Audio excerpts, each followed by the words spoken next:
Traversing through parallel worlds, the apocalypse descends abruptly, the world collapses, and myriad races invade. I possess an apocalypse simulator, endowed with 10 extraordinary talents. As the end times commence, I shall dominate with an invincible might, blooming amidst the carnage like a flower in the dawn. You have chosen the talent, Veteran Driver Day 1. You are caught in a strange gust, and your head is severed from your body. You have perished. What is happening? Furthermore, with the opening of portals to countless realms, can Yang Tian survive in the apocalypse?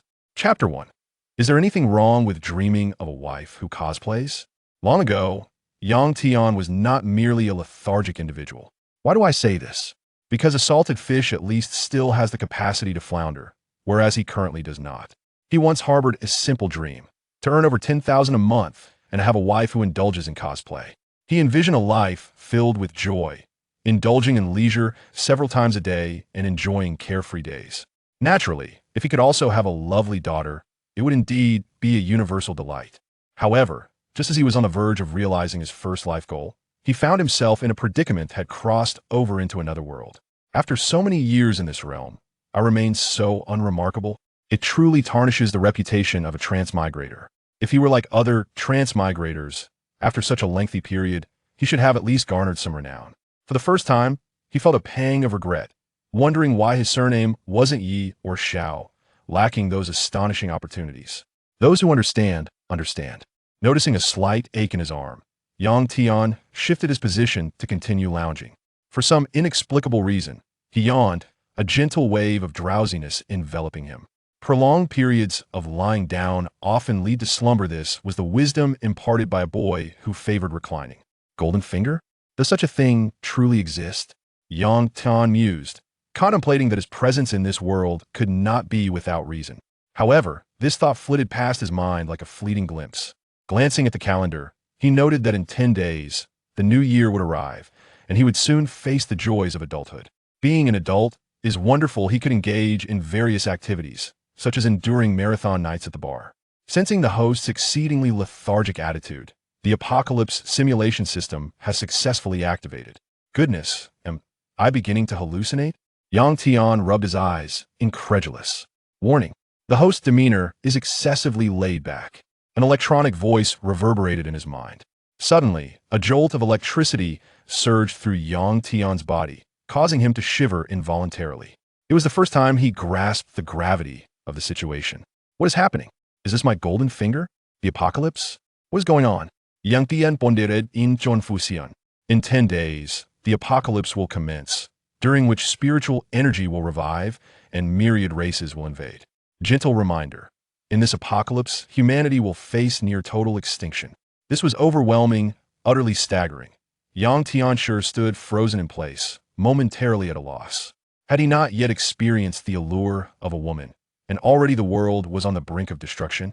He had journeyed all the way to the economic metropolis of Daxia, known as Mo-Du, specifically to find a girl who could perfectly embody his ideal cosplay. It is often said that among 10 cosplayers, 9 are affluent, while 1 hails from a mining family. Contrary to your assumptions, I genuinely do not favor wealthy women. This is merely a secondary consideration, the system elucidated within Yang Tian's mind. This system is an apocalyptic simulation system, allowing the host to infinitely simulate life in the aftermath and provide rewards based on survival outcomes post-apocalypse. And then what? As an ordinary individual, how much can I possibly simulate? Yang Tian lamented. Ignoring his complaints, the system continued its explanation. With each simulation, the host may select 1 talent from 3 options, determining whether to retain it upon completion.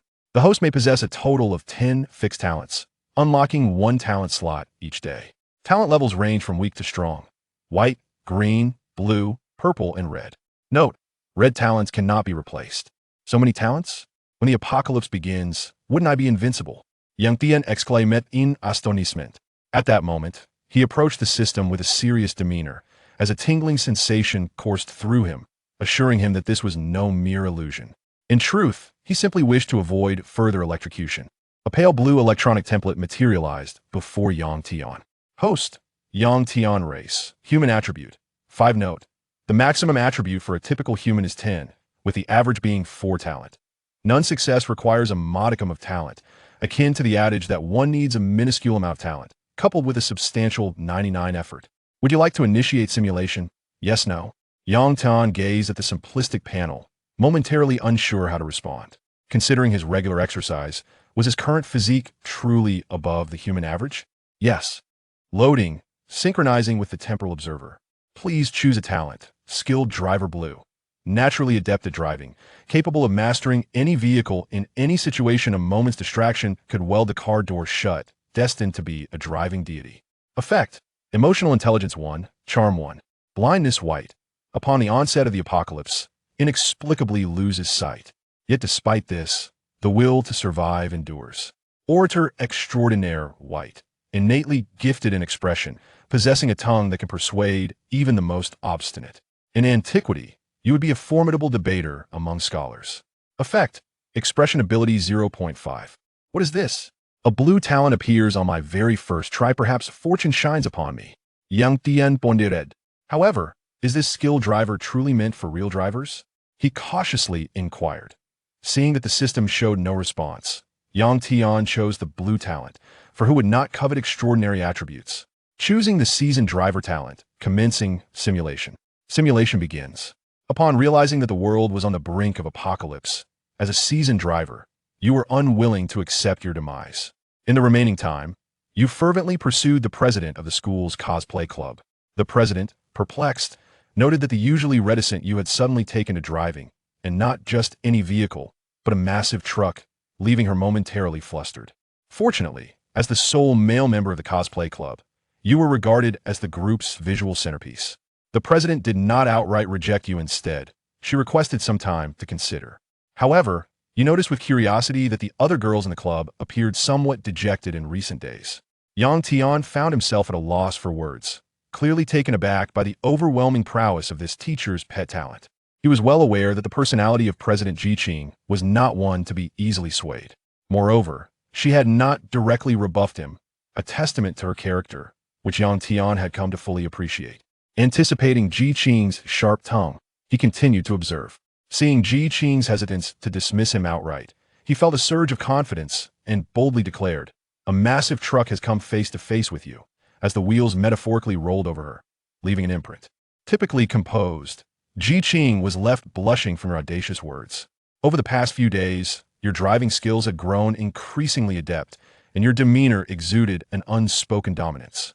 Observing the slumbering Raiden Shogun before you, her cheeks flushed and a hint of drool escaping her lips, a satisfied smile graced your face. What on earth is happening? This system's leap is rather significant. Yang Tian mused in astonishment. He understood that Jiqing's favorite character in cosplay was indeed Raiden Shogun upon their first encounter. He had thought she had transcended dimensions. Yet, joy eluded you as the impending apocalypse loomed. You confided in Jiqing about this foreboding, inviting the club members to a secret base in the countryside the day before the impending doom. Yang Tian believed this course of action was entirely appropriate. Jiqing was known for her kindness towards club members, aligning with her character. Virtually every member had received assistance from her, a testament to her dedication to the club. As the clock struck midnight, heralding the new year, your heart raced with trepidation. However, after a brief wait, you sensed no unusual disturbances, leading you to conclude that the supposed apocalypse was merely a jest. Curious, you opened the door, intending to join others in admiring the New Year fireworks. Suddenly, a thunderous explosion rent the air, and a wave of crimson wind surged toward you, as though you had plunged into a sea of blood. In an instant, your surroundings were engulfed in red, and you faintly heard the anguished cries behind you. Before you could turn, your vision was abruptly snatched away. You perished. Chapter 2. I am not a teacher's pet. Observing the simulated results, Yang Tian was convinced that his head must have been flung away, leading to such a peculiar visual effect. He understood that the simulated life lacked a system, rendering the apocalypse a mere jest, which was not entirely unreasonable. Thus, was the simulation merely a portrayal of actions taken upon acquiring certain talents, knowing the impending doom? Yet, what was the nature of that crimson wind? Was it truly that ferocious? This posed quite a dilemma. Casting a glance at the time, he realized that a mere 10 seconds had elapsed in reality during the simulation of the apocalypse. Simulation successful. Host survived less than a day in the apocalypse. Minimum rewards allocated. Attribute 0.01. Do you wish to retain the talent? The emotionless electronic voice echoed in his mind. With a sense of resignation, Yang Tian replied, "Retain the talent." Of course, he could have chosen otherwise, but would the blue talent refresh next time? He dared not make any promises. Instantly, a wondrous force surged into his mind, igniting an impulse to engage in reckless behavior, which he forcibly resisted. Truly, the blue talent seemed capable of directly altering one's thoughts. What was he to do? His purity was compromised. As the saying goes, with a heart devoid of vehicles, one sees not the cars. With a heart filled with vehicles, everything becomes a car. Yang Tian now occupied the second realm, where countless bizarre ideas flourished in his mind. Thoughts of SM and SP danced through his consciousness. It felt as though he could engage in reckless abandon at any moment. Just then, the ringing of a telephone interrupted his musings. "Grandfather, your grandson is calling. Grandfather, your grandson is calling." The familiar tone prompted Yang Tian to ponder the reason for the president's call at this hour. "Hello, President, what is it?" He responded, his tone forcefully cold. Little Tian, what's wrong? It's been a few days, and you've grown so distant. Have you forgotten what you've done for me?" The clear voice on the other end shifted from playful to sorrowful, as if Yang Tian had indeed committed some unspeakable act. Yang Tian, unfazed by such antics, was about to steer the conversation away, when suddenly, an emptiness enveloped his mind, and an inexplicable force compelled him to ask, "I wonder, Senior Ji, are you still able to move?" Sensing the silence on the other end, an awkward atmosphere pervaded the air. Yang Tian felt a wave of embarrassment wash over him, slapping his forehead in frustration. Why had he uttered such words? "Well, of course I can walk. You know my constitution," Ji replied with a mischievous chuckle. "Let's put a stop to this. What is it that Senior Ji wishes to discuss with me?" Yang Tian forcibly suppressed his reckless thoughts, realizing that if they continued on this topic, they could easily converse for over half an hour.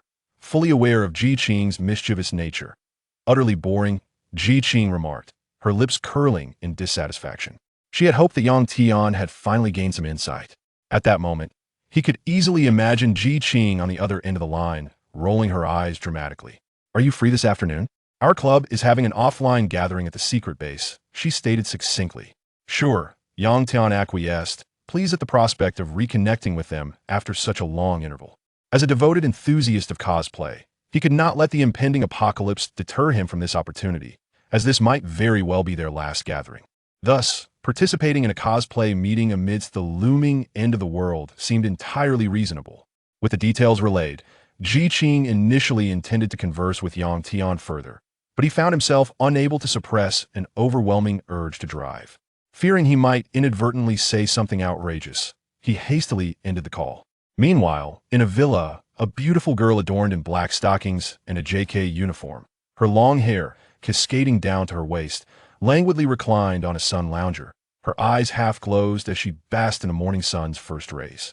"Oomph, what a blockhead," she muttered, expressing her discontent over Yang Tian's abrupt dismissal of her call. Yang Tian wiped away the non-existent sweat. He was certainly no chauffeur, and he remained a pure-hearted virgin. He had to admit, this newfound talent was astonishing, transforming him into a seasoned veteran as if he had traversed countless battlefields. He needed to swiftly recalibrate his abilities. Indeed, the quality of the system's offerings was becoming apparent. System, initiate the second simulation. At this juncture, he needed to comprehend the nature of that peculiar crimson wind. Commencing apocalypse simulation. Please select a talent, cautious 1 green. You possess an inherent paranoia, causing you to proceed cautiously in all endeavors. Effect, insight, 1 songbird white. For reasons unknown, you have an immense passion for singing, yet your family's financial situation does not permit it. By sheer chance, you experience a burst of inspiration, crafting a song about grilled gluten that propels you to fame. Effect, singing talent, 1 wolf king blue. As a perennial admirer, you have learned through repeated disappointments that to adore one is akin to being a dog, while to adore many is to embody a wolf. As the king of wolves, you possess the experience of engaging with countless individuals of the opposite sex, allowing you to discern their thoughts at a glance. Effect, charm 2. Once again, Yang Tian found himself astonished by the system's operations. Why was this blue talent so enticing? It felt as though the system aimed to mold him into a human battering ram. Suppressing the urge to retaliate against the system, he declared, "System, I choose the cautious one. Commence the simulation." Yang Tian was reluctant to become a mere human artillery, fully aware of the fate that awaited Chang'e. As the observer's synchronization commenced, the simulation was activated. Realizing that the apocalypse would begin in just 10 days, you experienced an overwhelming sense of dread, far more agonizing than any previous defeat. Typically lethargic, you suddenly adopted a proactive demeanor, which piqued the curiosity of your peers within the club. Without delving into excessive explanations, you hastily overextended your bank account, even resorting to loans, to amass a stockpile of supplies in your home, warehouse an estimation that should suffice for several years. During this period, you attempted to inform them of the impending apocalypse, urging them to prepare for refuge at home, yet they dismissed your warnings as mere jest. In light of this, you chose not to elaborate further, uncertain whether they would be allies or adversaries in the face of impending doom. Conversely, Senior Jiqing persistently reached out to you, and you earnestly conveyed the gravity of the situation, leaving it to her whether to heed your counsel. 10 days later, you gazed with satisfaction at the house sealed in iron, having utilized every available resource to transform your room into a veritable fortress.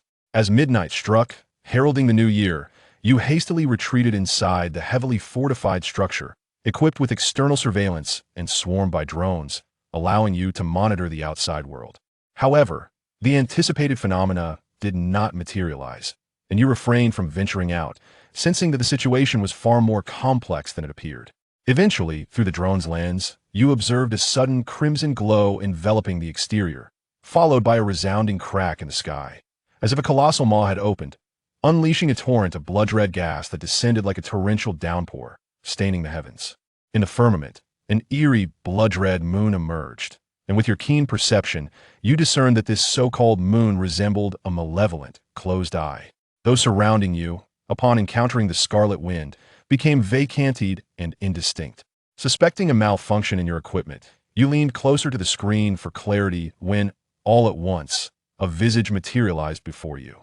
With hollow, darkened eyes and a mouth stretched grotesquely to the ears, it gazed at you with a disconcerting charm. Faced with such an adorable yet terrifying sight, your mind felt as though it had been struck, and, as a staunch materialist, you had never encountered anything of the sort resulting in a fainting spell. Time elapsed, and when you finally opened your eyes, darkness enveloped you, rendering visibility non-existent. The subsequent sensation was a piercing pain in your head, akin to needles pricking your scalp. Utilizing the faint glow of your phone, you discovered it was already 4 in the morning. Yet, notifications continued to emerge, featuring night owls from the realm of cultivation, engaging in lively discussions that prompted you to contribute a brief message that I have found you. I have found you. I have found you. A series of identical messages appeared on your screen as if enchanted, flooding your device with an overwhelming presence. Startled, you uttered an exclamation of your cultural heritage, casting your phone onto the table. Suddenly, your body convulsed sharply, and you distinctly felt the rapid thudding of your heart. The screen transformed into a cascade of static, and you seemed to glimpse a pair of gnarled, ebony hands stretching forth slowly, advancing toward you. Rendered immobile, you could only watch in horror as they reached toward your mouth. You have perished. Chapter 3 WoW, Golden Legend Simulation Complete. Survival time after the apocalypse less than 1 day. Minimum reward issued. Attribute 001. Replace talent? Yang Tian scratched his head where there was no sweat, realizing he was in big trouble. It turned out to be the most difficult survival scenario, a bizarre apocalypse.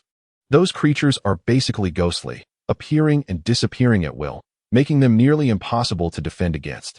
Replace talent. Yang Tian did not want to become an old driver. He might consider it if the apocalypse didn't exist. In an instant, Yang Tian felt that his mind had become much clearer, and a strong sense of crisis emerged in his mind. No, time is running out. I must hurry to simulate. Influenced by the talent of a cautious person, Yang Tian didn't want to waste a moment. Soon, he simulated 100 times, but the best qualities were mostly those unserious blue talents, like Sea King, Cannon King, etc. His attributes had increased slightly, just 4 points away from the human limit. He could clearly feel the inexplicable power surging into his body, making Yang Tian feel as if he could take on 10 opponents. The chances of refreshing to high-quality simulations in this apocalypse are too low, right? System, did you lower the probability? There isn't even a guaranteed minimum. Others draw gold every 60 tries. But I've done it 100 times and haven't seen a single purple item. Yang Tian complained that the main reason was that he hadn't survived a single day in these 100 simulations, which made him a bit anxious. He summarized, "First, this apocalypse should be of a bizarre nature, so one must not venture outside casually. Second, after the apocalypse begins, one should not observe the outside world carelessly or contact it casually. Third, after the apocalypse starts, try to avoid using electronic devices, as you never know what strange things might appear." However, even with these precautions, Yang Tian still couldn't survive a day. There were too many ways to die, and his talent was too lackluster. It could be something like a bloody hand suddenly popping up or a ghostly face appearing under the table. Through the screen, one could sense the terrifying aura. If he were to face the apocalypse now, he would surely be scared to death. Host achieves death 100 times. Achievement. Reward. Opportunity to enhance talent quality. Achieving something after dying 100 times, he wondered if he would really earn the title of the Grim Reaper. For the first time, Yang Tian doubted the reliability of this system. He was about to start the apocalypse simulation again, but unsurprisingly, he probably wouldn't survive a day. He used the opportunity to start the simulation. Time-space observer, locating. Talent refresh, probability increased. Please choose a talent. Peak martial arts, gold, fearless by nature. Fighting to the end. You are born with an astonishing martial arts talent, reaching the pinnacle of martial arts in just a few years, attaining the limits of humanity. The path ahead may be cut off, but you are ultimately the master of this world. The invincible you often wonders. Who in this world can take a punch from me? Effect. Chi and blood are activated, possessing the power to break human limits. Psychokinesis, blue, is a natural ability, possessing stronger mental power than ordinary people, able to move objects from a distance. With your abilities, you often hear strange sounds coming from next door. Berserk, purple, is not the protagonist, yet surpasses the protagonist. You also have the chance to go berserk, but it can only erupt with incredible power in the last second of life. Effect. Even in death, you must be a true man for 1 second. Yang Tian looked at the colors of the talents in front of him with shining eyes. It finally showed a change, no longer just little white and little green. Sorry, little white and little green, I have abandoned you. Choose the pinnacle of martial arts and start the simulation. Although psychokinesis might be better for strange situations, a man just needs to be reckless. Yang Tian doesn't believe that a golden talent can't survive for even a day. As for that berserk ability, I'm on the verge of death. What difference does it make to live 1 more second? Upon learning that the apocalypse would begin in 10 days, you, who have always been silent and serious, finally managed to pull out a faint smile. You understand that the era of peace is about to end, and you can finally fight recklessly. Due to your immense strength, you seem indifferent to the apocalypse. You only hope that life won't be so boring once it begins. While transporting supplies, you bumped into Aunt Chi-Chi from next door. Seeing your strong and handsome figure, she seemed quite excited, her face flushed, and she directly collapsed onto the ground. Huh, Aunt Chi-Chi from next door? It seems like I'm about to turn 25, but I've been taking good care of myself. I heard that I'm still a doctor. Since that day, you noticed that Aunt Chi-Chi would come to your house every day looking for your help, asking you to fix pipes, air conditioning, and unclog toilets. Upon closer inspection, you found that Aunt Chi-Chi's outfits were becoming increasingly outrageous, and in the end, she was only wearing a white bathrobe, exposing herself and asking you to fix the faucet at her house. Finally, on the eve of the apocalypse, Aunt Chi-Chi appeared in a seductive professional outfit, looking at you shyly, but you felt no stir in your heart. As expected of a peak martial artist, with a firm heart, untroubled by worldly desires. Yang Tian said with some certainty, knowing Aunt Chi-Chi's usual style, it was no surprise she was wearing white stockings. I just knew I couldn't possibly be a humanoid pile driver. It must be my previous talent acting up. The next moment, the system panel refreshed. After finishing, Aunt Chi-Chi looked satisfied, gave you a charming glance, and limped out of the room. You saw the broken white stockings in front of you, sitting there, expressionless. Yang Tian was petrified in place. Aja, this must be the cultivation method of a martial arts master. Aunt Chi-Chi must be here to help me cultivate. What a good person she is. The affairs of martial arts masters are beyond what ordinary people can fathom. But this is a martial arts master with strength far exceeding that of ordinary people. Aunt Chi-Chi, you must exercise restraint. Finally, amidst your anticipation, the New Year's bell rang. You knew today would be the apocalypse, but you still didn't know what would happen. With a loud bang in the sky, you felt a powerful malice surrounding you. You circulated your internal energy, and the blood energy spun around, easily dispersing it. A strange force guided you to open the door, just as you were about to open it, and see what was outside. Your martial arts intuition suddenly issued a frantic warning, and you abandoned the idea of going out. Sure enough, a powerful crimson wind rushed in, and you quickly circulated your energy, your body like a blazing sun, scorching everything. You could sense the strong malevolence from the outside world. You calculated the time based on your heartbeat, and after about an hour, you felt the malevolence gradually dissipating. Finally, you stepped out of the room, and what came into view was a sea of crimson. The outside world was stained with blood, and a second crimson moon appeared in the sky. The surrounding buildings were in ruins, and humanity's thousands of years of civilization seemed to vanish in an instant. You sensed a lack of life in the adjacent room, and a surge of grief and anger arose in your heart. At that moment, a red mist spread from afar, and you seemed to spot a few blurry figures. Before you could investigate further, a handsome figure with hollow eyes and a gaping mouth suddenly appeared in front of you. You cursed loudly and punched him in the face, the powerful force causing a ripple in the air, and you finally experienced the thrill of a headshot. It seemed to attract something's attention. A harsh sound like glass scraping echoed in your mind. Suddenly, you felt a hint of malice emanating from your phone. In anger, you took out your phone, and after about a physical treatment, you finally felt at ease. However, the voice in your ear did not fade away. It seemed like you heard words like "I found you." Unable to endure any longer, you sealed your hearing, watching the mutated pedestrians rushing towards you with anger, and you unleashed your slaughter. In just a few minutes, you smashed these so-called inhuman creatures to pieces. You roared boldly. It had been too long since you felt this thrill of battle. Suddenly, your martial arts intuition went into overdrive, warning you as you sensed something blood-red appearing in another moon in the sky. Feeling something was off, you experienced the first real sense of death approaching. You decisively burned your vital energy, as if the sun was scorching within you, successfully breaking through the limits of humanity and sprinting away at supersonic speed. However, that thing seemed to have locked onto you, following closely behind, and you thought you heard a delicious word. You died. Chapter 4. Hee, roast meat is coming. As expected of a peak martial artist, your speed can actually reach the speed of sound, Tian said with some emotion. However, even so, can't you survive for a day? In the end, it seemed like I heard something about deliciousness. Could it be that those things will still? Before Tian could think much, a knock on the door sounded. Tian was a bit puzzled about who it could be coming to find him at this time. He remembered the previous simulation and wondered if it was Aunt Chi from next door coming to ask him to fix the water pipe. With confusion, Tian opened the door, only to find a disappointing delivery person. Sigh, why am I disappointed? Hello, your delivery, someone ordered lunch for you. Looking at the masked delivery guy in front of him, Tian was confused as he received it. Why is he wearing a mask on such a hot day? After the delivery guy left, Tian opened the food box, and a deliciously braised pork belly appeared before him. It was shiny and red, sprinkled with green onions, exuding an irresistible meaty aroma. However, the delivery guy at the door did not leave. He seemed to imagine Tian's greedy expression, revealing a crooked smile. Before Tian could take a bite, a prompt from the system appeared in his mind. Simulation ended. Survival time this time was less than a day. Minimum reward issued. Attribute 001 obtained. Do you want to replace your talent?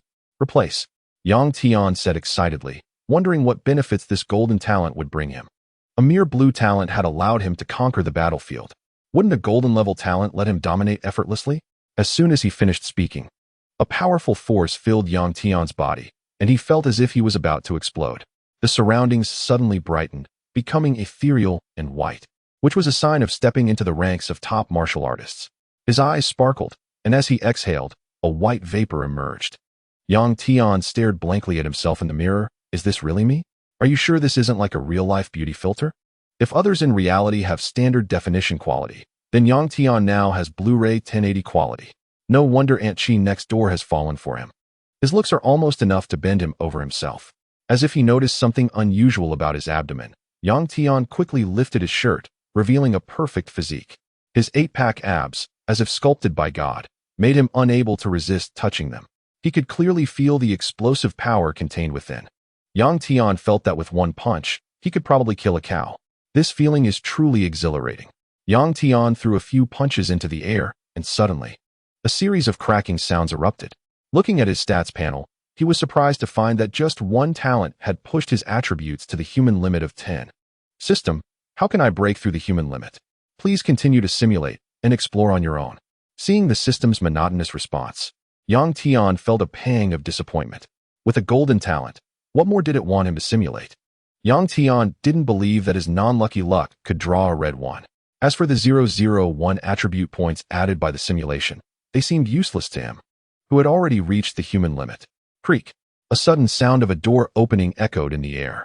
Yang Tian stared wide-eyed at the delivery guy who barged into his room. Since Yang Tian was still in the midst of lifting his shirt to admire his abs, the air seemed to become tense. Dude, how did you get in here? Yang Tian suddenly looked at him with some disgust. At this moment, as a martial arts master, Yang Tian clearly sensed the foul aura emanating from Xiao Huang. At this time, Yang Tian inexplicably glanced at the braised pork on the table. It no longer had the previous meaty aroma, but was clearly a foul-smelling, putrid piece of flesh. The dish is already here. Why aren't you eating?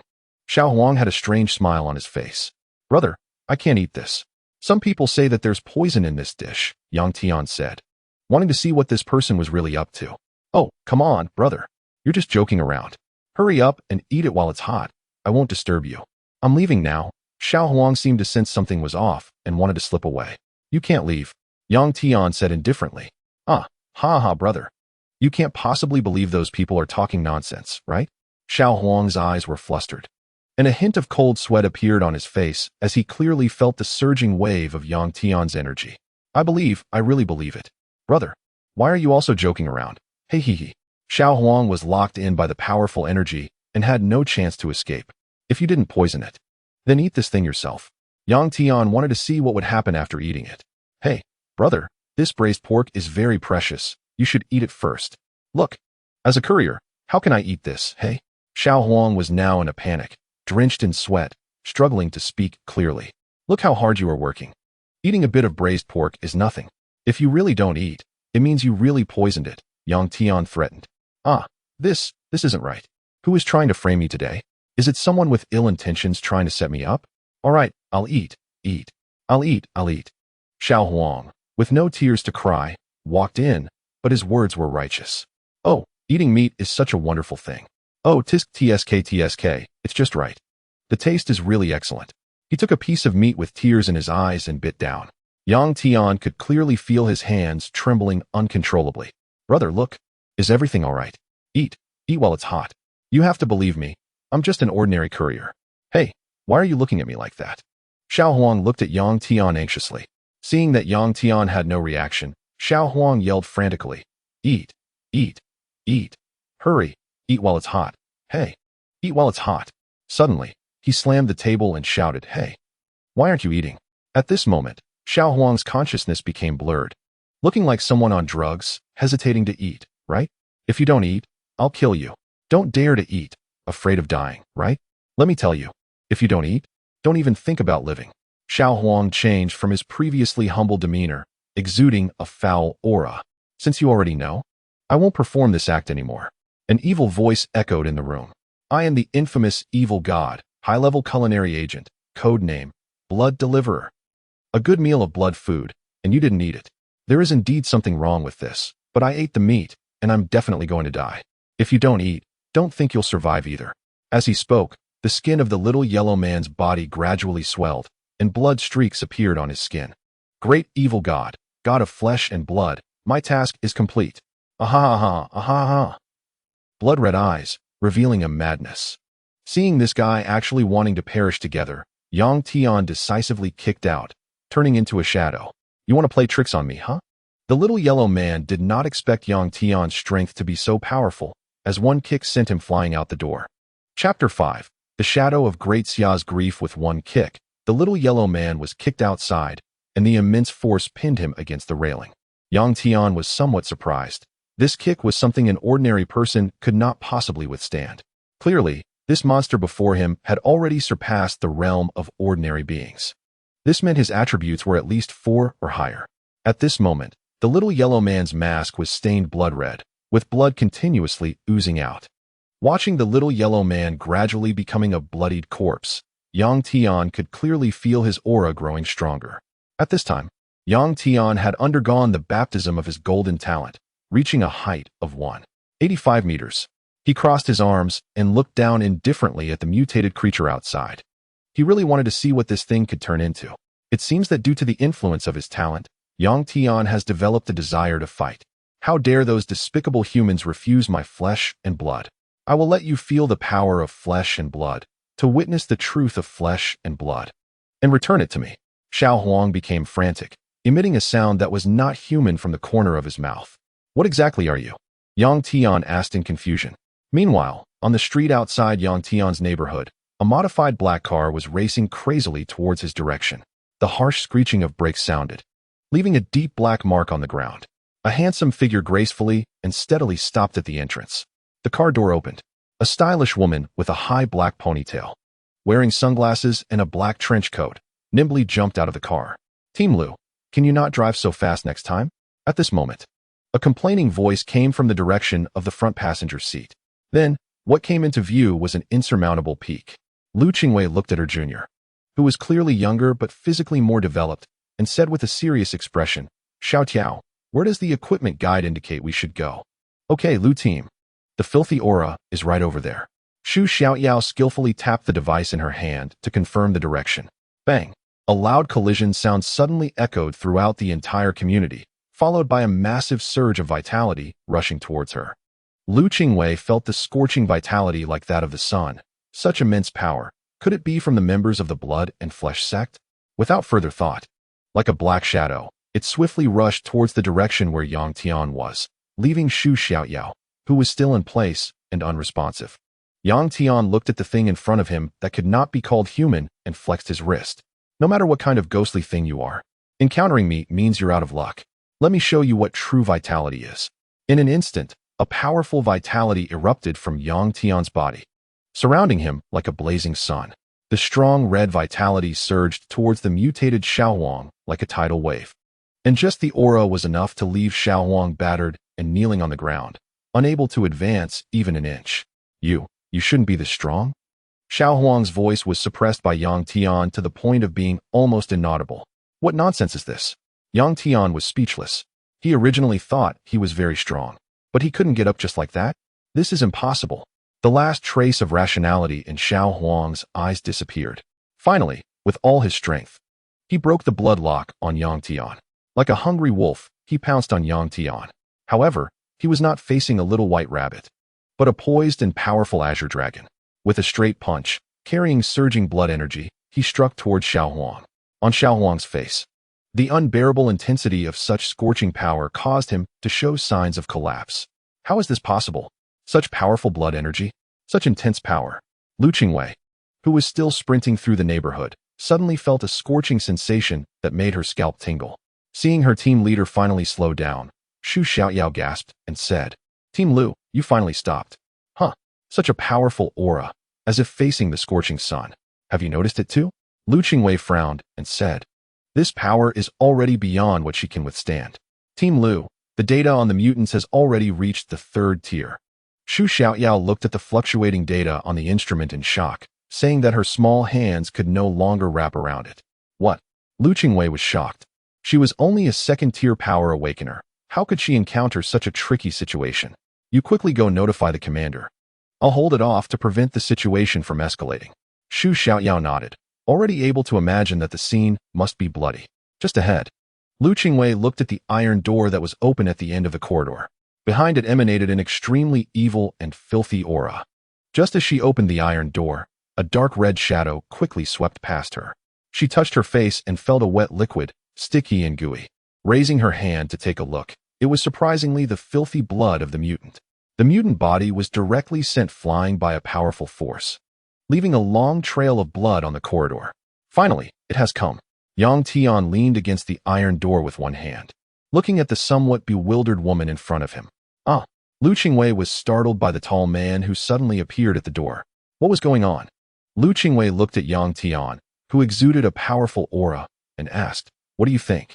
Yang Tian shrugged and replied, shouldn't I be asking you? Someone who looks more professional. In an instant, Lu Qingwei realized that the person in front of her must also be an awakened, and their strength was above hers. Hello, I am a member of the secret organization Shang of Daxia, specifically dealing with the mutated creatures you just defeated, maintaining social stability. We detected the presence of mutated creatures here and came over, but I didn't expect. Seeing that Lu Qingwei had fallen silent, Yang Tian felt a bit moved. Since you are part of an organization that specializes in handling such things, I'll leave this to you. Lu Qingwei watched Yang Tian walk away, unsure of what to say for a moment. The aura she sensed earlier was significantly stronger than that of their headquarters. Here, this is for you. Yang Tian, seeing Lu Qingwei at a loss, kindly handed her a mop. A vein popped up on Lu Qingwei's forehead. Usually, this kind of task was handled by later stage personnel. However, she accepted it anyway, just to leave a good impression on Yang Tian. Watching Lu Qingwei busying herself in the hallway, Yang Tian couldn't help but exclaim, as expected, a great organization that serves the people. Finally, after Lu Qingwei had been working with the mop for a long time, Xu Xiaoyao arrived with the captain and saw Lu Qingwei cleaning up the battlefield. Captain Lu, if I had known you were this strong, why did you send me to find the headquarters? Xu Xiaoyao complained from the side, saying it had exhausted her. No, this was not defeated by Xiao Lu. A middle-aged man next to them had a serious expression, even though the mutated little yellow had died. He could still sense the powerful filthy aura. This feeling indicated that the minimum strength was at least peak 3rd tier. Lu Qingwei saw that Xu Xiaoyao was about to ask, and quickly explained the situation. What? There are actually such strong individuals. No, we absolutely cannot miss out on such powerful beings. The commander, rarely losing composure, said after hearing that. Chapter 6. In charge of Xuanwu, located in the Demon City. Indeed. Is the ending still the same? While Lu Qingwei and the others were cleaning outside, Yang Tian initiated several simulations again. The outcome was still the same. He couldn't survive a day. It seemed that the blood-colored mystery was particularly fond of things with strong blood energy. Every time, no matter where Yang Tian appeared, as long as he used his blood energy, it would attract its attention. It was like encountering a girl in black stockings on the street. His attention would be instantly drawn to her. It was almost like a petite and adorable girl encountering a pervert who hadn't touched meat in hundreds of years, which was quite terrifying. Just then, a steady knocking sound came from the door. Yang Tian knew it must be someone from that mysterious organization. He glanced at the time and was surprised by how quickly that old woman had cleaned up. She was indeed a good person serving the public and must have done this kind of work many times before. As for why he thought this way, it was influenced by some undesirable talents that allowed him to see through it at a glance. Yang Tian had to admit he really didn't understand women. After all, women in their 20s were at their most charming, having fully developed and exuding youthful energy. Come in, Yang Tian said calmly. The middle-aged captain outside the door felt confused upon hearing this voice. It sounded like a young person. He always thought that someone capable of defeating a peak-level Tier 3 mutant should be someone who had awakened for many years. With this doubt in mind, the captain opened the door, and what came into view was a handsome young man, his arms draped over the sofa, exuding a vibe of a slacker. Sir, you must be the expert who just defeated that Tier 3 mutant. I wonder if you are interested in joining the national organization. Wang Feng looked eager. As just moments ago, he couldn't sense Yang Tian's power at all, as if he were facing an ordinary person. This could only mean that Yang Tian's strength was definitely above Tier 4, as only that level of power could evade his probing. So, what level is the strongest member in your organization? Yang Tian asked. If one is strong enough, then when the apocalypse begins, it should be helpful to oneself. Ah, really? Actually, I am the strongest person in this area. Wang Feng said somewhat shyly. He only has a 3rd tier strength. And it sounds like a fantasy to invite someone with a strength greater than 4th tier. Seeing that Yang Tian seemed indifferent, Wang Feng quickly added, as long as you join our organization, the year-end bonus will be over 1 million, and you will have absolute power. Oh, what absolute power? Yang Tian was a bit interested, but definitely not for that 1 million. As long as no harm is done, you can freely mobilize Shang's power. Wang Feng tugged at the corner of his mouth. Although he couldn't make the decision on his own, he believed that as long as the situation was reported to the higher-ups, they would be willing to do so. This young man's potential is immense. And if he could join Shang, he would definitely lead the organization to the pinnacle of the world. So what do I need to do? Yang Tian asked. The greater the power, the greater the responsibility, and he understood this simple truth. You just need to deal with the strange things we can't handle, Wang Feng said casually. Suddenly, the air became quiet, and the sound of Yang Tian tapping the sofa echoed through the room. For a moment, a heavy atmosphere enveloped the room. Gradually, Wang Feng began to feel the pressure. He wiped the sweat from his forehead and looked at the young man lounging on the sofa. For the first time, he felt the pressure coming from this young man. It was no less than facing a fierce beast. Let me think about it, Yang Tian said with narrowed eyes and an indifferent tone, and the outcome was obvious. Yang Tian did not agree and politely refused Wang Feng. The first thing to do in the face of the apocalypse was to improve his strength, and he wasn't interested in getting involved in other matters. Wang Feng looked at the young man in front of him, who was difficult to read, and found it a bit challenging. Opportunities to converse face-to-face with such a powerful person were rare. If he missed this chance, there might not be another. After all, this young man could easily avoid him with his strong perception. Moreover, the strange occurrences had become too frequent recently, and their organization had already lost more than 10 members. Without a strong presence to hold the fort, their Xuanwu team would likely turn into a turtle team. Thus, Wang Feng, risking offending Yang Tian, made a decision. There was no other way. He didn't think anything else could move such a strong person besides this. This is the law enforcement order for this area. You can use it to contact nearby members and issue commands. Looking forward to your formal joining. Wang Feng pretended that Yang Tian had not refused him and quickly bent down to hand over the law enforcement token from his body. Looking at the green metal token resembling Xuanwu in front of him, Yang Tian frowned slightly. Did this guy not understand what he meant? No, he should understand what I mean. Looking into the sincere eyes of Captain Wang Feng in front of him, Yang Tian realized that he truly wanted him to join. This middle-aged man, who was willing to give up power just to let him in, really had a sincere love for his country. Well, let's just join in for now and see how it goes. After all, with the simulator, I should be able to predict what will happen next. Moreover, Yang Tian also didn't want his city to be disturbed by strange occurrences. On behalf of the country and the people, I appreciate your decision. Seeing Yang Tian take the enforcement order, Wang Feng solemnly bowed. Yang Tian also sat up, casually waved his hand, and indicated that he shouldn't do that. After all, you are an uncle twice my age. Isn't this just making me uncomfortable? No, this is a must, thank you. From now on, you will be the commander of the 3rd Squad, Xuanwu, of the Shang organization.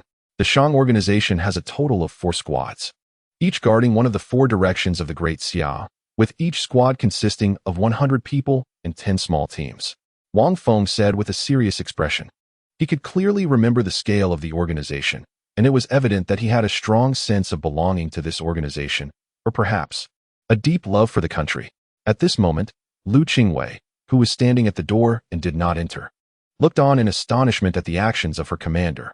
He actually handed over the law enforcement order, which they usually wouldn't even let her see, directly into Yang Tian's hands. She covered her slightly open cherry lips with her hand, her face filled with disbelief, as if she could hardly believe it. Was this really their strict commander? This attitude seems quite similar to that of her suitors. At the entrance of the community, a group of people walked over. As if in a dream, because Yang Tianxiang couldn't understand. Lu Qingwei finally couldn't hold back and asked the smiling team leader beside her, Captain Wang, how could you so easily hand over the enforcement order to him? What if he does something harmful to society? You don't understand. I can sense the righteous spirit in him, a quality I've only felt in the first one. He would absolutely never do anything to harm the country. Wang Feng shook his head, wearing a serious expression. Xu Xiaoyao, beside him, carefully licked her ice cream with her little tongue, as if trying to soften it. She felt she couldn't contribute to their conversation. But that doesn't mean we can hand over the enforcement order to him. You know you can't even show it to me. And I still want to feel what it is.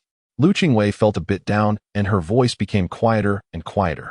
It took her several years to earn the position of a squad leader. Although she spoke softly, Wang Feng still managed to hear her. He knew Lu Qingwei's playful personality and laughed heartily. I'm in a good mood today. I'll treat you all to barbecue. Wow, I want to go for barbecue too. Hearing this, Xu Xiaoyao's eyes lit up, and she instantly became spirited. Lu Qingwei gently rubbed her forehead, thinking about this foodie. How could someone who loves to eat so much not gain weight? However, after glancing at Xu Xiaoyao's figure, she decided to keep her thoughts to herself. Chapter 7. Hate Sister is not the sky sigh. They're finally gone. Yang Tian lay back on the sofa after they left. Indeed, he still wasn't used to dealing seriously with strangers.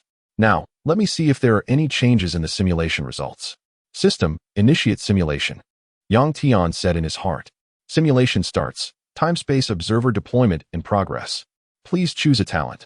1. Battle Maniac. Blue naturally sensitive to combat. Has greater endurance in battle, never surrenders. Only ends fights when the enemy retreats or surrenders. Effect, like a humanoid machine, adrenal function greatly enhanced. 2.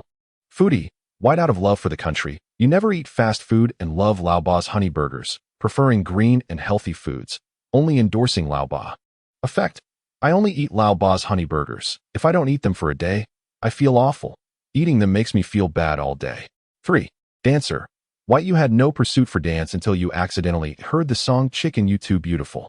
Such beautiful music made you feel compelled to dance. Eventually, you became a trainee for 3.5 years, and during a variety show, your basketball skills shocked everyone, making you a master of dance. As expected of my little cotton-padded jacket, starting to come up with some absurd talents again, young Tian said speechlessly, I definitely won't choose this dancer talent. Who wants to dance to Chicken You Too Beautiful? I'm not going to do that. As for this Lao Ba honey burger, it doesn't sound like anything good. So the only option left for me is the blue talent of Battle Maniac. Although the description is a bit ridiculous, with enhanced adrenal function. My strength should double in battle, right? Yang Tian broke out in a cold sweat, forcibly analyzing the situation, hoping it wasn't as he thought. System, choose Battle Maniac. Initiate simulation. Simulation starts. Understanding that the apocalypse will begin in 10 days. You choose to join the national secret organization Shang and plan to use Shang's power to see if you can prevent the apocalypse. However, after understanding the powers of Shang's members through the law enforcement order, you feel this idea seems a bit unreliable. As expected, the power system of this so-called national organization is not strong. Yang Tian looked at the law enforcement order in his hand and said helplessly, the aura he felt from Wang Feng previously was still not as strong as that mutated Xiao Huanqiang. Despite this, you cannot believe that the hidden power of the great Xia, which has been inherited for thousands of years, is only this much. So you prepare to head to the headquarters in Kyoto to investigate. The next day, you take the subway on your way to Shang's headquarters. You casually save a cute white-haired loli, and after being saved, she is starry-eyed and immediately takes a liking to you, saying she wants to take you to see goldfish.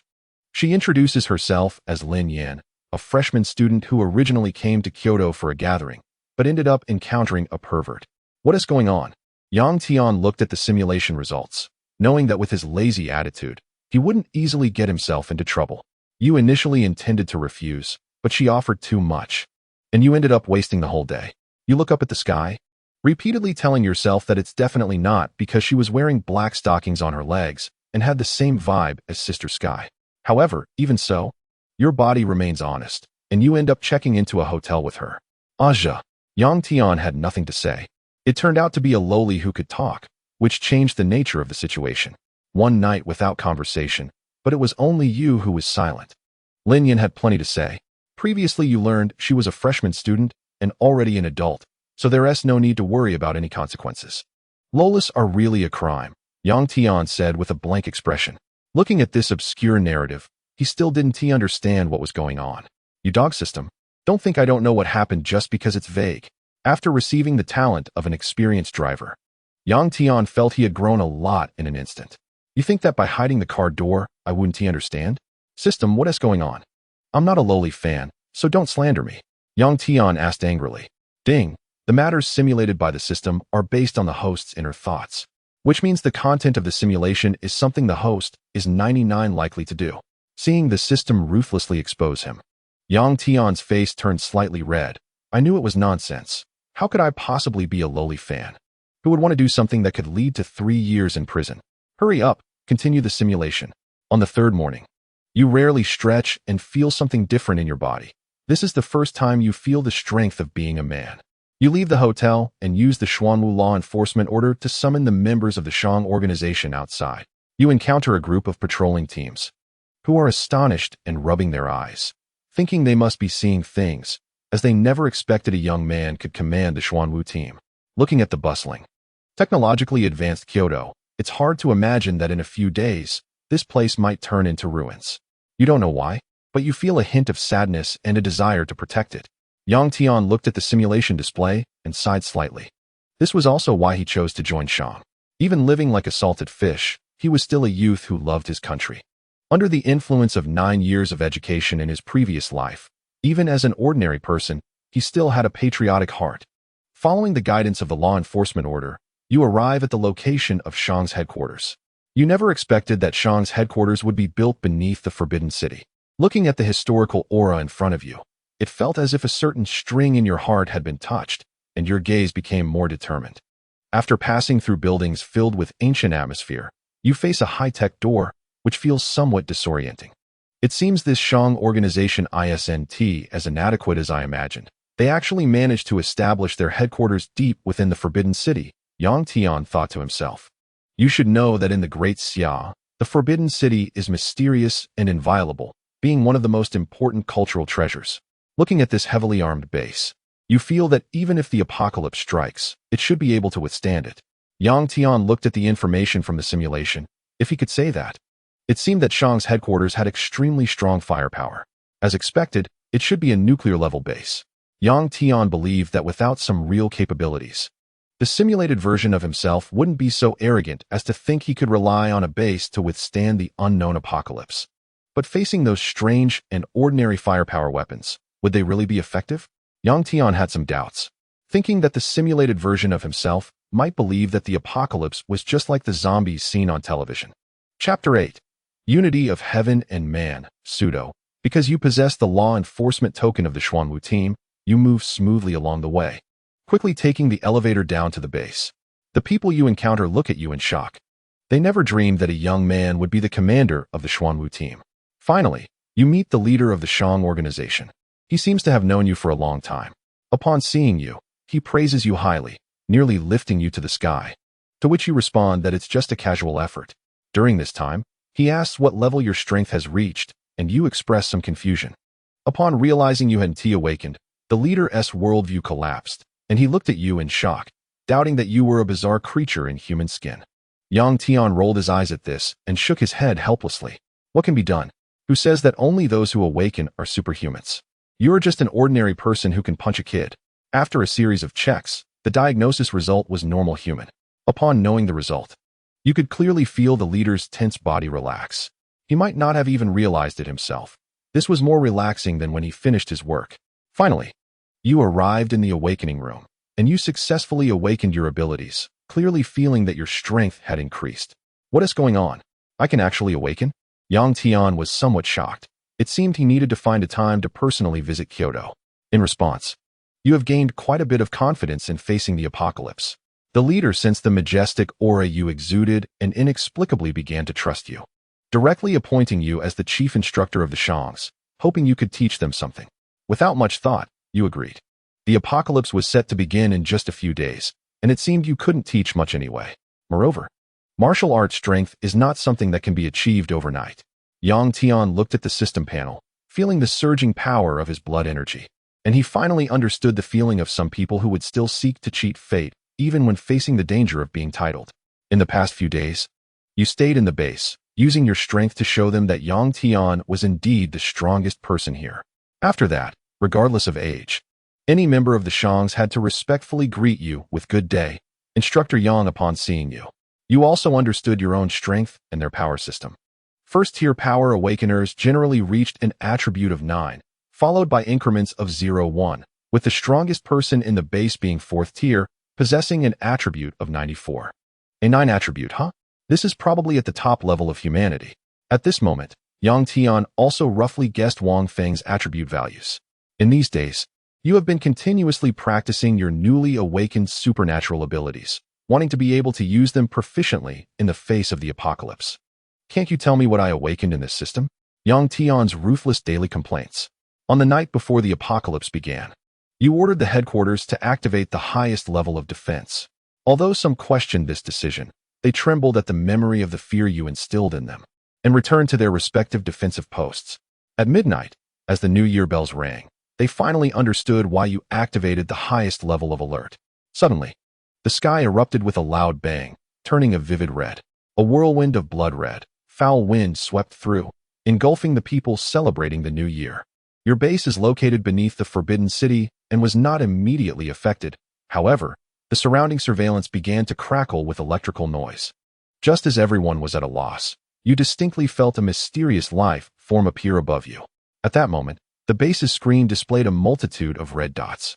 Although they did not know what was happening, their instincts told them they were in serious trouble. Then, the surveillance restored, revealing a scarlet world. In just a few minutes, a group of giant blue-haired monsters had ravaged the city, and some people could even be seen being continuously chewed up in their mouths.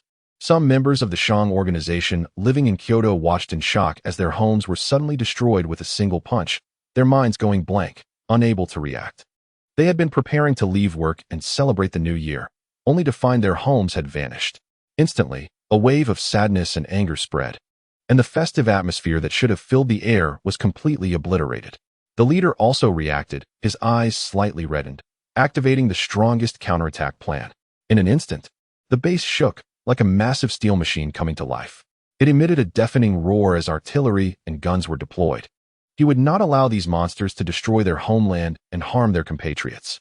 Within seconds, tens of thousands of bullets and shells rained down on the blue-haired, white-fanged giants, creating a different kind of fireworks in the night. Why had they never encountered the blue-haired monsters before? Seeing that there was finally some useful information, Tian also read it seriously. Some people even rode the newly developed mechas, attacking the giant ape monsters. Relying on the agility of the mechas, they could barely wear down some of the giants. However, a few hours later, as towering figures appeared in the city, the situation changed instantly. Weapons had no effect on them at all. Their fur seemed to block the damage from explosions.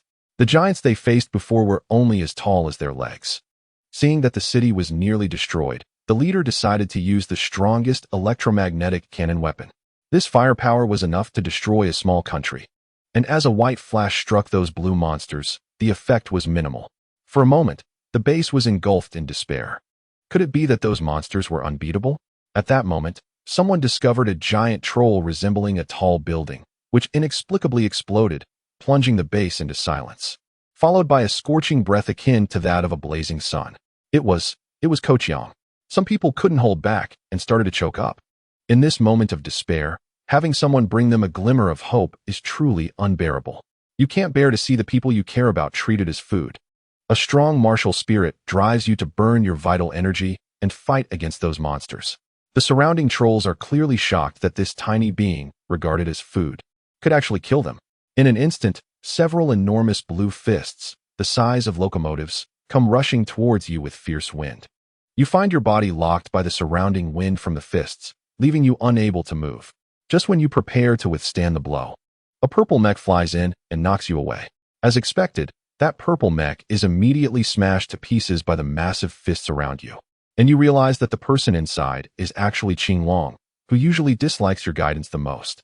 You are truly enraged. A powerful thought merges with your being, adrenaline surges, and you forcefully step into the realm of unity with heaven and man, standing in the air with your breath, surrounded by a red dragon of vital energy that continues to grow larger.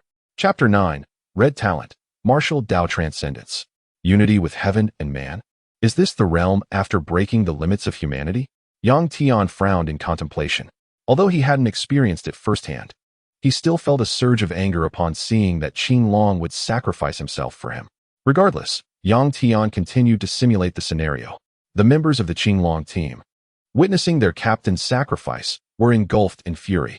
Even with their ammunition depleted, they charged forward in their mechs, intent on colliding with the enemies. It was at this moment that you truly recognized this group of fearless men. With a roar, you unleashed a punch infused with the essence of the Azure Dragon, attacking the towering giant. Your attack clearly restrained these giants, who, being clever, avoided a direct confrontation with you in your furious state. However, you didn't give them a chance. Adrenaline surged. Your speed and strength broke through once more as you relentlessly pursued them. In the end, you felt the exhaustion of your energy within, your complexion pale. Looking up, you saw the first ray of sunlight breaking through the sky, revealing a relieved smile. Finally, had you seen a glimpse of sunlight? This is Tian.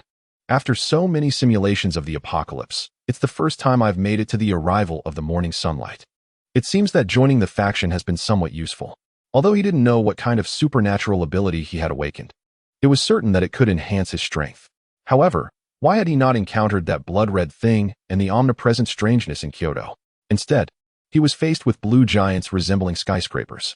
Simulation ended. Survival time this time was less than 1 day. Rewards distributed at the lowest level, Attribute increase of 0.01. Do you want to replace your talent? Talent. If he could fight until dawn, that blue talent might still be somewhat useful, but unfortunately, he could only keep one talent now. No replacement, Yang Tian replied. At that moment, the system panel refreshed. Host, Yang Tian race, human attribute, 10. Note, the limit for common human physiology is 10, and the average attribute for humans is 4. Talent, peak martial arts, gold, achievement, first ray of sunshine, achievement obtained, first ray of sunshine, reward, talent sublimation, one time can enhance the quality of one talent without side effects. Yang Tian looked at the sudden prompt and seemed to understand what the system meant by self-simulating exploration. Is the golden legend that strong? If upgraded to a red-level talent, would I be afraid of ascending? Yang Tian thought to himself. Use talent sublimation. Detected that the host currently has only one talent. Are you sure you want to enhance it? Tip. Upgrading the talent to red will prevent any replacements. Confirmed. Yang Tian replied seriously. Then, he saw the talent on his attribute panel shatter into a mass of golden light. The golden light quickly coalesced into a vortex, gradually revealing a red character. Talent. Martial Arts Enlightenment. Red. The path of martial arts is severed until your appearance breaks the boundary of heaven and man, circulating blood and chi through the 9 heavens. You have opened a path to enlightenment, allowing the world to understand that mortals can also stand shoulder to shoulder with gods. Effect. The myth of the martial arts world will be personally written by you. As the talent sublimated, Yang Tian felt as if he were an enlightened old monk. Sitting cross-legged on the sofa, chi and blood surrounded him, constantly washing over his body, producing a series of deep rumbling sounds. After an unknown period, Yang Tian was awakened by a familiar ringtone. As he opened his eyes, a sharp glint shot through the air, his gaze like an abyss, resembling an old sage who had been in seclusion for many years. Feeling the qualitative change in his internal chi and blood. Was this the state after breaking through the limit? Yang Tian felt that if he observed carefully, he could even see the tiny dust particles in the air. Picking up the phone, he said casually, "Senior, why are you calling?" "Junior, where are you now?" "We've already arrived," came a pleasant voice from the other end, indicating her good mood. Ji Qing fell silent for a few seconds, seeing that Yang Tian did not respond. "Junior, you're not still at home, are you?" What? That kid Yang Tian isn't going to be late again, is he?" Yang Tian could vaguely hear the noisy sounds on the other side. He glanced at the time. What was happening? Had he really been in a daze for a few hours? "Stinky Yang Tian, if you don't get here in 5 minutes, I will expose your secrets." Hearing that slightly arrogant voice, Yang Tian felt a pang of annoyance. After all, he had a weakness in her hands. "Senior, I'll hang up now. I'll definitely arrive within 5 minutes." On the other end, Ji Qing looked at the white-haired woman, Amelia, teasing her cute junior, and smiled slightly. Yang Tian casually threw on a black trench coat, looking out at the sunset as dusk fell, the slanting sun like a curtain. A beam of golden sunlight streamed through the window and illuminated his face. He hadn't expected it to be so late. His dark secrets must not be exposed, otherwise, he would face an alternative death. As for what those secrets were, it was just a bit of study materials. Chi and blood surged through his body, and with a light jump, he landed on the rooftop, aiming for a direction, like a shadow darting between the skyscrapers. Snap! Yang Tian skillfully jumped onto a skylight, glancing at the people below. It was no big deal, but he noticed an old Wang hiding behind a curtain. Seeing so many people anxiously searching for him, Yang Tian would not let them down. He was a warm-hearted good citizen. He made a slight noise, drawing everyone's attention to old Wang's direction. Listening to the rising and falling sounds behind him, Yang Tian indicated that he did good deeds without leaving his name. "So, does Yang Tian have any secrets?" "I think you're joking, and how could he possibly arrive here in 5 minutes?" Ji Qing asked the vice president, wanting to learn Yang Tian's secrets so she could torment him. "Senior Qing, when did you start paying so much attention to Yang Tian?" Lin Xinran asked in confusion. Ji Qing was known for her aloofness at school, and even the only boy in the club didn't receive much extra attention. Ji Qing's expression froze for a moment. She wasn't aware that she had become very familiar with Yang Tian in private. "Aren't we all in the same club? Isn't that normal?" "Oh, actually." Just as Lin Xinran leaned in to whisper Yang Tian's little secret to Ji Qing, a voice interrupted.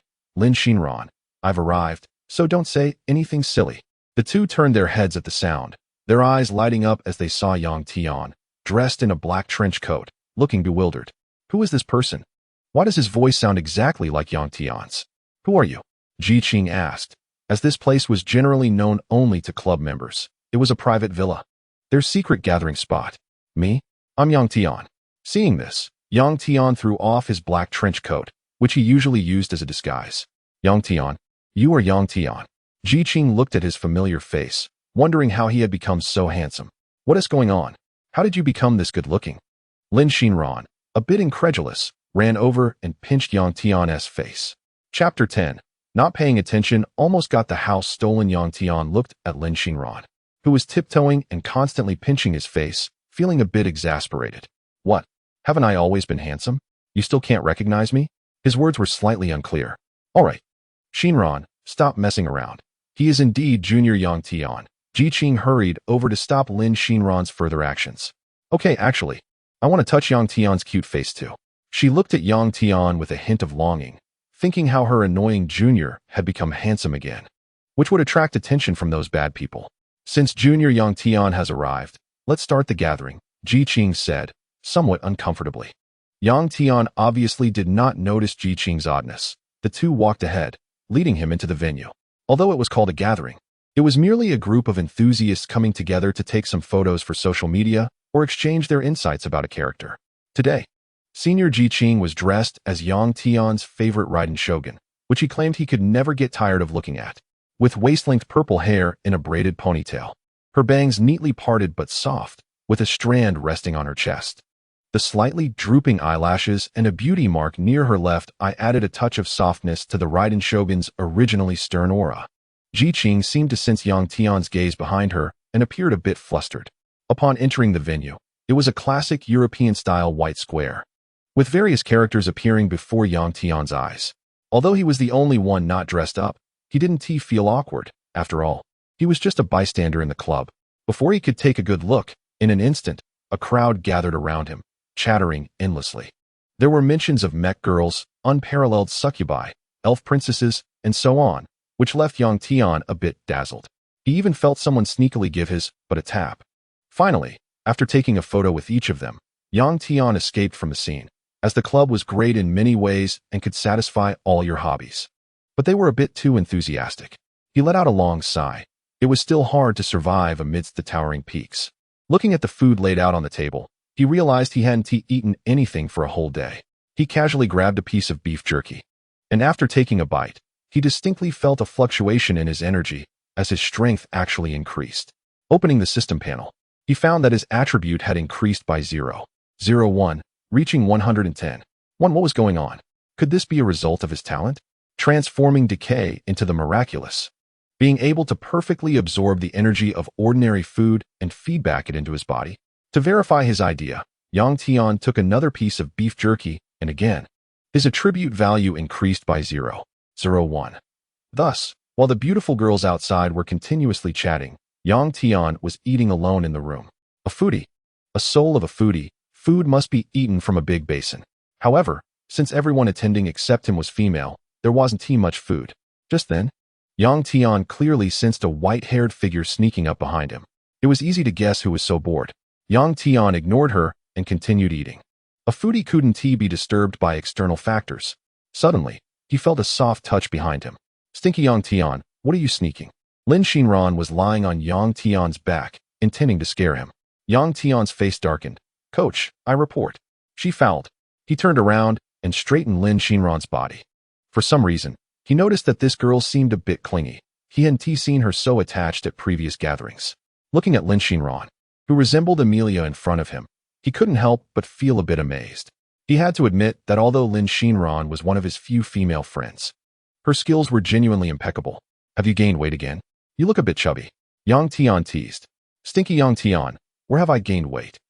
Lin Xinran pounced on Yang Tian like an agitated cat. With that body of yours, aside from being a bit bigger there, what else can you use to fight me? Yang Tian said disdainfully as he saw Lin Xinran trying to pounce on him. Lin Xinran was 171 centimeters tall, and with shoes on, she reached 175 centimeters. Just enough to meet Yang Tian's chin. Yang Tian just wanted to tease her a bit. After all, she had previously threatened him and almost ruined his reputation. Lin Xinran looked down at her prominent features, feeling wronged. Was she really that unappealing in his eyes? All right, stop pretending. I know you're just trying to fool me. Seeing this, Yang Tian flicked her forehead, making her hold her head in pain. At that moment, Yang Tian seemed to catch a glimpse of tears shimmering in the corners of Lin Xinran's eyes and thought it was bad. He was already a martial arts master. This girl wouldn't be stunned, would she? He moved her hand away, revealing a large red bump on her forehead. Looking at her awkwardly, he realized he had indeed caused trouble. However, the tears he imagined didn't appear. Instead, he saw her forcing a smile. It should have been a heart-wrenching scene. But Yang Tian thought in his heart, still smiling? Could she really be that silly? Suddenly, he snapped back to reality and quickly covered her bump, wearing a concerned expression. This couldn't be seen by others. Are you all right? Does it still hurt? Yang Tian asked with concern, realizing it was his own fault for being careless. Meanwhile, Ji Qing, who was outside discussing with everyone, wondered where Yang Tian had run off to when she saw him protecting Lin Xinran in his arms and touching her forehead. It felt ominous. Her home was about to be robbed. She quickly told everyone she had something to do and needed to leave. Lin Xinran looked at Yang Tian covering her forehead, thinking, "Stinky Yang Tian, what do you think I should do?" She initially wanted to say, "I'll open a bump on your forehead. Let us see if it hurts." But thinking of Yang Tian's disdainful expression earlier, a sense of unexplainable disappointment spread in her heart. Normally, she might not feel this way, but for some reason, she was particularly sensitive to Yang Tian's attitude now. Even knowing it was just Yang Tian's joke, she still found it hard to let go. What could she do? After all, Yang Tian's charm had nearly reached the limits of humanity. No. Lin Xinran's voice was faint, and before she could finish, a voice came over. "Xinran, what happened? Are you running a fever?" Upon hearing this voice, Yang Tian's expression froze slightly. If Senior Ji Qing found out, would she think he was a violent maniac? He was still somewhat concerned about Ji Qing's opinion, as she had helped him a lot in the shadows. In this world, his parents divorced early, and he grew up in a relative's home. After entering the magic capital, he started living alone. If it weren't for the help of some friends, he really wouldn't be able to live as comfortably, like a salted fish, as he was now. Chapter 11. The simulation. The next day, Ji Qing didn't have time to think about those matters anymore. Seeing Lin Xinran's expression, she knew Lin Xinran was enduring pain. Don't ask her how she knew. Just as she was about to bypass Yang Tian to see what was going on, Yang Tian, following her, was constantly adjusting his position. Thus, in this back-and-forth tugging, Ji Qing could only see Yang Tian's back. "Junior Yang Tian, what are you doing?" Ji Qing asked, somewhat displeased. Did he really not want her to see? "Aja, don't be surprised later." Yang Tian awkwardly turned his head and said weakly, knowing he couldn't escape this calamity. He decided to go all out. With a shrug, Ji Qing saw the large red bump on Lin Xinran's head. "Uffed, so that is how it is." Ji Qing covered her mouth, her body shaking slightly as she couldn't help but laugh. "Xinran, what happened? Did you bump into a pillar?" She couldn't help but gently touch the bump on Lin Xinran's head with her delicate hand. "What are you doing? It hurts." Lin Xinran's eyes turned red as she complained. Sorry, I thought you were fine since Junior Yang Tian was covering it," Ji Qing said, her hands frozen in place. Looking confused. "Come on, I'll take you to put on some medicinal alcohol."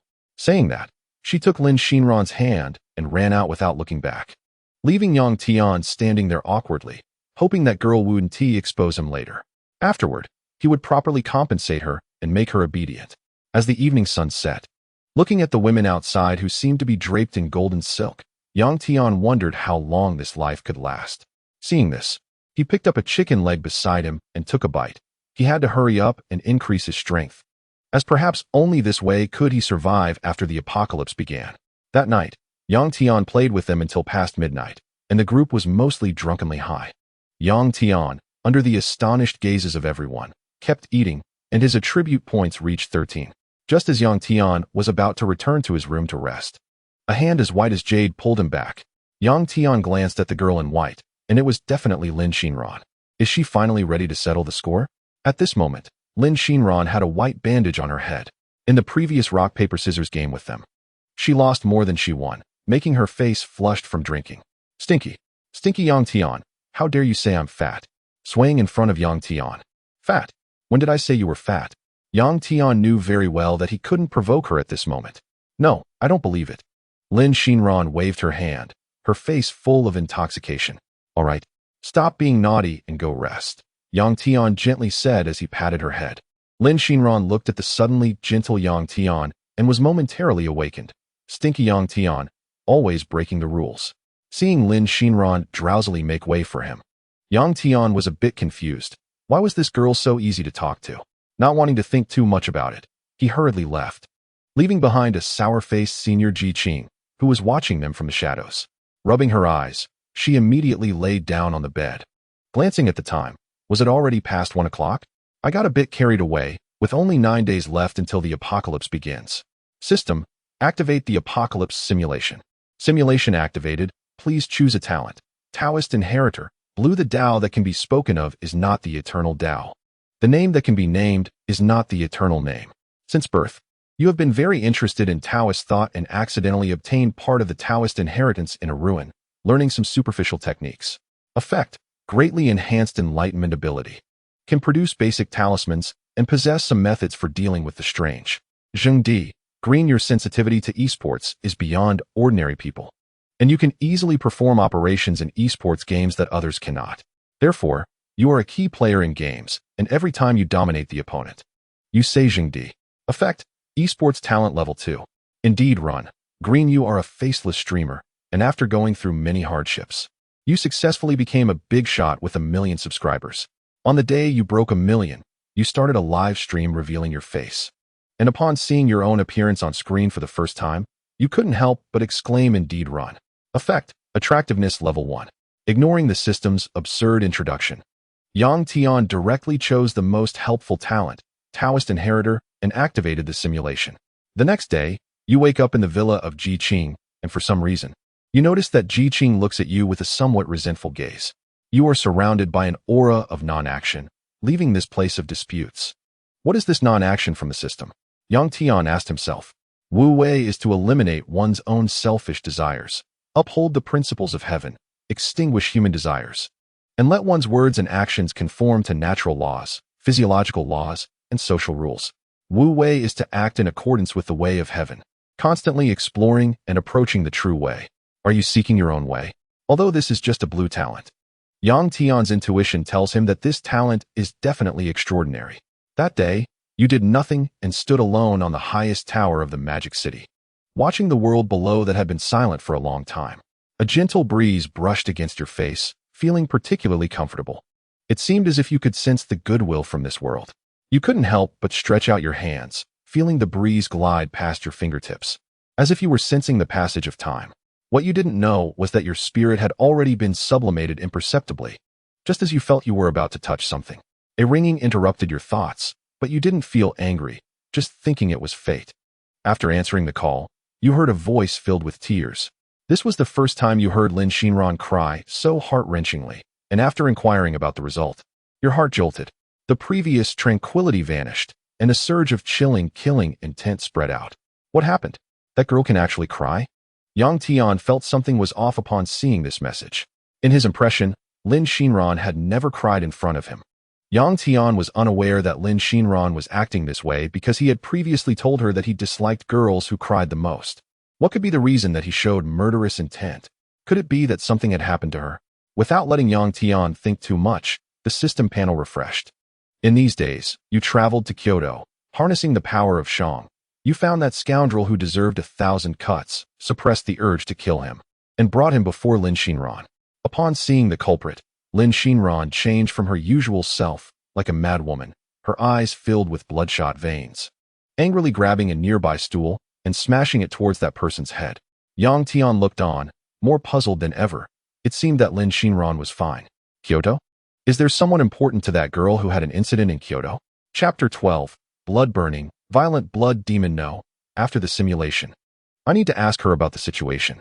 Looking at Lin Shinran's state, you didn't persuade her to stop. You believe that even if Lin Shinran accidentally kills him, you would never let her suffer even a little. After venting, Lin Shinran cried in your arms all night. You didn't say a word the whole day, only able to sit alone on the rooftop at midnight to calm your emotions. Affected by this incident, you began to focus on enhancing your own strength, secretly vowing never to let Lin Shinran be sad again. In the past few days, you took advantage of the power of sorrow to continuously search for great supplements. Through relentless martial arts training, you successfully achieved the 6th cycle of martial arts blood circulation, raising your attributes to 70 points. You discovered that you seemed able to fly in the air, using the surging power of blood and energy. Finally, the new year was approaching, and Ji Qing and the members of the club all went to her house to comfort Lin Xinran, preparing to celebrate the new year with her. With just 1 minute left before the apocalypse began, you casually found an excuse and left alone. You stood atop a high tower, watching the lively atmosphere inside. Fortunately, Lin Xinran had some good friends to comfort her, which helped her recover somewhat. Suddenly, your martial arts perception began to respond. You frowned and looked up at the suddenly changing sky. With a loud bang, the sky a chasm, and countless blood-red energies spread towards the lower realm. You tried to use your blood and energy to protect yourself, but found that what came was an even stronger wave of blood energy and various negative malicious emotions invading, although it didn't greatly affect you.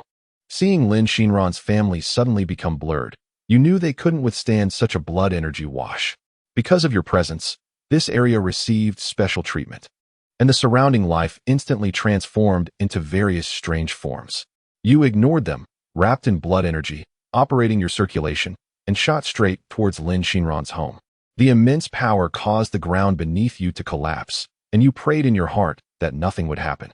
Fortunately, you had set up talismans in her home in advance, and a golden light shield unfolded, temporarily protecting them. You stood on the rooftop, fully unleashing your blood energy, facing the blood energy wash, hoping to hold it off. Just then, a blood hand suddenly attacked you from behind. But your martial arts perception did not give a warning, due to most of your blood energy being used to resist the front wave of blood wind.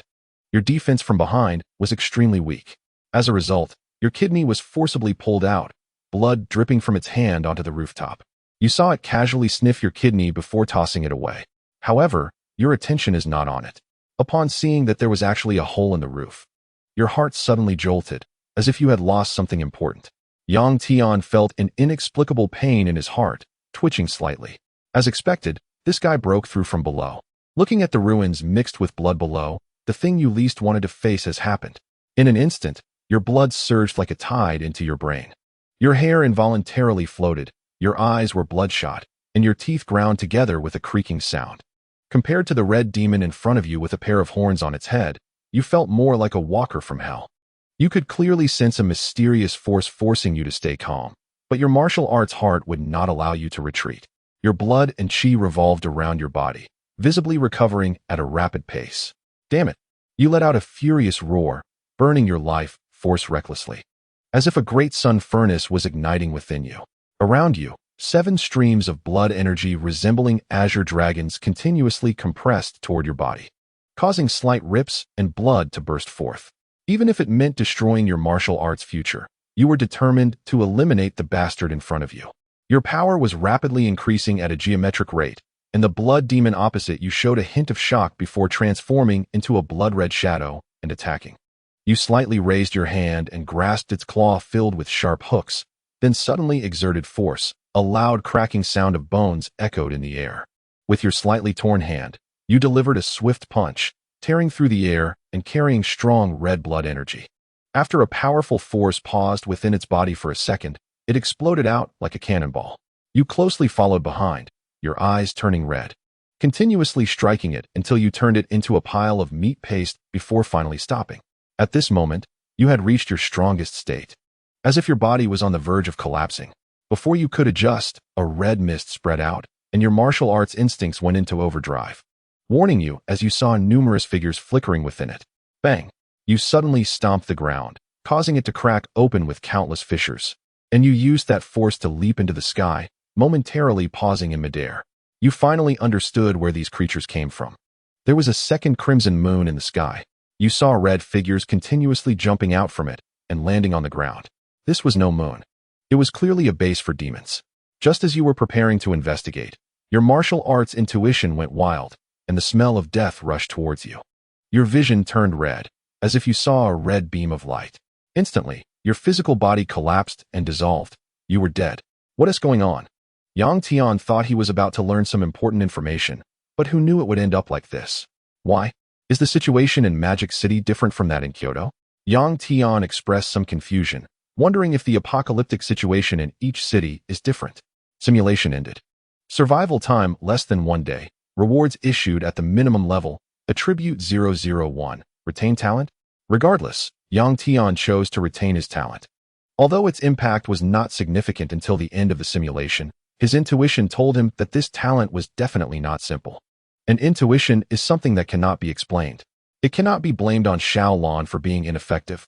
Mainly, there is a red talent, martial arts connection, which makes it quite difficult to maintain a state of non-action. If the Taoist heir on the panel had thoughts, he would definitely say, "Host, you are absolutely right. You may not know the pain of a level 1 sorcerer fighting a max-level warrior, but I do." Yang Tian glanced at the time. Only a few minutes had passed, and they should still be having fun. It was just the right time to ask Lin Shinran what was going on. One reason why he was so angry in the simulation was also because of Lin Shinran. Before Yang Tian could take action, a faint sound of a door opening came through, and he was a bit puzzled about who would come in at this time. Chapter 13. Important information with abilities far beyond the ordinary. Yang Tian had already gotten up and hid at the door before the person entered. What came into view was a girl whose breath smelled of alcohol, her cheeks slightly flushed, swaying as if she could faint with just a gentle push. "Senior Ji Qing? What are you doing here?" Yang Tian realized that the person who came was Ji Qing, and he immediately breathed a sigh of relief. Yang Tian Jr., what are you doing in my room?" Ji Qing looked at Yang Tian in his pajamas, her cheeks flushed and her speech heavy with the scent of alcohol. Before Yang Tian could respond, a questioning voice echoed in the air. "Hey, no way, you can't be a junior. Juniors aren't this tall?" Looking at Yang Tian, who was a head taller than him, Ji Qing chuckled. After saying that, his aura suddenly turned icy. "Who exactly are you? Why are you in my room?" Yang Tian looked at the cold beauty in front of him, with a face full of black lines. "Are you performing Sichuan opera or something?" The change happened so quickly. Ignoring her words, Yang Tian was forced to step forward and said speechlessly, "Senior, are you drunk?" "Oh, it seems to really be Yang Tian." He pinched Yang Tian's soft face and then fainted, conveniently falling into Yang Tian's arms.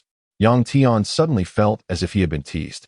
This fall was quite unfortunate, as Yang Tian was wearing pajamas, allowing him to clearly feel the contact with Ji Qing's body in front of him. His gaze involuntarily drifted to the most noticeable area, and his heart raced with heat. To avoid crossing a line, he could only forcefully suppress the demons within him, influenced by his red talent. Yang Tian's vitality far exceeded that of ordinary people, making him even more sensitive in that regard. Not to mention, Yang Tian was still a young boy who had never experienced such things. It was a double blow. This was his first time being so close to a girl. As for Lin Shinran, well, in Yang Tian's eyes, she was more like a buddy, and he couldn't develop any such thoughts about her. Just then, the blue talent Taoist heir on Yang Tian's talent bar suddenly flickered, and instantly a stream of tranquility surged into his mind, calming him down. Looking at the delicate and charming body in front of him, he felt a sense of boredom, as if he had entered a sage moment. Yang Tian was bewildered. Was this the effect of that talent? A forced calmness? No matter the details, taking advantage of the good state he's in, Yang Tian first helped Ji Qing onto the bed.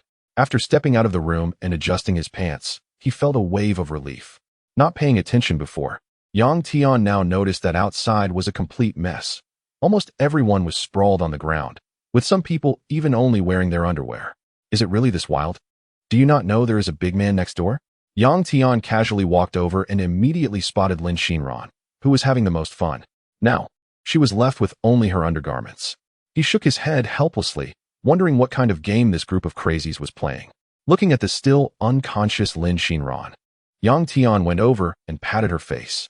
Seeing that he couldn't wake her up, he casually draped a piece of clothing over her and prepared to use some coercive measures. He carried Lin Shinran on his shoulder and walked towards a room. Thinking that the fewer people who knew about the following events, the better, he casually tossed her onto the bed. With a sound, a slight moan of pain was heard. It seemed that she realized her actions were somewhat inappropriate, and a hint of an embarrassed smile appeared on her face, but she probably wouldn't mind. The blood energy gathered in her hand, like a stream of red flowing continuously into Lin Shinran's body. Gradually, Lin Shinran's face turned slightly red. Her body became a bit rosy, and her snow-white legs kept twisting, swaying in front of Yang Tian. Steam emanated from her body. and the air was filled with the smell of alcohol. How much did this girl drink? Looking at the alcohol swirling in the air, Yang Tian felt speechless. Finally, the flush on Lin Xinran's body began to fade. Her eyelashes trembled slightly, and her pair of sparkling eyes slowly opened. The first thing she saw was Yang Tian, who was close at hand. Upon realizing her current state, she felt a moment of surprise. Then, she tugged at the only remaining piece of clothing, crossed her arms, and teased with a playful expression, "Stinky Yang Tian, what did you do to me?" Yang Tian looked at Lin Xinran, whose face was almost splitting with laughter, and suppressed the thought of giving her a brain explosion. "Stop talking nonsense here. I have a serious question to ask you." "How serious is a serious question?" Lin Xinran lay on the bed with a mischievous smile, completely unconcerned that her current state could easily lead someone to commit a crime. Yang Tian tilted his head, sighed, and then swiftly gave her a chop with his hand. "Ouch!" Lin Xinran clutched her head in pain, her clear eyes sparkling with stars, looking at Yang Tian with a face full of resentment. "Don't you know that hitting the head can stunt your growth?" Seeing Lin Xinran finally return to normal, Yang Tian stared into her eyes with a serious expression, his sharply defined and cold features slowly leaning closer to Lin Xinran. As Yang Tian approached, Lin Xinran's heart unconsciously raced a little faster. Could it be that this annoying guy has finally come to his senses? Finally, Yang Tian's face stopped in front of Lin Xinran, with less than 1 centimeter between them. "Lin Xinran, do you have someone important in Kyoto? Or are you going to Kyoto?" "TCH." Lin Xinran rolled her eyes with a look full of disdain, thinking that it was about to start that thing. However, seeing Yang Tian's serious expression at this moment, Lin Xinran shook her head and thought for a moment. She only had one sister who was still attending university in Kyoto. Could this guy be planning to target her sister? No way, that won't do. I can't let my sister harm Yang Tian. I have to be the one to do it myself. What are you talking about? I don't understand. Lin Xinran said weakly, her gaze shifting elsewhere as she gently pushed Yang Tian away. She expressed that she had been feeling pressured by Yang Tian's close proximity, and her heart couldn't take it. Yang Tian looked at Lin Xinran in front of him, her eyes drifting, unable to meet his gaze, which clearly felt like a lie, as if she was just short of licking the sweat off her face. Seeing that Yang Tian was about to make another move against her, Lin Xinran immediately bounced off the bed and struck a fighting pose. "Really, this is important. If I said that your person living in Kyoto would face disaster, would you believe it?" Yang Tian helplessly stopped his hand in midair and laid it all out to Lin Xinran. "Encountering difficulties? What's your situation? Don't curse my sister," Lin Xinran said, hands on her hips, looking fierce, her perfect figure on full display. Yang Tian looked at Lin Xinran, who seemed completely unconcerned about her appearance, and wondered, "Don't you realize you're only wearing a top right now?" Ignoring all this, Yang Tian heard an important piece of information. "Sister? When did Lin Xinran have an older sister?" "I was joking with you, silly girl." Yang Tian clapped his hands and said to Lin Xinran. Then he closed the door and left. "Stupid Yang Tian. You are the real fool." Yang Tian heard her response from behind, but ignored her, and first looked for Lin Xinran's phone to see if he could discover anything. Looking at the little bare phone case in front of him, it really hadn't been changed, had it? This is a gift that Yang Tian received on her birthday. It has been used for several years, and it's still almost as good as new. I guess my taste in things is quite good. This phone case is of good quality, so I'll give the seller a positive review. The phone unlocks directly with a fingerprint. Don't ask why Yang Tian's fingerprint works, because even she doesn't know. Flipping through her phone's photo album, it shouldn't be a problem, since we are all brothers in the same pair of pants. Finally, I discovered something useful. What is this? Xiaomei. Chapter 14. I'm really not a lowly fan looking at the photo on his phone of a white-haired girl in black stockings holding a small black bear. Yang Tian noticed that she resembled Lin Xinran in some ways. Remembering what Lin Xinran's mother looked like, he thought, well, it makes sense that someone could give birth to 2 top-tier individuals. However, is this lowly really Lin Xinran's sister? Isn't this height difference a bit too much? Remembering the appearance of Lin Xinran's sister, or rather, there's no need to remember at all. After all, Xiaomei's look is deeply engraved in the hearts of seasoned drivers. Yang Tian set off under the cover of night, not wanting to waste a moment. The sooner he arrived in Kyoto, the better. He could also visit the headquarters of Shang in Kyoto to see if he could awaken his supernatural powers. However, it was only 1 in the morning, and there were no flights or subways. He wanted to try out Shang's powers, but that thought was quickly dismissed. Right now, he could barely reach half the speed of sound, which is over 600 kilometers per hour, and the distance from Modu to Kyoto was just over 1,000 kilometers. But he couldn't maintain peak condition all the time, meaning as long as he kept simulating on the way and improving his physicality, he should be able to shorten the time to reach Kyoto. Of course, this was also to better control his body strength. Yang Tian opened his phone map, and a green marker appeared on the screen. His energy surged towards his lower body as he ran straight towards Kyoto. Along the way, Yang Tian understood what it meant to be a man like the wind. On the 9th day of the apocalypse countdown, at 8 in the morning, in a luxury open-air hotel in Kyoto, Yang Tian lazily settled in a corner. Glancing at the information in his hand, he had a pained expression. Lin Zhan. Why does your name have to be Lin Zhan? Yang Tian vaguely remembered that during a previous simulation, he had also encountered a lowly named Lin Zhan in Kyoto, which delayed him for an entire day. And that Lin Zhan was precisely Qiongmei, this character. No need to think too much. This Lin Zhan was 99% likely to be Lin Xinran's sister. Waiter, bring 10 more servings of tomahawk steak to table 11. Not thinking too much, just watching how things develop. We'll cross that bridge when we come to it. After hearing Yang Tian's voice, the waitress quickly finished taking the order, dashed into the kitchen, grabbed the dishes, and ran off.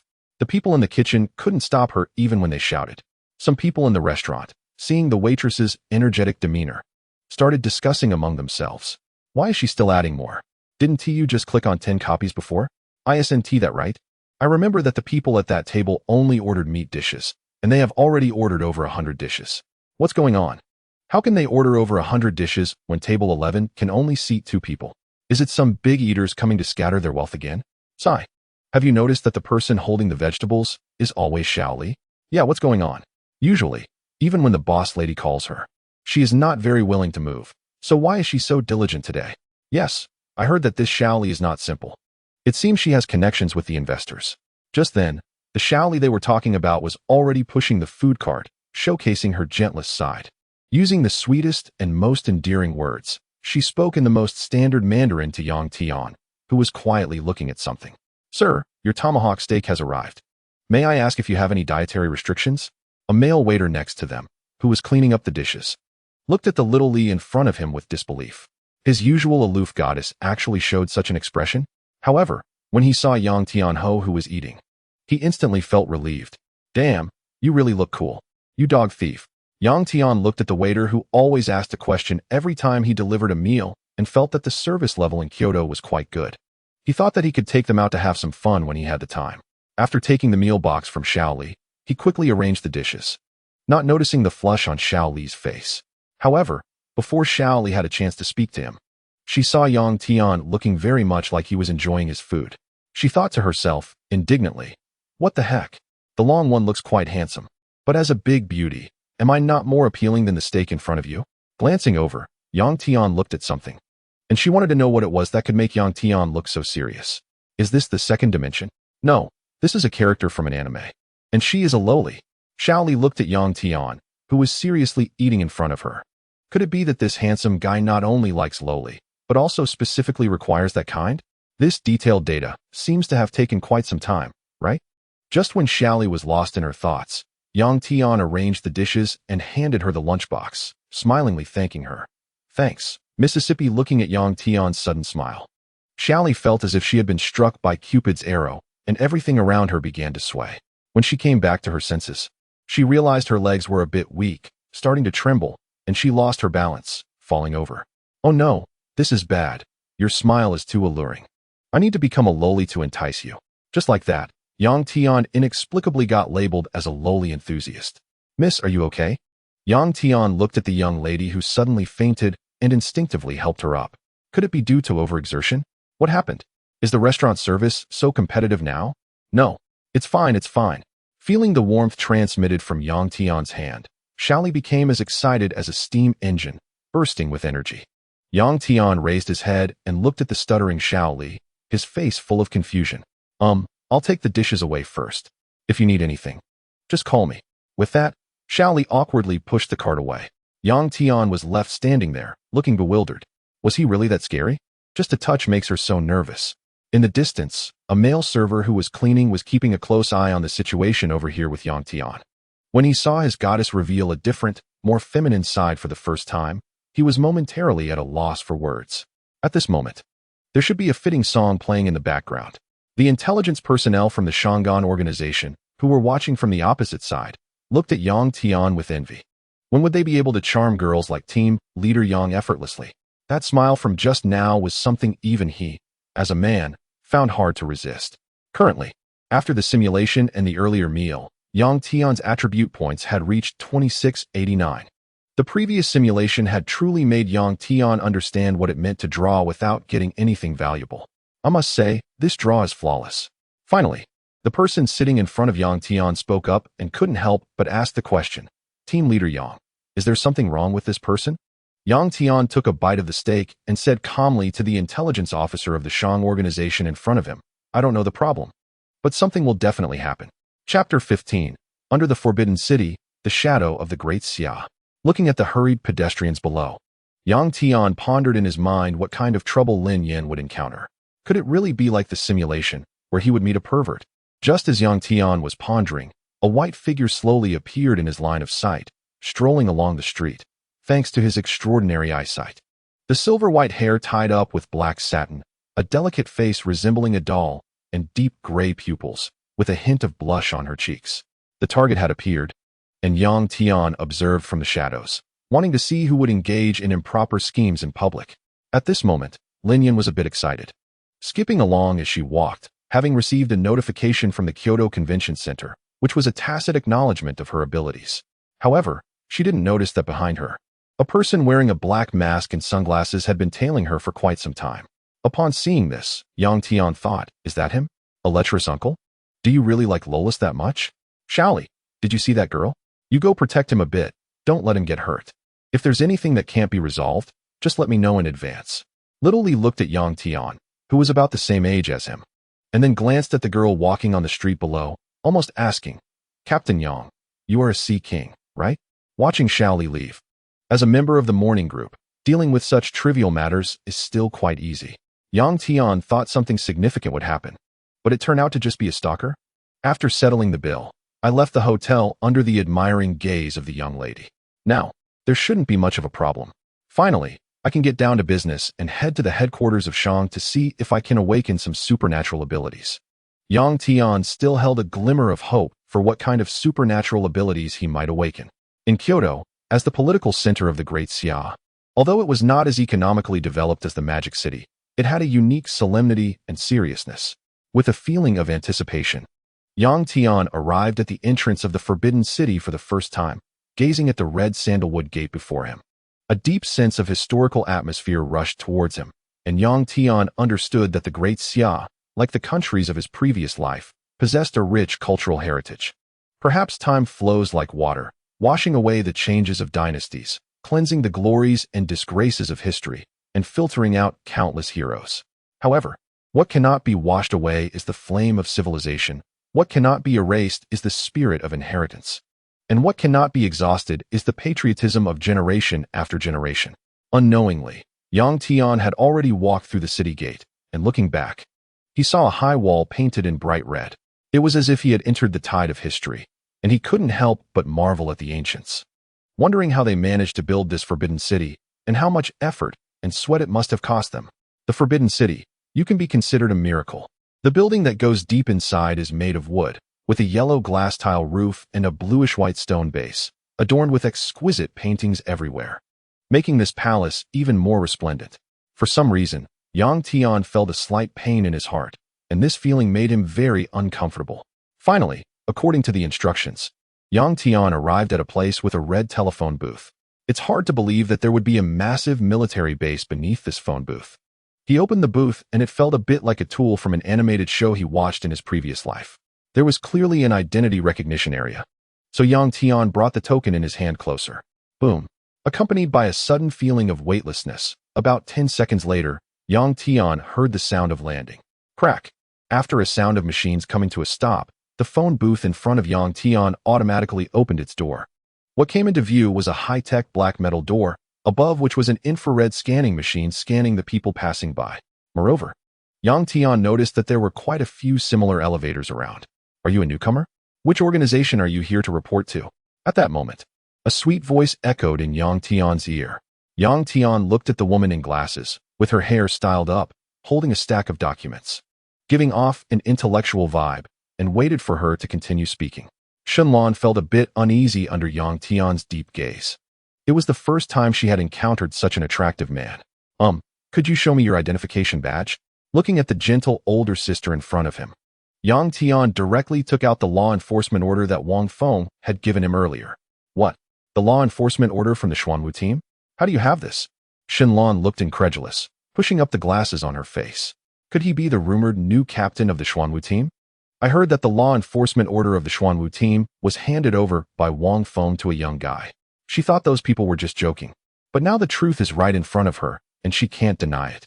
As the logistics minister of Shang, Shenlan has encountered quite a few geniuses over the years, but someone as young and outstanding as Yang Tian is truly one of a kind.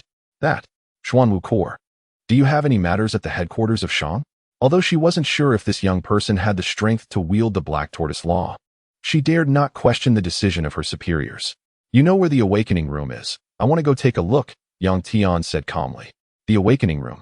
Huh. Shenlan looked perplexed. Although she didn't know what Yang Tian was up to, she still led him inside.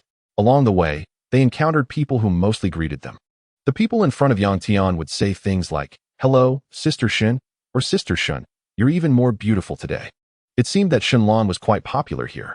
"Sister Shun, where are you going? Who is this behind you?" At that moment, a person of similar age to Yang Tian approached, with flowing green hair and a charmingly rogue expression, as if he had a patch of green grass growing on his head. Yang Tian looked at this slightly hostile youth and wondered if this was the consequence of being too handsome. It turns out it's Jingyi who has arrived. He just came to the headquarters and is not familiar with the layout yet. I'm planning to take him to the awakening room. Shenlan looked at the familiar young man in front of her. His green hair made him easy to remember. The awakening room? Is he going there too? Just so happens that I'm also going for a second awakening. How convenient. Qing-Yi naturally walked beside Shenlan, turning back to give Yang Tian a fierce glance. Yang Tian was left dumbfounded behind, thinking, "Bro, your hair is really green. Your hobby is quite unique. I can't accept it." Seeing that Yang Tian didn't respond, he thought he must have scared him, so he ignored him and started chatting with Shenlan ahead. Along the way, Yang Tian witnessed what a steel fortress looked like. The surrounding modern mechanical technology, any one of which could probably stir up a storm if taken outside. Yang Tian even discovered quite a few mechanical assembly lines producing parts for mechas. Is this the cutting-edge mecha technology that leads the world? Chapter 16 The Gap of Power. Yang Tian looked at the transparent room separated by high-pressure hardened glass, where some people in white coats were fiddling with something. If it weren't for the word awakening at the entrance, he would have thought this was a laboratory for studying white mice. Xuanwu Squad. This is the awakening room of the Shang organization. Since Qing-Yi is also about to awaken, why don't we wait a bit? Shenlan turned around and said to Yang Tian, who was observing the room. Qing, standing nearby, heard Shenlan's address and doubted whether she had misheard, wondering what the general team was. Sister Shun, where is there a general team? Qing-Yi asked in confusion. The discipline in the Shang organization is very strict, and when encountering someone of a higher rank, one naturally cannot be careless. The person next to you is the newly appointed commander of the Xuanwu Brigade. Shenlan gently reminded. Next to? Qing-Yi turned her head and only saw some researchers working in front of their computers. Sister Shun, don't joke around, you startled me. Qing-Yi said, awkwardly rubbing her nose. Behind you, Shenlan said softly, silently pointing with her thumb. Seeing Shenlan's serious expression, Qing-Yi realized she wasn't joking. She cautiously turned her head and saw Yang Tian, who was looking at her with curiosity. Besides him, there was no one else around. Isn't he a newcomer? Qing-Yi thought to himself with confusion. No matter what, Qing-Yi still turned around. Qing-Yi, captain of the 10th Squad of the Qinglong Brigade, reporting to the Xuanwu General Team.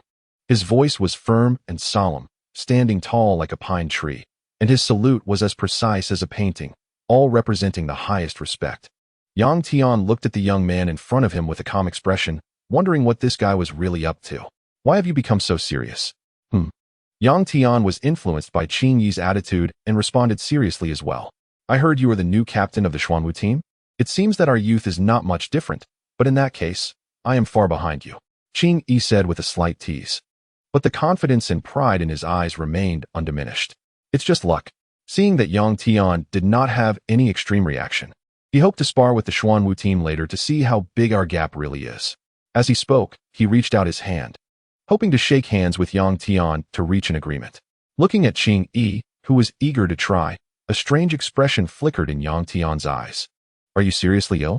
As soon as he touched Qing Yi's hand, a surge of hidden energy flowed into his palm, indicating that he was quite a tough character. Seeing Yang Tian's expression remain unchanged, it was clear that someone who could become part of the main squad was not an ordinary person. Finally, under Yang Tian's expectant gaze, Qing Yi entered the awakening chamber. Inside the awakening chamber was a huge mechanical pod, which automatically closed after Qing Yi entered. Yang Tian then saw the staff beside him furiously typing on the keyboard. A burst of white light flickered on the surface of the mechanical pod, and Yang Tian watched as the data on the screen for Qing Yi continuously changed: strength, speed, willpower, and so on, until the final result appeared, freezing at the initial stage of the second tier. So, the second awakening is about raising one's power to the second tier? Yang Tian remembered the previous simulated information. The second stage means that Qing Yi's attributes are now 92, which seems to be lower than his own starting point. Just when Yang Tian thought the awakening was about to end, a green light suddenly appeared around the mechanical chamber. This is the awakening of superpowers? Has Qing Yi finally awakened her superpower? Shenlong said thoughtfully beside her, as if it were natural for such things to happen. Sister Shun, is it common for this kind of awakening to occur? Yang Tian couldn't help but ask from the side. Shenlong was slightly taken aback to hear Yang Tian call her Sister Shun. She thought that someone as young and powerful as Yang Tian would generally be proud and not so easy to talk to. The Xuanwu team rarely sees the awakening of abilities. There is only a 1% chance of an awakened ability user appearing. However, since Qing Yi's father is the commander of the Qinglong team, it's not surprising that he can awaken abilities. Although Shenlong knew the name of the handsome young man in front of her, she wouldn't easily call him by name without Yang Tian's permission. The commander of the Qinglong team. Huh? Yang Tian heard this familiar name. During the simulation, it seemed that he even sacrificed himself to buy Yang Tian some time to survive. Otherwise, Yang Tian really wouldn't have been able to live until the morning and achieve his goal of obtaining the opportunity to enhance his talent. Thinking about this, Yang Tian found this Qing Yi a bit cute. He wondered if his father also had green hair. As the mechanical chamber released a hissing sound of white steam, Yang Tian realized that the awakening had ended, and it was quite fast. How is it? What kind of superpower have you awakened, Qing Yi? After seeing Qing Yi come out, Shenlong hurriedly walked up to him. Like his father, he has wood-type abilities that can enhance physical recovery and combat capabilities.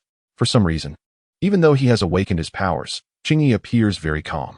Yang Tian can clearly see that Qing Yi's expression is more confident, and after awakening his abilities, his entire demeanor has become much more composed.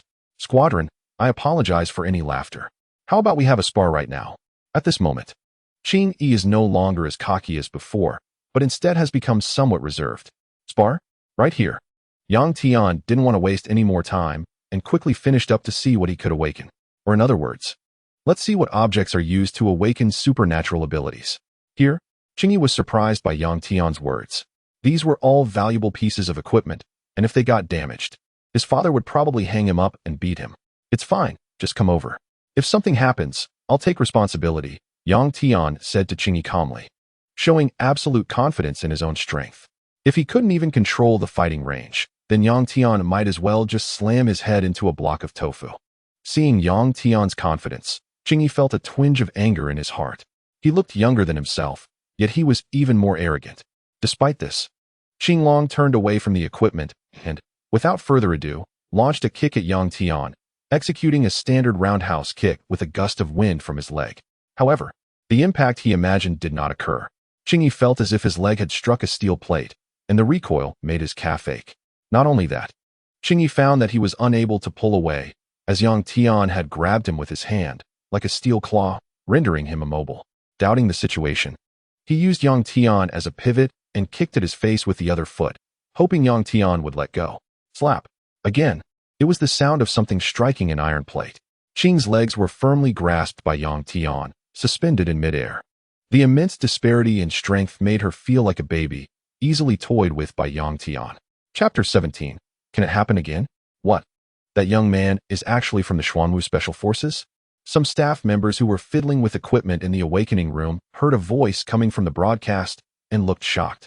Since they were separated from the outside world by glass, They could only learn about external information through the broadcast. Wow, is he really from the Xuanwu team? Isn't it said that Xuanwu Brigade is a middle-aged man? How come this person is so handsome? A cute girl in a short white coat with short hair looked incredulous. With such looks, she could easily overshadow those celebrities and wealthy people online. Stop daydreaming. Someone is coming in, a man said as he walked up to the infatuated girl. Glancing at Yang Tian outside, he complained to himself, Heaven, what is going on? Why does he look like that? And he's from the Xuanwu Special Forces. I always thought there were no perfect people in the world, but after seeing him, I have to deny that idea, at least in terms of appearance and achievements. No young person can compare. Even the oldest white-haired elder here affirmed that. What can be done? This is the crushing difference in quality. You are standard definition, while Yang Tian is already Blu-ray 1080. With the help of researchers, Qing Yi completed his awakening. This person must be the son of the Azure Dragon team. That green hair is too conspicuous. The short-haired girl complained to the person next to her, Stop being so talkative and hurry up and upload the data. Looking at this junior sister in front of him, he understood her lively personality. Sigh, I just wonder if the Xuanwu team has a girlfriend. If not, I'd even consider being a freebie.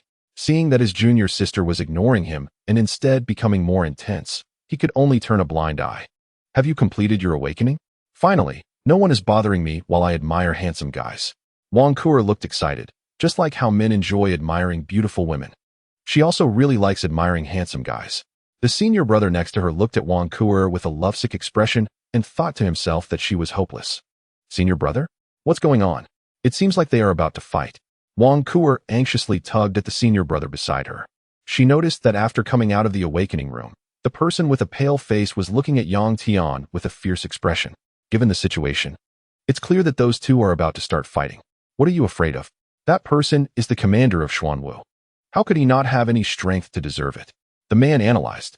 But Qing Yi has just awakened his abilities, and his strength is no longer just at the second level. He should be able to put up a fight even against a third-level opponent. Wang Kuer clearly doesn't want Yang Tian's image in her heart to be damaged. Watching Qing Yi walk away, she thought they had reconciled and sighed in relief, but unexpectedly, Qing Yi suddenly executed a spinning kick aimed directly at Yang Tian's handsome face. Wang Kuer covered her eyes and angrily said, Damn Qing Yi. You don't follow the rules of martial arts. Not only do you sneak attack, but you also aim for someone's face. However, there was no scream from the broadcast. Instead, there was a deep, resonant sound of impact, like hitting a block of iron. Seeing this, Wang Kuer slowly peeked through her fingers, and just in time to see Yang Tian effortlessly grab Qing Yi in midair with both hands, as if he were catching a chick. Wang Kuer couldn't help but exclaim. The scene before her was too shocking. Such a high-difficulty move requires an immense amount of strength to execute.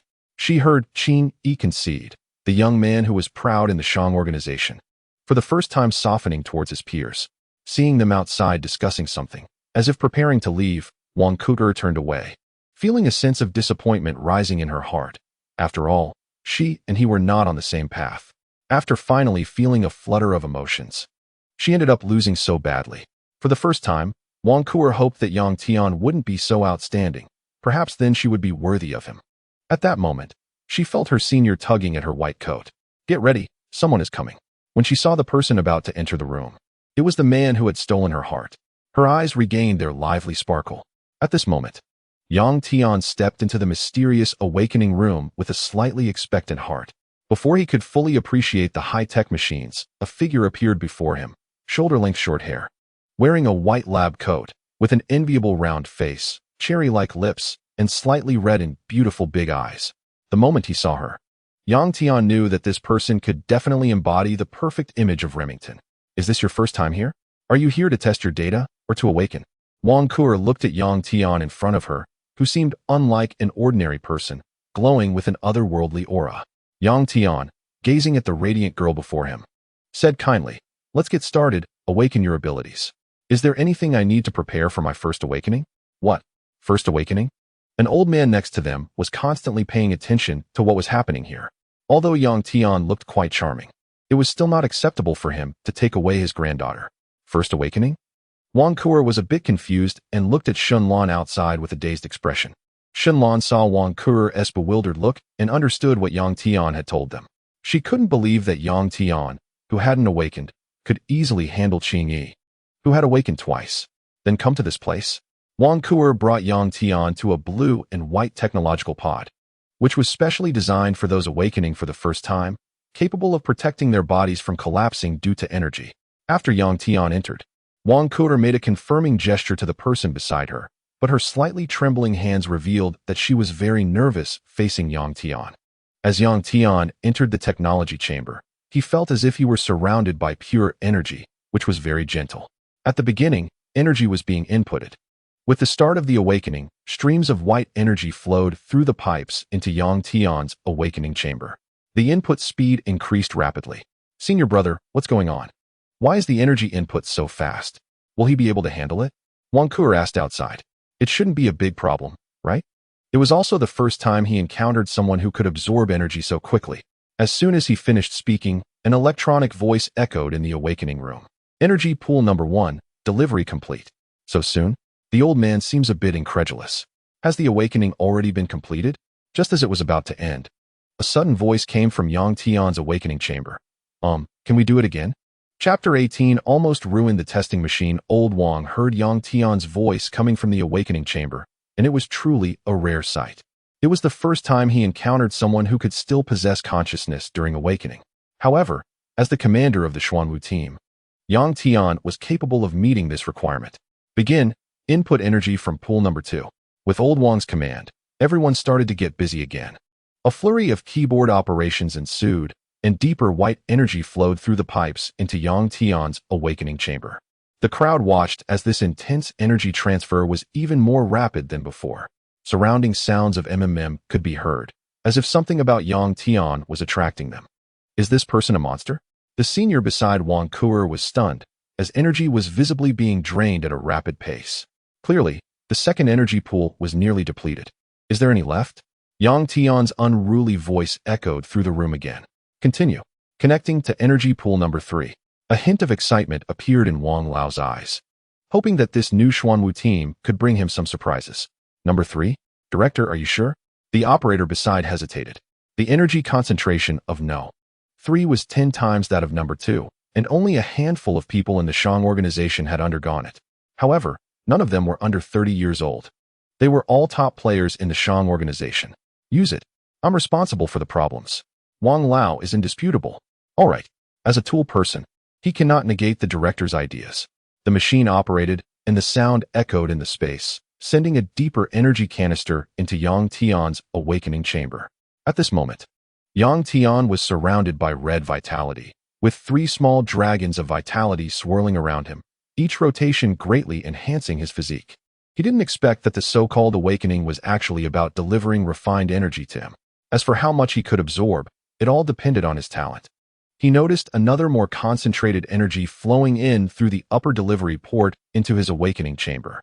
This time, Yang Tian clearly felt the energy in a mist form, continuously drifting towards his body.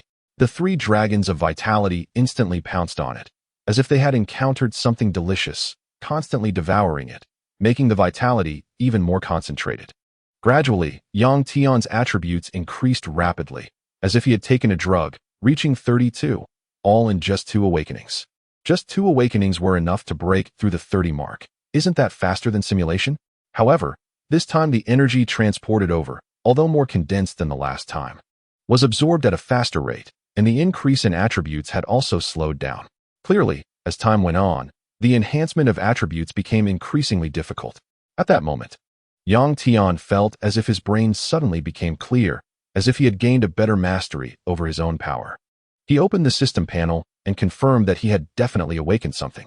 Host, Yang Tian race, human attributes, 32. Note, the limit for common human physical attributes is 10, and the average human attribute is 4, spirit, 11, spirit panel activated. Possessing abilities different from humans. Talent, martial arts mastery, red, Taoist successor, refreshing, achievement, first ray of sunshine mental power awakening? Is this the awakening of one's own abilities? Yang Tian felt as if he could more easily harness the surging power within him. How is the Taoist heir's talent from the system in a refreshed state? There is a problem with the attribute panel. Talents are not rigid.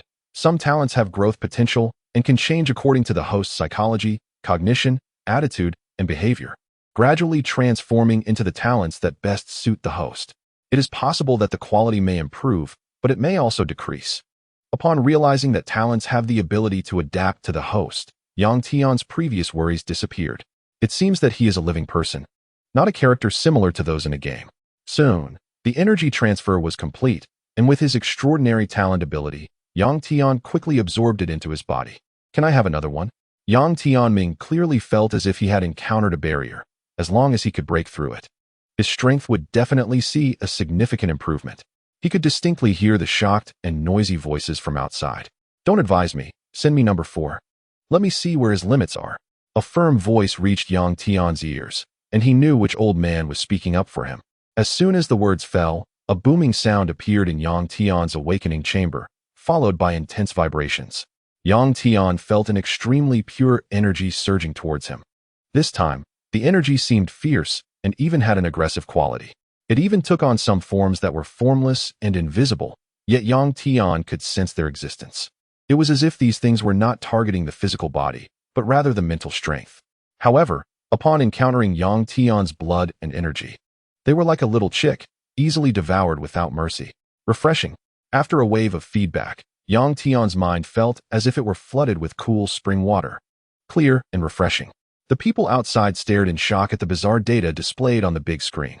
Director, stop supplying energy. The machine can't handle it anymore. It's going to explode. A middle-aged man looked back with a pained expression at the smoking machines. How could this be? That machine can't possibly malfunction. Wang Lao asked in disbelief as he watched the 4th energy pool about to be drained. In his many years of life, he had never seen anyone capable of short-circuiting a machine. It was a data processing machine, and the person inside was moving with such speed and strength that it seemed like they were cheating, rapidly ascending in power, likely exceeding the 10th tier. The middle-aged man was anxious. His usual task was to calculate the data of awakened individuals and assess their power levels. This data processing machine, which had accompanied him for many years, was treated like a son. Now, his son was smoking and continuously sounding red alarms, potentially at risk at any moment. How could he not be worried? How could this happen? After my calculations, the highest level of human attributes can only reach the 10th rank, which is impossible. Wang Laoyan said 2 impossibilities, thinking that this person was joking. With attributes exceeding 10 levels, can this still be considered a human? As he spoke, he walked up to the machine in front of that person. It was fine not to look, but once he did, he was startled. Clearly, he had already reached the 10th level, yet his attributes were still rising rapidly, as if he were on a rocket, unable to stop at all. Hurry! Stop the energy supply. Wang Lao was a bit flustered. If this continued, the testing machine would definitely be ruined. Chapter 19 Crisis Warning. After hearing the director's response, that person quickly used the computer to control the machine and stop the energy supply to Yang Tian. With a creaking sound, he looked at the calculation machine in front of him, which was emitting white smoke, and felt a pang of heartache. Not just him, but even old Wang frowned. A malfunction in this type of machine would require a significant amount of money for repairs. Outside, Shunlan watched helplessly as the calculation machine broke down. Realizing there was no way to record Yang Tian's strength data now. Yang Tian, you are so powerful, are you really still human? She thought anxiously in her heart that humans always feel fear towards the unknown. Finally, under the gaze of the crowd, Yang Tian's awakening pod slowly opened. Seeing the person inside still looked human, everyone breathed a sigh of relief. They certainly did not want Yang Tian to turn into some strange form. What was going on? At this moment, Yang Tian's attributes had reached 36. He originally wanted to take advantage of the situation a bit more, but suddenly his energy ran out. As soon as he emerged, he noticed that everyone was staring at him, and in an instant, various emotions flooded his mind. There was admiration, infatuation, relief, jealousy, and even a hint of subtle fear. This was also one of the effects of his awakened supernatural ability. His mental acuity allowed him to perceive the emotional fluctuations and malice around him. May I ask, are you still human? At this moment, Wang Lao cautiously stepped forward. Can those above the 10th level still be called human? You should know that among their organization, the strongest person only has the strength of a peak 4th tier. And Yang Tian, being so young, is not even half the age of that strongest person, yet his strength has already broken the limits of humanity. This situation is truly both frightening and exciting. The fear lies in whether Yang Tian has a correct sense of right and wrong. and whether the law can still restrain him. The excitement comes from the thought that if such a person were to hold power in Daxia, he would surely be able to ensure the stability of the country and the peace of society. Ace, do you think I look like a human? Yang Tian looked at the old man in front of him, feeling a black line on his forehead. If it weren't for the man's advanced age, he would have definitely let him know why the flowers are so red. Clearly sensing that the old man was a bit embarrassed, Yang Tian wasn't planning to tease him anymore. Just as he was about to leave, he suddenly felt a vibration in his lower body, as if he was exercising. Amidst the curious gazes of the crowd, he awkwardly took out the law enforcement badge. Why are you vibrating for no reason? And so violently? What is going on? Looking at the green glowing Xuanwu law enforcement order in front of me, as soon as it was taken out, a holographic electronic map appeared, with a red dot marked on it that was constantly flashing and shrinking. Outside, Shenlong informed Yang Tian that someone from their Xuanwu team was in trouble and was requesting support. Oh, is anyone still causing trouble near the headquarters of Shang? Yang Tian expressed that with his own strength, there was no need to panic. However, he found that a group of names gradually emerged around the red dot, and one of them was none other than Shaoli. Okay, Yang Tian is a bit panicked now. The new member of the Xuanwu team, Shaoli, who has just transitioned from a reserve member to a formal member, should have been happy about this change. However, he couldn't feel joy. He knew that the condition for every reserve member to become a formal member was the sacrifice of an official member. Then, the reserves would fill the vacancy, ensuring that each team had 100 members for normal operations. Today was his first day reporting in Kyoto, and unexpectedly, he received a summons from the headquarters right after taking office. He had always thought that the commander of the Xuanwu team would be a strong, steady, and mature man. However, upon meeting Yang Tian, the imposing image of the Xuanwu team leader collapsed in his mind. This person, who looked even younger than him, was actually the commander of the Xuanwu team. He found that Yang Tian did not possess the arrogance typical of a genius. Even when facing a waiter, he was gentle and elegant, not overbearing. Although he still did not know Yang Tian's strength, it was at this moment that Shaoli decided to follow him and become his sharp sword. Unexpectedly, the first encounter with the headquarters came with a task. Although it was just to protect a little girl, it was his first mission, and he did not complain at all. He put in 100% effort, determined not to disappoint the headquarters. Sure enough, he discovered a person in the shadows wearing a mask, completely covered up, who was constantly following Lin Zhan, maintaining a distance that was neither too close nor too far, clearly with ill intentions. Although he knew the person meant no good, the other party did not take action, making it difficult to directly apprehend him. Finally, after Lin Zhan finished attending a gathering, that stalker seized an opportunity and closely followed her. He marveled at the audacity of this guy, who actually dared to enter the women's restroom, and hurried to follow him, coincidentally learning about the layout of the women's restroom for the first time. Before the stalker could take action, he apprehended him. Just as he was preparing to hand him over to the police, he discovered that Lin Zhan was missing. You feel a bit anxious. This is your first task. And if you can't even complete such a simple task, you might be ashamed to death. You quickly utilize Shang's power to access the venue surveillance and discover that Lin Yin has been taken by a group of men in black to a van. You hurriedly use your connections to go rescue him. If anything happens to Lin Yin, you probably won't have the face to stay in Shang anymore. You find their location, an abandoned factory that has been deserted for a long time. Using your exceptional skills, you sneak into the outskirts of the abandoned factory and hide in the shadows. Seeing the eerie blue altar glowing in the distance, you realize that something is wrong and quickly contact the other members of the Shang organization.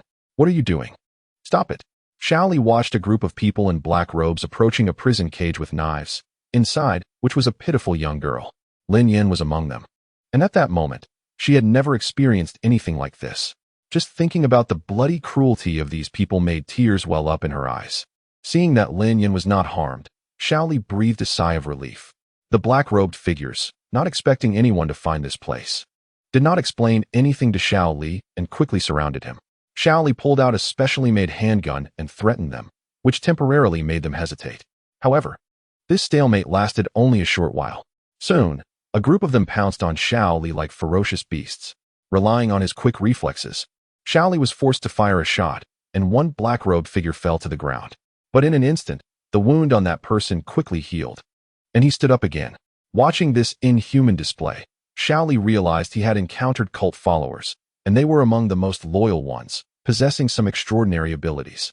Chapter 20. The 10 seconds of death struggle. At this moment, young Tian was quickly rushing towards the location of the red dot.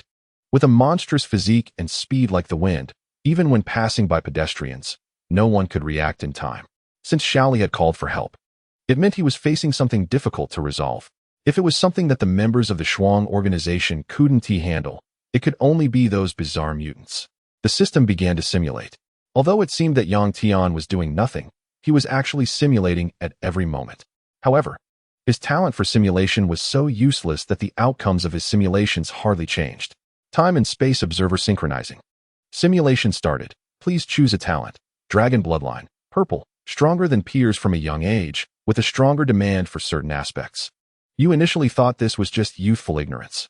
Until you reach adulthood, you occasionally find hard scales appearing on your body, accompanied by fragmented memories.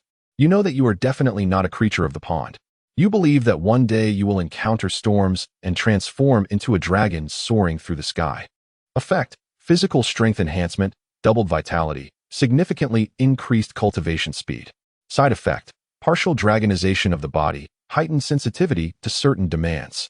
Yin-yang physique. White, you enjoy dressing up in a delicate and cute manner. To let more people know you, you have become obsessed with live streaming. Every live stream is filled with 10 levels of filters, and a simple phrase like eating a peach feels so cool gets you trending. Your affected gestures, combined with a refined accent, are quite unbearable. In just a few seconds, you make the audience spend a lifetime trying to heal. Effect: transformed into a gender-fluid person. Social butterfly syndrome. Green, you don't know what awesome describes, but when socializing, you are never shy, never afraid, and not intimidated by others' gazes or opinions. You can communicate effortlessly and possess excellent psychological resilience. Effect: become a social powerhouse, with words that are more impactful. The scenery around you rapidly retreats as Yang Tian runs wildly on the road, looking at the purple on the talent panel. Has it finally refreshed a purple talent for me? Ignoring the other two mediocre talents, I chose the dragon bloodline and began to simulate. I hope this talent can provide me with some useful information. Understanding that the apocalypse will begin in 8 days, I no longer hide my abnormal physique and start frantically searching for nourishing items to enhance my vitality and strength in an attempt to face the apocalypse.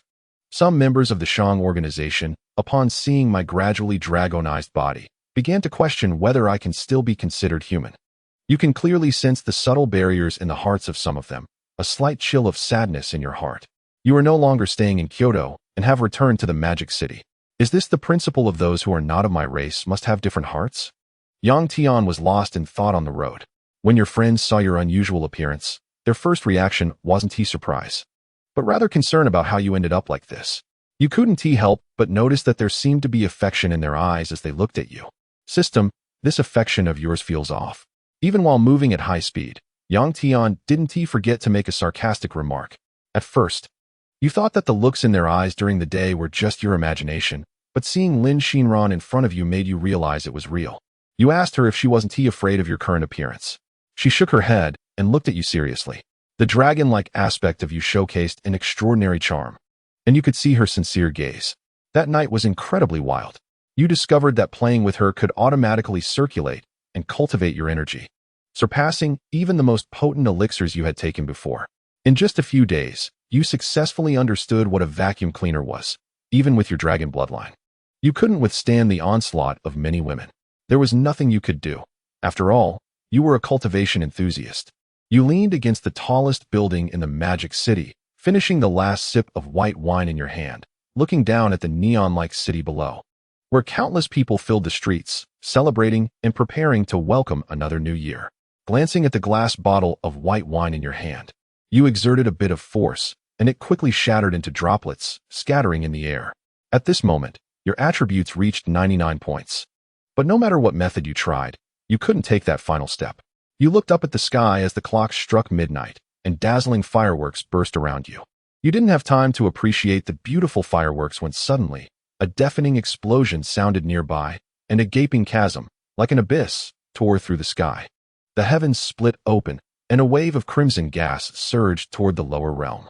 Faced with a blood-red abyss, you exerted all your strength, but still couldn't see what was inside. In the first second, you saw a huge object resembling a demonic eye emerging from within, its enormous size blocking out the sun akin to the moon in the sky, making you feel like a mere grain of sand in its presence. Even from a distance, your keen vision allowed you to see that this eye seemed to be composed of clusters of repulsive flesh, continuously writhing, greatly impacting your mental state. In the second, the whole world seemed to lose its sound. Your five senses felt suppressed, yet you could still clearly perceive that the fireworks were still exploding nearby. You saw the people in the lower realm becoming blurry as they came into contact with the crimson energy.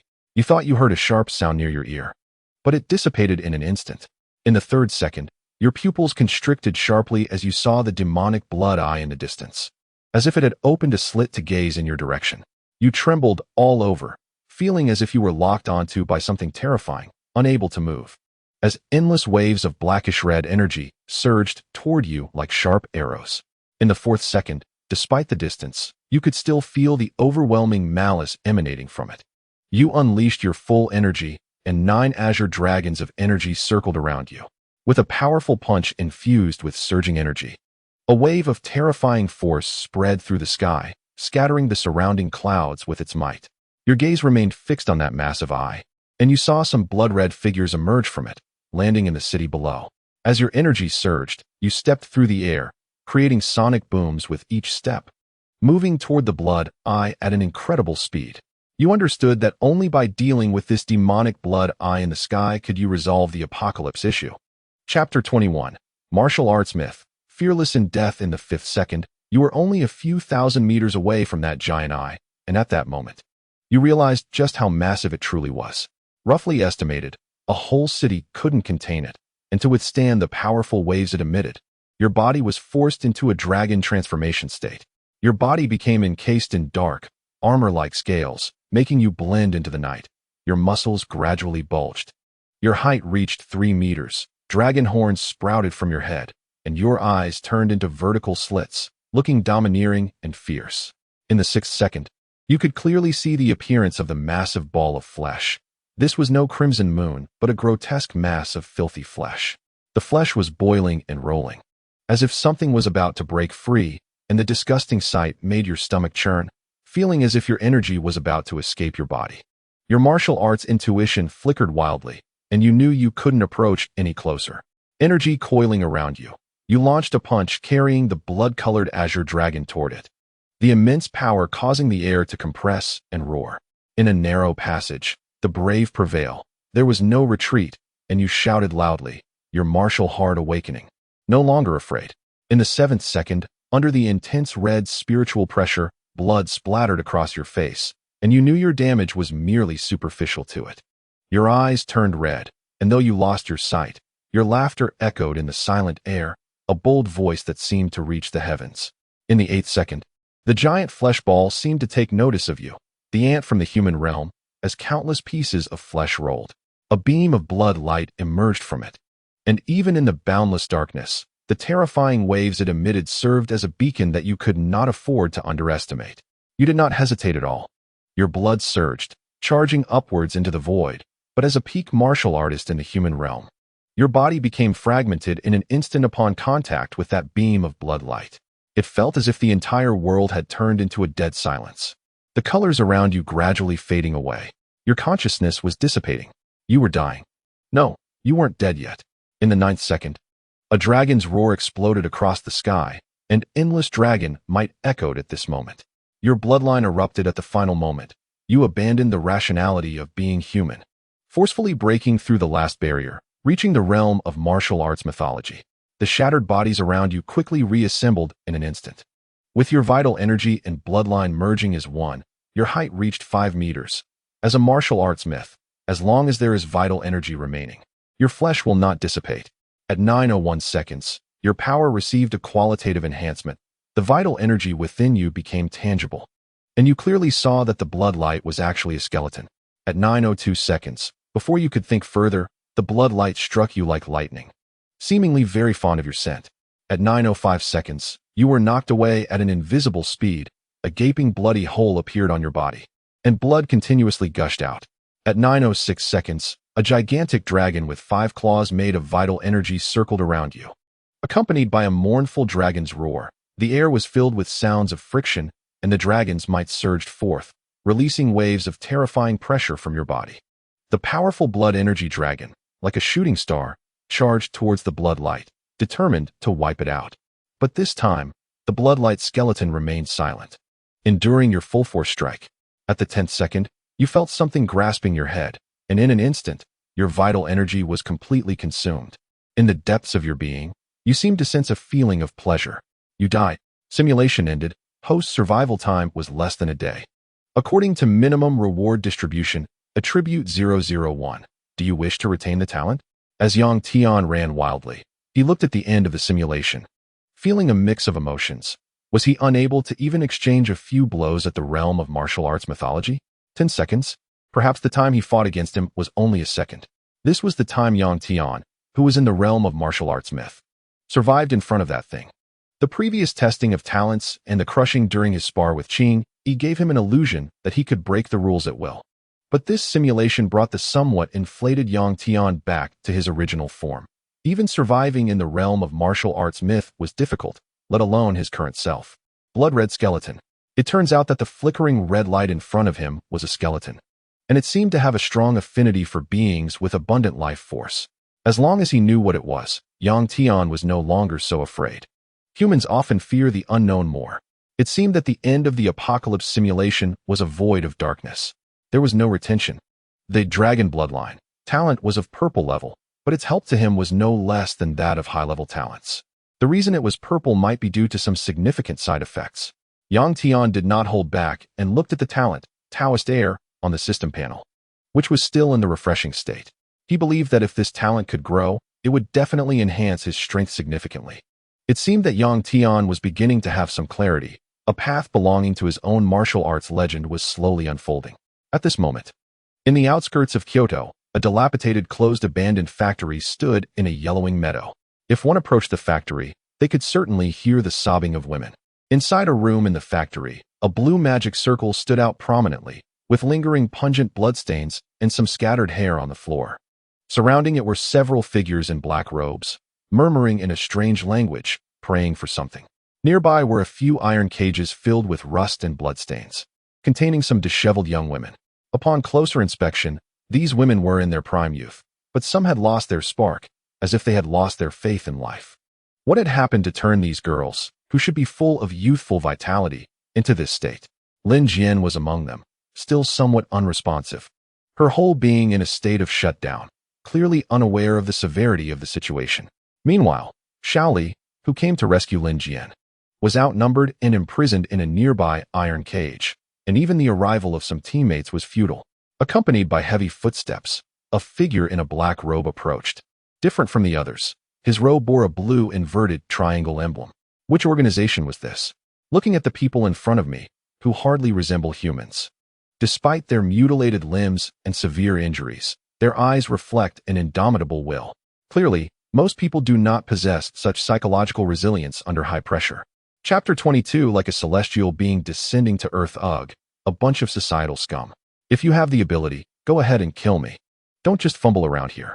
A severely injured man next to Shaoli glared fiercely at the black-robed questioner. His eyes were bloodshot. His face wore a fierce expression, as if he wanted to eat their bones and drink their marrow. His hatred was overwhelmingly intense. Shaoli knew that some people joined the mourning organization simply because their loved ones had been harmed by its bizarre cruelty. The angry man in front of him chose to join mourning because his loved ones had tragically died at the hands of those mutants. They were determined to slaughter the bizarre in the world and restore peace to the land, which was also the motto of some members of the mourning organization. Brother, I'm sorry for dragging you down. Shaoli lay on the ground, forcing himself to swallow the blood that overflowed from his mouth, the metallic taste exploding in his mouth, yet he showed a hint of regret on his face. It was because of his plea for help that he fell into this predicament. One could say he had brought this upon him. We're all brothers. Why say such things? Since I'm here, I naturally want to regret it. The man's face showed no sign of regret. His eyes were firm and unafraid of death. The other members of the troll cult, seeing this man's toughness, looked at the leader ahead, asking for guidance on what to do next. The man in the black robe with a blue inverted triangle drawn on it was one of the bishops of this cult. Don't pay attention to these jumping clowns. Continue with the sacrifice. A cold voice echoed in the dim crimson room. like a high and mighty ruler who could decide their deaths at any moment. At the same time, upon hearing this devilish voice, the women let out a low, sobbing sound, as they already knew what they were about to face. Lin Yin saw someone of a similar age curled up in a dirty corner, their face filled with despair, looking like a corpse. Their pale and weak face seemed as if they hadn't eaten for days. "What is going on?" Lin Xian cautiously asked. The woman looked up at the petite and beautiful figure in front of her, not expecting another newcomer to arrive. You'll find out soon." She seemed reluctant to face Lin Xian, her weak and faint voice reaching his ears, unwilling to elaborate on what was to come. Just then, with a command from the troll bishop, several figures in black robes swiftly opened the cage and pulled out a few women. The sound of the iron door opening echoed in the silent dark space. Despite some women crying uncontrollably, the figures in black robes showed no signs of hesitation, as if they were dragging not a living person, but a mere beast. Unlucky Lin Yin was one of them. At this moment she was being controlled by a tremendous force, like a little chick being lifted up. The pale-faced woman next to her, seeing that she had escaped a disaster, her trembling body calmed down a bit, and she couldn't help but let out a sigh of relief. Initially thinking that someone would be able to find this place, she had a glimmer of hope to escape this hell. But who would have thought that the greater the hope, the greater the disappointment? She couldn't help but sigh for the newly arrived girl, hoping she wouldn't break down later. Xiao Li, standing nearby, watched as his protection target was dragged into a secret room like a little chick. Just as he wanted to shout at them, he suddenly couldn't suppress the injuries in his body, and a mouthful of fresh blood was spat out, leaving him to watch helplessly as they pulled Lin Yin inside. "Hey, what do you want to do?" Some newly arrived women, although unaware of what was about to happen, felt fear wash over them in such an environment. No matter how they struggled against the black-robed figures in front of them, the outcome was the same. Finally, one of the people in front couldn't hold back any longer. Quickly walking over and slapping one of the women, the clear sound echoing in the enclosed space. The woman who was slapped immediately fell silent, intense pain stimulating her brain. Just that one slap made her face swell like a pig's head, blood appearing at the corner of her mouth. Lin Yin, seeing how vicious these people were, was stunned. Could it be that she had encountered human traffickers? A wave of despair rose in her heart. She hadn't even had the chance to experience the rest of her life. And now it seemed like it was going to end. Finally, Lin Yin and several young girls arrived at a dimly lit hall, with a dozen black-robed figures scattered throughout the hall. In the middle, 3 individuals dressed in blood-red robes were murmuring something. The surrounding air was filled with a pungent smell of blood, and the cultists danced continuously in the flickering blood-red candlelight. In front of them was a huge blood-colored altar with some bloody items placed on it. With a command from the bishop surrounded by the 3 in blood robes. A scream reminiscent of a slaughtered pig echoed in the room. Lin Yin saw an arm fly out, blood soaring, flowing into the altar. Lin Yin, usually a good young person who had never even encountered killing a chicken, had never seen such a terrifying scene, trembling all over in fear. Her face turned pale, her heart raced, and she felt weak all over. If it weren't for being grabbed by a black-robed figure behind her, she probably wouldn't have been able to stand. Just then, Lin Yin distinctly felt a cold breath coming from behind her. Thinking it was her turn, she didn't dare to turn around, tears instantly streaming down her face. A sobbing sound echoed, and she couldn't help but cry out with the others. The bishop standing in the middle seemed to enjoy this sound, a perverse and cruel smile appearing on his face. At that moment, a slightly cold voice echoed in the oppressive room. "Is it fun to scare a few little girls?" The sacrifice suddenly stopped, and many people's muscles tensed up, taking on a fighting stance. "Above you." As the voice fell, a shadow rushed down from above, the immense force shaking the floor to pieces, smoke and dust immediately filling the air. This was a marble floor, yet under that person's feet, it seemed as soft as tofu. Before the smoke cleared, dozens of black-robed figures rushed forward, giving no chance to speak. Bang bang. The sounds of fists hitting flesh resonated.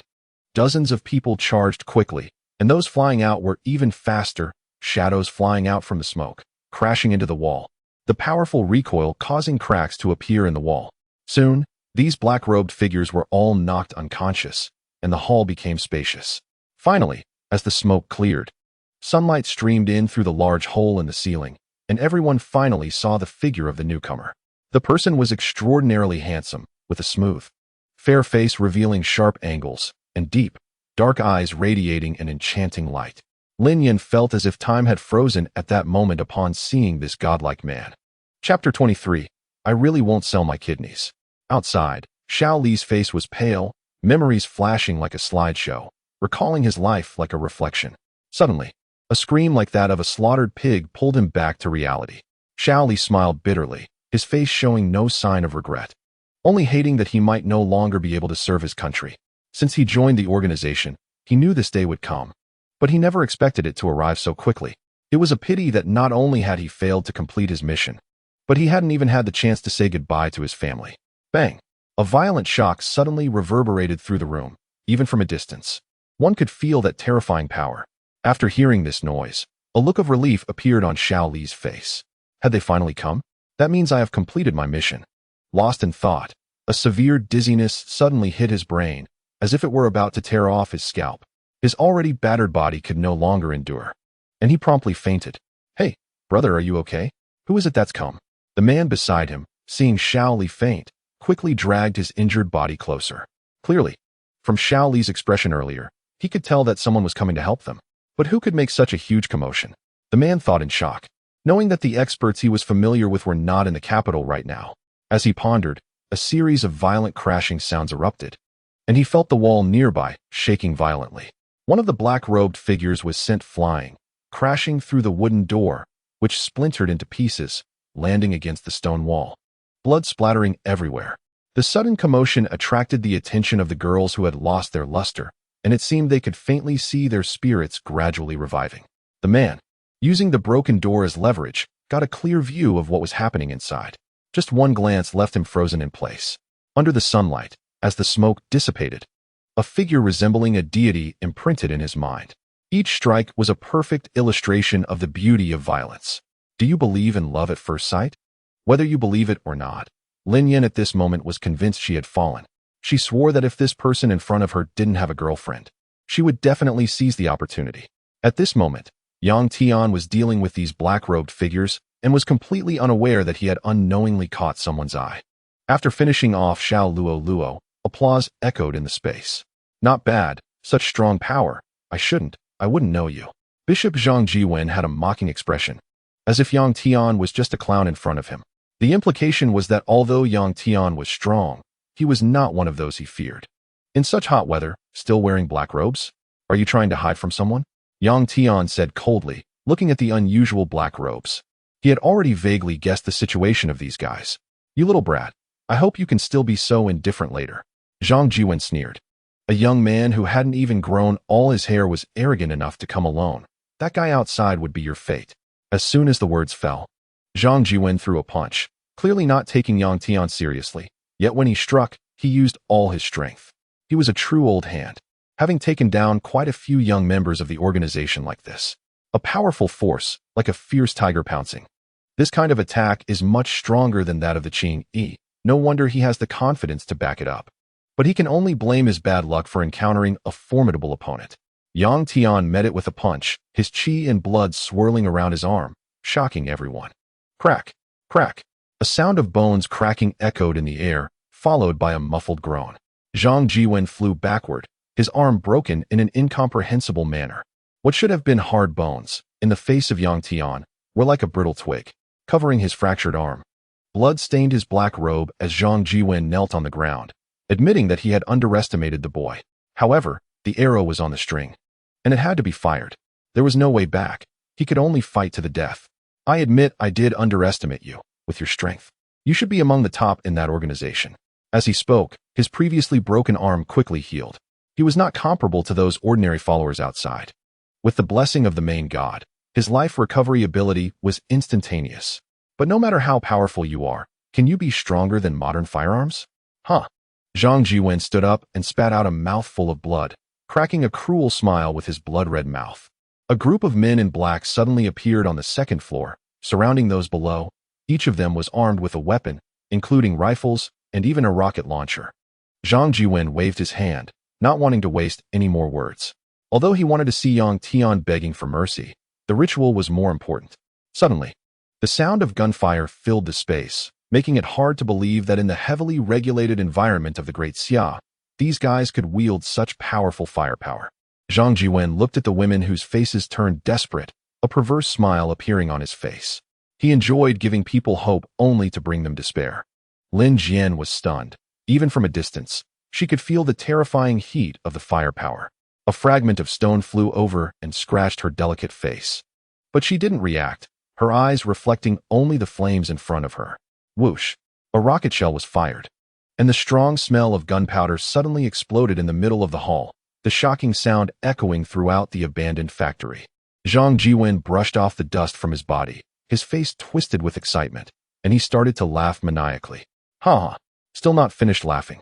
It suddenly came to an abrupt stop as a pair of hands as white as jade pierced through his body, blood gushing out. He saw his kidneys still pulsating in those hands, exuding a surge of vitality. With great difficulty, he turned his head and, upon seeing that person's face, was filled with disbelief. His mouth formed the shape of words, but no sound emerged. Like a robot that had lost power, he fell to the ground with a thud, his face truly contorting in pain. Yang Tian felt a pang in his heart and quickly tossed aside the pulsating kidney. He had only intended to launch a sneak attack, but he hadn't expected this person to be so weak that he could easily tear his body apart. Looking at Zhang Jiwen, who was still in pain, Yang Tian kindly made him feel no more pain. In this way, Yang Tian successfully secured the first blood, but he did not feel the nausea he had imagined, as if he had just crushed an ant. Could this be the change in mindset brought about by an increase in strength? Or perhaps the effect of talent? Beside them, Lin Yan, seeing Yang Tian suddenly appear behind Zhang Jiwen, regained her senses and covered her injured face. For some reason, although she felt a wave of nausea in her heart, she couldn't bring herself to be disgusted by Yang Tian's actions. Chapter 24. The heart-wrenching smile. The surrounding disciples had never witnessed such a scene and were all frozen in place. Usually, it was their bishop who would take others' kidneys. But now, it was their own kidney that had been taken.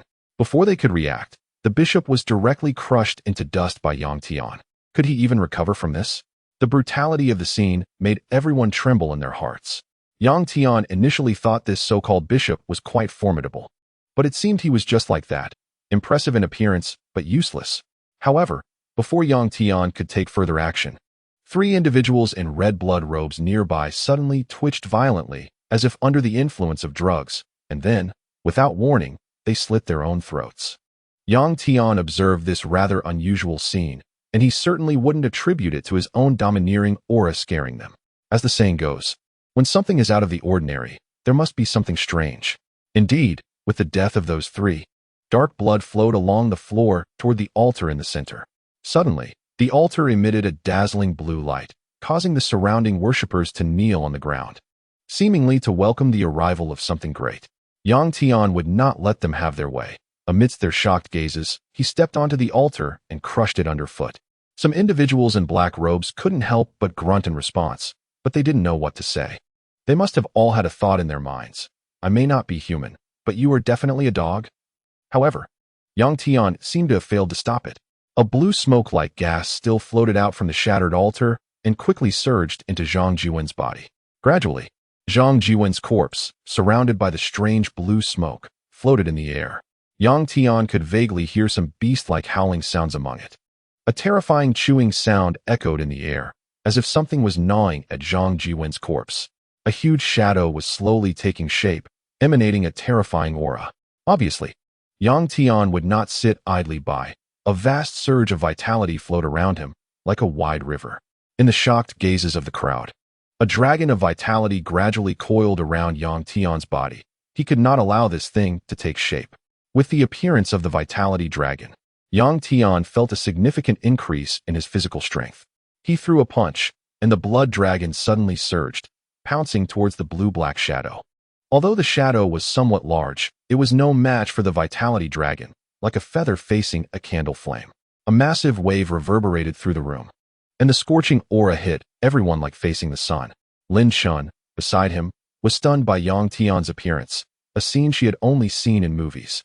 The black-robed cultists knelt on the ground, trembling uncontrollably in front of this massive vitality dragon. Finally, the shadow was completely devoured by the vitality dragon, and a figure that did not resemble a human fell to the ground, appearing before Yang Tian. Clearly, it was Yang Tian who had prevented his mutation. Zhang Jiwen was truly dead now. The nearby cultists were stunned in place by the intense aura and dared not move.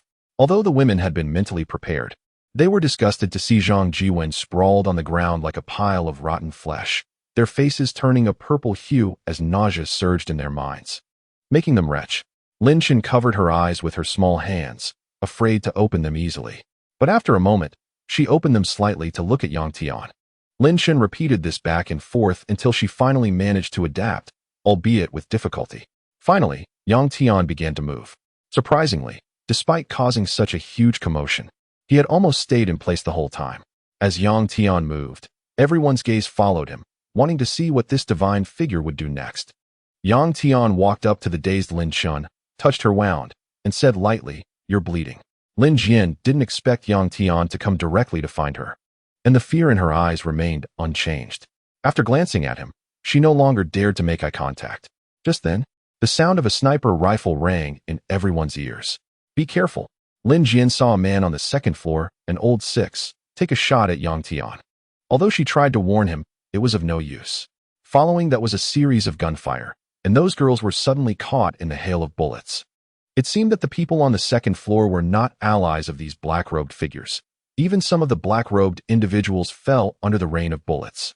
In despair, Lin Jian closed her eyes, feeling that she would not survive. Memories flashed through her mind like a slideshow. If she died, Shiran would surely be very sad. "I'm sorry. Shiran, please forgive me, your willful sister." Originally, Lin Shiran did not want Lin Jian to come to Kyoto alone, but faced with Lin Jian's determination, she had no way to stop her. Shiran. The imagined pain did not come. Instead, she was surrounded by a gentle aura. Lin Jian's long eyelashes trembled slightly, as if she wanted to open her eyes but feared that what awaited her was hell. The expression of fear mixed with curiosity amused someone. "Don't be afraid. Open your eyes." A gentle laugh echoed in Lin Jian's ears. She recognized the familiar voice, feeling inexplicably at ease. When she opened her eyes, she saw Yang Tian, who was slightly winking at her. Little Lin Jian was tightly held in Yang Tian's embrace, and the gentle aura dispelled the fear brought by death. "Who are you?" Lin Jian saw the tragic scene beside her, her face pale. Nearly everyone was dead, blood splattered everywhere, and Yang Tian had only saved her. Or perhaps, facing such fierce firepower, Yang Tian could only save one person. "Me? I'm just a kind-hearted passerby," Yang Tian said gently, trying to calm Lin Jian's trembling body. Lin Jian did not expect Yang Tian to answer like this. She was somewhat stunned, or perhaps she was shocked into a daze by the bloody scene nearby. No way. She can't be scared silly, right? Looking at the adorably dazed Lin Jian, Yang Tian was also speechless. This is why he found Lolis so annoying. Suddenly, Yang Tian felt a soft and tender touch on his face. His expression instantly darkened. "Damn it, don't think just because you're Lin Shiran's sister, you can act like a rogue." Taking advantage of Yang Tian's distraction, Lin Jian leaned in and pecked his cheek. Thank you, handsome passerby." Lin Jian forced a smile, but tears welled up in the corners of her eyes, flowing down her cheeks as she attempted to combat her fear. Watching Lin Jian's mixed expression of crying and laughter, for some reason, the earlier gentle aura vanished, replaced by a growing anger that wanted to destroy. On his talent panel, in a corner that Yang Tian did not notice, the blue Taoist air was flashing wildly at an alarming frequency. Chapter 25, Is That Love? Clearly, it's just lust for my body. Yang Tian patted Lin Jian's little head. "Sorry, I'm late." In fact, Yang Tian had been here from the very beginning. The reason he hadn't acted was just to observe what these people were planning. Now that he understood the situation of this cult organization, there was no need to hold back. Since Lin Jian's crisis had been resolved, he also needed to settle accounts with those old sixes on the second floor. "You useless bunch, how come there are still people alive?" A man with blue eyes and golden curls, looking pale and clearly overworked, jumped up from the sofa in a rage. Seeing that Yang Tian was not dead in the hail of bullets, he ran to a nearby burly man and shouted angrily, kicking him. It was hard to imagine that this man, who was a head taller than him, knelt down on the ground, letting that weak-looking young man vent his anger without daring to show any dissatisfaction. "What are you all still doing? Go take care of those annoying guys downstairs. I get irritated just seeing them. This transaction has already failed. Don't let those dogs from Daxia catch hold of anything." Hearing the angry voice of the man with a Western accent, the others did not dare to think of resisting in the slightest. They hurriedly loaded their guns, and aimed at the surviving people below. Instantly, the sounds of screams echoed in the hall. Meanwhile, Yang Tian, who was hiding in the shadows, watched as this group of beasts didn't even spare their own allies, and his anger grew. In his arms, Lin Jian was crying like a rain-soaked pear blossom. After all, she was an 18-year-old girl, and she naturally couldn't bear such a terrifying scene. Her unadorned, cute face twisted slightly, her big eyes filled with tears, and her little nose was sniffing in distress. Since she was hiding in the shadows, she didn't dare to make a sound, only able to shudder in Yang Tian's embrace. Such a cute face just made people want to pinch it. A pair of distinct large hands gently touched Lin Jian's face, and the dazed Lin Jian looked at Yang Tian, unsure of what he was about to do. The next moment, Yang Tian tried to remain calm. All right, stop crying. If you keep crying, you won't look good. Looking at the young Yang Tian, who was about the same age as her, Lin Jian also quieted down. Perhaps this was the power of influence. Woo-woo, I'm not regretting it, or being heroic. Lin Jian's eyes turned slightly red, her words unclear, and for some reason, her fear dissipated considerably. Poor Lin Jian, she couldn't even articulate her feelings when being pampered, and angrily pushed Yang Tian's big hand away. Annoying, stop touching me. After this bout of turmoil, Lin Jian finally calmed down and stopped crying. Seeing that Lin Jian had recovered, Yang Tian also looked at the situation around them. But the gentleness in his eyes towards Lin Jian had completely vanished. All that remained were calm, ancient-like eyes, exuding a sharp, killing intent. Even someone as strong as Yang Tian felt that these guys had lost their basic humanity. Fortunately, most of the people below were from that cult organization. If they were fellow countrymen, he, Yang Tian, would have fought them to the death, making them understand that offending the people of Daxiao would cost them their lives. As for the cult members, they could no longer be called human in Yang Tian's heart. Young Master William, there are still people over there. A voice suddenly echoed in the quiet hall. The black-clad men on the second floor, who had thought they had cleared everything, instantly locked their gaze on Yang Tian's hiding spot. William's cold gaze drifted over, his gloomy expression first furrowing, then instantly brightening. In this world, there are actually such little Lolas. He had controlled countless people, but had never tried what it was like to have a little lowly, especially one who could speak. Seeing that the people below had finished dealing with the others, William fiddled with his pocket, lazily stood up, and walked towards Yang Tian's direction. Lin Jian saw them approaching and tugged at Yang Tian's clothes, whispering, "You should hurry and leave, don't worry about me." Although she didn't know Yang Tian's strength, she believed he should be able to escape on his own. However, Lin Jian noticed that the handsome man in front of her had no intention of leaving. He simply stayed put, shielding her behind him, as if he had not heard her words at all. This gesture made the tears that Lin Jian had just stopped flow back into her eyes. "Are you an idiot? They're only targeting you now." Although there had been gunfire aimed at Yang Tian before, there were only a dozen people. This was completely different, with dozens of guns aimed. Even a god would be shot to pieces. "You cry, baby. I will protect you well." Yang Tian finished speaking calmly and turned his head, saying to himself, "Not only for you, but also for Lin Xinran, and even more for myself." This sentence left Lin Xian in a daze. She didn't understand why Yang Tian would pay so much attention to her, a stranger. Regardless of the reason, encountering someone who would protect her in a desperate situation was, for her, as a blossoming young girl, an overwhelming blow. The unknown territory in her heart seemed to be touched. With his back to Lin Xian, Yang Tian faced the approaching man in black, and the anger in his heart continued to grow, as if a fierce beast was about to be awakened. All he wanted now was to use the most brutal methods to punish these people severely. Suddenly, Lin Xian's choked voice came through, as if it were a final farewell. "What is the name I want to know?" "Yang Tian, my name is Yang Tian." "What's wrong, my beautiful Miss Lin Xian?" "Yang Tian, we won't die, right?" Lin Xian forced a bitter smile, trying not to cry. "Die. The people I want to protect. Even the king of hell can't take them." "Ha, you're lying," Lin Xian said with a bitter smile, wanting to leave her best impression on him. But she didn't know that her current appearance was worse than crying. Instantly, the imposing and confident aura Yang Tian had before vanished, and before he could criticize Lin Xian, she asked, "If we survive, can I be your girlfriend?" "Yang Tian, I think I might have fallen for you." Hearing Lin Xian's serious tone and her grave words, Yang Tian fell into a moment of silence. Lin Xian's cheeks flushed red, feeling anxious about her bold confession. She saw Yang Tian slightly turn around, looking at her with a wicked smile. "You like me? Miss Lin Xian, are you not just craving my body?" I don't." Lin Xian's face turned as red as a steamed bun, seemingly forgetting that she was still in a crisis. The man in black who was going downstairs watched the two in the open flaunting their affection, feeding them a mouthful of dog food. Even William, the young man, walked by them without reacting. You two really have big hearts. Don't you know there are dozens of guns aimed at you? Chapter 26. In the world of martial arts. Only speed prevails. Clap, clap, clap. After the applause, a mocking voice came through. In this day and age, is there still someone who wants to play the hero saving the beauty? The surrounding men in black stepped aside, and a pale-faced man with blonde hair and blue eyes walked up to Yang Tian. At first glance, he saw Lin Xian and noticed she wasn't harmed, which slightly improved his bad mood. At least he could have some fun tonight. Then he saw a handsome figure slowly appear, blocking Lin Xian from further scrutiny. His brow furrowed, anger burning within him, but it wasn't because Yang Tian was in front of him. It was seeing this exceptionally handsome man protecting Lin Xian that stirred feelings of jealousy and resentment in his heart. There's actually such a handsome man. Too bad he is not a woman.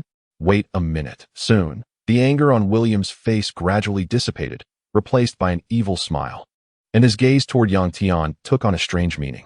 Yang Tian noticed William's gaze and felt a chill in his heart, unsure of what he was thinking and not wanting to know. You guys leave some alive.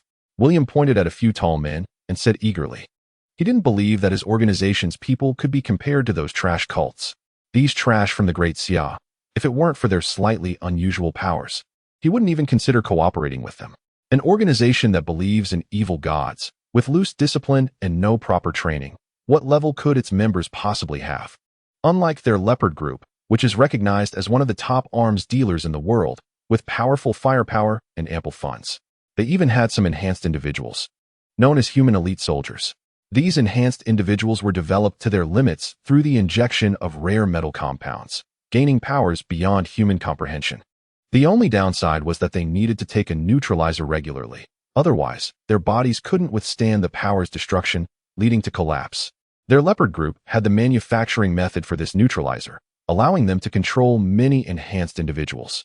Each of these enhanced individuals could match human limits. How could these sickly individuals withstand them? Some men in black were confused, thinking that with William's character, he should have directly shot this man and then violated that woman. Could it be that the young master suddenly changed his style? Indeed, the young master's preferences were different. He wouldn't try a new trick this time, would he? Thinking this, the selected individuals showed perverted smiles on their dark faces, revealing their white teeth. Looking at the weak little face before them, they hoped he wouldn't be too trashy, so they could have some fun. Indeed, Yang Tian was only 185 meters tall, and in front of them, who were over 2 meters tall, he seemed quite small. Due to Yang Tian's explosive and restrained muscles, he appeared slender compared to these strong men. However, some who understood the true situation were praying silently in their hearts, hoping not to be chosen to deal with this perverted guy. To avoid revealing any flaws, they tried to appear no different from the others. However, the fine sweat on their foreheads betrayed them. Some people didn't see Yang Tian's combat power and didn't know the terror of the person before them, but they knew that Yang Tian's strength could no longer be classified as human. Finally, several lucky tall men were chosen by William, stepping heavily toward Yang Tian, their powerful presence causing the floor to tremble as if giants were passing by. They wore mocking smiles on their faces, looking at the yellow-skinned monkey before them, hoping he wouldn't be too pathetic, allowing them to enjoy themselves for a moment. But one person lagged slightly behind the group, his eyes glancing around, a complex expression appearing on his face. He knew that facing this man before him, he absolutely had to find a way. Defeating him could only be accomplished through other means. Bang! Just as he was pondering his survival strategy, a sound filtered by a silencer, reduced several times, lingered in the hall. William fired without warning his enemies. The previous scene was merely a smoke bomb, aimed to get close to Yang Tian and make him lower his guard. To deal with someone with powers beyond ordinary humans, one had to use extraordinary methods. The speed of a bullet is generally 300 meters per second, and now the distance between Yang Tian and William was just a few meters. This shot would take only a fraction of a second to pierce Yang Tian's skull. It seemed Yang Tian was doomed. But, just when the bullet was only 20 centimeters away from Yang Tian, a hand flashing with blood light stopped in the bullet's trajectory. At the moment the bullet passed, Yang Tian slightly moved his fingers, as if he had easily grasped a still peanut. Don't ask why Yang Tian could catch it. Please refer to the fire cloud, evil god. After the gunshot, a triumphant smile appeared on William's face, thinking he had fooled him. Is this the consequence of underestimating me? Ha ha ha. Let's see if you still die. Aren't you pretty capable? Don't you like being a hero saving the beauty? That girl over there, don't move. I've been playing with guns for decades. Don't doubt my accuracy and firing speed. After William fired a shot, he didn't pay any attention to Yang Tian. He didn't need to look at the shooting result, as that would be an insult to a quick-draw artist. Little girl, why are you not speaking? Uncle is not a bad person. But seeing that Lin Zhan didn't respond, William felt ignored and showed a hint of anger on his face as he said to the burly man in front of him, "Bring that stinking bitch over here. I want him to see what a quick draw really is." However, Lin Zhan still wore a shocked expression and didn't take his words to heart at all. At this moment, William also sensed that something was off. Why hadn't this man fallen yet? In Lin Zhan's eyes, she saw that the old six had secretly pulled out a silenced Desert Eagle and aimed it at Yang Tian to shoot. The set of movements was fluid and quick, taking less than a second, living up to the name of a quick-draw artist. There was no chance for anyone to react. She couldn't warn Yang Tian at all. The next second, she heard William boasting loudly. Lin Zhan also looked up and saw that Yang Tian was pinching a yellow bullet between his fingers. She began to doubt whether she was already dead and whether these scenes were just illusions before death. She fantasized about having a handsome Prince Charming who could come like a deity and save her at this moment. Because Yang Tian's appearance and actions seemed like something that would only happen in a dream. Chapter 27. The devil smile. Those black-clad men preparing to move forward also noticed Yang Tian's abnormality. Why hadn't this guy fallen yet? Overly excited, William looked at Yang Tian still standing in place and thought it was Lin Zhan supporting him from behind. He was famous in the world of elite shooters. His aim had been directed at Yang Tian, and he hadn't made a mistake. But as he calmed down, he gradually realized something was wrong.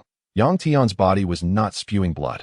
"Young master, this person is a bit strange," a black-clad man reminded cautiously. "I want you to say it. I'm not blind," William said angrily, slapping him. The blow made the black-clad man see stars, knowing his young master's temperament. He understood he was bound to receive that slap eventually. Indeed, after slapping him, William felt slightly relieved.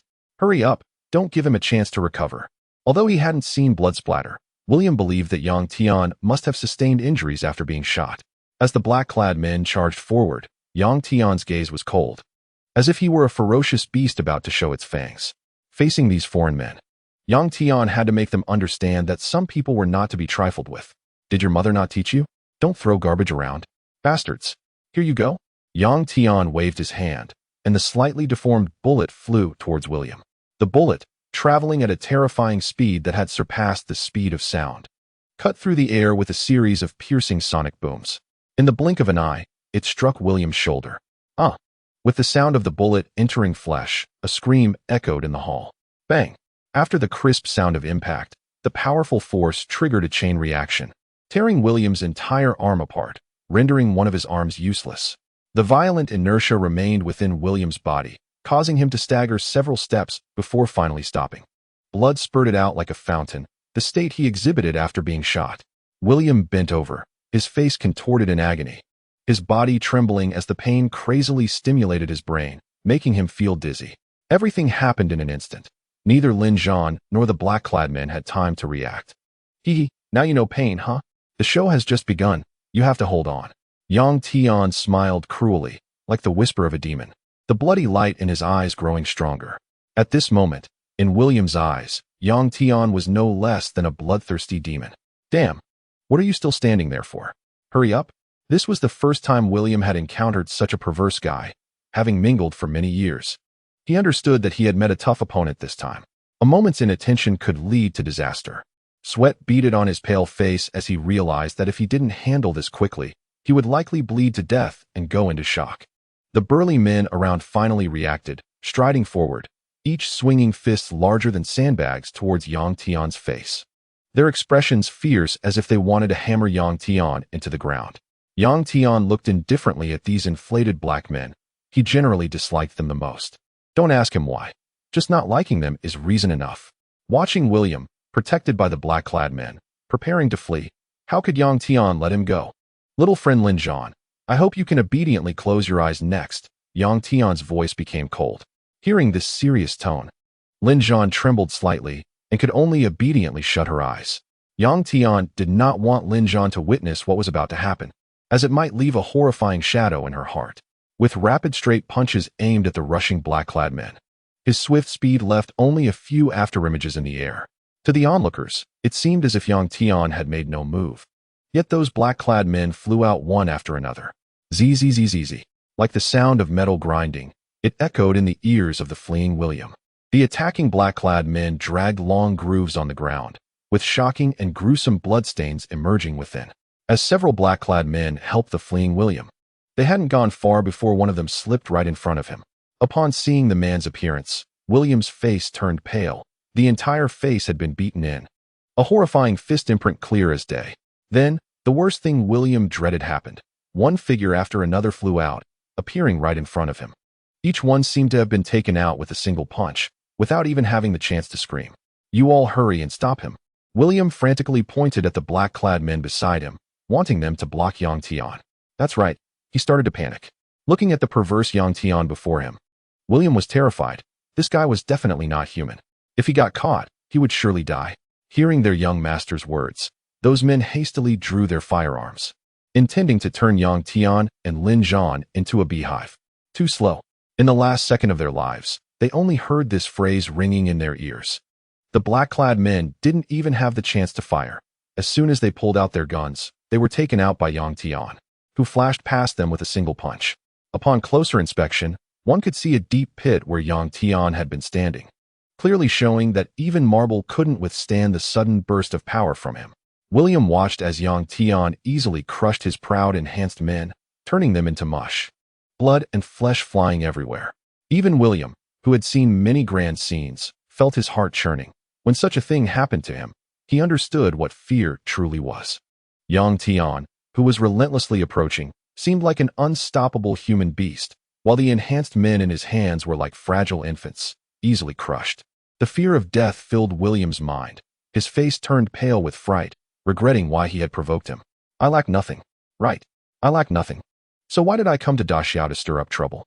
William covered his arm, slumped to the ground, staring in disbelief as dozens of people just disappeared. His pupils dilated slightly, his face trembled, and he pointed shakily at Yang Tian, saying, "Monster? You're a monster? Monster? Didn't your mother teach you not to curse at people casually?" Upon hearing this label, Yang Tian smiled faintly, as if realizing something, then shook his head slightly. "Oh, that's not right. People like you probably don't have a mother." This smile appeared to William like a death notice. Chapter 28. Talent Elevation, Tao from the Heart. Wait. Don't kill me.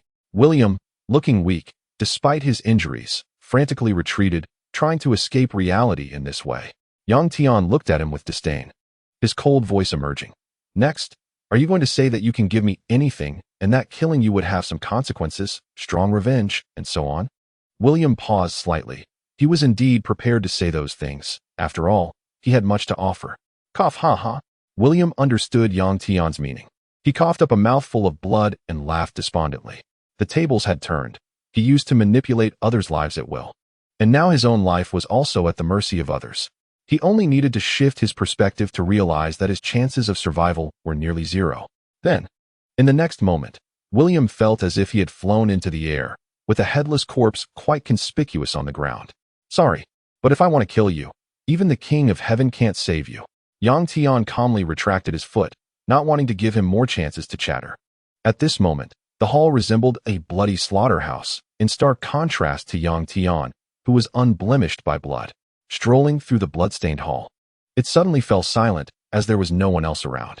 This was Yang Tian's first time killing someone, and he had killed nearly 100. He felt no discomfort. As his blood and energy circulated, Yang Tian actually felt a sense of exhilaration, his thoughts clear, and his mindset gradually becoming more transparent.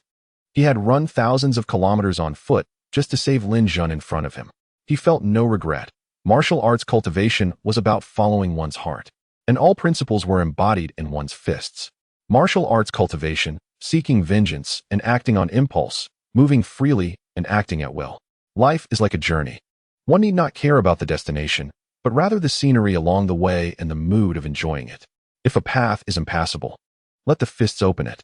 In fact, with Yang Tian's current physique, he still couldn't face numerous enemies armed with firearms. He could only kill them before they fired. If he truly wanted to disregard firearms, Yang Tian felt that he would need to cycle his blood and energy around the heavenly circle and break through 40 attribute points. Perhaps then he could give it a try. By that time, Yang Tian believed that whatever he wanted to do, no one would be able to stop him. Congratulations, host. Your talent has been elevated, unlocking your personal exclusive talent. Talent, Taoist Air, Blue. Elevated through a change in mindset to Tao from the heart, Gold. Tao from the heart, Gold understands one's martial arts heart. Martial artists battle heaven and earth, moving freely, and should not be bound by rules. You have your own principles, thinking of those you care about and acting according to your beliefs. Martial artist Yang Tian travels thousands of miles at night, wielding the blade in Kyoto, all for the obsession in his heart. Effect: attack power increased by 50%.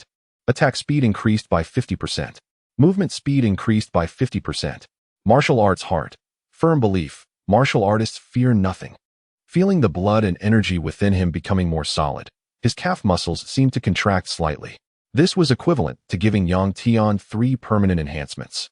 The higher his attributes, the stronger the benefits. Just as Yang Tian's mindset had changed, the system's prompts sounded one after another. Although he understood that his mentality had undergone an invisible change, the talent directly upgrading to gold was still somewhat unexpected. Moreover, judging by this effect, it was likely among the best in the gold talents. System: since talents can change, can red talents still upgrade?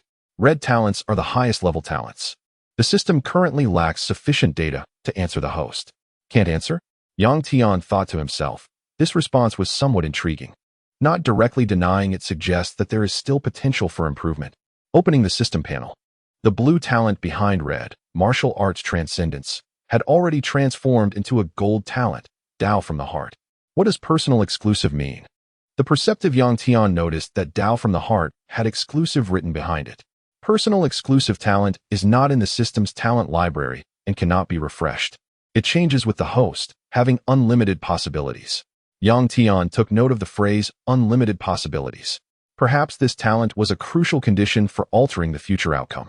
Not thinking too much, he walked over to Lin Jun, who was still with her eyes closed, and, considering her connection to Lin Xinran, kindly reminded her, Lin Jun, you can turn around and open your eyes now. In front of him lay various corpses, blood and flesh scattered, resembling a hell of blood and flesh. If Yang Tian did not have this strength and unwavering martial belief, he probably wouldn't be able to sleep at all that night. Moreover, what about this white-haired little girl in front of him? Hearing Yang Tian's gentle voice, Lin Jun no longer exhibited her previous indifference and obediently turned around, trembling as she opened her eyes. Although there were no terrifying scenes in front of her, the surrounding air was already thick with a pungent smell of blood. Recalling her first confession in life, she felt regret for being so bold in such a scene. However, she felt no remorse as she looked at Yang Tian walking ahead, wanting to follow him. After surviving a catastrophe, she found herself too frightened to move her legs. Yang Tian, I can't move. Her slightly tearful voice made Yang Tian stop in his tracks. Yang Tian turned his head helplessly to look at Lin Jun, whose eyes were brimming with tears, her legs trembling. She truly was a crybaby. He wondered how he could bring himself to act against her in the simulation. Did he actually enjoy hearing her cry? With such a small body, it must hurt a lot if he did something. Shaking off those inappropriate thoughts, Yang Tian approached Lin Jun and picked her up. What else could he do? Was he supposed to leave her behind? If so, Yang Tian might as well not have come to Kyoto at all. Although he had never met Lin Xinran's sister, he felt compelled to do this out of respect for her younger sister, Lin Xinran. When Yang Tian's parents divorced during his childhood, it was the darkest period of his life. Even with the memories of his past life guiding his growth, he did not develop a twisted worldview. However, without anyone caring for him and without friends, he felt as if the world he lived in was empty.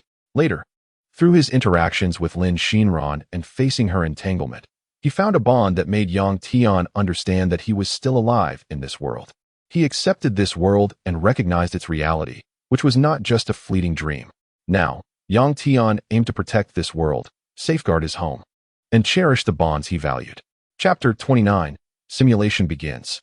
Turning point of the apocalypse. Yang Tian carried Lin Jun out of the hall and saw Xiao Li imprisoned in an iron cage, lying on the cold ground. With a surge of blood and energy, Yang Tian, amidst everyone's astonished gazes, used the strength in his arms to literally move the iron cage aside. The big man next to Xiao Li dared not breathe loudly. What kind of monster was this person? Looking at the severely injured Xiao Li in front of him, Yang Tian realized for the first time the strict discipline of this organization. Just because of one of his words, it had resulted in such a situation. If he had come out a little later, Xiao Li might have lost his life, clearly prioritizing orders over his own life. The blood and energy gathered at his fingertips, and streams of subtle blood-red energy surged into Xiao Li's body. Xiao Li's complexion gradually became rosy. Yang Tian was not a heartless person, and judging from Xiao Li's performance, he was indeed a commendable team member. Xiao Li's injuries were visibly healing at an astonishing speed, making it hard to believe that such serious wounds could recover so quickly in Yang Tian's hands. If there had been a surgeon on site, they would probably be shocked by Yang Tian's methods. It was simply a miracle in the medical field. Shang Organization, White Tiger Team, 3rd Squad Captain.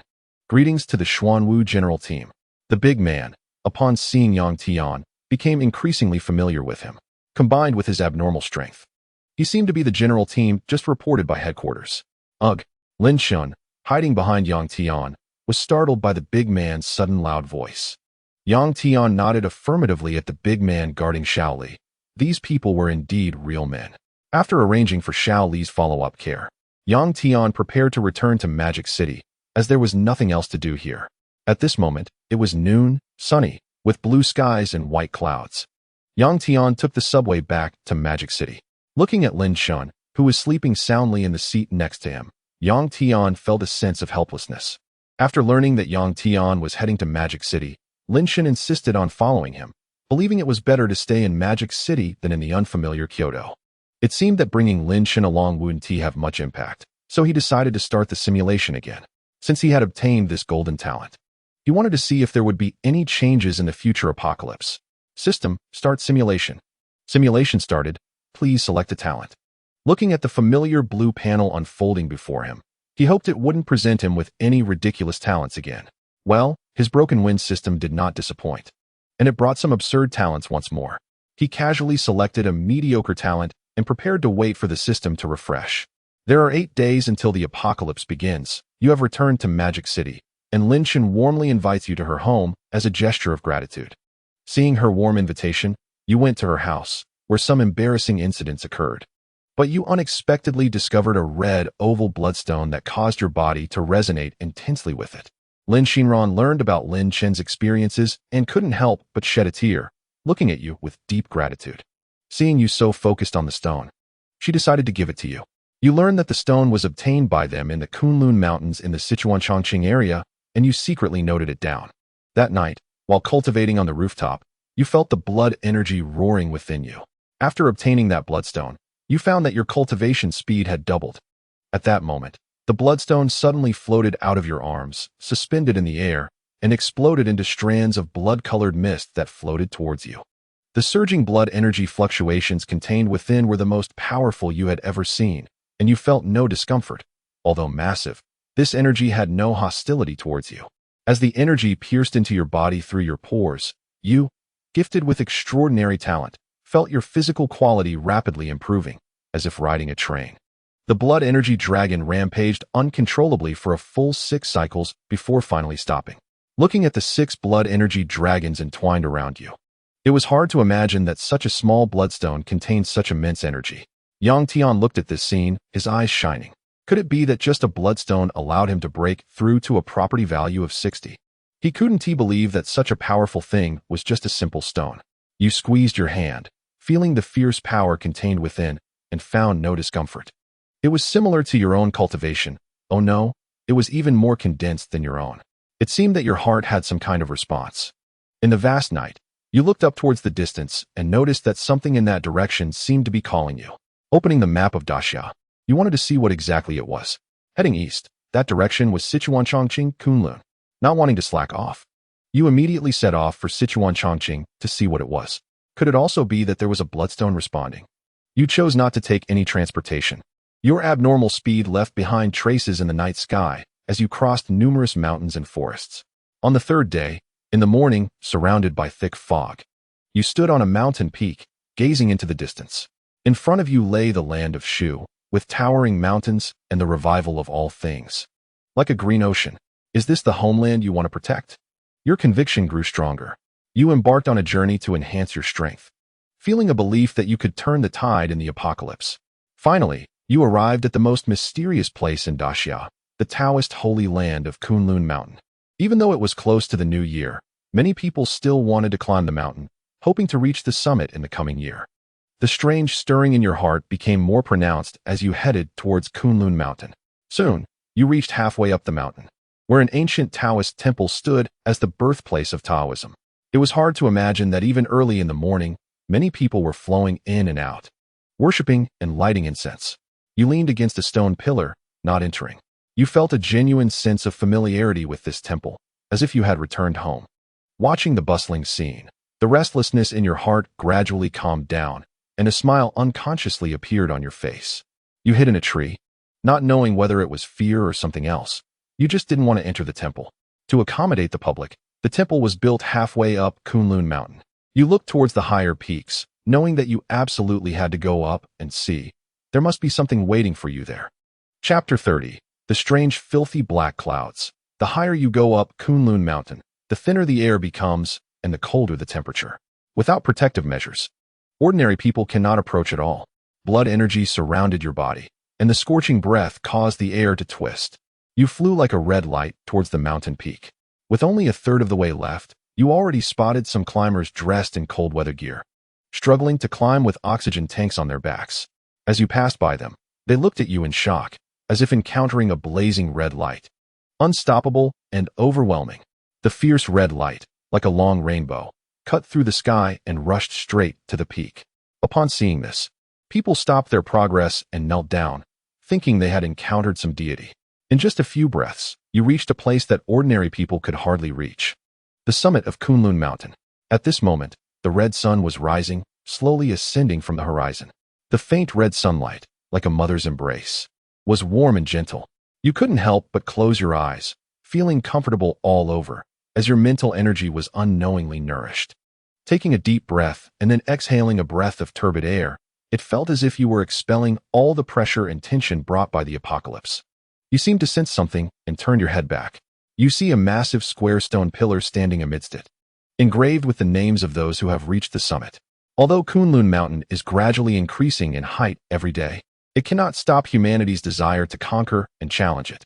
As the square stone pillar comes into contact with you, it begins to react, and you feel a surge of vibrant energy within it. Could it be calling you?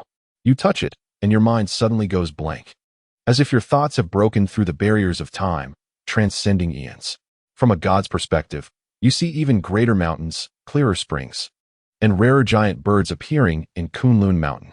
The same Kunlun Mountain range, the same bustling activity, with people continuously coming to pay their respects, flowing like water. The difference is that these people have an ethereal aura, flying in the air with swords, each seeming like a being from mythology. Just as you are about to explore further, a sharp pain strikes your brain, pulling you back to reality. After a brief moment, you clearly sense that your perception of the surroundings has become much sharper. The previous scene felt like a dream, both real and illusory. You look at the somewhat dim stone in front of you, and a stone the size of a fist appears in the air before the stone. This stone is identical to the bloodstone you encountered at Lin Shinran's home, but it is several times larger than that one. You hesitate, but instead of shrinking back, you decide to give it a try. You hide in the shadows, your energy surging as the bloodstone hovers above you, continuously emitting intense energy. Days later, a blood cocoon appears atop Kunlun, adding a splash of color to this pristine space.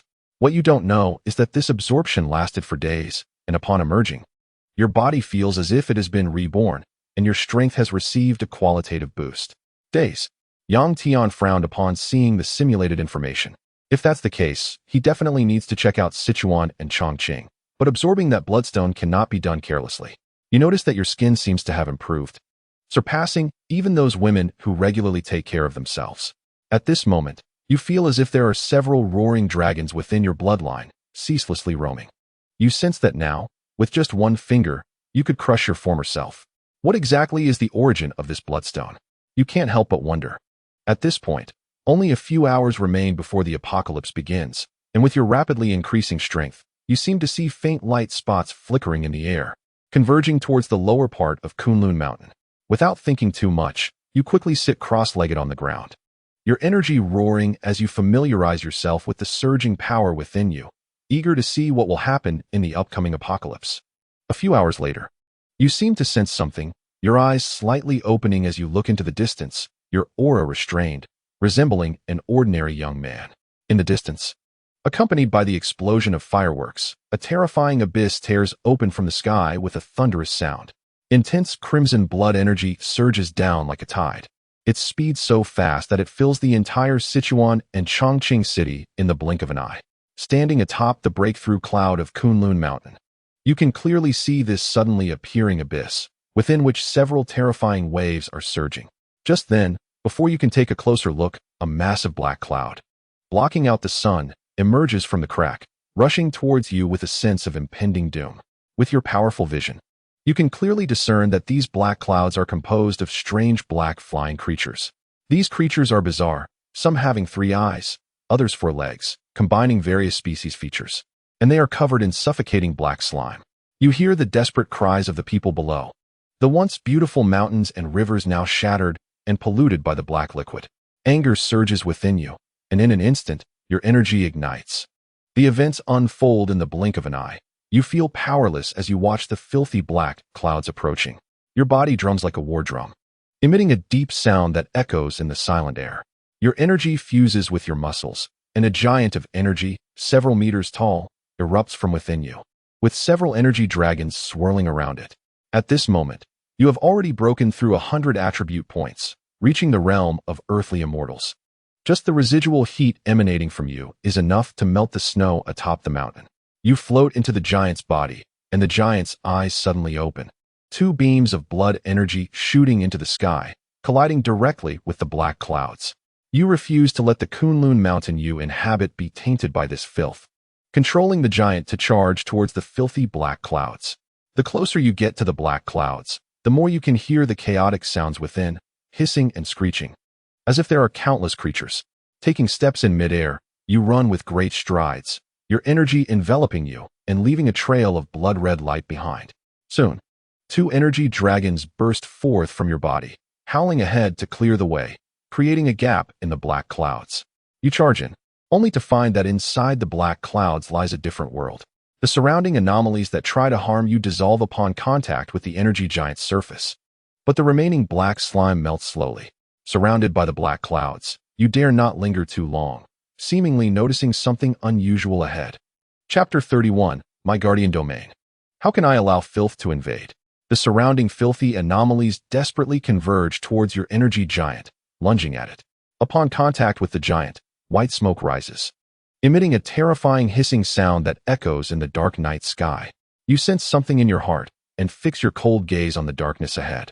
The space in front begins to writhe, emanating a suffocating, terrifying wave, and a pitch-black throne slowly materializes in the darkness. Gradually, a humanoid shadow with a pair of horns on its head condenses from the air, settling upon the throne, its body pitch-black, eyes flickering with a blood-red glow, and a tattered black wing slowly flapping. The space trembles under its oppressive presence. Just the emitted pressure makes your heart tremble. However, in an instant, a golden light flashes within you, awakening the warrior's heart, fearless in the face of the path ahead. With a roar, the dragon within you goes berserk, surging energy like a river rising up your body as you charge towards it, with several dragons coiling around you. But despite your formidable strength, you only see darkness before your eyes, and a mouthful of blood is spat out. The surrounding scenery keeps retreating, and a pitch-black palm print appears on your chest, showing wisps of corrosive black gas emanating from it. The opponent merely needs a single palm strike to send you flying out of the black clouds, plummeting from thousands of meters high towards Kunlun Mountain. Bang! The violent collision causes Kunlun Mountain to tremble incessantly, rocks falling like rain, as if it had encountered a magnitude 10 earthquake. You did not expect this shadow to be so terrifying. The disparity in power is so vast that even with the enhancement of the martial arts heart, you feel a deep sense of helplessness. Just as you attempt to rise, the injuries within you flare up again, your bloodline shattering once more. You didn't expect this filthy black gas to have such a strong suppressive effect on your recovery. You feel unwilling, but there's nothing you can do, only watch helplessly as the black clouds rush down to the lower realm. You can only imagine the heavy casualties the people below will suffer, and that shadow stands tall in the night sky, and you can feel the emotional waves it emits. The scarlet blood-red eyes gazed at you, the bloodlight reflected in your eyes, making you feel like a tiny insect that could be easily crushed. Just then, you sensed a wave of disturbance in space, knowing that the shadow was about to make its move. You lay in the deep pit, your scarlet mouth opened wide in a ghastly smile, tears of unwillingness welling up in your eyes. These were tears of regret, stemming from your hatred for your own weakness. Let alone saving her, the great Xia. You couldn't even protect yourself. Although your eyes were filled with tears, the fighting spirit and hatred in your heart remained undiminished. You glared fiercely at it, unwilling to recover from your injuries, preparing to burn your blood and become a true man for 1 second. But just then, a scattering golden light emerged from your body, sparkling like starlight, falling like white snow. The sudden change caused your blood to stop burning, and your injuries began to heal. You looked up and saw a giant golden figure blocking your way. This figure was enormous, towering thousands of meters high, comparable to the entire Kunlun Mountains, exuding an aura of celestial elegance, resembling a kind old man. The next moment, a voice that made your scalp tingle and goosebumps rise echoed through the air. How could the land I guard allow filth to invade? The booming voice resonated like an ancient bell, shaking the heart. The golden figure waved its massive hand, a terrifying aura charging towards the shadow. The shadow emitted an aura of shock and fear, hastily escaping towards the crack in the sky, but only death awaited it. You clearly felt the scattered light points continuously converging towards the golden giant figure from the Kunlun Taoist temple. Before you could carefully examine it, a terrifying mental oppression surged from the crack in the sky, causing blood to pour from your 7 orifices in an instant. You seemed to see a pair of enormous, pitch-black, bizarre claws stretching in from the crack, grasping at the edges of the surrounding sky, causing the sky to shatter like a mirror. A gigantic blood-red eye appeared outside the crack, continuously scanning this area. You vaguely saw that it seemed to be a starry sky. That enormous, terrifying blood-red eye immediately noticed the thousands of meters tall golden figure, merely glancing at your insignificant self with its peripheral vision. Boom! In an instant, you exploded into a mass of flesh, your spirit and blood essence wiped out in a split second. You died. Yang Tian sat on the subway in the Magic City, cold sweat breaking out on his face, dripping onto his pants without him realizing. What kind of terrifying monster is this? As huge as the sky, as terrifying as an abyss, with a vast starry sea behind it. Could this be one of the masterminds behind the apocalypse? After a moment of shock, Yang Tian regained his composure, although he did not know how the apocalypse began. After so many simulations, he discovered that the apocalyptic scenarios in different cities seemed to vary. For example, in the Magic City, he faced a blood-red eyeball as large as the moon, while in Kyoto, there were giant monsters as tall as skyscrapers, and now in the simulation of Sichuan and Chongqing, there were dark, filthy creatures. Moreover, as Yang Tian's strength gradually increased, he found that the enemies he simulated became increasingly terrifying and their power more absurd. For instance, he had just discovered a gigantic creature seemingly from beyond the starry sky, which had merely glanced at him and caused him to die instantly. Oh no! Just a sidelong glance led to his explosive death. With a long sigh, Yang Tian felt a wave of worry for his future. Fortunately, in this simulation, he went to the Kunlun Mountains, and thanks to that last golden figure, he understood that perhaps his ultimate enemy would be that gigantic creature from beyond the stars. Otherwise, he probably wouldn't even be able to defeat that humanoid shadow, let alone force that starry figure to appear. He just didn't know if that golden figure could defeat the enormous extraterrestrial creature. Yang Tian frowned in thought. The last golden figure had annihilated the humanoid shadow that had brutally tormented him in an instant. Unfortunately, even if his attributes broke through 100 and reached the realm of earthly immortals, he hadn't even had the chance to watch the battle. Power once again. Yang Tian felt the importance of increasing his strength. Now, his attribute points were only in the 40s, and he didn't know when he would break through to 100. As he practiced up to this point, he found that martial arts cultivation slowed down significantly in the later stages. If he wanted any substantial breakthroughs, he could only seek other opportunities. And the opportunity before him was. Yang Tian's gaze involuntarily turned to the white-haired lowly, Lin Ji, who was sleeping beside him. Chapter 32.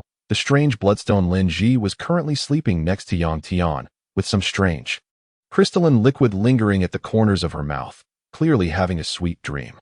Yang Tian did not disturb her, compared to Lin Xinyan. He felt that Lin Ji was the real little sister. Delicious, hee. A soft mumbling sound appeared in Yang Tian's ear, leaving him speechless. What could be so delicious? Unknowingly, the sun had risen high in the sky, and as the subway moved quickly, Yang Tian watched the scenery outside retreating rapidly, continuing his simulation. However, unless one had some outstanding talent, the results would generally not change. Even so, Yang Tian still wouldn't give up that tiny chance. What if he were possessed by the luck of a European emperor and drew a red talent? That would definitely multiply his strength. While simulating, he honed and condensed the blood and energy within him. Now, Yang Tian wished he could use 2 days in one. Watching the happy faces of those traveling to the Magic City, chatting carefreely about their upcoming plans, Yang Tian sighed inwardly. He used to live without a care in the world like that, but now he couldn't afford to be so relaxed. Possessing the apocalypse simulation system, he ultimately couldn't live as carefree as an ordinary person. The system granted him the ability to change the apocalypse, so naturally, he couldn't continue to be a slacker. He had to seize this opportunity to survive the onset of the apocalypse. Soon, Yang Tian and Lin Ji arrived in the Magic City. As the economic capital of the Great Xia, it served as the international face of the Great Xia, attracting numerous foreign visitors with its abundant technology and economic level. As soon as Yang Tian got off the subway, he stunned the foreigners behind him, who exclaimed in their native tongue, "Oh my God, wow!" Hearing their astonished voices. Yang Tian ignored them. After all, being too handsome in this day and age was also a problem. Pulling along the confused Lin Ji, Yang Tian walked out. Just as he stepped outside, he heard Lin Ji's still somewhat sleepy voice. Do you have time? I want to treat you to a meal to properly thank you." "Thanks, but no need. I'm going back first." Yang Tian declined her offer, as his home was not far from Lin Xinyan's. Lin Ji looked a bit disappointed, tilting her small head. "Then I guess I'll head home too. I've experienced too much today."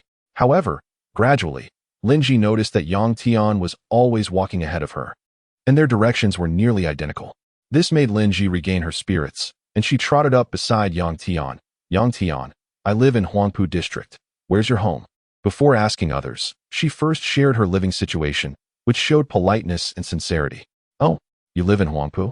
Then we're very close." Yang Tian pretended to be surprised. If he wasn't mistaken, she should be living with Lin Xinyan.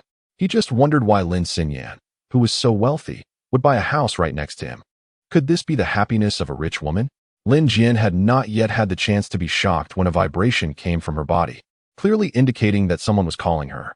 "Sister, is your gathering not over yet? I've called so many times, and you didn't answer. I thought something had happened to you." A worried voice came from the other end of the line. Yang Tian only listened for a moment and understood that the owner of this voice was Lin Xinran. She seems quite energetic. Even though she drank so much last night, Yang Tian thought to himself, watching Lin Jian continuously explain to Lin Xinran. Fortunately, he had gone to Kyoto. Otherwise, that girl would probably be heartbroken. After explaining for about 10 minutes, Lin Jian initially thought Yang Tian should have parted ways with her by now, but unexpectedly, he was still on the same path with her. "Yang Tian, it seems that our homes are quite close. Why don't you come over for dinner? I have some food prepared." Seeing that things were finally getting back on track, Yang Tian did not refuse. Through simulations, he learned that the mysterious bloodstone was in Lin Xinran's home, and he wanted to see what it was. Gradually, Yang Tian walked onto a familiar street. This was where he lived. Although it wasn't in the center of the Magic City, it was still considered prosperous. He could live here not only because of his previous efforts, but also thanks to the help of friends from the clubs, most of whom were wealthy girls, making his life quite comfortable. "Xinran, open the door, I'm back." Lin Jian brought Yang Tian to her doorstep. It was hard to imagine such a large house had only Lin Xinran living in it. "Sister, you finally came back?" Before she even arrived, the voice came through, and Yang Tian shook his head. Indeed, this impatient personality hadn't changed at all. Gradually, as the door opened, a beautiful figure appeared at the entrance. "Stinky Yang Tian, why are you here?" Lin Xinran, wearing an apron, froze in place. Although she was a wealthy girl, she still preferred to cook by herself. "Huh, do you two know each other?" Lin Jian asked Lin Xinran, who was staring intently at Yang Tian as she opened the door. "Sister, he is the Yang Tian I told you about," Lin Xinran said, speechless. After hearing Lin Xinran's words, Lin Jian was dumbfounded. As if her sister had a crush on a guy named Yang Tian. He is the Yang Tian you mentioned? ISNT, he only 8 meters tall?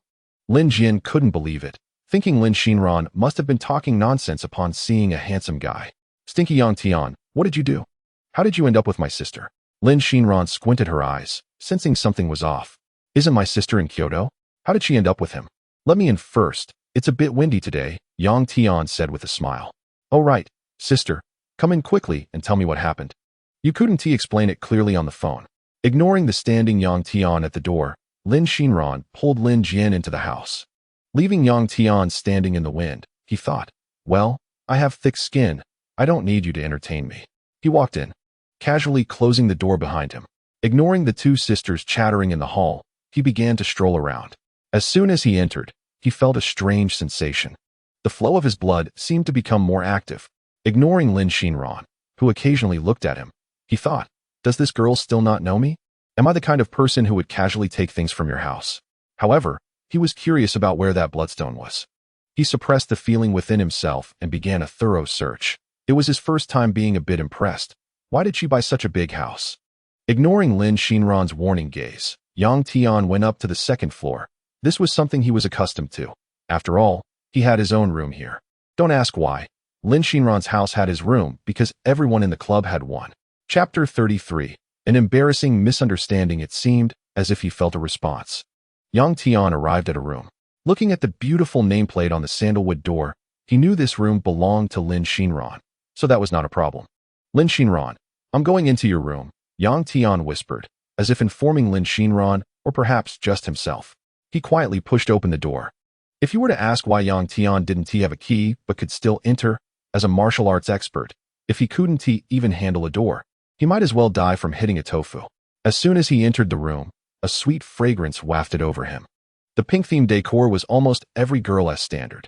His blood energy began to react instantly. Yang Tian locked onto something on the nightstand and walked over. Ignoring the pink personal items on the bed, Yang Tian was speechless. This girl really couldn't change her habit of being careless. If Lin Xinran knew what Yang Tian was thinking, she would definitely say, this is my room. What is the problem with leaving things around? Who knew that this pervert would suddenly enter her room? Yang Tian casually picked up the slightly blood-red stone from the table, and immediately, his internal energy began to operate uncontrollably. The energy surged within him, causing him to tremble slightly, and a hint of excitement appeared on Yang Tian's face. The stone's surface gradually detached, as if it had a tremendous attraction to Yang Tian, revealing its jade-like material. With his extraordinary vision, Yang Tian vaguely noticed that there seemed to be something like blood flowing inside, with lines of light like blood vessels, like swimming dragons, rivers, and mountains. If he hadn't noticed that it had no life fluctuations, he would have thought there was some creature inside. Is this the bloodstone that greatly enhances my strength? It really looks extraordinary. Struggling to suppress the urge to absorb it, his body began to tremble slightly. Just then, a shocked yet pleasantly surprised voice appeared in Yang Tian's ear. Ah, stinky Yang Tian, what are you doing in my room? Why are you trembling so much? Hearing this voice, Yang Tian immediately felt something was off. All his attention had been drawn to the bloodstone, completely unaware that Lin Xinran had already arrived at the door. Humph, you stinky man. You said you weren't interested in me, yet you're sneaking around doing bad things behind my back. Lin Xinran looked at her personal items on the bed and recalled Yang Tian's earlier trembling, instantly realizing something was wrong. Yang Tian, confused, was about to ask when he saw Lin Xinran shyly walking up to him, a rare blush appearing on her face.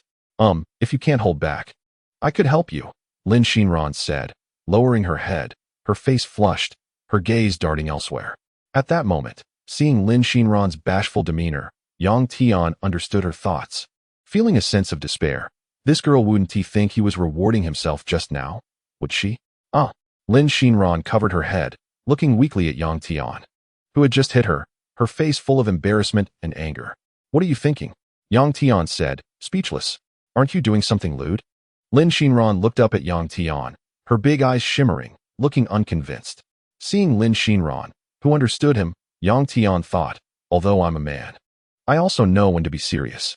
Ahem, do you think I'm someone who likes lewd things? Yang Tian coughed awkwardly and said seriously, not expecting to be seen as such in Lin Xinran's eyes. Lin Xinran nodded, still holding on to plenty of Yang Tian's resource videos, indicating that she had the most say in this matter. Yang Tian helplessly rubbed his nose, not intending to discuss this topic with her anymore. By the way, where did you get this thing?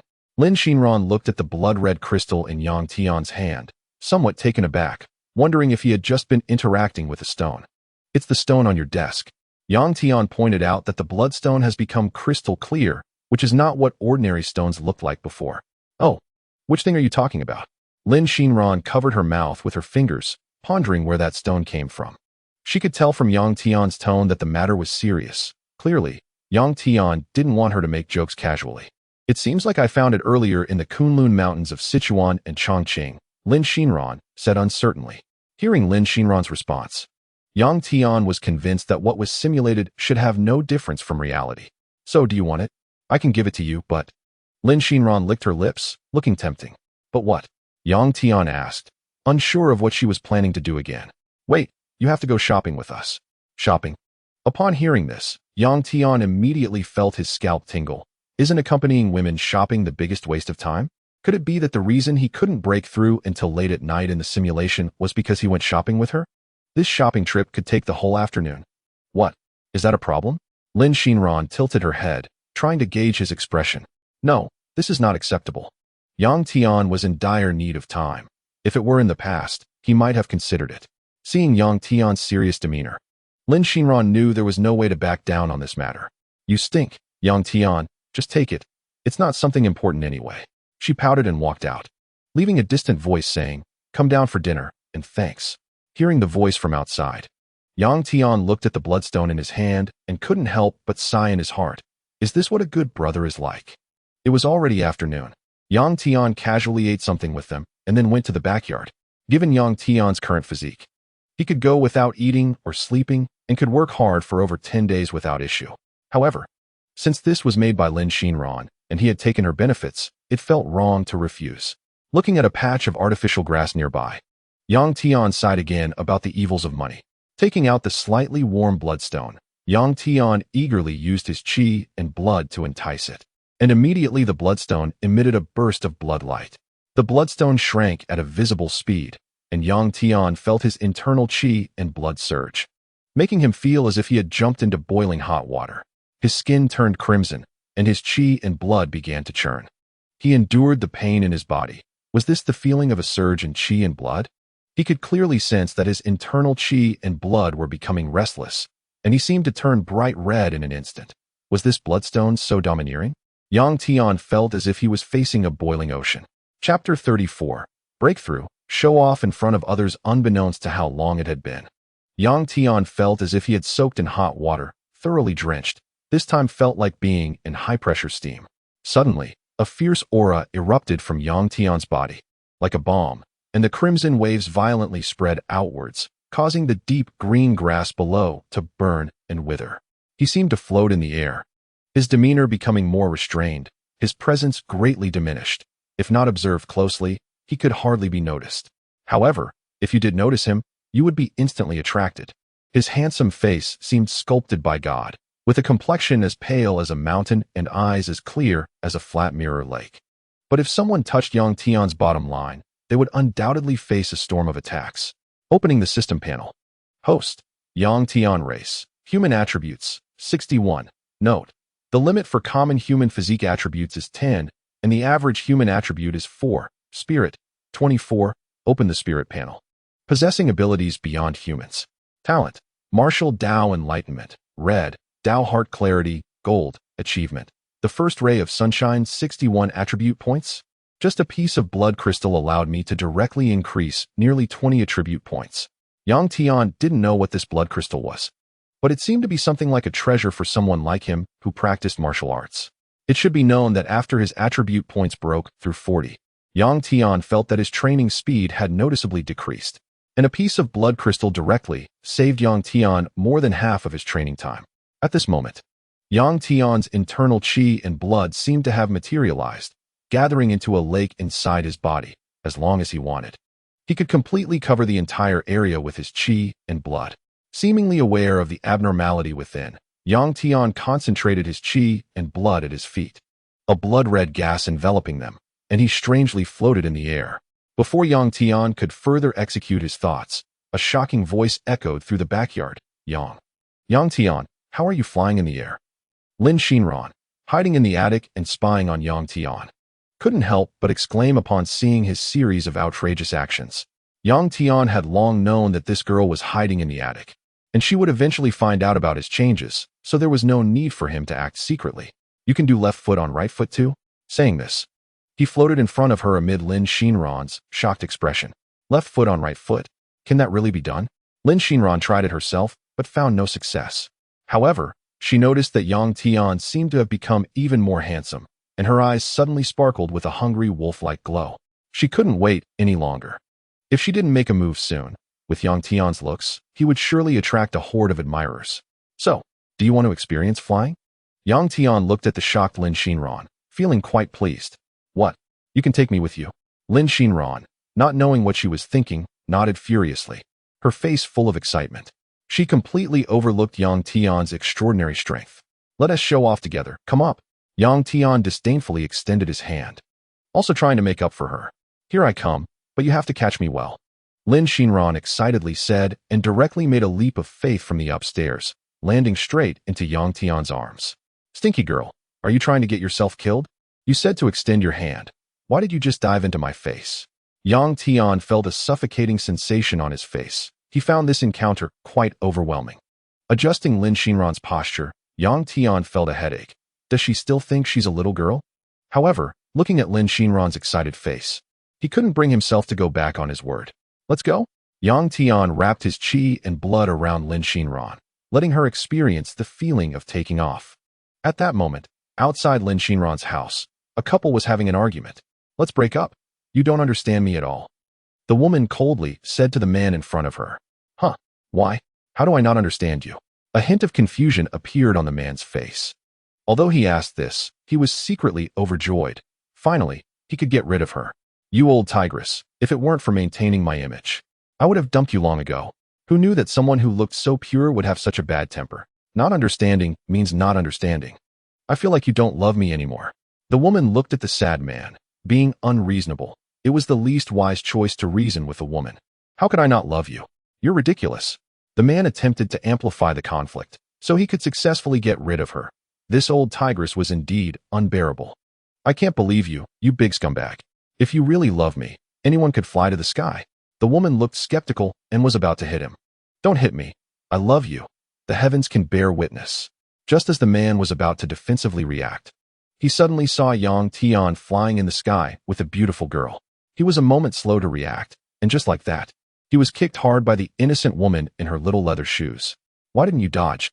Looking at the man in front of her who was covering his pain, the girl spoke with a hint of panic in her voice. She had already slowed down. Although they were about to break up, this was the artifact that had brought her joy in the past evenings, and it would be quite a pity if it broke. Could it be that some rogue had stolen his soul? At this moment, the man forgot the pain and pointed to the sky, saying to the somewhat shy girl in front of him, Look, there really is someone flying in the sky. Flying? What nonsense are you talking about? To prove your love for me, are you really that cruel? The girl's face turned slightly red as she spoke softly. The boy noticed something was off and quickly said, Sorry, I cramped up. How could anyone be flying in the air? The girl looked at the guy in front of her, who was full of crude jokes, and was no stranger to it. She had been fooled into his grasp before. However, she couldn't help but turn around, leaving the boy behind with a face full of disbelief. Wow, there really is someone flying in the sky. Could it be that you really love me? The little woman didn't expect that her casual words would actually become reality. Could it be that even fate was trying to bring them together? The boy beside her, with a pained expression, looked at the girl whose eyes sparkled with excitement and felt helpless. It seemed that this breakup plan was going to fall through again. However, from this perspective, she still looked quite good. If only she wouldn't kick him so casually, that would be even better. Chapter 35. Setting off to Chuanyu, a gentle breeze brushed her face. The slanting sun was setting, and her hair danced in the wind. Feeling the rustling sounds by her ears, Lin Xinran couldn't believe that one day she would fly in the sky like a bird. Looking down at the pedestrians who looked like ants, fortunately, Lin Xinran didn't have acrophobia. Otherwise, even breathing would be a problem. There was an indescribable feeling of comfort in her heart, as if she had returned to the embrace of nature. Yang Tian felt the same. It was his first time flying in the air, and the feeling of soaring in the sky made his martial arts heart surge even more. How does it feel to take off? Yang Tian whispered in Lin Xinran's ear. Looking at Lin Xinran, who was as happy as a child, Yang Tian felt a momentary relief from the tension brought on by the apocalypse. Ah, this is amazing. Lin Xinran, protected by Yang Tian, was somewhat reckless. She didn't even think that if Yang Tian made a mistake, she would fall directly. Moreover, facing Yang Tian's extraordinary strength, Lin Xinran's first reaction was not surprise, but enjoyment.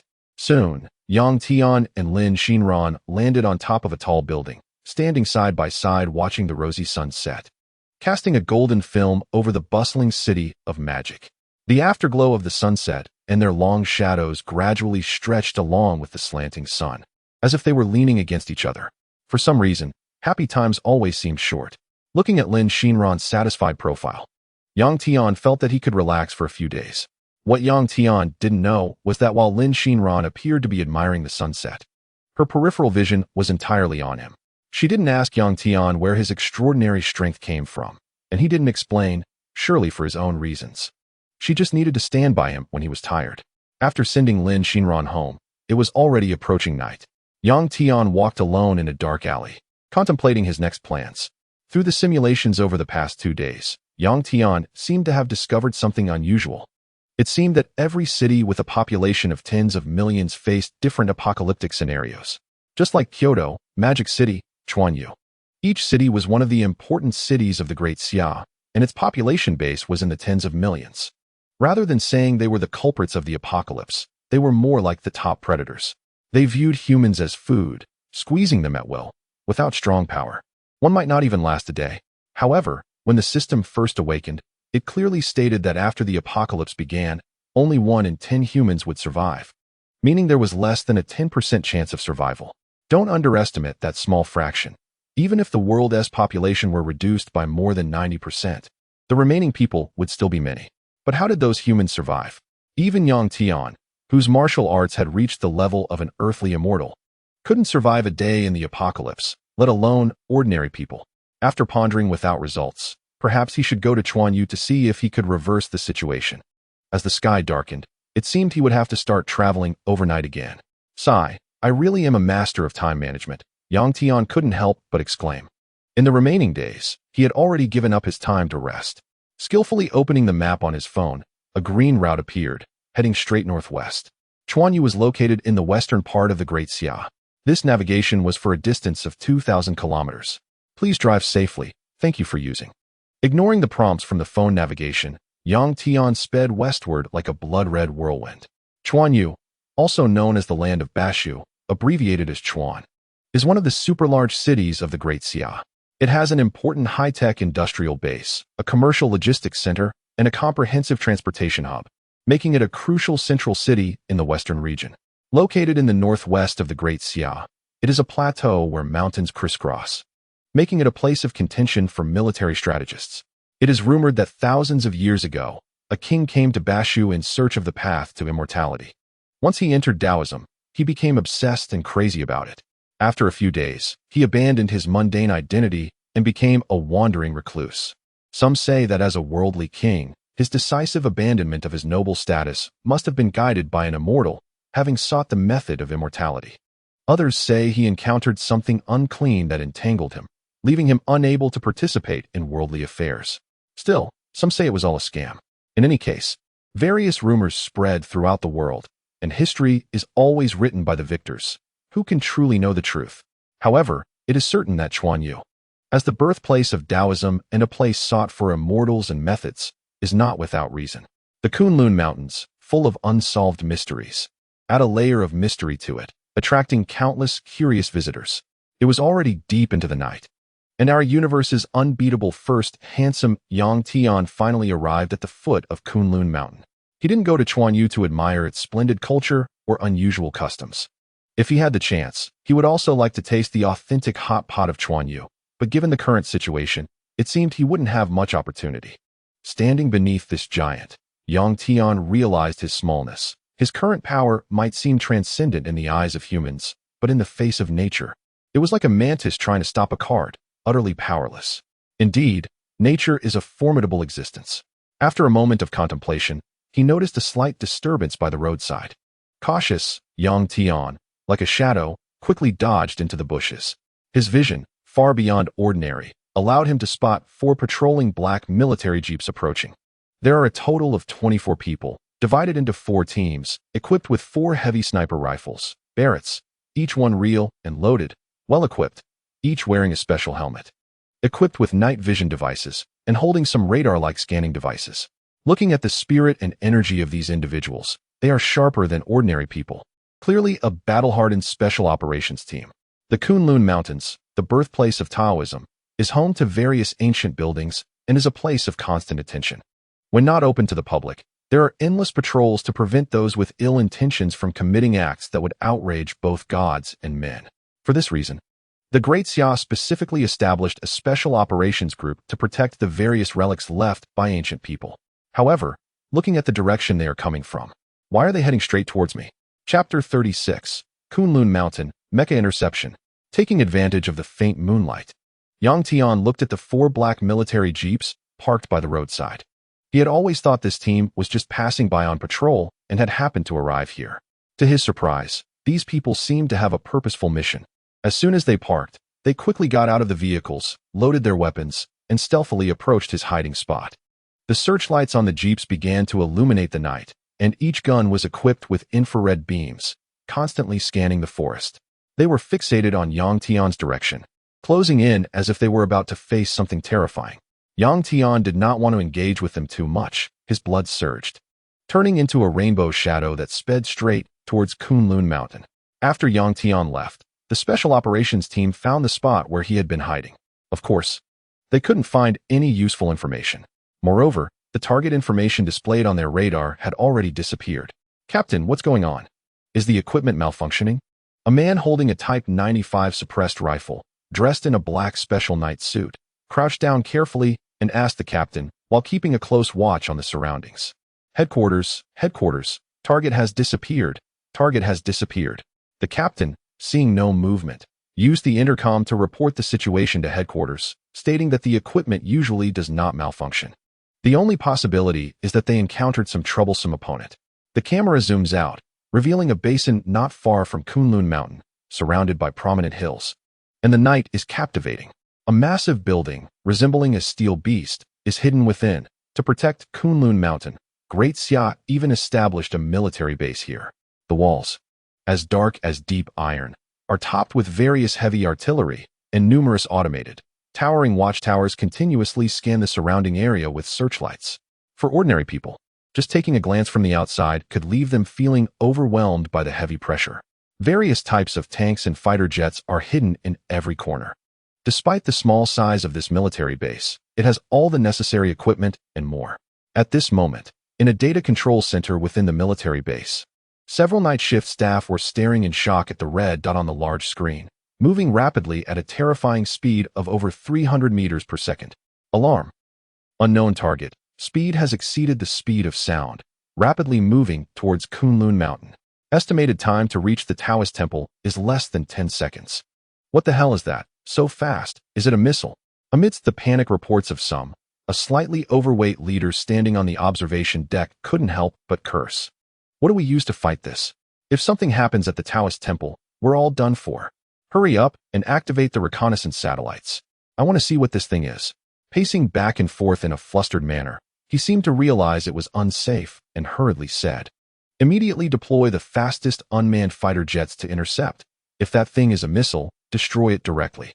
If it's some kind of monster that has done something outrageous, suppress it with firepower. Is it that fierce? The latest unmanned mecha fighter. Our base only has 3. Though he said that, he immediately activated the mechas hidden underground. As the base trembled, a steel floor slowly opened, and a flying object resembling a fighter jet shot out from the ground. Some patrol teams within the base looked up in bewilderment at the massive object in the sky, the roaring sound creating a fierce wind. Report. The unknown target has crossed the Taoist temple, and its final destination seems to be the top of Kunlun Mountain.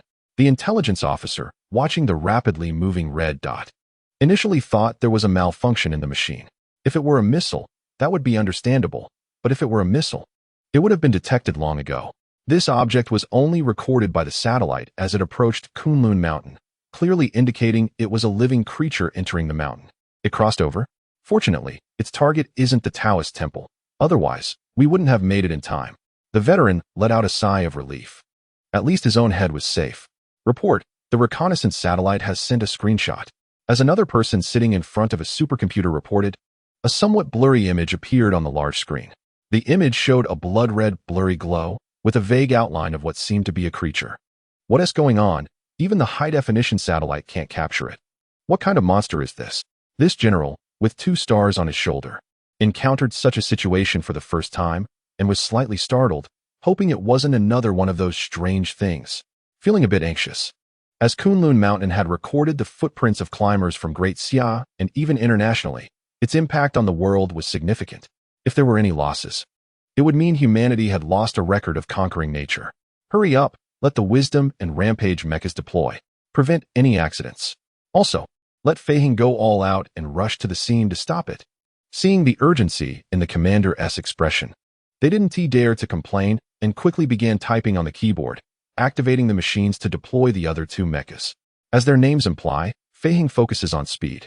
Rampage focuses on strength, and Wisdom excels at long-range target strikes, equipped with various firepower suppression equipment. At this moment, Yang Tian was still 1/3 of the way to Kunlun Mountain.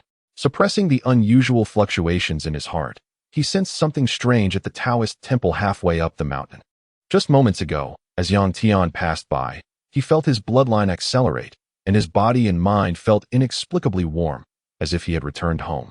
However, just a few seconds later, Yang Tian realized that this strange feeling did not bring him warmth. Instead, it filled him with an indescribable fear. Why do I say this? Mainly because feeling warm in an unfamiliar place would terrify anyone, right? Yang Tian had a persistent feeling that facing this strange sensation might cause him to lose himself. This made him hesitant to approach the Taoist temple. Just then, standing at the edge of the cliff, Yang Tian halted his advance, seemingly sensing something, and looked down as a light point gradually enlarged. In just a few seconds, a blue fighter jet appeared before him. Yang Tian was somewhat surprised. Does Great Xia really have such fast fighter jets? Not only that, with Feiheng's perspective, some people in the military base saw that the red light on the large screen finally stopped moving, and a wave of relief washed over them. They realized that even with Feiheng's full firepower, they couldn't catch up to that red light. Then, they discovered what that red light was, and an eerie silence filled the atmosphere. After a few seconds of silence, an angry voice echoed in the control room. What the hell? Is that a little chick? The fat commander shouted angrily. Who knows how nervous he was just now? With a moment of inattention, his life could have been at risk. Chapter 37. The Four Corner Pillars. Following the commander's outburst, some intelligence personnel noticed Yang Tian's appearance and actively accessed the database to see if there were any matching individuals. However, Yang Tian's appearance was beyond what an ordinary person could comprehend. His perfect figure seemed like something out of imagination. Therefore, no useful information could be found. Nonetheless, the tense atmosphere in the data control room eased slightly, as at least the target was not something uncontrollable. A few who were in the know thought that some terrifying anomaly had appeared and felt a bead of sweat forming in their hearts. But after seeing Yang Tian's appearance, they quietly thought to themselves that it was fortunate. Since he was human, there should be a chance for communication. They wanted to warn him and see how he would react. The commander looked at the handsome young man on the screen, slightly frowning. If he was human, it made even less sense. After all, they were thousands of meters high in the mountains, where temperatures dropped to dozens of degrees below zero. Could a normal person survive there without protection? Personnel ahead, please stop advancing. Repeat, please stop advancing. Currently, the Kunlun mountain range is off limits. Yang Tian looked at the enormous warplane, its tail spewing 5 blue flames, floating steadily in the air. A huge electronic voice echoed in the silent sky. It was hard to imagine that in the thin air of the high mountains, Yang Tian's complexion remained rosy, and he showed no signs of discomfort. This was the first time he had encountered such a handsome warplane, his eyes radiating an unusual light. I want to go to the mountaintop. Is there any way to make an exception for my urgent matter? Yang Tian spoke fluent Mandarin, indicating that he had drawn the attention of the armed forces guarding the Kunlun Mountains. However, how could they have discovered him? A few seconds later, it seemed they had reacted. Yang Tian looked up at the starry sky, his gaze seemingly crossing thousands of meters. It seemed that the aerospace capabilities of the Great Xia were impressive. His rapid movement speed had actually been captured by satellites. The commander felt a slight relaxation in his heart upon hearing Yang Tian's authentic Mandarin. Knowing he could speak the language would at least make communication less awkward. Open communication. Let me handle this personally, the commander said cautiously, fearing that his usually proud subordinates might provoke this young man with their words. Given the current situation, even when facing a warplane, he was still able to remain so calm, which showed his confidence in the capabilities he possessed. May I ask who you are? If there is something important at the Kunlun mountaintop, I hope we can accompany you. Yang Tian heard a robust voice. It was no surprise that this person was their commander. As for me, you just need to know that I am a person from the Great Xia. And as for following, that is up to you. Yang Tian did not expect these people to be so accommodating. He had prepared to use the power of the Shang organization if they tried to detain him. However, Yang Tian had no idea that if an ordinary person dared to ascend Kunlun Mountain without any permits, they would not be so polite. Overall, it was Yang Tian's displayed strength that intimidated them. Strength was the only condition for earning respect. The commander in the military base, upon hearing Yang Tian's words, showed a look of excitement in his eyes. However, it wasn't because Yang Tian had agreed to their request, but because this mysterious young man might be a native of the Great Xia. Haven't you found any information yet? The commander looked at his assistant, who was frantically operating the computer but still found nothing. Chief, there's no information on that person. A hint of cold sweat appeared on the assistant's face. He had already matched several times, but found no one like Yang Tian. No? Then look for similar ones. There must be some information, the commander said. But he clearly heard that person say he was from the Great Xia. How could there be no information? Was he lying? Or was he some confidential figure? What on earth was the conspiracy? Let Fei Hing follow him. If he notices anything unusual, stop him immediately. Additionally, send the intelligence records to the military base near Chuanyu. At this moment, Yang Tian had already reached the top of Kunlun Mountain. Looking at the 3 warplanes of different colors hovering in the sky, he felt somewhat helpless. Do I really look like a bad guy? In fact, Yang Tian's appearance did not resemble that of a villain. Instead, he exuded a charming and sunny aura. But arriving alone at the snow-covered Kunlun mountaintop, there was no way to avoid drawing attention. At this time, the Chuanyu military base received intelligence from the Kunlun military base. A young boy had gone alone to the top of Kunlun Mountain without any protective measures. A middle-aged executive, upon seeing this news, laughed heartily. Old Lon, that old rascal, is always up to some tricks. Quickly receive him. I want to see what kind of person is worthy of such attention. The ensuing images caused a serious expression to appear on his teasing face. The snow was blowing wildly. Even on the screen, one could feel the cold waves it emanated. 3 King-class warplanes hovered at the mountaintop, surrounding a person standing silently in front of the square stone pillars, letting the snow cover him completely, seemingly pondering something. At this moment, Yang Tian was completely unaware that his every move was being observed by the highest command of 2 military regions. However, Yang Tian could not care less about these matters. He had entered a peculiar state. Upon closer observation, one could see his pupils had turned pitch black, as if they had lost their luster. He had entered a realm where everything was white, a place that made Yang Tian feel a sense of warmth, as if he were in a hot spring. Just looking at the square stone pillars standing atop the mountain made him feel as if his mental strength was facing an endless vortex, instantly swallowing him whole. Even his body, covered by the snow, showed no reaction. Fortunately, Yang Tian's body had long since surpassed human limits, even without actively defending himself. He could survive in the heavy snow solely relying on his robust physique. Have you finally come? A deep voice seemed to transcend the ages, echoing in this blindingly white space. Who are you? Yang Tian furrowed his brows and shouted loudly, his ethereal voice reverberating into the distance. He did not like this feeling of being unable to take the initiative. Chapter 38. Strange Voices, Twin-Edged Knives. At a glance, this was a realm of pure white. Boundless and pure, white to the point of being unsettling. The space echoed with Yang Tian's inquiry, and after waiting for a long time, the expected response did not come. It seemed the voice Yang Tian had just heard was merely a figment of his imagination. But if the voice was an illusion, then why was he in this place? Before Yang Tian could think further, the surrounding space suddenly distorted, as if it were about to tear him apart. Then, Yang Tian saw a glimmer of light appear in the distant sky. Just as he recognized what it was, his pupils constricted sharply, as if he had encountered some great horror. Following that, he felt signs of his body collapsing, as a weapon with a sharp aura charged toward him. Even though Yang Tian's strength had surpassed human comprehension, he was caught off guard. However, when faced with such a terrifying atmosphere, he was like a fish on the chopping block, completely at their mercy. Cursing his bad luck, after gaining the system, Yang Tian had imagined many ways he could die in the future, but he never expected death to come so quickly and in such a hasty manner. Yang Tian had already given up, preparing to embrace death, but the imagined pain did not arrive. With a sound, a weapon was thrust into the ground beneath Yang Tian's feet, the weapon trembling and emitting a strong wave of energy. Damn, what is going on? It was clearly coming towards me just now. Yang Tian opened his eyes and cursed loudly. He had already given up hope of living. With his current martial arts perception, it was impossible to make a mistake. That breath of impending death felt like a large hand gripping his throat, leaving no room for resistance. Huh. So you have a moment like this too.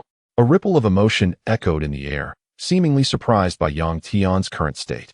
Looking at the weapon planted before him, Yang Tian understood that it must be the owner of this voice who was playing tricks. Big shot, who exactly are you? If you want to kill me, just do it quickly. Don't torment me anymore, Yang Tian said directly, gazing at the pale sky. The reason he dared to say this was that he did not sense any killing intent from the voice.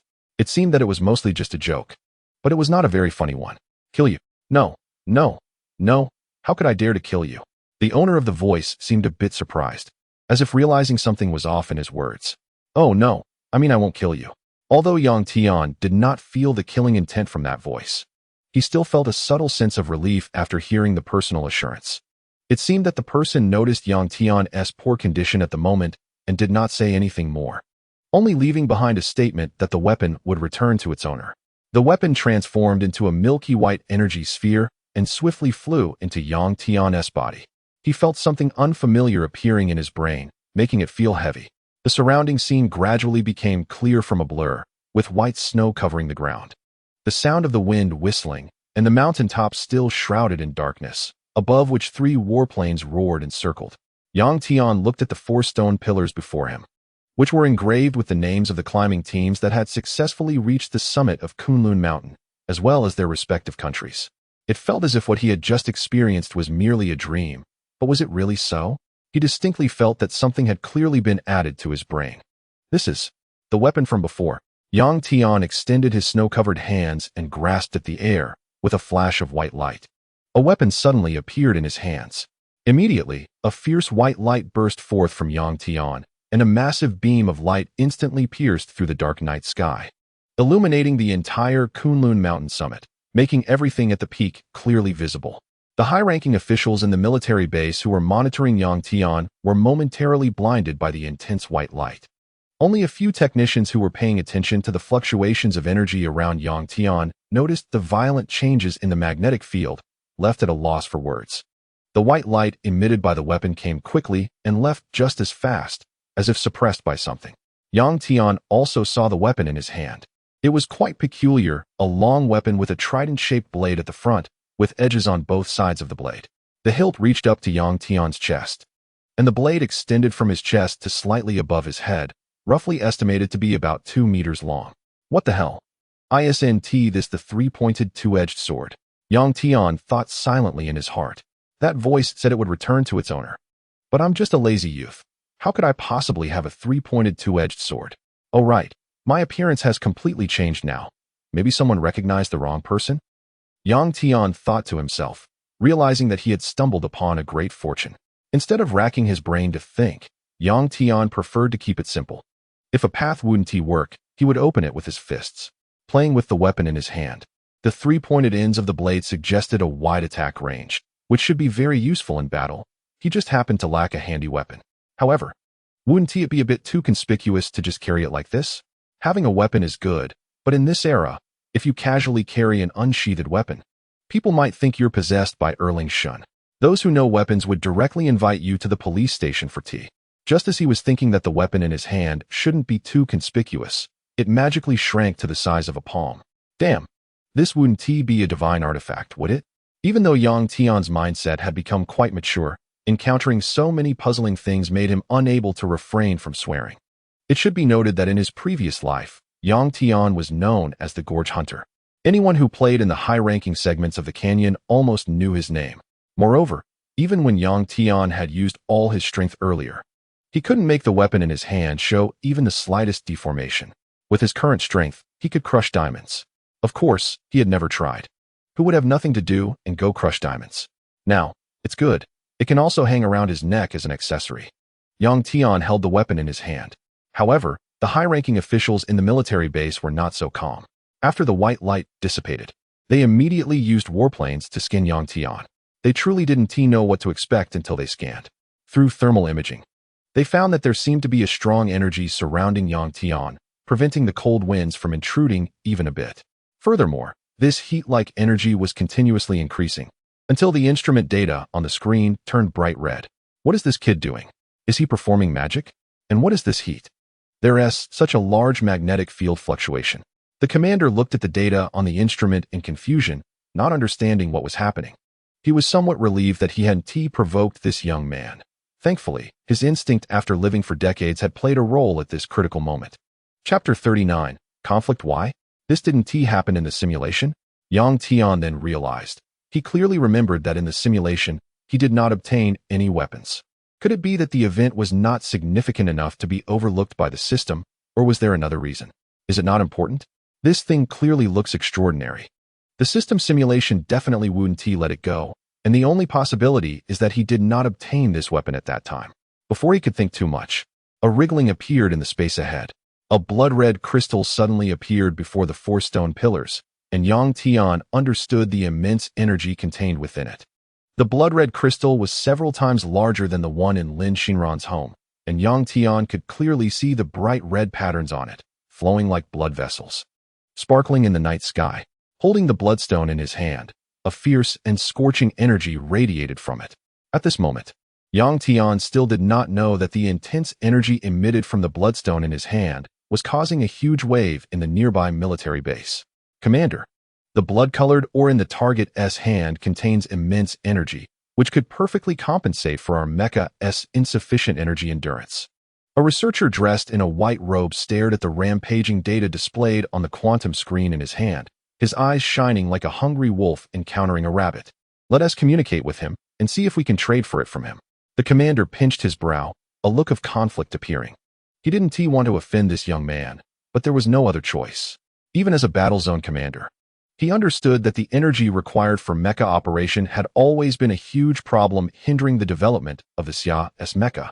The most important aspects of mechs are their endurance and individual combat capabilities. If they cannot maintain continuous operation, what is the point of developing mechs? It would be better to focus on researching nuclear weapons instead. Currently, the power source used by the Daxiao mechs primarily relies on controllable nuclear fusion technology. However, this technology has significant drawbacks, such as occupying a large space and not being able to provide sustained power. Of course, if we could obtain the mysterious mineral in Yang Tian's hands, it might lead to a qualitative breakthrough in technology. It could even propel Daxia's technological level to the top of the world. Thinking of this, the commander's eyes sparkled with a more determined light. No matter what, they had to try to get that mineral. Yang Tian was not planning to absorb the blood crystal yet. Given his current strength, if he were to recklessly absorb it, it would likely waste a lot of time. He might open his eyes and find himself surrounded by strange creatures. Just as he was about to put the blood crystal away, Yang Tian noticed the engines of 3 fighter jets roaring above him, gradually descending. The intense pressure created a whirlwind at the mountaintop, with white snow swirling around and a tremendous wind pressure forming. Yet Yang Tian's clothes showed no sign of movement. Gradually, one of the fighter jets stopped in front of Yang Tian, and the cabin door opened automatically. Yang Tian frowned slightly. What did they want? May I invite you aboard to meet with the military at Kunlun Mountain? A nervous voice reached Yang Tian's ears. At this moment, being invited to a military base seemed to be just about their interest in the blood crystal in his hands. What is the matter? Let us talk here. Yang Tian replied indifferently. At least they were smart enough not to try to forcibly take it. Otherwise, Yang Tian would have shown them why flowers are so red. The commander in the military base noticed Yang Tian's cold demeanor and quickly realized he was not someone who liked to beat around the bush. Instead of being coy, it would be better to get straight to the point. This might earn him some goodwill. We want the mysterious blood crystal in your possession. Name your price. Listening to the voice coming from the plane, Yang Tian pondered for a moment and immediately responded, "Sorry, I'm not planning to trade it." Although the commander was being courteous, who said that being courteous meant one had to comply. In the military base, everyone heard Yang Tian's not-so-loud voice, but they could clearly sense his firm attitude. Looking at Yang Tian on the big screen, the commander's plump face trembled slightly. He was giving him face. But Yang Tian was not giving him an easy way out. With a slight sigh, he waved his hand, signaling his subordinates to use coercive measures while being careful not to damage the iconic buildings nearby. Initially, he did not intend to use force. However, compared to protecting these iconic buildings, advancing Daxia's technological development was far more important. "I'm sorry. I hope you can understand what happens next." The commander's voice came from the fighter jet. Following that was the sound of machinery operating, as the 3 King-class fighter jets transformed, resembling giant humanoid robots like Transformers. Yang Tian watched with great interest as the mechs changed. He had only seen such things in movies before and did not expect them to actually exist in reality. "Come on, let us see what you can do up there, but don't destroy this place." With excitement in his eyes, Yang Tian wanted to see what capabilities the mechs developed by Daxia possessed. With that, a tremendous wave of vital energy erupted from his body, causing him to float in midair. In the military base, those present were astonished to see Yang Tian levitating in the air, unable to believe their eyes. "Commander? What kind of monster is this?" said the boy operating the mech beside the commander, bewildered. "Is there really a human who can fly? You ask me. And I ask who?" The commander cursed, already feeling the tension rising. He certainly did not want to end up with nothing. Meanwhile, the Chuanyu military base, located far away, received the same images at the same time. Compared to the Kunlun military base, their base was larger and more well-equipped. However, the situation in the control room was no different from that at Kunlun. Everyone stood frozen, incredulously watching Yang Tian floating on the screen. "Come on. Let me see if your mech's strength matches its flashy appearance." As Yang Tian's voice faded, the 5 thrusters behind the mech erupted with fierce blue flames. Holding 2 extremely hot laser dual blades, it charged towards Yang Tian at high speed. The blue laser blades were very conspicuous in the night sky, and the terrifying temperature emanating from them caused the air to warp. Yang Tian also retracted his dismissive demeanor. Was this the mech that faced the giant troll before? It didn't seem weak at all. How could it not even handle a giant troll? Clearly, during the simulation at the beginning of the apocalypse, Yang Tian had been able to fight the giant troll until dawn with just a few dozen attribute points. Although most of that was thanks to the firepower support from the Shang organization. Chapter 40. Shocking everyone. Terrifying power watching the blue mech rushing towards him with an unstoppable posture, Yang Tian dared not show any signs of negligence. His vital energy wrapped around his body, condensing into a suit of armor. The blood-red armor clung to Yang Tian like a solid substance, and a blood cloak flowed behind him. At that moment, Yang Tian resembled a seasoned warrior on the battlefield, calm and confident.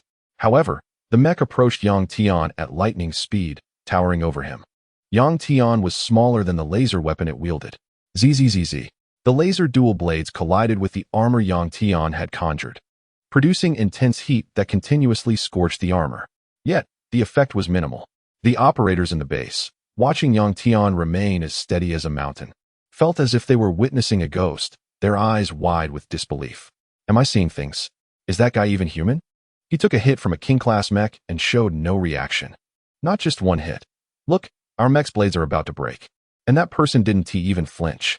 The boy operating the mech remotely was sweating profusely. His fingers moved like lightning, almost cramping up. Yet the results displayed on the screen were not optimistic. "Damn, I still don't believe it. Commander, I request to unleash." The commander saw the fighting spirit on the boy's face and nodded. He also found it hard to believe that the King-class mech developed by Daxia could not even handle a young kid. The boy, seeing the commander's approval, smiled slightly. Next, he wanted to see if Yang Tian could still withstand it. He quickly input a series of codes and pressed a key fiercely. The so-called unleashing meant releasing manual control and switching to computer intelligent control. Mechs under intelligent control typically had their power multiplied, except for a few exceptionally gifted humans. Artificial intelligence generally outperformed human brain calculations. At this moment, Yang Tian was unaware that the mech before him had already been unleashed. He only noticed that the mech suddenly stopped attacking and, after a few seconds of pause, a dazzling blue light flashed from within, as if something had been activated. The mech transformed again, and mechanical wings sprouted from its back. Bang! A crisp sound echoed as the laser dual blades merged into one, and the blade's glow shifted from blue to red. The temperature it emitted caused sizzling sounds around it, and steam evaporated the moment it made contact. The winged mech suddenly erupted with flames, and the red blade light swung rapidly like an afterimage, creating a special buzzing sound in the air, reminiscent of a wailing ghost. However, despite such rapid slashing, there were no visible scars on Yang Tian's blood armor. The attacks came like a torrential storm, while Yang Tian stood firm like an aircraft carrier in the tempest, showing no signs of wavering. Crack! Finally, the attack showed some effect, and a slight crack appeared in Yang Tian's blood armor. In the distance, the spectators in the base noticed that Yang Tian's armor was on the verge of breaking, and they cheered as if they had won a victory. But before they could celebrate for long, as Yang Tian's blood energy surged, the armor became even more condensed. Suddenly, those excited researchers were dumbfounded, unsure of what to say, frozen in place. Sigh, now I understand why you guys struggle even against a giant troll. Yang Tian sighed. This blue mech wielding a laser longsword had decent weaponry, but its power endurance was truly lacking. The first strike made a flicker of fluctuation in Yang Tian's eyes, and if it could maintain that level, perhaps it could break his shield. You better take this seriously, or you won't get another chance. Yang Tian estimated the time. The third day was approaching, and he would unlock another talent slot soon, not wanting to waste time here. The commander in the base, seeing this handsome young man so arrogant, signaled his subordinates to let loose. With such confidence, he should be able to withstand the mech's blows, and it would be a good opportunity to observe the shortcomings of actual combat mechs. The two mechs nearby also stopped watching and activated their release. The green mech wielded a heavy cannon, while the orange mech wielded a heavy hammer, one for long-range support, the other for explosive power. The people in the base initially thought that with the addition of these two king-level mechs, the situation would ease. However, they found that the close cooperation of the mechs only dimmed the color of Yang Tian's blood armor shield slightly. Boom! Another white laser shot out. Taking advantage of the two mechs distracting Yang Tian, fired from the side by the intelligent mech wielding a laser-long cannon.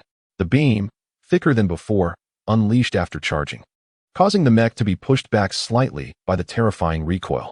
Upon hitting the target again, violent energy fluctuations forced the surrounding air back wildly, shrouding the area in smoke, making it difficult for those in the military base to see what was happening. Haha, I used half of the mech's energy for this shot. I knew that kid wouldn't dodge. A middle-aged man with black-framed glasses controlling the intelligent mech adjusted his glasses, his eyes gleaming. He flicked his white robe and laughed heartily, feeling very proud of his successful strategy execution. This old trickster, while Yang Tian was engaged with the two mechs, deliberately launched a weak attack from the side to lower Yang Tian's guard. As soon as he struck, he aimed to make Yang Tian pay a price. Clearly, his plan succeeded.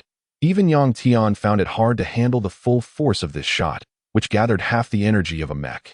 As the smoke cleared, Yang Tian's blood armor gradually shattered, dissipating into the air. Facing the three mechs ahead, Yang Tian smiled and said, "Not bad, at least you can think. But in the face of absolute strength, no matter what tricks you play, it won't work." With that, his blood energy surged like a bomb, erupting forth. And 6 blood dragons gradually emerged, entwining around Yang Tian and lifting him into the air. At that moment, Yang Tian resembled a dragon god. With a casual wave of his hand, 3 blood dragons roared forth. The people in the military base felt a strong tremor from the screen. Before they could process the shock, they saw the screen turn to black and white static. Just one strike made the 3 king-level mechs lose contact. The commander stared at the scene before him, swallowing hard, feeling dry in his throat. He was thankful he hadn't offended him. Otherwise, even in the military base, he wouldn't feel safe. The 3 mech operators wore expressions of disbelief, and one young man, not much younger than Yang Tian, said, "Commander, what should we do next? Should we recover the mechs?" The commander reacted upon hearing his words. "Quickly go recover the mechs. That person should not have any hostility towards us. If he really did, with his terrifying strength, I estimate our mechs would be gone in one round. Chapter 41. Simulation begins in just one move.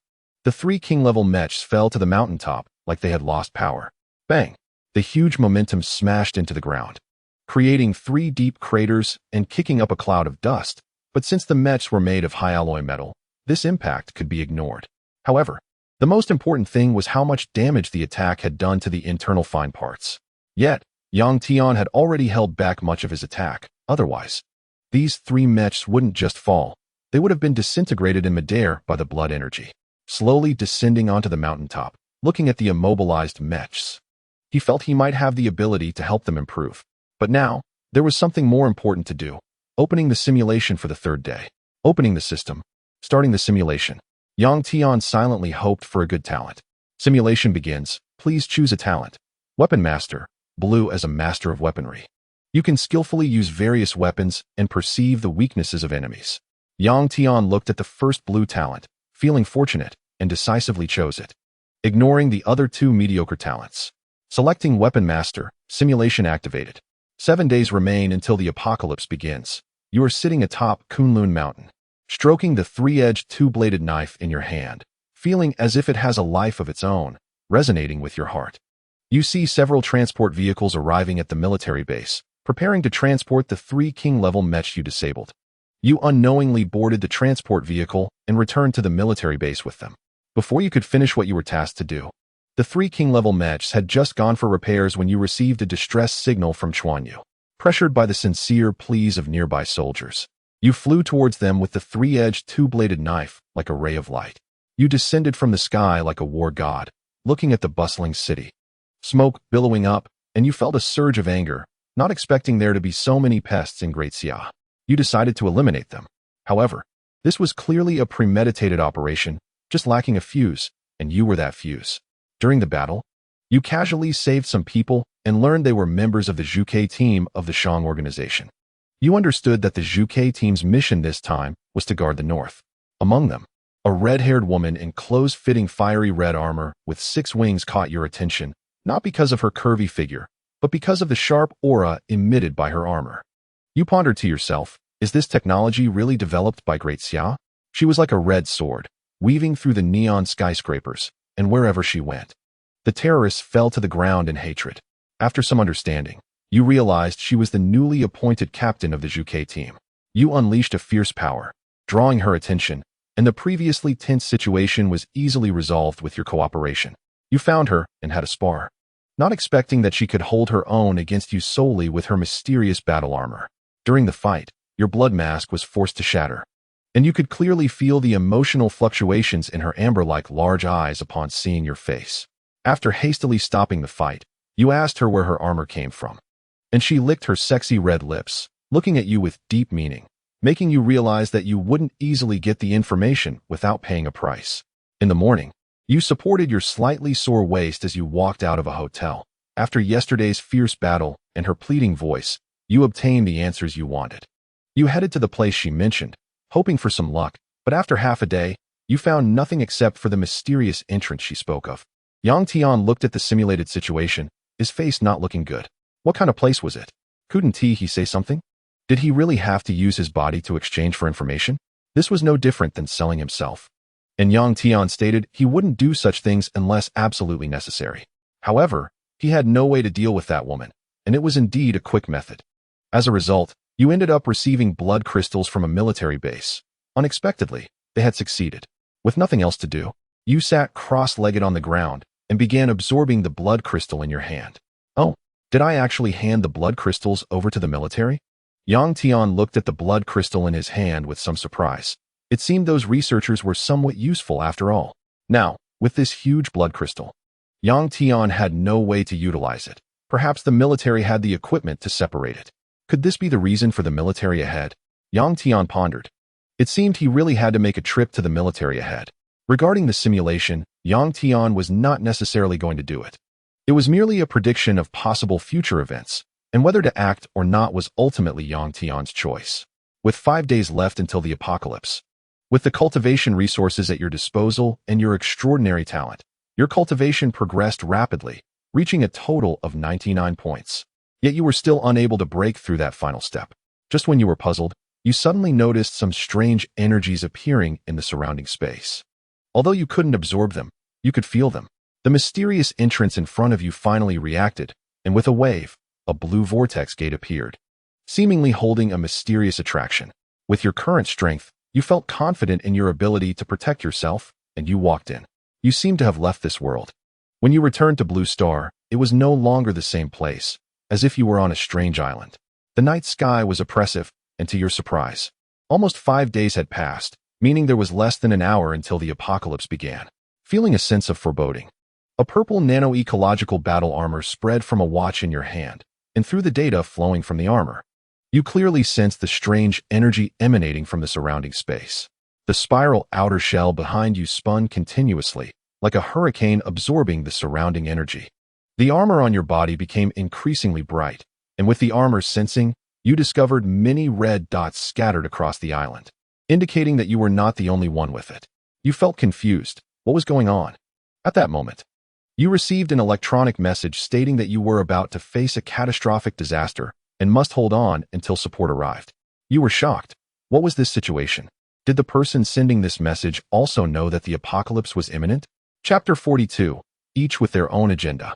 Just then, some bright spots appeared in the pitch-black night sky. You, with your exceptionally powerful abilities, immediately recognized them as those wearing ecological battle armor. They rushed towards you and brought you into a hemispherical metal building. One of them, seemingly the leader, displayed an arrogant demeanor that suggested he did not regard you highly, considering that there were others wearing mechs as well. Listening to his somewhat harsh warning to some rookie-like individuals around you to refrain from acting recklessly and to follow orders, you felt that you could easily take him down with a single move, but you knew it was unnecessary. Every bit of strength would need to be used wisely once the apocalypse began. You watched him operate something at a control panel, and it seemed there was more than one such building on the island. You were somewhat curious about what they could do when suddenly, a loud explosion echoed through the sky, and a massive abyss opened in the night sky over the sea. The entire island shook violently, and a fierce red alarm blared as a blue energy shield enveloped the entire island. You noticed the shocked expression on the leader Feng's face, and you quietly moved closer. The screen displayed information from the outside. Crimson gas poured down, and from the cracks in the sky emerged enormous tentacles, terrifying and eerie. The tentacles had some disgusting eyes, which seemed to radiate excitement as they quickly noticed the abnormal situation on the island, slowly extending towards it. Faced with such a terrifying sight, the island did not initiate any attack, using the blue energy shield to block the pollution from the outside crimson gas. Eventually, the outside world turned entirely crimson, as if you were all isolated on the island. Some young people, witnessing such a horrifying scene, couldn't help but tremble, praying that the shield would hold. Tentacle after tentacle appeared on the shield, massive suckers writhing as if trying to absorb the shield's energy. Within just a few breaths, you received intelligence from headquarters. Headquarters ordered you to dispatch a small team to eliminate the invading creatures. Evidently, this shield was not all-powerful, and some anomalies had invaded along with the tentacles. Since you were a newcomer, the leader did not take you along, but instructed you to quickly familiarize yourself with the mech's capabilities. You looked at his fierce appearance as he spoke broken Daxiao language, reluctantly probing your hand to familiarize yourself with the operational information that flashed in your mind. Soon, figures appeared above your unit, and some individuals in battle armor had already begun to engage with the creatures. You even heard many different languages over the communication channel, indicating that this place was not within the Daxiao territory. Those creatures, bizarre and grotesque like aliens, initially seemed vulnerable to the leader's attacks, but as the battle continued, you noticed they developed a dark, armored layer that blocked most attacks. Thus, you saw those outside abandon the hard-hitting approach and began to rely on the agility of their battle armor to maneuver around them. Fortunately, there weren't too many of the aliens. With the cooperation of the battle armors, you successfully eliminated the anomalies that invaded the island. You and some nearby rookies watched the battle situation on the screen, your faces devoid of the joy of victory that others displayed. You knew the blue shield would eventually falter, and you would have to face that gigantic tentacled monster. And so, you waited until dawn in this circular base. Oh, did you really manage to hold out until dawn so quickly? You hadn't even exerted yourself yet. Yang Tian sat cross-legged on the ground, a blood energy shield forming around him, blocking the biting wind and snow. Although Yang Tian did not know where the event took place, he chose to continue watching. The dawn arrived, but no sunlight streamed in. Instead, the environment felt even darker red than at night, making it increasingly suffocating. The team leader from last night's battle seemed very angry. After finishing breakfast, he called everyone together for a reprimand. Among them, a rookie was quite defiant and ended up being crippled, blood splattering everywhere. No one could control him. The so-called headquarters was actually a central base controlled by a more powerful individual. They had previously restrained each other just to get through this crisis. Soon, the second wave of attacks arrived. The blue energy shield seemed to be weakened by the tentacles again. This time, you did not go to defend, but rather another team from a different direction moved out. However, the battle outcome was far from satisfactory. The surrounding area was already permeated with a thin, red, bloody gas, and the combat power of those monsters had become even more astonishing. Your team leader angrily scolded those useless fighters who only made things worse, then took last night's team to reinforce. The situation was grim. The monsters were exceptionally fierce. You saw on the screen the team leader fighting while retreating, even using some people around him as meat shields to withstand the bizarre thrust attacks. Seeing this, your heart was unmoved. In the apocalypse, no one would adhere to their moral bottom line. Soon, the outer defense line was breached by a tide of monsters, and the tragic screams continuously echoed in the communication channel, various voices of despair rising and falling. Finally, those around you could no longer hold on. Panic appeared on their faces, and some were already preparing to abandon this place and head for the island's center to seek refuge. You did not take unnecessary actions to save the team leader. Instead, you followed behind those fleeing, not because you were afraid to step up, but because you were trying to experiment with the fusion of your energy and armor. You flew in the air and soon saw the second defense line, where a solid steel wall stood. The people around you showed excitement in their eyes upon seeing it. At this moment, your gaze sharpened, and a blue beam shot towards you. One young person from the daxia did not react in time and was instantly dissolved under the light. You were not far from him and clearly heard that horrific sound. What was going on? Were they attacking their own? You were a bit confused. Shouldn't they be fighting against the aliens outside at this time? Suddenly, mocking words from the people of the Sun Country came through the channel. With the armor on, you realized you could understand what he was saying, and you understood why he was attacking you. That person stood far atop the steel wall, continuously spewing insults against your country, which were unbearable to hear. A vein bulged on your forehead, and a predatory glare emanated from your eyes. Chapter 43. Opportunity for talent ascension. Again, several lasers shot out, their speed so fast that even those in armor could not escape, falling to the ground like shot birds. Listening to the humiliating language in the communication channel, you made up your mind that they must pay for their actions. Your energy fused into the armor, transforming into a rainbow light that shot towards the city wall. Those people were stunned by your sudden burst of speed and hurriedly controlled their machines to stop you. But the gap in strength was something that technology could not make up for. Holding a three-pronged double-edged knife, you shone like a god of death, causing blood to bloom like fireworks on the city wall, while the surviving people cowered behind it. They looked at you with grateful faces, not expecting that a true powerhouse was right beside them. However, you paid them no mind and prepared to rush towards the more central area. During this time, you encountered the team leader from before. Clearly, he had suffered a defeat, and upon seeing you escape the position, a vicious expression appeared on his face, evidently ready to attack you. However, before he could make a move, you struck him down in midair, leaving those following you once again stunned. At this moment, you had already managed to integrate your energy into the mech, achieving a preliminary fusion of martial arts and technology, greatly enhancing your strength. You reached the very center of the island, where there was a gigantic metal tower, extremely high-tech. A beam of light shot from it, continuously supplying energy to the protective shield of the island. You did not know what method you used, but you infiltrated the interior and gained the highest command authority. Yang Tian was taken aback at this point, wondering what other methods could be used. After all, strength was the ultimate reason. You entered the interior of the tech tower and unexpectedly stumbled upon a mysterious place, acquiring a satellite-level mech. You found that just relying on its combat power seemed capable of directly confronting a satellite. Unfazed, you exerted absolute control over the combat personnel here. Anyone who disobeyed your orders was almost instantly eliminated. You did not want anyone who would disrupt your plans. Despite your iron-fisted approach, you entrusted the command of the battle to another person, a war zone commander from Daxia, the only commander in his 20s. That night, the island's energy was ultimately exhausted. The outer two defense lines had been destroyed hours ago, and now fewer than 20 people survived, barely hanging on due to the tower's defensive measures. The survivors came from all over the world. After a day of life and death battles, they had walked the path of the underworld and were no longer as fearful of death. Soon, another wave of attack arrived, this time accompanied by a blood-red fog that filled the sky, with towering black shadows continuously emerging, either in the air or on the ground, making it hard to endure just by looking at it. You stood atop the tower, observing this apocalyptic scene, with no thoughts of retreat in your heart. This battle was one where either you would die or they would.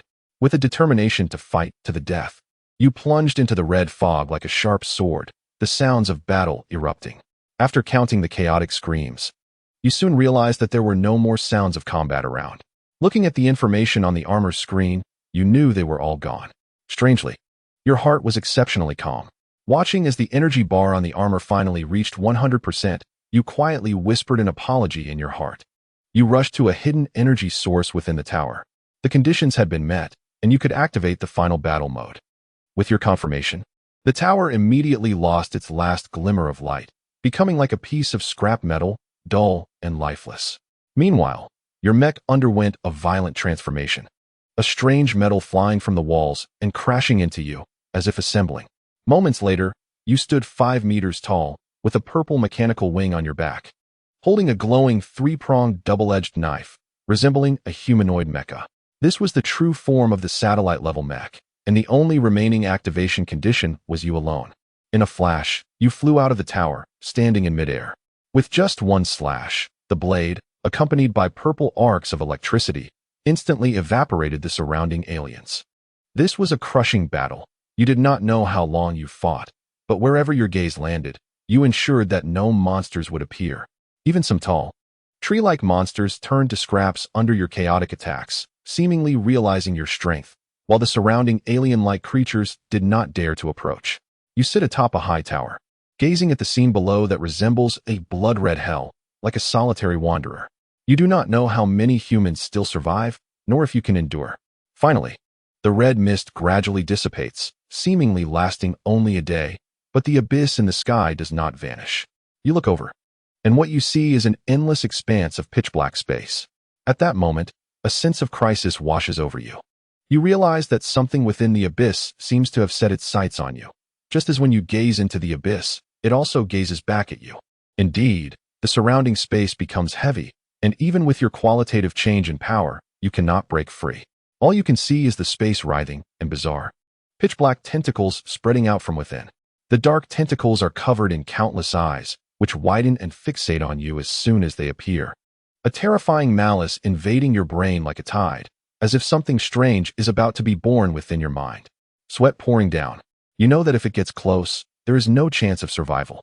You burn your own blood, and your entire battle armor bursts forth with astonishing power, turning your body a deep red as if in a rampage. Even so, you can only hold out for less than a minute before your entire being explodes. As if invaded by something bizarre, you are dead. In this simulation, your survival time has surpassed 1 day for the first time, earning you the achievement, the bitterness of surviving a day, effect, talent elevation. Do you wish to retain the talent? Retain. Yang Tian looked at the information displayed in the simulation, unable to contain his excitement. Opportunities for talent elevation are rare, aren't they? He now possesses a golden talent, and he wonders what surprises a red talent will bring him. Chapter 44. No women in my heart. Naturally draw my blade using the opportunity for talent elevation. He directs it to his golden talent, Dao Heart Self-Illumination. Following Yang Tian's command, the golden talent on the data panel shattered like starlight, transforming into a whirlpool. Then, strands of red appeared within the whirlpool, which seemed to be in a refreshing state, indicating that this talent upgrade required time to buffer. At that moment, the roar of an engine reached Yang Tian's ears as he spotted a massive transport aircraft extending a mechanical arm to retrieve the battle armor. Yang Tian jumped onto the plane in an instant. This leap spanned dozens of meters, and with Yang Tian's current strength, even his casual actions were beyond the comprehension of ordinary people. As he watched the military base draw closer, he leaped down, and the tremendous force stirred up a cloud of dust. As the dust settled, the reception staff stared at him in bewilderment. What was happening? At that moment, a middle-aged man's commander jogged over.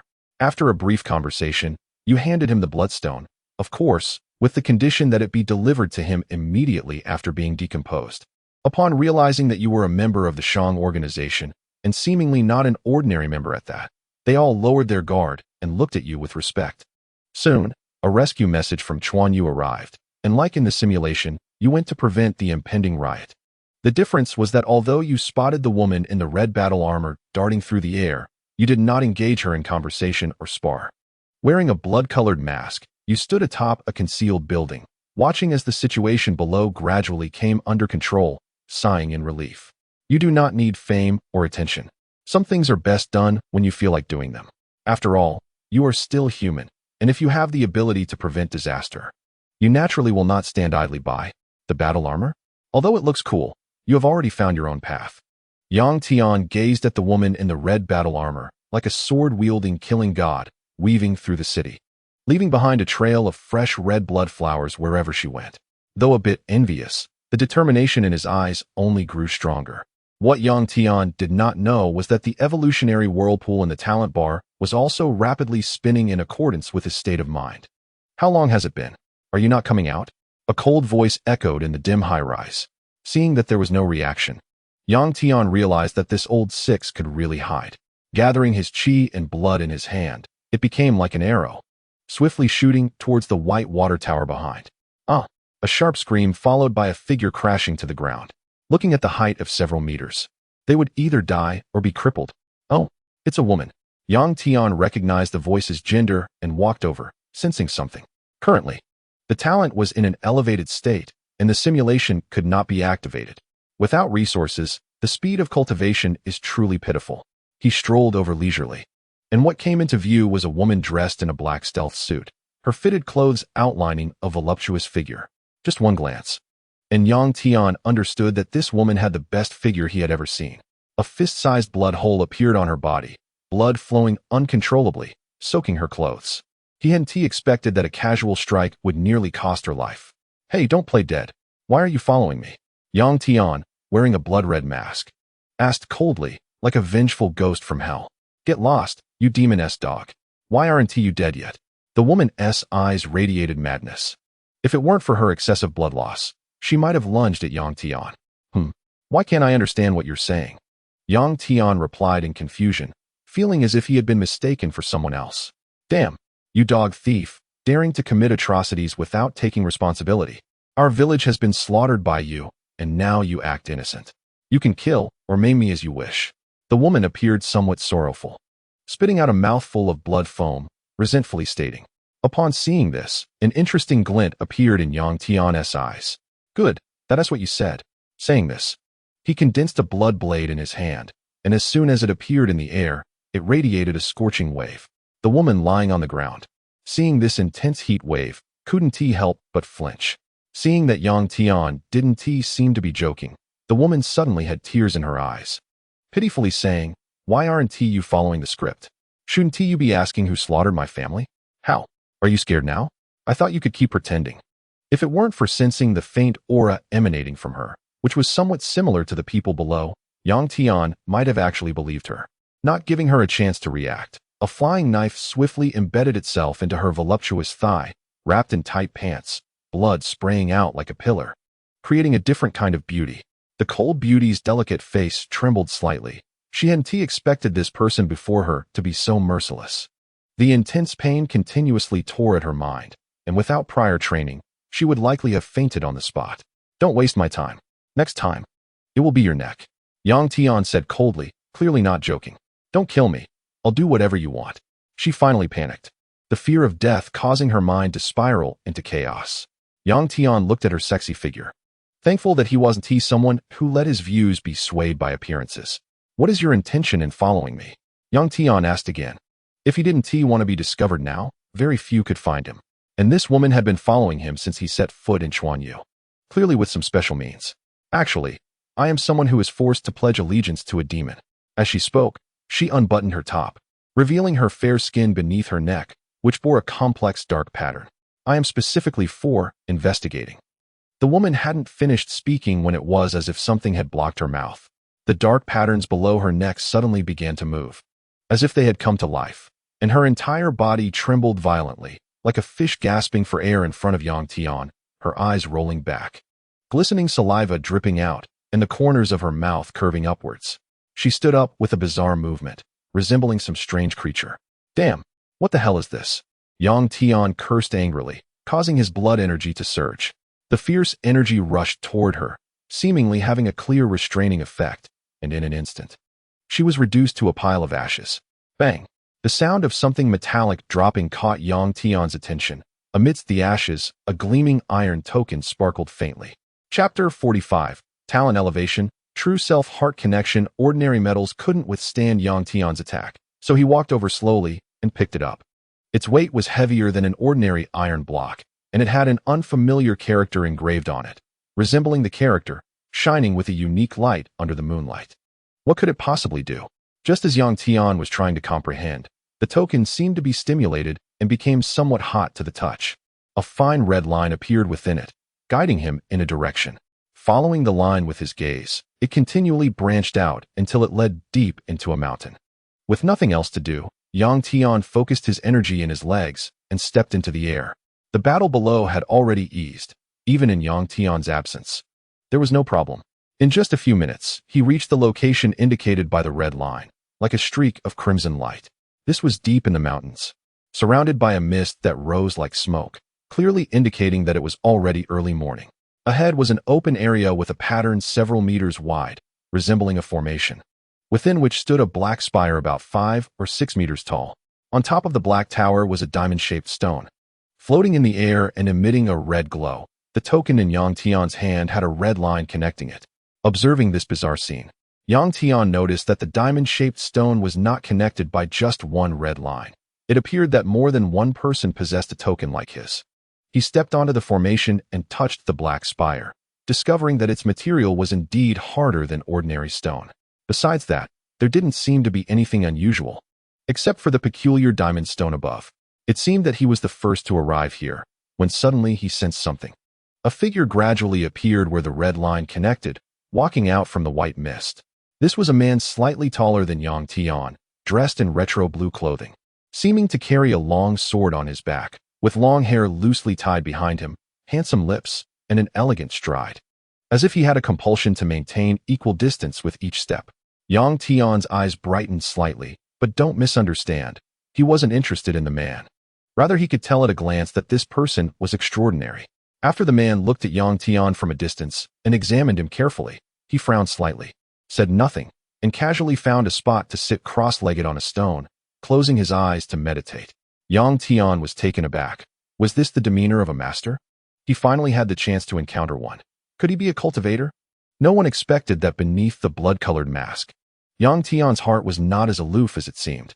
It looked like he had come to the right place. Something was definitely going to happen here. Hiding in the shadows, leaning against a tree, he restored his state to its peak. His talent was still in the process of refreshing. But after receiving the Weapon Master talent, Yang Tian realized he needed a battle to familiarize himself. After a while, a few people appeared around the formation, each with a red line on them, clearly possessing tokens. Hey, you over there, get over here already. A muscular man with bandages on his hands impatiently called out to Yang Tian. He must have just arrived. Don't scare him, Iron Fist, said a slightly thin man in a suit and glasses, squinting and smiling. Hearing someone call him, Yang Tian walked over, realizing that everyone had gathered. There was a muscular man, a bespectacled man, a sword-wielding master, and a girl in sportswear. The muscular man looked at Yang Tian approaching and complained. Why are you still wearing that mask? Is there something you don't want us to see? Don't tell me you're just a loser.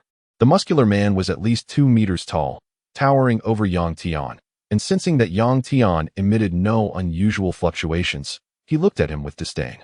You two newbies are lucky. You ran into a big shot on your first day, the bespectacled man said with a slight smile, hinting at something. What is this place? Asked a young girl beside him timidly. You'll find out soon. Good luck, the bespectacled man replied. As his voice fell, Yang Tian felt a strange wave emanating from the formation. The array trembled, a huge sensation of falling emerged, and then Yang Tian felt everything go black. As if he had been detached from this space, streams of blue data chains flowed out, and the light grew brighter. A strange voice echoed in Yang Tian's mind. Link 2004 successful, detecting original life signs disappearance, resetting data. Link 10005 successful, starting enhancement assessment. Then Yang Tian found that his body seemed to be in a void, with dots of different colors appearing in front of him. Those light spots tried to approach Yang Tian's body, but were blocked by the protective shield of his blood energy. Yang Tian was somewhat confused. He could feel the strange energy emanating from these light spots, which seemed to belong to another cultivation system. However, when he thought about absorbing them, the blood energy within him would surge uncontrollably, as if trying to break free, and this feeling was very unpleasant, like a rupture was about to occur. Forget it. Then I won't absorb them. My talent is martial arts enlightenment, and absorbing inappropriate energy would only cause side effects. Since it's martial arts enlightenment, I will focus on the path of martial arts. With Yang Tian's realization, the talent on his talent panel suddenly underwent a drastic change, with red fonts appearing within it. Yang Tian distinctly felt the shift in his talent, then opened the system panel. Tao Heart Self-Clearing, gold, transformed into True Self-Heart Connection, red. True Self-Heart Connection, red found the correct path of martial arts, possessing an unwavering Tao heart, realizing true self, achieving the perfect elevation of spiritual power, thereby condensing an unparalleled heart form, able to find one's belonging in the vastness of time. Effect, achieves the condensation of spiritual power, heart form condensation. Immune to most mental attacks, completely immune to charm and other negative skills. As the elevation of his talent completed, the last remnants of Yang Tian's previous self also vanished completely, and he fully activated his blood energy to resist the invasion of the surrounding strange energy. Moreover, Yang Tian discovered that his spiritual power had increased remarkably, and it felt like there was a little person inside him. Was this the heart form he had condensed? Chapter 46, Setting Off to the Underground City Open System. Host, Yang Tian Race. Human Attributes, 68 Spirit, 70 Talent. Martial Arts Enlightenment, red. True Self-Heart Connection, red. Weapon Master, blue. Achievement, First Ray of Sunshine, surviving one day's hardship. What is going on? No wonder the perception has become more profound. My mental power has surged by dozens of points. Can this achieve the condensation of mental power? Thinking of the mysterious force erupting from the mud pill palace in my brain, Yang Tian felt his vision suddenly elevate, seeing himself immersed in a void. Previously, he relied on perception to sense the surrounding situation, but now he could completely see this space clearly. A spirit emerged from Yang Tian's body, as if his soul had left his body, but he felt no discomfort. At that moment, a hint appeared in Yang Tian's mind, and he seemed to sense a terrifying wave emanating from the depths of the void. Number 10005 completed enhancement, initially awakened as a power type, ability evaluation, level. As the voice in his mind ended, the scenery around Yang Tian emerged before his eyes. It was still the same place, but a faint red dust particle surrounded him, giving a sense of decay. This isn't the original world. Although the scenery around him was identical, Yang Tian instantly felt a vague rejection from this world. Was it because he hadn't absorbed the energy just now?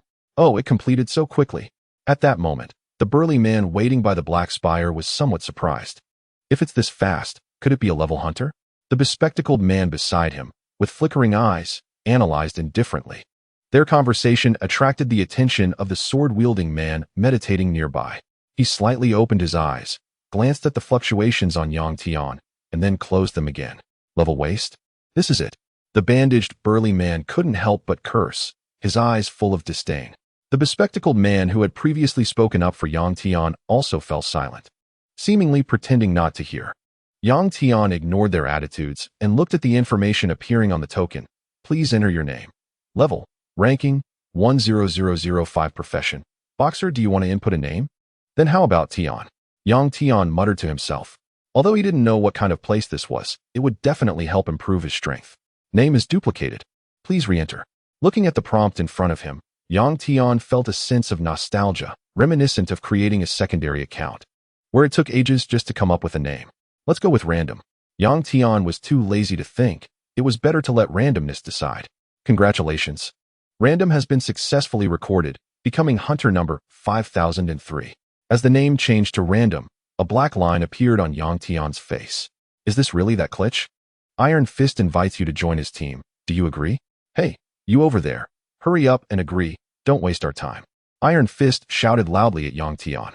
Seeing this, a cold glint flashed in Yang Tian's eyes.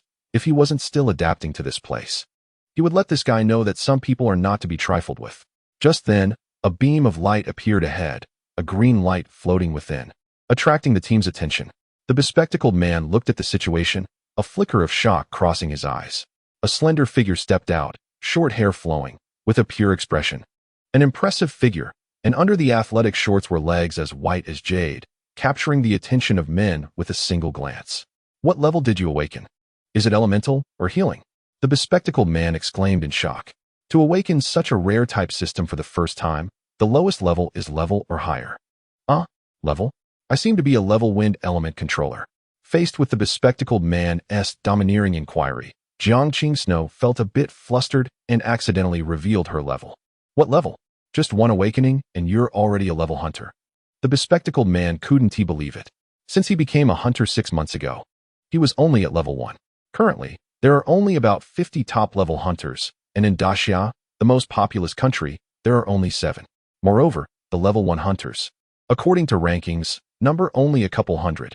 It's rare to encounter level 2 hunters, meaning that in places where level 1 hunters aren't present. Level 1 is the dominant existence. The key is that she is still a newcomer, so her potential can't possibly be exhausted. Awakening a rare elemental type means her future achievements will likely be at least level 3. Thinking of this, the bespectacled man glanced at the sword-wielding, long-haired man beside him. Who is the Sword Saint Aoki, ranked among the top 10 level hunters in Daxia. With his guidance in this dungeon, victory is basically assured. What? A level newcomer. Iron Fist, who had previously looked down on her, rushed to Jiang Qingsnow's side, showering her with attention and answering her questions. Meanwhile, Yang Tian felt no fluctuation in his heart. This world is inherently one of the survival of the fittest, though laws provide some concealment. The strong are respected, and the weak are grateful just to avoid being bullied. The two men left Yang Tian aside, crowding around Jiang Qingsnow to answer her questions, while the sword-wielding man continued to meditate, seemingly preparing for something. With his powerful hearing, Yang Tian also listened in on the situation.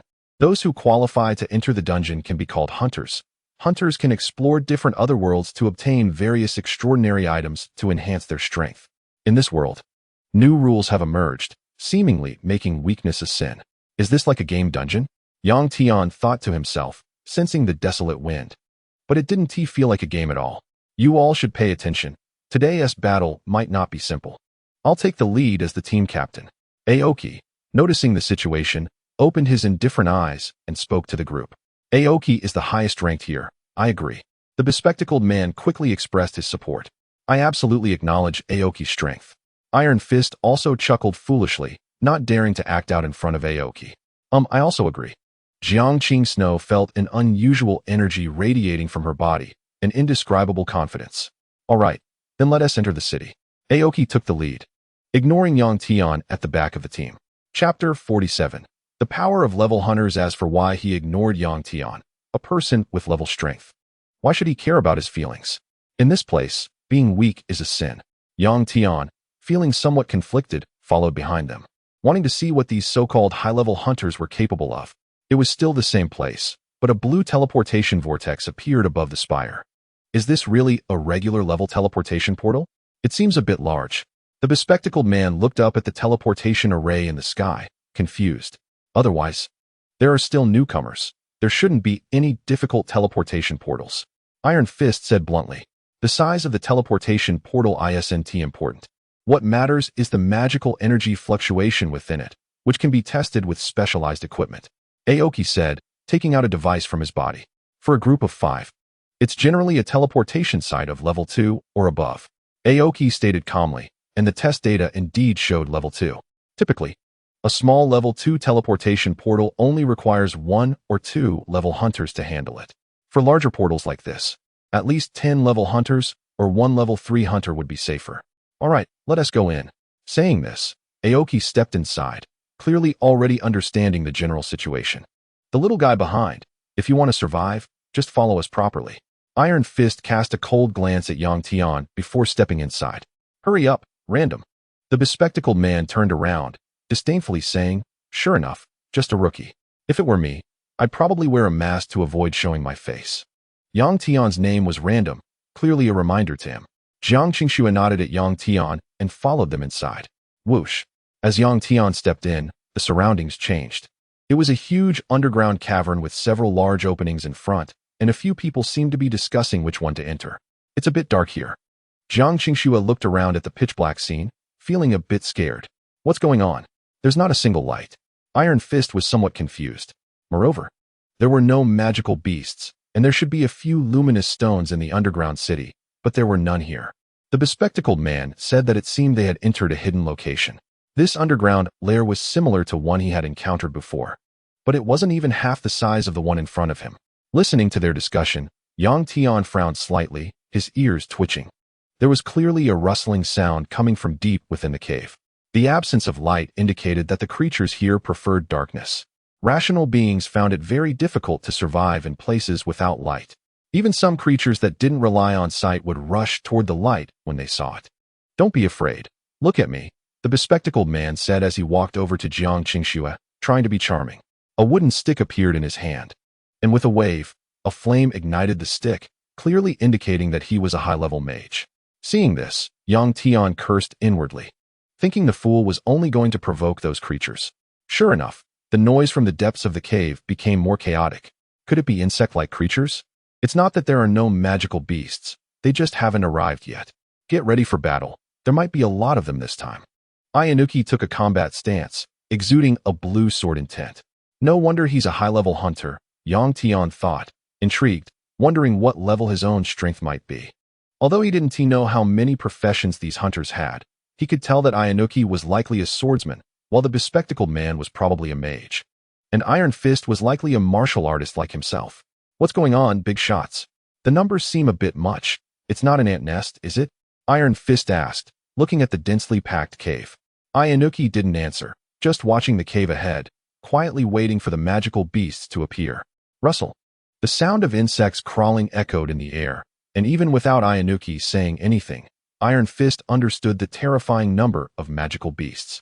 Yang Tian was at the back of the group, his eyes glowing slightly as he had already sensed the positions of these red ant monsters through his powerful mental strength. They were right above them. These red ants were hundreds of times larger than those outside, with red armor and sharp fangs, standing over a meter tall. And their numbers were so dense that it almost triggered Yang Tian's fear of crowds. Calmly staying at the back, he wanted to see if they could react without his reminder. It seemed the sound was coming from the cave ahead, but that was merely a distraction. The real danger was in the countless small holes above their heads. Above, Ayanuki's eyes lit up, finally realizing the ants were overhead. In an instant, a sword energy shot out, instantly killing over 20 ant monsters. How do we fight them from up there? Iron Fist said, somewhat speechless. But the scene that followed made him regret saying that. A tide of countless ants rushed toward them, surrounding everyone like a flowing red river, accompanied by a screeching sound that made their scalps tingle. However, although there were many of these magical beasts, the strongest among them was only at a low level. Most were at the intermediate level. This is too many, Jiang Qingxue said, trembling at the terrifying scene for the first time, but fortunately, the bespectacled man was doing a decent job, helping her take down quite a few magical beasts. Boom. Another fireball flew past, against these low-level magical beasts. The mage's damage advantage was evident. You two take care of the back, the newbies assist a bit, I'll handle the front. In an instant, Ayanuki began commanding the battle. Even though he was alone, facing the ant army in front of him, he could manage it with ease thanks to his high level of strength. In contrast, the two behind him, without the help of the newbie at the intermediate level, probably wouldn't have been able to hold their ground. Yang Tian, on the other hand, was just coasting along, occasionally taking down a few straggling magical beasts. It wasn't that he didn't want to fight. It was just that there was no need for him to intervene. In less than half an hour, the ant army that had attacked the team lay in pieces on the ground, surrounded by corpses. The ants were either sliced apart by sword light or disturbed by magic, filling the air with a strong, pungent odor. Impressive, no wonder you're a high-level hunter. I feel like you could easily clear this underground city by yourself. Iron Fist said in admiration. That's right. If it weren't for Ayanuki, We would probably have to expend a lot of effort dealing with these minions, another chimed in. After a round of praise, they faced the most sensitive issue of resource distribution. Chapter 48. The tailless lizard. The size of underground cities varies significantly and doesn't correlate much with their levels. Some level 3 underground cities are even more complex than level 2 ones. Depending on the circumstances, the time required also varies. Some can be explored in just a few hours, while others might take days without discovering any rooms. As long as the magical beasts in an underground city are killed, the city will automatically close. Hunters conquer underground cities primarily for magic crystals. Magical beasts can produce magic crystals, which are the essence of the beast's power. Of course, the higher the level of the magical beast, the more valuable the crystal. Some powerful magical beasts even drop exclusive skill stones upon death. Naturally, only magical beasts from level 3 underground cities and above can drop skill stones. Magic crystals can be exchanged at designated places for various equipment and weapons. Weapons also have grades, with the strongest being level 10 and the weakest being level 1. Most people only obtain level 3 weapons, and encountering a level 4 weapon is considered lucky. Let us gather the magic stones and divide them into 6 parts, he said to Jiang Qingxue, who was standing nearby in a daze. After tidying up for a while, Jiang Qingxue asked in confusion, "Why 6 portions? Aren't there 5 of us?" Iron Fist, hearing Jiang Qingxue's voice, explained, "Generally, when fighting in a group, the distribution of rewards is based on contributions. Ayanuki at the front will definitely take half of the magic crystals, and we'll each get 1 share." At this point, Iron Fist glanced at Yang Tian in the distance, adding, "As for that kid, he should just be grateful to be alive here. He doesn't deserve to take any rewards." "It's a joke." Jiang Qingxue was somewhat dissatisfied upon seeing this. "How can it be like this? He's a newbie and certainly hasn't contributed as much as you all." "Newbie? Aren't you also a newbie?" The bespectacled man laughed, a glimmer in his eyes. Just that one sentence left Jiang Qingxue speechless, not knowing what to say, and she could only silently pick up the magic stones that had fallen to the ground. Yang Tian watched the 3 busy individuals. He had already noticed the magic crystals inside the magical beast's bodies earlier, but unfortunately, the energy conflicted with his cultivation methods. So, the only resources that could aid Yang Tian in his cultivation were still the blood crystal stones back at the base. Soon, they set off on the path of searching, as they couldn't leave this place without clearing it. The bespectacled man led the way with a fiery stick, while Yang Tian followed behind them without saying a word. The others thought Yang Tian was too scared of the magical beasts to speak, and their disdain for him grew stronger. "Random, your name is really strange." Jiang Qingxue saw Yang Tian walking silently at the back of the group, so she stopped next to him and moved forward together. Yang Tian noticed that Jiang Qingxue initiated a conversation. He didn't expect her adaptability to be quite good. However, upon sensing her slightly pale face, he dismissed that thought. Even in the darkness, he could feel her slightly trembling body. She was clearly putting on a brave front. Was it to prevent me from being scared? It was a bit amusing. Jiang Qingxue, seeing Yang Tian silent, puffed up with anger. "Why aren't you speaking? Why are you still wearing a mask? This seems to have nothing to do with you." Yang Tian coldly replied, his first words pushing her away. "Nothing to do with me. I guess I was meddling too much." Jiang Qingxue was furious and quickly surpassed Yang Tian, finding it impossible to get along with this person. "Miss Qingxue, why are you concerned about that useless guy at the back? He is just a level 1 waste. He will never have anything to do with you." Iron Fist mocked as he watched Jiang Qingxue walk by. The reason he called her Qingxue was that it was the name she had inputted. Jiang Qingxue frowned slightly upon hearing Iron Fist's words, but did not refute him. Iron Fist didn't even lower his voice. In the silent cave, his words sounded particularly harsh. Yang Tian looked ahead at Iron Fist, who was repeatedly provoking him, and smiled calmly. He was determined to make him suffer later. It was incredible. After walking for so long, they hadn't seen a single healthy beast. The bespectacled man exclaimed in surprise at the sight of the crippled beast's corpse in front of him. Since they began delving into the cave, what they had seen were either corpses or creatures on the brink of death. Just as the bespectacled man was at a loss, Yang Tian clearly sensed a big guy deep inside. "Wait, check this out." Aoki discovered something and called the bespectacled man over. As the bespectacled man approached with a flame, a horrifying scene appeared before everyone. A hidden cave was completely covered in thick spider webs, with countless remnants of red ant beasts, clearly long dead and dried out. "My God, Iron Fist couldn't help but exclaim at this spectacular sight. It's the ultimate room, Aoki said while looking into the dark cave, his eyes emitting a strange light. A sinister smile flashed across his face, as if he had caught a whiff of money. Yang Tian, who was behind, seemed to sense the unusual emotion emanating from Aoki and grew cautious. Get ready, we're going in. Aoki walked ahead, not taking a level 1 dungeon seriously. As they went deeper, more ant remains appeared around them. Was this their food? With a single sword strike, he cut through the sticky spider web, revealing a huge blue magic stone mine. Long, crystal-like magic stones were embedded in various places in the cave, illuminating it with a blue hue. How much can this be sold for? Iron Fist exclaimed in surprise. Roughly estimated to be around 6 million, the bespectacled man adjusted his black-rimmed glasses and pondered. Did you two bring any mining equipment? Aoki coldly asked the excited duo behind him. Did I bring any? Iron Fist awkwardly asked the bespectacled man, who knew we would encounter a rare mine. The bespectacled man replied helplessly. Then you two stay here. I'll go get the equipment. Aoki's eyes flashed with a hint of malice. Boss, if you leave, who will fight? The bespectacled man shivered as he looked at the giant spider hanging on the web in the distance. It's fine, that guy is already asleep.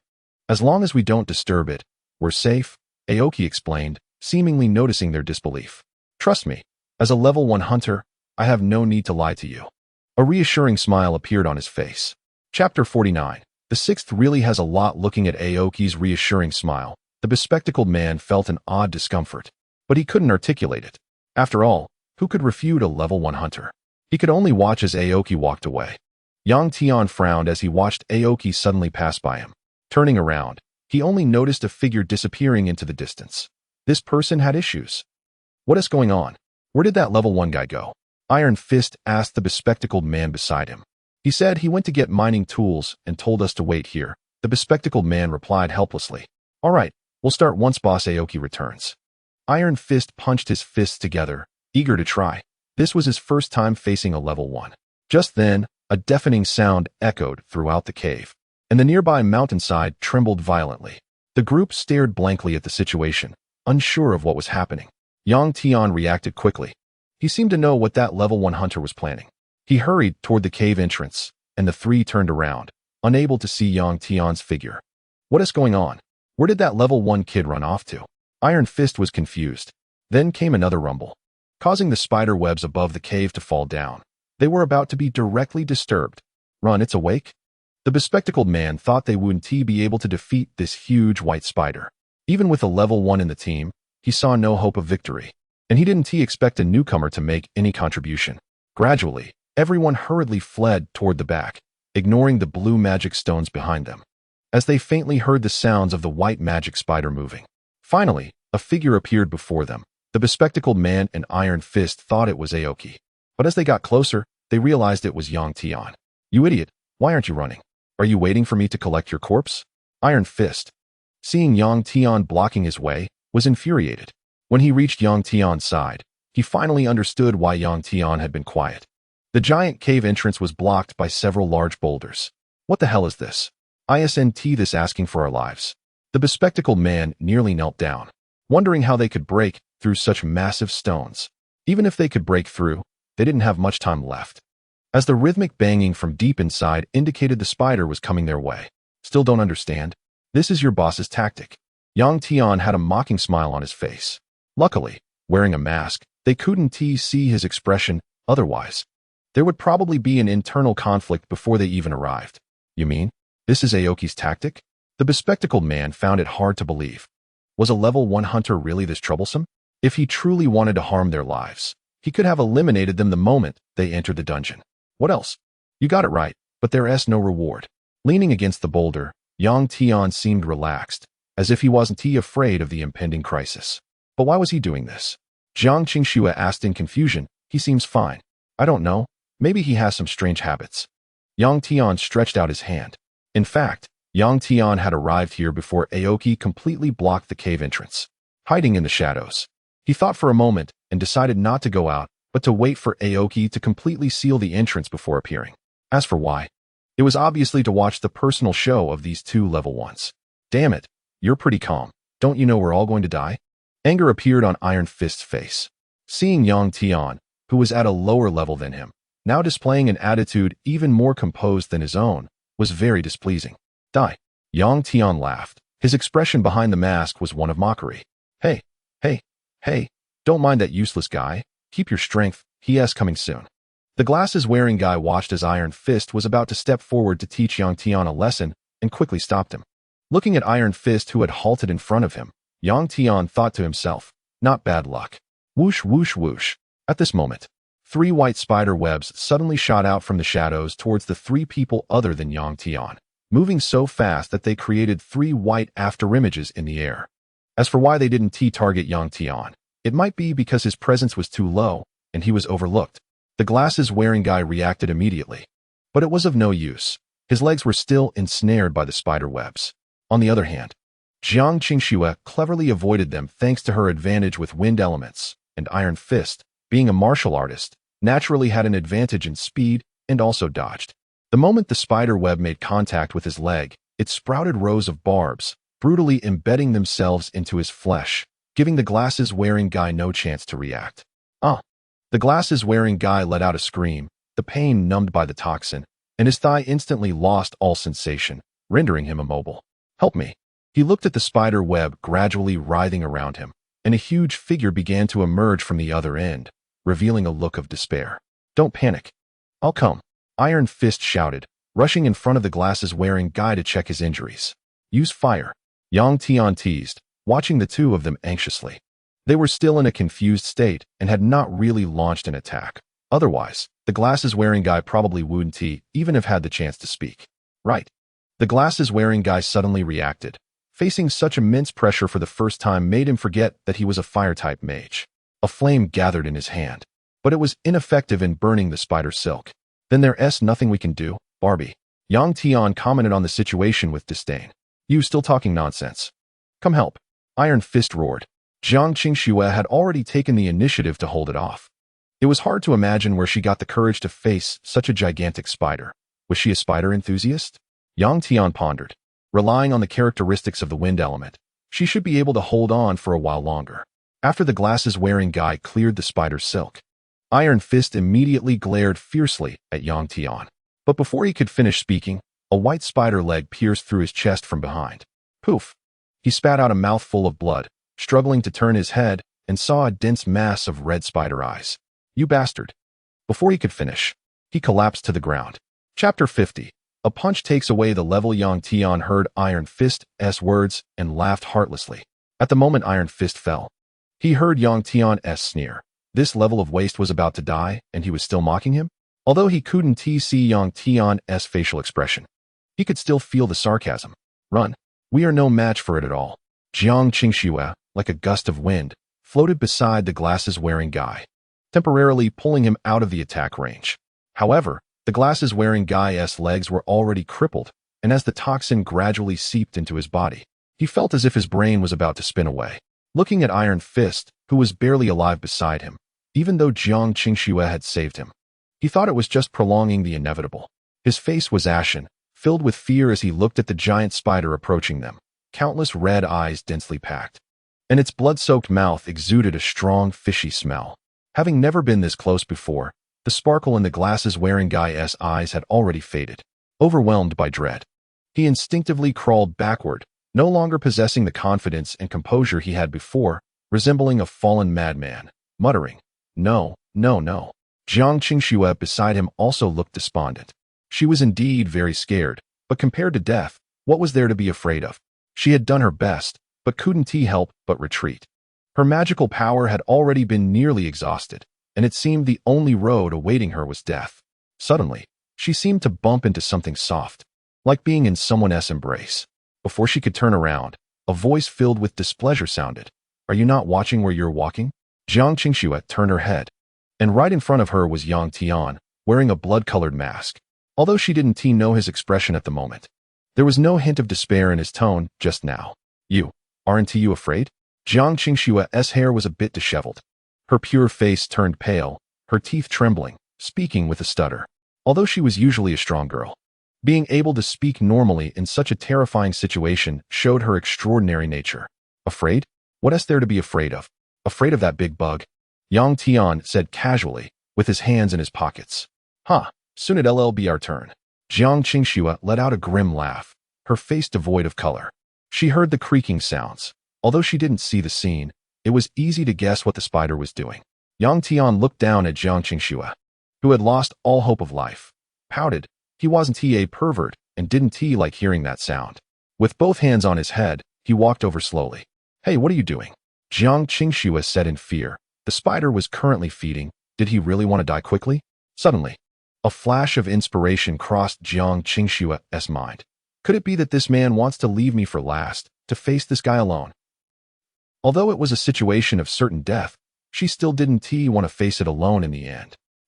Why are you following me? Looking at Jiang Qingxue, who was jogging over, Yang Tian was somewhat confused. Did she want to add to the meal? If we're going to die, let us die together. She was more afraid of facing death alone. Seeing this, Yang Tian helplessly shook his head. So that's how it is? She thought I was going to die? Isn't that funny?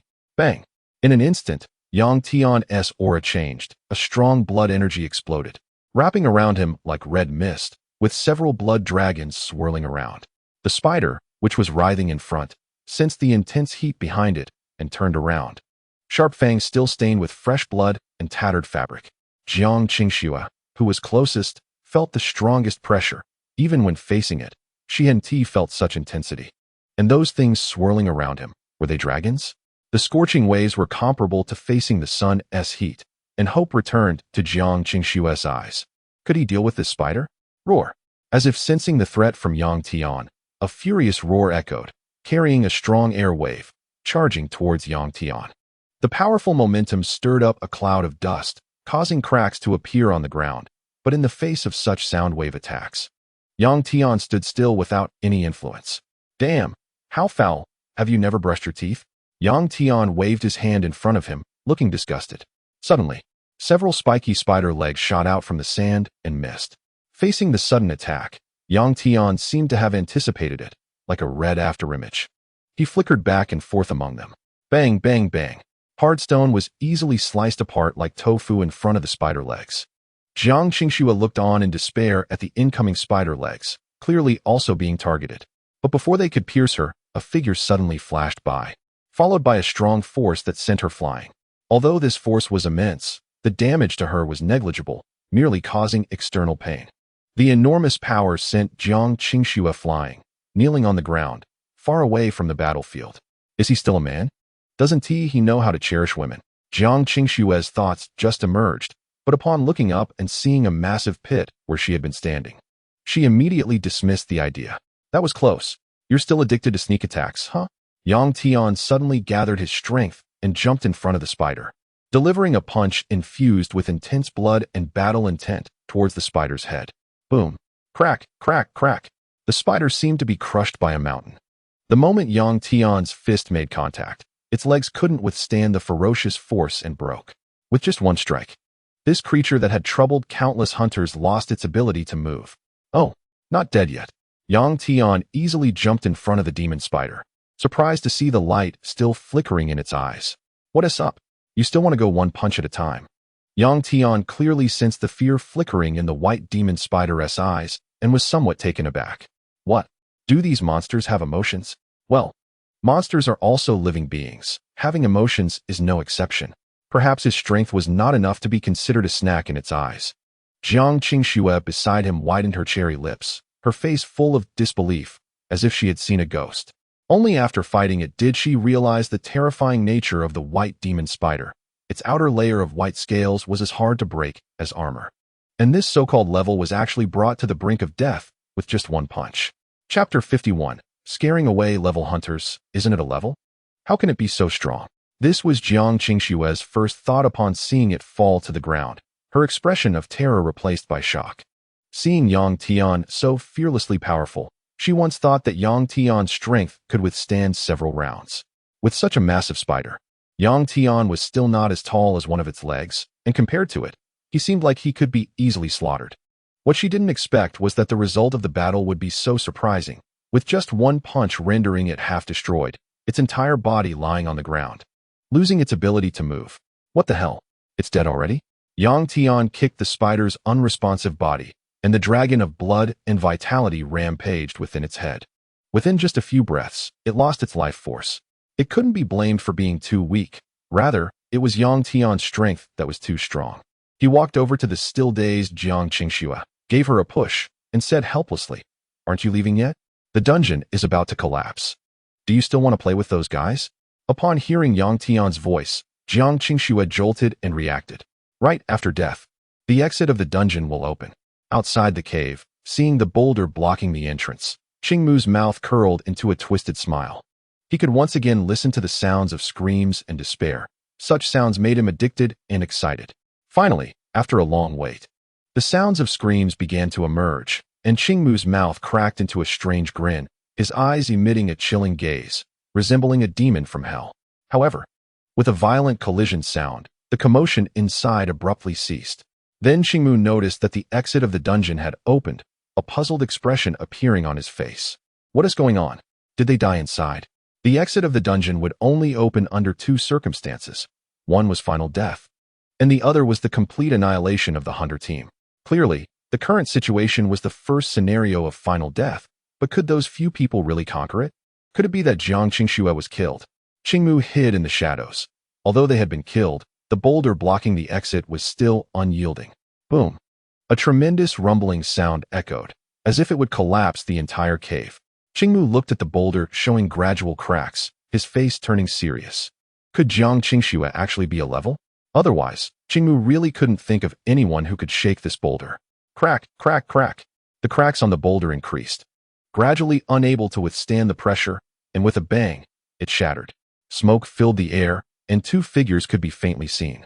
Yang Tian smashed the massive boulder blocking his path with just one punch. With Yang Tian's terrifying power now, he felt that a full-force strike could probably shatter a mountain peak. Not bad. I underestimated Jiang Qingxue. As the smoke dispersed, Qingmu, still hiding in the shadows, finally saw the newcomers clearly and sensed their empty magical power, a strange expression appearing in his handsome eyes.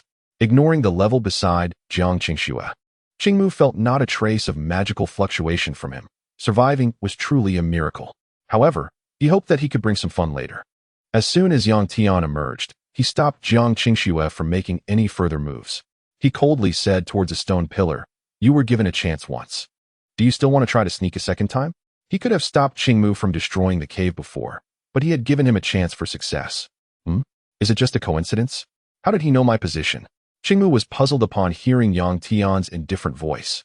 He had thought of many possible scenarios that could happen. He had never imagined that the level would discover his position. What are you talking about? Jiang Qingxue, seeing Yang Tian suddenly so cold, was a bit confused. This person was truly unfathomable, not only pretending to be weak, but also having a bad mood. "You're quite talented." Yang Tian turned to Jiang Qingxue and said. Seeing that the person still hadn't reacted, he condensed his blood energy in his hand and shot it towards the direction where Qingmu was hiding. The blood energy turned into an arrow, creating a blood-red afterimage in the air, successfully forcing Qingmu out. Qingmu, holding his sword with both hands, wore a serious expression on his handsome face, his eyes narrowing as he carefully observed Yang Tian again. He was just a level waste without magical power. Not sensing his magical power left three possibilities. One was that he had no magical power. The second was that his magical power was far above his own. And the third was that he had something that could hide magical power. Obviously, Yang Tian had something that concealed his magical fluctuations. "I underestimated you. I didn't expect you to be pretending to be a pig to eat a tiger. Your strength must be at least level." At this moment, the mockery in Qingmu's eyes diminished significantly as he looked at the masked Yang Tian, faintly feeling some retreating intent. "Enough with the nonsense.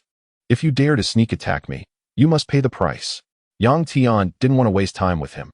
His blood energy surged, and several blood energy dragons coiled around him, resembling a martial god walking among mortals. Qingmu sensed the terrifying fluctuations from Yang Tian, his pupils shrinking to pinpricks. Without saying a word, he threw the level sword in his hand and frantically fled towards the exit. That was a level weapon.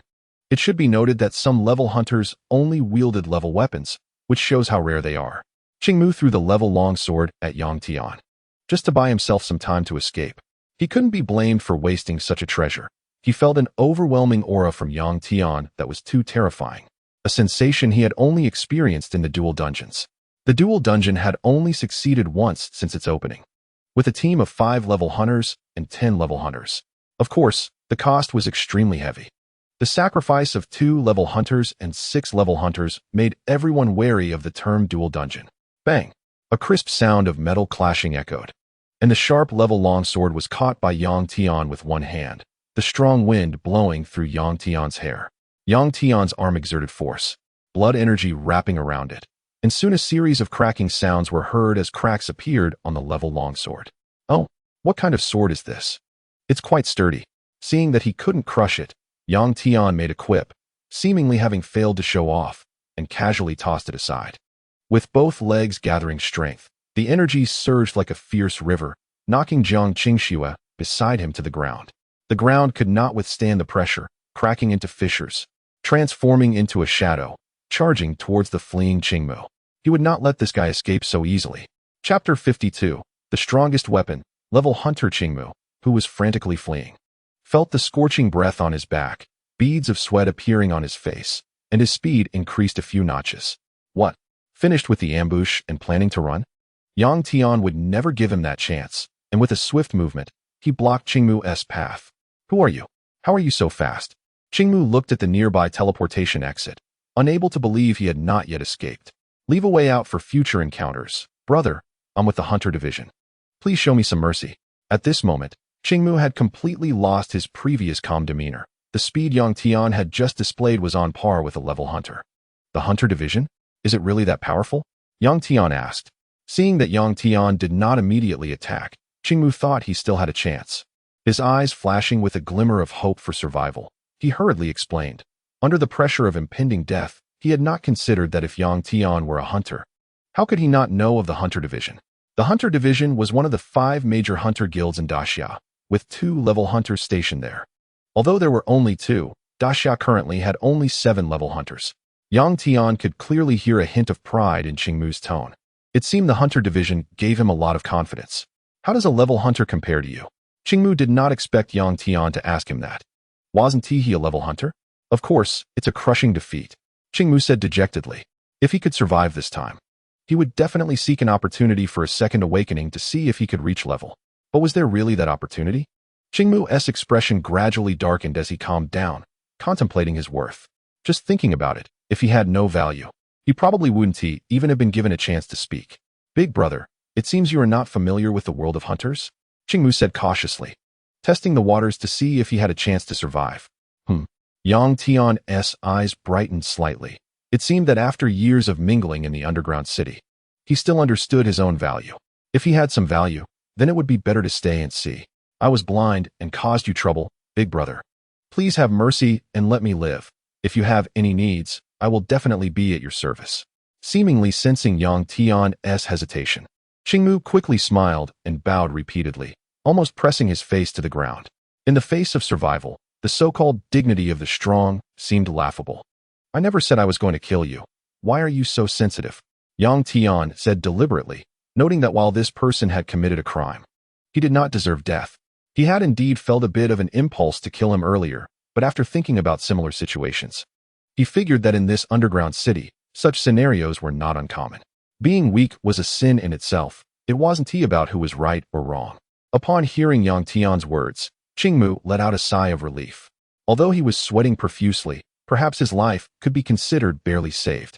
In front of someone with strength comparable to a level hunter, whether one lived or died depended solely on the feelings of the other side. Tell me about the power system of hunters and the current distribution of strength, Yang Tian asked. With Qingmu's explanation, he could avoid some detours.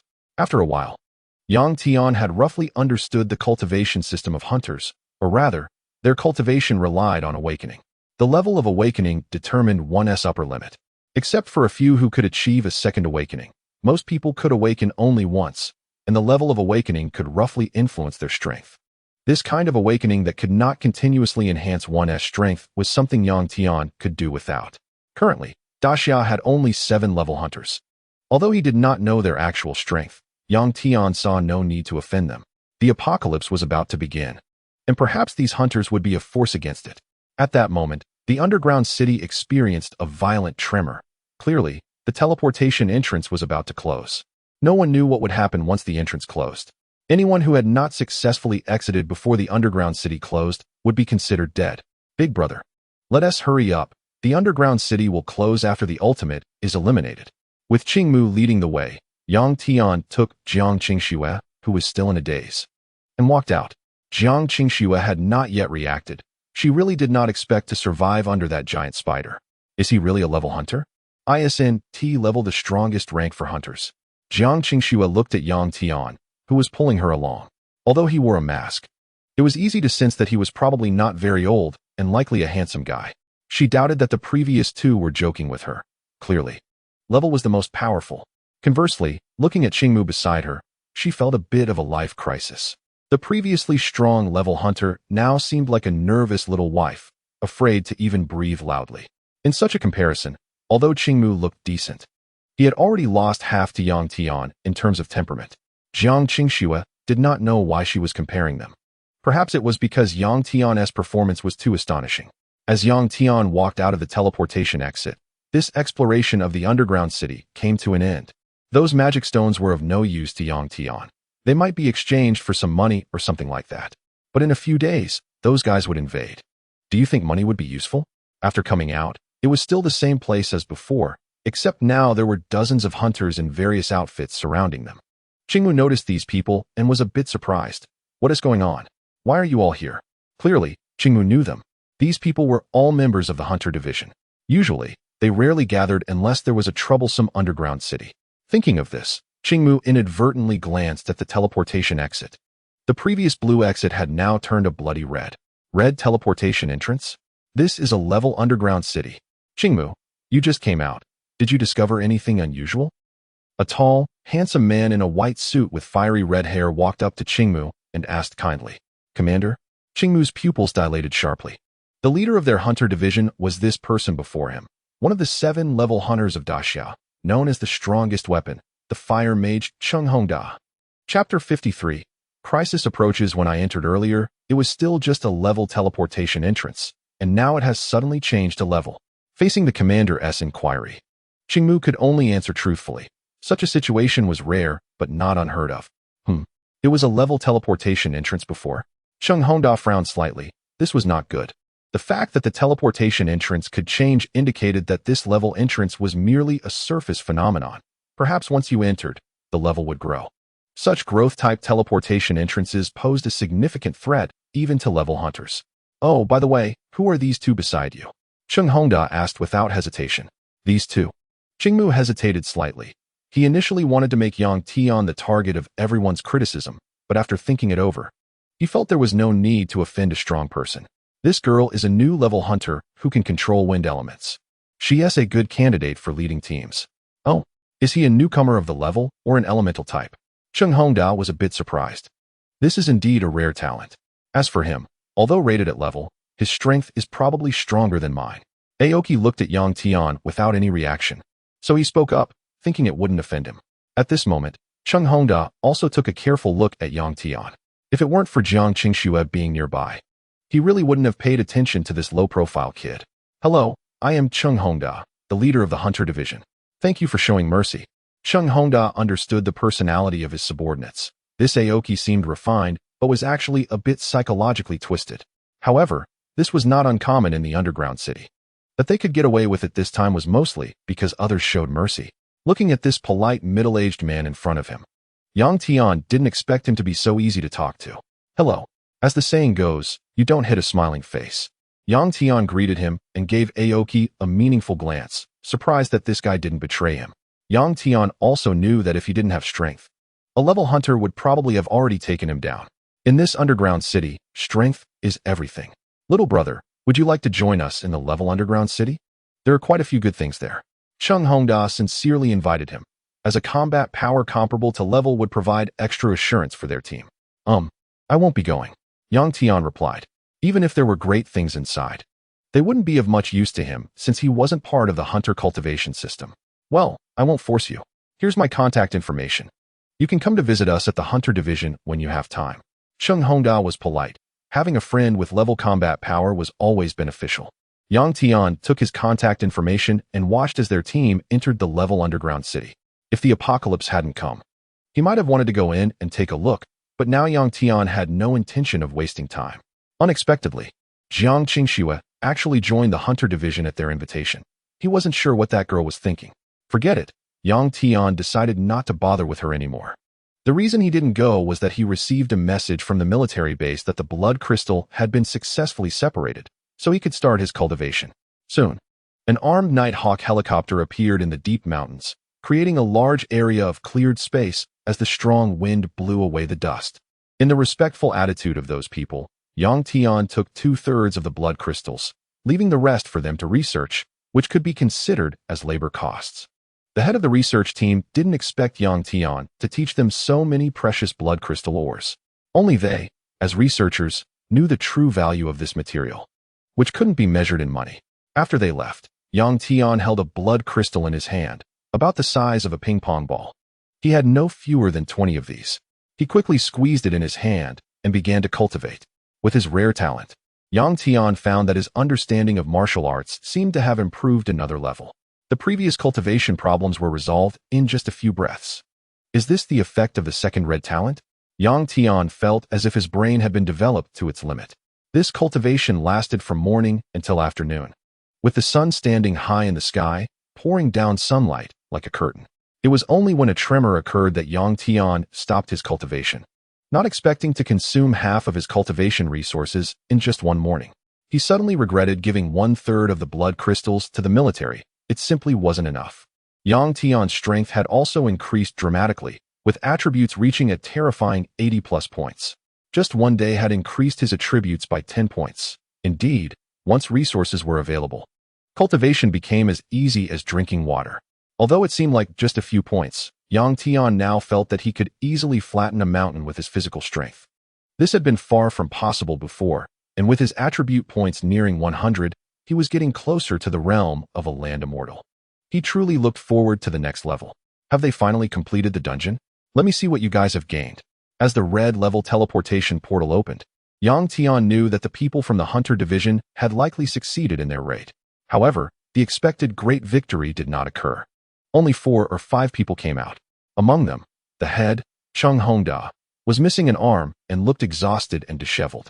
Besides Aoki, there was also a woman who was covered in dirt, carrying an unconscious person. Yang Tian took a closer look at the unconscious person, who seemed to be the second-level figure of the hunter division. What happened? Where are your people? Yang Tian's heart skipped a beat as he waited for a moment, but did not see Jiang Qingxue's figure, seeming to sense what had happened. Run. I've already contacted the Hunter Association. The danger level of this teleportation portal is no less than that of a double underground city. Cheng Hongda looked at Yang Tian, who hadn't left yet, feeling anxious. He didn't want to cause a catastrophic disaster due to his mistake.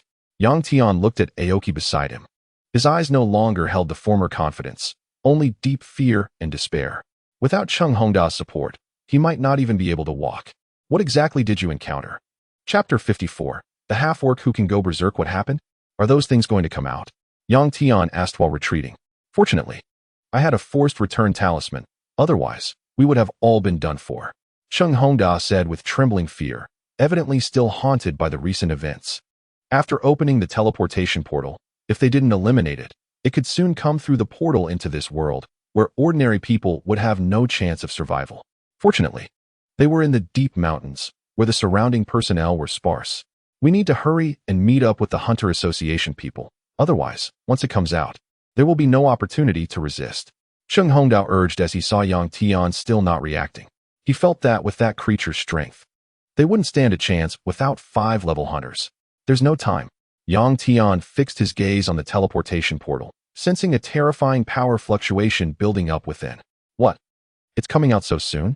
The protective mechanism of the teleportation portal shouldn't activate this quickly. Cheng Hongdao was shocked to see ripples appearing in the red teleportation portal, which were continuously enlarging. Normally, he should have had another hour to prepare for battle. Without giving them a chance to react, black smoke began to pour out of the portal. Then, a gigantic white subdragon flew out, instantly spiraling in the sky, flapping its wings, creating a powerful wind pressure that pinned everyone in place. Standing atop the dragon was a humanoid demon over 2 meters tall, sporting a pair of horns on its head. With long black hair in disarray, wearing golden armor, and eyes glowing with a bloodthirsty red light. breathing out white mist like steel from its mouth and wielding a long crimson sword with vertical pupils. It was the Demon King Sulan from this level underground city. This is an extraordinary aura. This guy is very strong. Yang Tian thought to himself upon seeing it for the first time. Even seeing it again, he could still feel the heavy killing intent. There was no way for them to escape. Cheng Hongda saw Sulan come out and began to gather magic power. His entire body undergoing a transformation, gradually surrounded by flames, like a fire god. Since the battle had started, one side must die. We need to lure him out and wait for reinforcements to arrive. Cheng Hongda understood that with their current combat strength, they were definitely not his match. As the Demon King Sulan made a sword-swinging motion, black portals surrounded the five of them. Immediately, purple light radiated from the black doors, and waves of magical beasts emerged from within. Cheng Hongda never expected that it would also summon skills. It seemed that it had held back quite a bit during their previous encounter. All these magical beasts were at level or above. What were they going to do? The despair in Qingmu's eyes intensified. Just thinking about the terrifying aspects of the Demon King made him tremble all over. The other level woman glanced at the level deputy leader, who was still unconscious, wondering what they could use to fight. They had managed to escape successfully thanks to the desperate protection of the deputy commander, and now with one less level fighter, could they really hold on? However, strangely, after a few breaths, the Demon King did not order his subordinates to attack, merely surrounding them. It was as if Yang Tian and the others were nothing more than toys for his entertainment. Waku waku. After hearing the Demon King's murmurs, Yang Tian saw a purple demon carrying a giant axe approach with heavy steps, standing in the center position. This was a half-orc. With a massive and robust body estimated to be over 5 meters tall, its exposed sharp fangs glimmering faintly, and its eyes occasionally revealing a fierce intent. Clearly not to be trifled with. Buzz. With a violent swing of the primitive giant axe, it created ripples in the air, then pointed at Cheng Hongda. The intent was obvious. Was it looking for a one-on-one fight? Yang Tian felt something after witnessing this scene. Had the intelligence of these magical beasts really reached such a high level? Though he didn't understand why this half-orc wanted to challenge Cheng Hongda. It was a good opportunity to see what methods Cheng Hongda had. Damn, it's you. Cheng Hongda obviously recognized him. After cursing, he charged forward. This guy was one of the remnants from the half-orc tribe that Cheng Hongda had slaughtered earlier. Since it was a one-on-one, it was just what he wanted, allowing him to buy time. If these high-level demons attacked together, he would indeed be in trouble. Although Cheng Hongda was a mage, he was a rare melee mage. The two soon clashed, and Cheng Hongda, relying on his formidable speed, darted around the half-orc like a flash of fire, despite sustaining numerous injuries. Thanks to his level fire elemental explosiveness, he could still fight the half-orc with ease. However, it was evident to any observer that Cheng Hongda rarely launched effective attacks, mostly dodging the half-orc's strikes. Even so, he still managed to force the half-orc to retreat step by step. However, the battle situation changed in an instant. Black gas began to emerge from the half-orc, and his entire form underwent a dramatic transformation. It was as if he was being compressed by something. An endless black gas poured out of him like smoke. His body gradually shrank, and one could vaguely see the extreme pain reflected in his beastly face. Cheng Hongda sensed something was wrong and realized he had to stop him. This magical beast's aura was increasing, rising from level to level. Clearly, it was too late. When Cheng Hongda approached the half-orc, he had already shrunk from 5 meters to 2 meters. His once massive body became more refined, his muscles more pronounced, and his form elongated. With just a single punch, he sent Cheng Hongda, who was trying to intervene, flying. After all, Cheng Hongda was a mage and had no way to deal with an explosive level magical beast up close. Blood sprayed into the air, worsening Cheng Hongda's already serious injuries. However, the half-orc clearly wouldn't let him off the hook. He could not forget the man who slaughtered his entire tribe. He rushed forward, delivering a series of rapid punches to Cheng Hongda, whose body now felt like a weapon. Watching Cheng Hongda suddenly fly to his feet, Yang Tian was speechless. Was this person really a level hunter? He couldn't handle a single explosive transformation? If Cheng Hongda could hear Yang Tian's thoughts, he would likely feel heartbroken. Can't you see how badly I'm hurt? Chapter 55. King vs. King. Cheng Hongda lay on the ground like a dead dog, nearly losing consciousness from the beating. Quick, Zhu Wei, heal the commander. Qingmu quickly urged the girl beside him. She was a rare level healing hunter, able to save someone as long as they still had a breath left. Hearing this, Zhu Hui immediately knelt in front of Cheng Hongda, her hands emitting a green light as she healed the nearly unconscious commander. After being healed, Cheng Hongda's injuries visibly healed at an incredible speed, and he gradually opened his eyes. One had to admit, this recovery speed was almost like a shot of adrenaline. However, how could the half-orc give them a chance to recover? At this moment, he was at his strongest. With a heavy stomp forward, the immense force caused cracks to appear in the ground. His speed was so fast it resembled a black shadow, even with Qingmu's level power. He could only catch glimpses of it. "It's over," was the first thought that crossed his mind upon seeing the half-orc's movements. Both of their level fighters had lost the ability to act, and his magic power had not yet recovered. How could he contend with this and a healer? It was as if he could see his own death approaching, filling Qingmu's eyes with despair. He was someone who usually brought despair to others. But when he truly felt despair himself, he realized how unbearable that feeling was. Just as he closed his eyes in despair, expecting the pain to come, it did not arrive. Bang! A massive collision sound echoed like a muffled thunder, followed by a cloud of dust. A not-so-tall figure stood in front of them. Though this figure wasn't tall, it evoked a different emotion in Qingmu, like a ray of sunlight in the darkness, bringing him hope. Looking at the formidable Yang Tian, Qingmu felt grateful that he hadn't offended him. Otherwise, he would have been dead by now. "What was that?" "Scared me," Yang Tian coldly said as he gripped the half-orc's fist with one hand, unaffected by its struggles. It was as if it were clamped by an iron vice. No matter how hard it tried to break free, it was useless. The half-orc howled continuously, fear radiating from its eyes. In Yang Tian's grasp, it felt like a baby. Just then, a black sword energy suddenly appeared above Yang Tian's head, causing his martial arts instincts to flash wildly. Caught off guard, he quickly kicked the half-orc, the immense force embedding deep into its flesh, directly sending the half-orc flying away, while Yang Tian was also pushed back by the recoil. Upon closer inspection, a deep gully appeared where Yang Tian had just stood. The sword marks on the ground emitted corrosive black gas. If hit, it would definitely hurt Yang Tian badly. Damn, that old six. A trace of fear flickered in Yang Tian's eyes. If that sword hit, he wouldn't die but would surely lose a layer of skin. Waku, Wuoku. The Demon King roared in anger, seeing that his sneak attack had unexpectedly failed.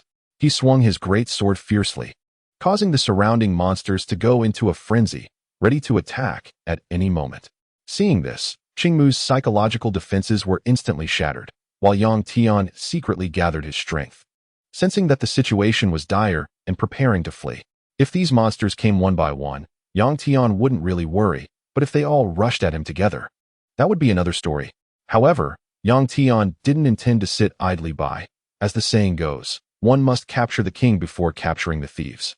Yang Tian was watching the Demon King from the sky, who looked eager to try his hand at the fight. The heart of martial arts stirred within him, as if feeling excited and trembling for the impending battle. At this moment, the Demon King Su Lan seemed to sense something, his crimson eyes fixating tightly on Yang Tian.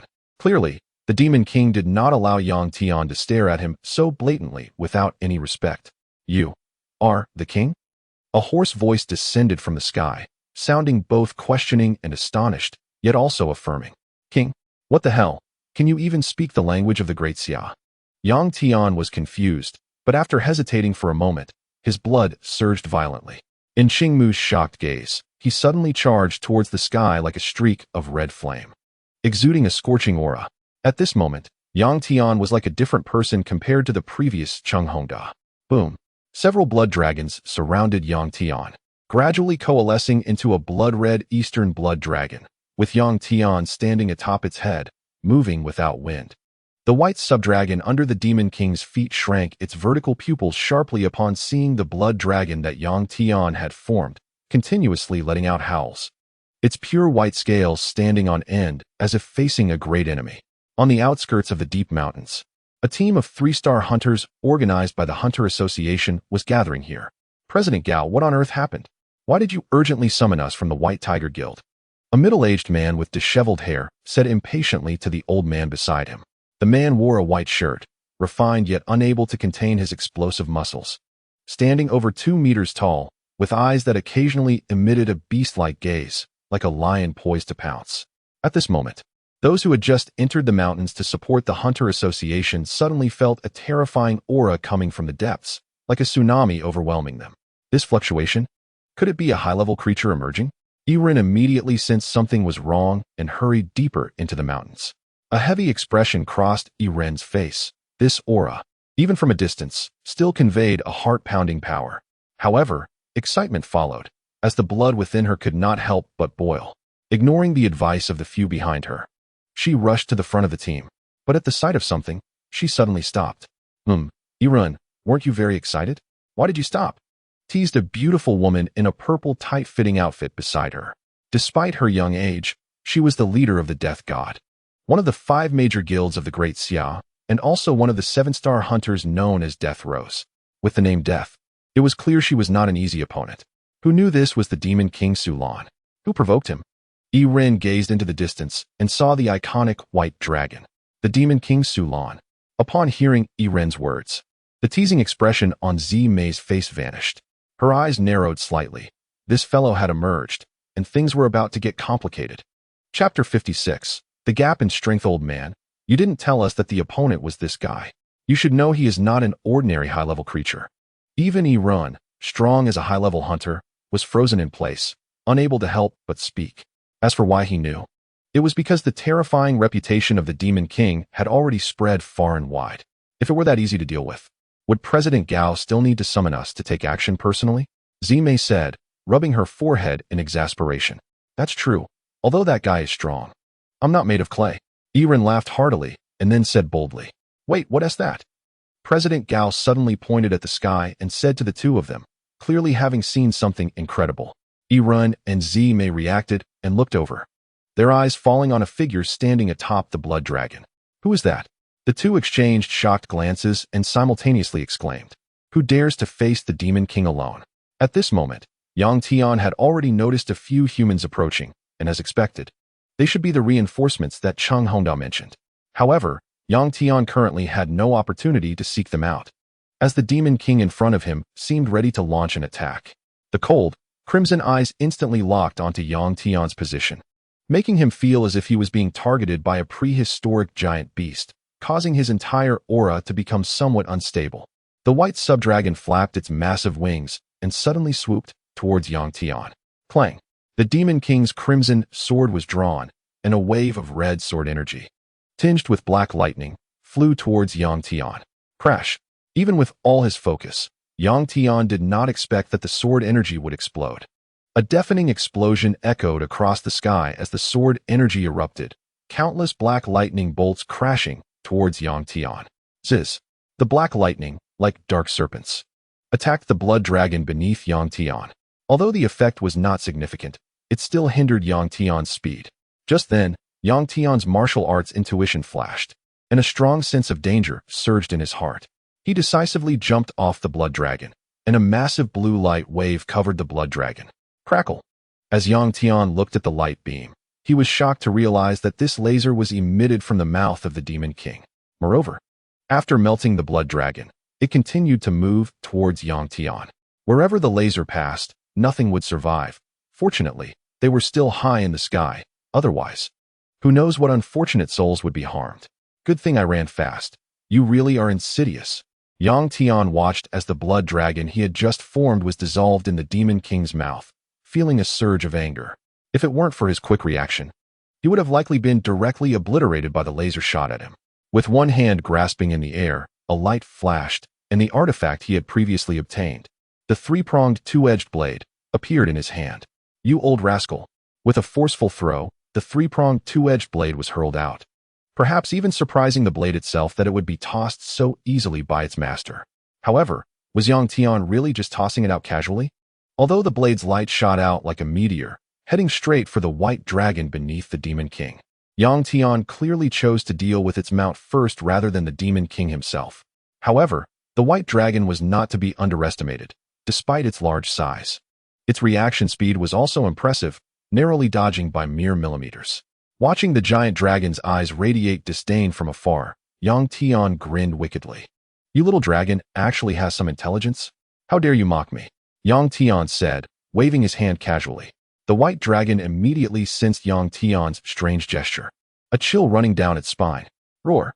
A heart-wrenching dragon roar shook the space, creating ripples, demonstrating just how much pain it was in. With his vast mental power, Yang Tian was already capable of manipulating objects from a distance, and he was able to do so with ease.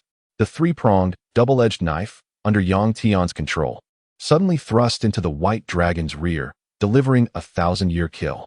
The pure white dragon had never experienced such a thing and let out a horrific scream, nearly knocking the Demon King off his feet. Seeing the white dragon injured, the Demon King autonomously jumped down from it. At this moment, hunters of various ranks also arrived on the battlefield, immediately spotting the surrounded Cheng Hongda and the mysterious person battling the Demon King. Damn, so many high-level demons? Thankfully, there were quite a few people in the group. Eren had clearly been prepared, quickly notifying nearby members. Don't panic, they haven't shown any intent to attack yet. First, contact the nearby high-level hunters. President Gao observed that although there were many demons around, it was unusually quiet. The beasts and demons all looked up at the sky, as if something was drawing their attention. They were watching their king fight, too preoccupied to care about us. Zime explained, using her ghostly agility to quickly rescue the encircled Cheng Hongda. As expected of an assassin-type awakener, that speed is beyond my reach. The president of the White Tiger Guild, Eren, sighed. As Zime rescued all the members of the hunter division, she noticed something was off. What happened, little brother? Where's your arm? Eren looked at her nemesis, Cheng Hongda, who was missing an arm and couldn't help but tease. Stop chatting and hurry to help that little brother. This Demon King is not to be underestimated. Cheng Hongda glanced gratefully at Zime before anxiously saying, only someone who has fought the Demon King knows what fear is. Okay, watch me. Eren looked at the battle above, unable to resist the urge to join in. Roar. With a fierce roar, her entire body was enveloped in white light, her form gradually rising, hands growing larger, muscles bulging, and she entered a beast transformation state. A king symbol slowly appearing on her forehead. This was her skill. Once in beast transformation, her powers surged dramatically. Just then, Eren saw the Demon King jump down from the sky. She charged forward like an unstoppable tiger, shouting, brother, I'm here to help. Uffed. Just as she finished speaking, Eren felt a blackness before her eyes, as if struck by a high-speed train, and she was sent flying backward. Chapter 57. Almost capsized in the sewage with such a vast power disparity, even as a high-level hunter, Eren could not intervene. Yang Tian wanted to warn this fool not to charge in front of the Demon King, but saw him being knocked away by a single punch, instantly abandoning his plan to sneak attack. He had overestimated Eren's strength, thinking she could participate. Forget it, since you've come down from the sky, don't blame me. Yang Tian's eyes radiated intense battle intent as he grasped the air with one hand, and the three-pronged, double-edged knife, still lodged in the white dragon's rear, flew into his hand. Feeling a trace of residual warmth on the weapon, Yang Tian suddenly felt a bit disdainful. He glanced at the white dragon behind the Demon King and, for some reason, noticed a hint of disappointment in its eyes. Damn, this white dragon can't be a female. Can it?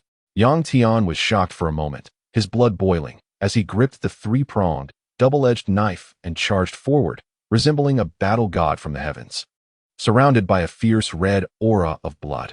Clang, clang. The sounds of weapons clashing echoed through the air, and the distant high-level hunters stared at Yang Tian, dumbfounded, questioning their lives. Who exactly is this guy, able to fight the Demon King back and forth? Especially Eren, who, after being healed by a high-level healer, woke up to see Yang Tian facing the Demon King alone with his weapon. She shockingly asked Cheng Hongda, who was lying on the ground, Old Cheng.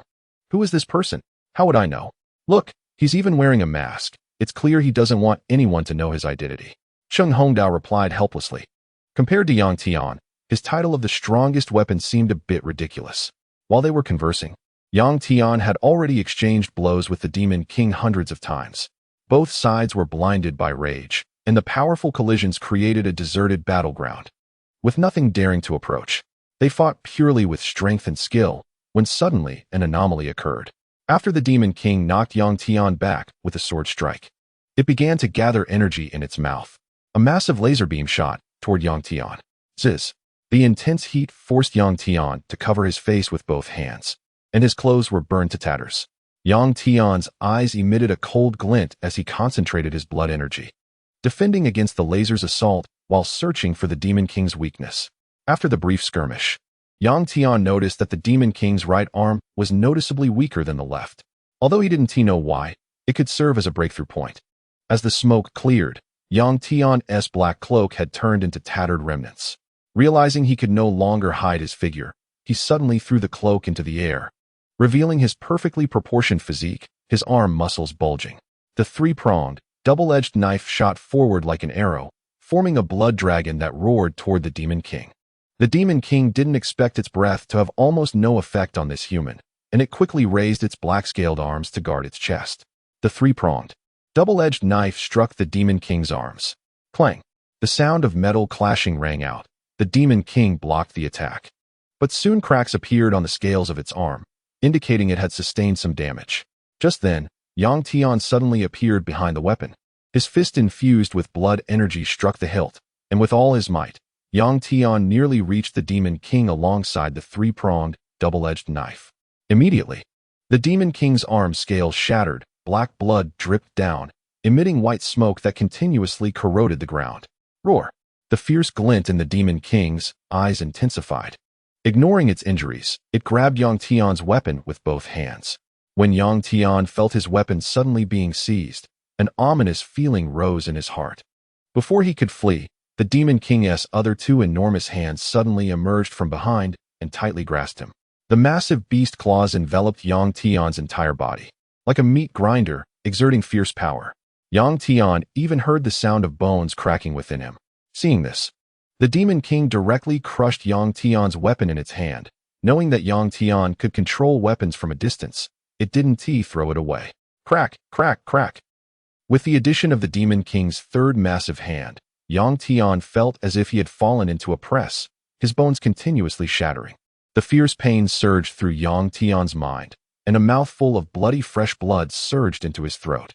At this moment, Yang Tian didn't have time to think. Knowing his bones were definitely shattered, the blood energy within him surged like a tide, constantly repairing his injuries. But just as he finished healing, the Demon King mercilessly crushed him again. The intense pain caused Yang Tian's bloody mask to fall off, his short hair fluttering, revealing his godlike handsome face. The Demon King seemed to realize that no matter how hard it tried, it couldn't crush this guy, abandoning the thought of killing Yang Tian. As it began gathering energy in its mouth again, this time, Yang Tian no longer had the defense of blood energy. How could he possibly withstand it? He would probably be directly burned to ashes. Buzz! Yang Tian saw the energy gathering at the corner of the Demon King's mouth and understood the Demon King's intentions. This absolutely could not hit him, otherwise he would surely perish here. However, the Demon King would not miss this excellent opportunity, and the speed of his gathering energy was clearly faster than before. Whoosh, whoosh, whoosh, just as it was about to erupt. A purple flying knife shot towards the Demon King's eyes. Instinctively, the Demon King dodged this attack, causing the flying knife to strike the scales on his head. The Demon King's attack was interrupted, and he looked around in confusion, just in time to see a human in purple clothing. At this moment, Zime's hands trembled slightly. Only after getting close to the Demon King could she feel the suffocating pressure emanating from him. Now's the time. Yang Tian suddenly gathered his strength in his heart. With countless mental energies converging above his head, forming a white silhouette identical to Yang Tian. Bang! The mental power materialized and punched the Demon King in the face, directly sending him flying. The powerful force caused all the scales on the Demon King's face to fall off. If it weren't for those scales absorbing most of the damage, he would have surely died. Chapter 58, Transaction Cough. Yang Tian suddenly spat out a mouthful of blood and flesh onto the ground. Who? Yang Tian took a deep breath, his expression slightly somber, his face devoid of emotion. This was a sign before an explosion of power. Just now, facing death. His heart was racing wildly, and at the most critical moment, his mental power broke through, reaching 90 points. He could control both the mental body and his real body simultaneously. The mental body of Yang Tian floated in the air and waved his hand. The three-pronged, double-edged knife stuck in the ground responded and flew into his hand. Yang Tian's real body also ignited with blood energy, several blood dragons appearing, instantly igniting the surrounding air, and in a flash, he ascended into the sky. With his mind focused on two tasks, he coordinated with his mental body to rush towards the Demon King, who had been sent flying. The Demon King's Salon was no match for Yang Tian, whose power and speed had dramatically increased, and soon he was suppressed. Yang Tian's real body struck with full force, Each punch condensed all of his blood energy, shattering the Demon King's scale armor. Soon, as the mental body of Yang Tian swung the three-pronged, double-edged knife fiercely, a flash of white light seemed to pass through the air. Everyone then saw a blackened head drop to the ground with a thud. Clang! The headless Demon King fell to the ground, leaving the stunned Zimei beside him. It seemed she hadn't been able to help much before the battle ended. Following the Demon King's death, the summoned beasts around them gradually dissipated. What? Yang Tian, in a full outburst, found the Demon King was no match for him at all. Yang Tian approached, his mental body returning to its original position, feeling as if his strength had increased again. Indeed, the quickest way to enhance strength is through battle. This was also the first time Yang Tian felt threatened in a fight. He kicked the corpse on the ground. Seeing no reaction, it seemed he was truly dead, and he let out a long sigh. The earlier state couldn't last too long. If the Demon King had endured, who would win or lose was still uncertain. Thank you for your help earlier. Consider this as a token of gratitude. Yang Tian turned to Zimei, who was still in a daze. Zimei blinked her beautiful eyes. Somewhat puzzled. Does he want to give me the corpse of this Demon King? Doesn't he know the value of high-level corpses is immeasurable? Watching Yang Tian about to leave, Zimei felt a bit guilty. Wait a minute. There will be equipment dropping soon. Are you sure you don't want it? Hearing Zimei's words, Yang Tian stopped his intention to leave. What? There's equipment dropping? The previous spider didn't drop anything. Yang Tian thought to himself. Just then, the hunters in the distance also approached. They surrounded the Demon King's corpse, their eyes gleaming with eagerness. If it weren't for Yang Tian being here, they would probably have rushed in. At this moment, Irin also stepped forward, no longer showing the awkwardness from before. Thank you, brother, for eliminating the threat to the people. You are truly remarkable for your age. At that moment, a white beam of light shot up from the Demon King's corpse, followed by 3 red items appearing, causing the crowd to erupt in excitement. Red. Those are high-level items. Excitement shone in Irin's eyes. After all, the highest level weapon a level 1 hunter could have was only level 1. This time, they actually encountered high-level items, which was thrilling. Seeing them so eager, Yang Tian didn't say much. With a slight movement of his mental power, the 3 items floated before him. A long sword, a plate ring, and a necklace. He took one of the plate rings and, amidst the envious gazes of the crowd, put it on his hand. Although everyone was envious, they didn't dare to say much. As the scene of Yang Tian single-handedly taking down the level 1 Demon King was still fresh in their minds. The plate ring had a tiny crown on it. And the moment Yang Tian put it on, he felt his perception expand nearly double.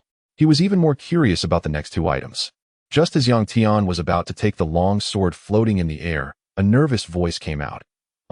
Brother, could you sell this item to me? Just name your price. Yang Tian looked at Irin, who was smiling awkwardly beside him. Who would have thought that the dignified president of the White Tiger Guild would have such an unconventional side? The surrounding members of the White Tiger Guild felt a strange emotion seeing their president act so humbly. Was this really the same president who would start a fight over a small disagreement? Requirements? What can you satisfy? Yang Tian paused his hand, waiting for Irin's further response. I see that you are a melee warrior with abundant blood energy. You must be very eager to enhance your blood energy, right? I have a dragon blood fruit and a scroll for entering the underground secret realm. I wonder if we can exchange? Irin replied confidently, believing that his bargaining chips would surely impress Yang Tian. After all, he had obtained this fruit from a level 1 entity. However, there was still a gap in strength at level 1. He defeated a low-level level 1, whereas Yang Tian defeated a high-level level 1. So the items dropped would be far more valuable. Thus, he added the second item, which was an invaluable opportunity for someone powerful, but for him, it was a death sentence. Previously, Irin had used a chance like this, and who knew it would teleport him to an unknown place, where he was immediately ambushed. If he weren't lucky, he probably would have ended up dead right there. Even now, his injuries had not fully healed. Seeing the situation around him becoming increasingly chaotic, Irin suddenly erupted with momentum, and the wind howled, instantly silencing his subordinates, who saw their president getting slightly angry and quickly stopped talking. Yang Tian noticed the intense reaction from Irin's subordinates and realized that this person was not trying to deceive him. Then let's make the exchange. Yang Tian already had a weapon, so he wasn't very interested in the ownership of this long sword. Thanks, brother. I'll go get it right away, just wait a moment. Upon seeing this, Irin suddenly gathered her strength and directly entered her beast transformation state, rushing fiercely towards her guild's direction. Chapter 59. 2 reds and 1 gold. One can't blame Eren for being so eager. After all, everyone knows that hesitation leads to defeat. Taking advantage of the fact that other high-level hunters hadn't reacted yet, she quickly completed the transaction. As for why she was so decisive, a simple comparison reveals that although these 2 items were valuable, they didn't hold much significance for Eren. Conversely, having a high-level weapon could vastly enhance her combat power, giving her more confidence in the upcoming World Hunter rankings. Moreover, even if she ended up at a loss, this was the effect she wanted. If Tian obtained some great benefit in the secret realm, he would naturally remember to reward the person who gave him the scroll. At that time, being able to rely on a strong ally would be advantageous, especially with the White Tiger Guild rising alongside. Who wouldn't want to engage in such a profitable deal? Seeing how effective this was, Tian stopped himself from reaching for the 3rd red item. There was still a necklace left, made of bones and surrounded by a blood-red light, which immediately gave off a violent aura. He thought about seeing if anyone wanted to trade for it, as a necklace wasn't particularly enticing to him. However, after waiting for a long time without anyone coming forward to trade, Tian felt a bit awkward. He glanced at the nearby Zimei, thinking that as a woman, she might not resist such an item. Zimei noticed Tian suddenly staring at her and thought he might have some ill intentions. Her gaze became somewhat unfocused. Should she stay or leave? Up until now, she had no idea what it was like to be with a man, as her strength made her look down on ordinary men. Those who were strong enough were either married or unattractive, which led to her lack of interest in this area. However, now that Tian's strength met her needs, and he looked quite appealing, she decided that this man must be hers. Seeing the infatuated smile gradually appearing on Zimei's face, Tian wondered what she was thinking, but guessed it probably had nothing to do with the necklace. Even if she did have thoughts about it, she likely wouldn't offer much, as not everyone could afford to be as extravagant as the president of the White Tiger Guild. But looking at Zimei's impressive figure, he thought, well, let us not go there. With a flash of red light, Tian took the necklace in his hand and, under the envious gazes of the crowd, put it around his neck. At that moment, he felt some fluctuations on the black token, and a data panel appeared before him. Random level, ranking, 10005 equipment, Demon King's plate ring, Demon King's necklace, set effect triggered. Increased critical hit chance. Profession, martial artist. Tian was somewhat confused. He was already a formidable opponent, so why was his ranking still near the bottom? What he didn't know was that once he exited the dungeon, he was no longer within the recorded range. The only way to change his ranking or level was to manually operate it at the Hunter Association in front. Thank you for your reminder earlier. I'll leave this corpse to you, Tian said to the still daydreaming Zimei. Although he didn't know what use the corpse had, a high-level corpse should be quite valuable. Hearing Tian's voice, Zimei snapped back to reality. Oh right, I still. Before she could finish her sentence, she saw a departing figure. With Tian's departure, the atmosphere around them suddenly exploded. People began discussing who this handsome young man was. Who was that guy just now? How dare he flirt with our guild leader? Doesn't he know she's not interested in men? Some who didn't know the context couldn't help but comment, having just arrived and seen Tian and Zimei close together. Yeah, our Death God Guild leader is notoriously cold. There was a rogue who looked at her a few more times and lost his 3rd leg that very night. Just thinking about it gives me chills. As the discussions grew louder, those who had witnessed Tian's strength quickly silenced the chatter. Do you want to die? Don't talk nonsense. Do you know who killed at this level? It's that guy you mentioned. The person speaking couldn't hide his shock. He still couldn't believe that someone could take on high-level opponents alone. Could he be a national-level hunter? The thought crossed the mind of those around. If he truly was a national-level hunter, it would make sense. However, there were only 5 national-level hunters in the world, each capable of matching an entire nation. He looked younger than his own son. How could he be a national-level hunter? Was he not human? A terrifying thought flashed through the mind of the middle-aged high-level hunter. Only this explanation made sense. Shaking his head, he pushed those frightening thoughts away. For now, the main focus was to secure the corpse from the White Tiger Guild and the Hunter Association. At this moment, Tian had distanced himself from the noisy scene, letting them speculate as they wished. He just needed to wait for Eren to deliver the items. He had just drawn a nice talent. You guessed it right. Aside from the previous battle with the Demon King, Tian had been continuously simulating, trying to find a sliver of hope in the future apocalypse. However, the results were not ideal. The best he managed was to survive just a few days. There was no way around it. The deeper he went, the more he realized his strength was insignificant. Whether facing towering giants or the blood moon above the demon city, these were things young Tian could not withstand. But in a recent simulation, it seemed he had seen some hope. He discovered something unusual. Would you like to choose Azure Dragon Transformation? Gold gain the opportunity to transform into a dragon. By a stroke of luck, you have transcended human levels and gained the ability to explore Dragon Clan secrets. Drawing this talent meant that Yang Tian now had 2 red and 1 gold talent, and he wondered if he could gain some useful information. Choose Azure Dragon Transformation, starting simulation. ZZZ. Starting simulation. The system emitted a subtle electrical sound for the first time, which puzzled Yang Tian. With his current perception, he was sure this subtle electrical sound was not an illusion. Chapter 60. Power Surge in Demon City. You have received items from overrun, an ancient scroll and a blood-red fruit. You observe closely and notice that within the fruit, a tiny azure dragon seems to be swimming continuously, and it appears only you can see it. Overrun beside you shows no reaction. It seems to be interacting with your body. You swallow it down, and a series of dragon roars erupt from within you, as if something is about to break free. Your mind goes blank, your vision turns red, and you fall into a state of unconsciousness. You are surrounded by a blood-red mist, as if you have detached from this world. You don't know how long it has been, but when you open your eyes, your hair stands on end, and a blood-colored dragon phantom shoots up into the sky. The trees around you are uprooted by the terrifying blood waves. Your eyes emit a gaze like that of a ferocious beast. It seems you have transcended the human realm. You take out a broken scroll from your hand. Apply a slight force, and a blood-red portal appears before you. With a blank expression, you walk into it. You arrive in a place resembling a snowy expanse, covered in white snow and frozen for miles. As soon as you land, you are attacked by arrows, with a single-handed grab. You catch an arrow made of fine iron in your hand. Slightly turning your head, you see a snow-white elf crouching on a distant tree. A strange smile appearing on its face, making it look very eerie, as if it sees you as prey.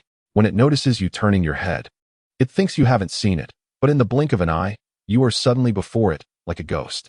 You finally see the terror on the face of this white, ghostly elf. Next comes your slaughter. You roam this snowy expanse like a god of death coming from hell, with blood blossoming around you like flowers, accompanied by the chaotic and piercing sounds of screams. You don't know how long it has been.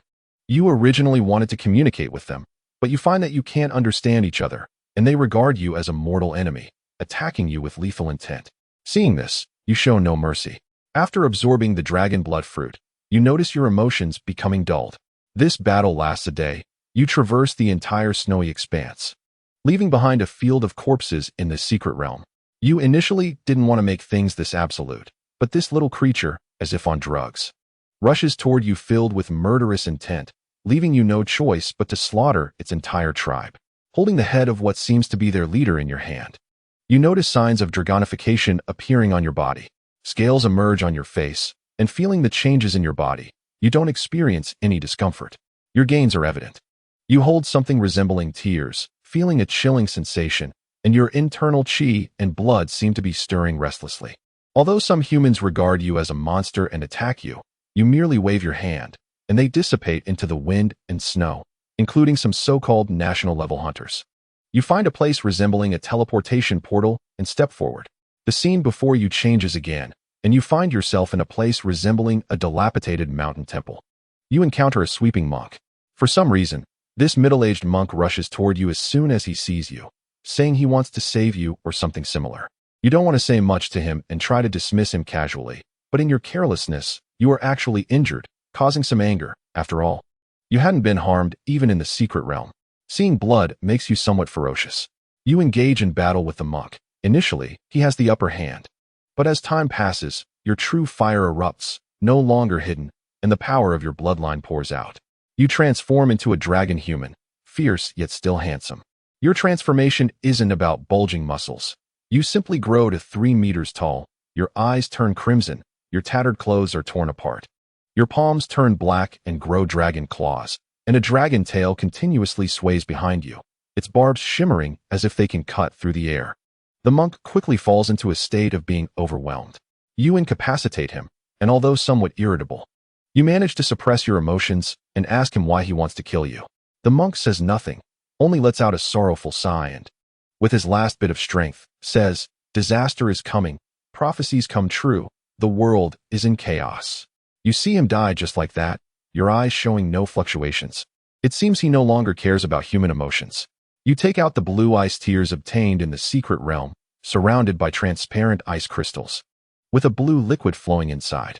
Suppressing the stirrings of your bloodline, you swallow it in one gulp, and a white mist suddenly envelopes the air around you, revealing strands of pure white ice shards around your body. You don't know how long it has been. You wake up to find it is already night, and you can't see your hand in front of your face. However, your vision is unaffected. Looking at your arms, you are surprised to see they have turned white. You quickly check for changes in your body. Your once fiery chi and blood have turned calm, now exuding a hint of coldness. You feel as if your body has become as light as paper, and in the blink of an eye, you can reach the peak of a mountain. Indeed, wherever your gaze lands, you can walk there. Not only that, but you feel that a casual strike from you could shatter mountains and crush stones. As if those hard marbles were as fragile as tofu. You walk to a lake, and a pure white reflection catches your eye. You realize you have turned into a white dragon human. Although there are a few scales on your face, they add an eerie beauty. Your deep-set eyes resemble a bottomless abyss, and just one glance can trap others within. Moreover, you notice that your outer layer is covered with pure white scales, shining under the moonlight. These scales can manifest with your will, like armor that is born with you. Just as you are lost in this state, a loud explosion echoes from the sky. You stand atop a mountain peak, gazing out at the distant bustling city, feeling a sense of familiarity. What? Isn't this the Magic City? Chapter 61. Mysterious giant hands. Suddenly, the sky splits open with a chasm-like rift, bottomless and dark, exuding a chilling aura, as if countless lives are writhing within it. And torrents of blood-red gas pour down like rain. You don't have time to stop the gas from descending. You can only watch helplessly as the once bustling city lights below extinguish instantly, and the sounds that should have been noisy disappear entirely, leaving the surroundings eerily silent. At this moment, relying on your powerful perception, you sense that something in the sky is about to break free.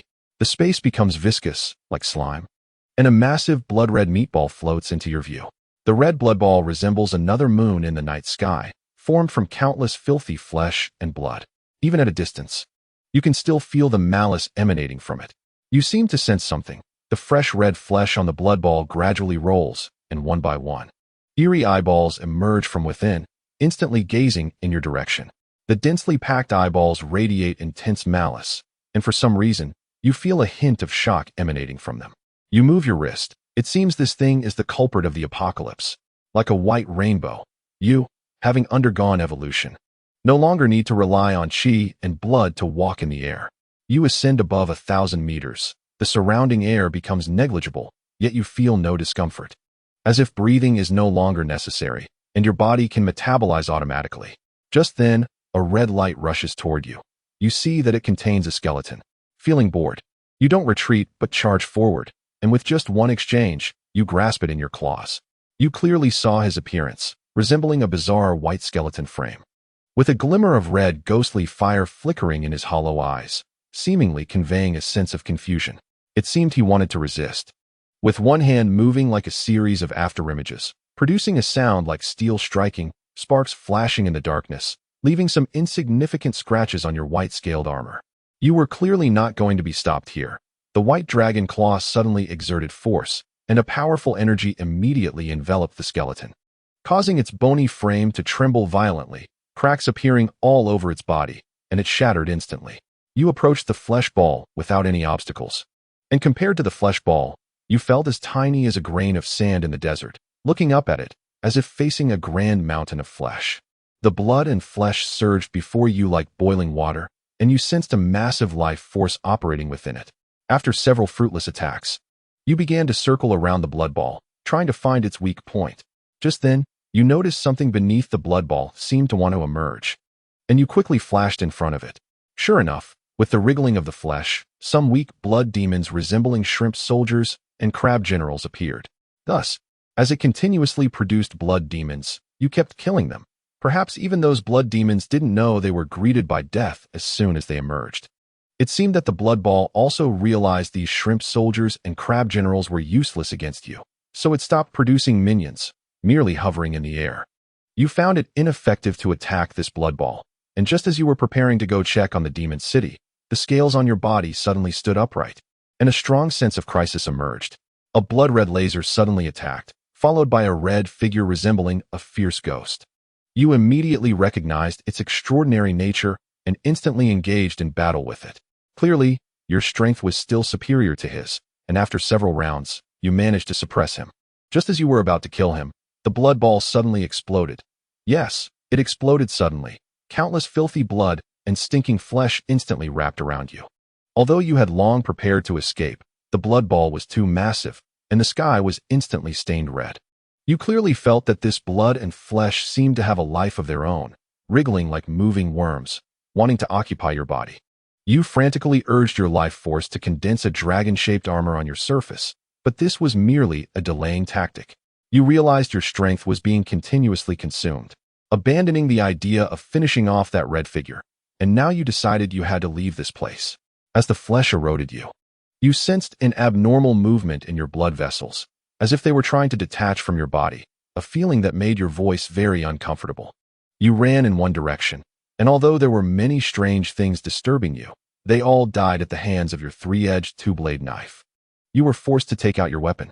You didn't know how long it had been, but with a once-in-a-million mindset and an incredibly resilient mental strength, you finally broke free from the encirclement of the flesh, but your armor had already been consumed almost entirely. However, the scene that followed left you deeply shocked. You finally understood why that blood ball would self-destruct to protect that crimson figure. Because that crimson figure was the blood ball itself, at this moment. The blood shadow seemed to be growing on the sea of blood, countless blood demons becoming its nourishment. A towering monster was gradually taking shape. Looking at the blood that was still wriggling on your arm, you knew you couldn't back down, no longer stopping the tumult in your blood vessels. A white dragon shadow suddenly appeared around you. You felt your entire being undergoing a transformation, and then it exploded, countless life forces converging into an ocean. You had to take a gamble, resolutely deciding to abandon your rationality as a human. A deep dragon's roar gradually echoed in the night sky. Your life force was no longer as fiery as before. Instead, it had a hint of coldness. The crystal-clear life force gradually gathered, forming a massive ice dragon that seemed capable of condensing space with every breath. This formation could not be reversed. Whether you lived or died depended entirely on fate. Originally, with the advantage of speed, you should have been able to deal a heavy blow to the still-forming blood shadow. But just then, something unusual happened. Surrounding you, cracking sounds emerged, and a gigantic hand suddenly stretched out from above. The massive hand was covered in countless dense mysterious runes, and the moment it appeared, the surrounding space instantly froze. Your ice dragon, formed by gathering all your life force and mental strength, was crushed like a small white worm with a single squeeze. You died. Chapter 62.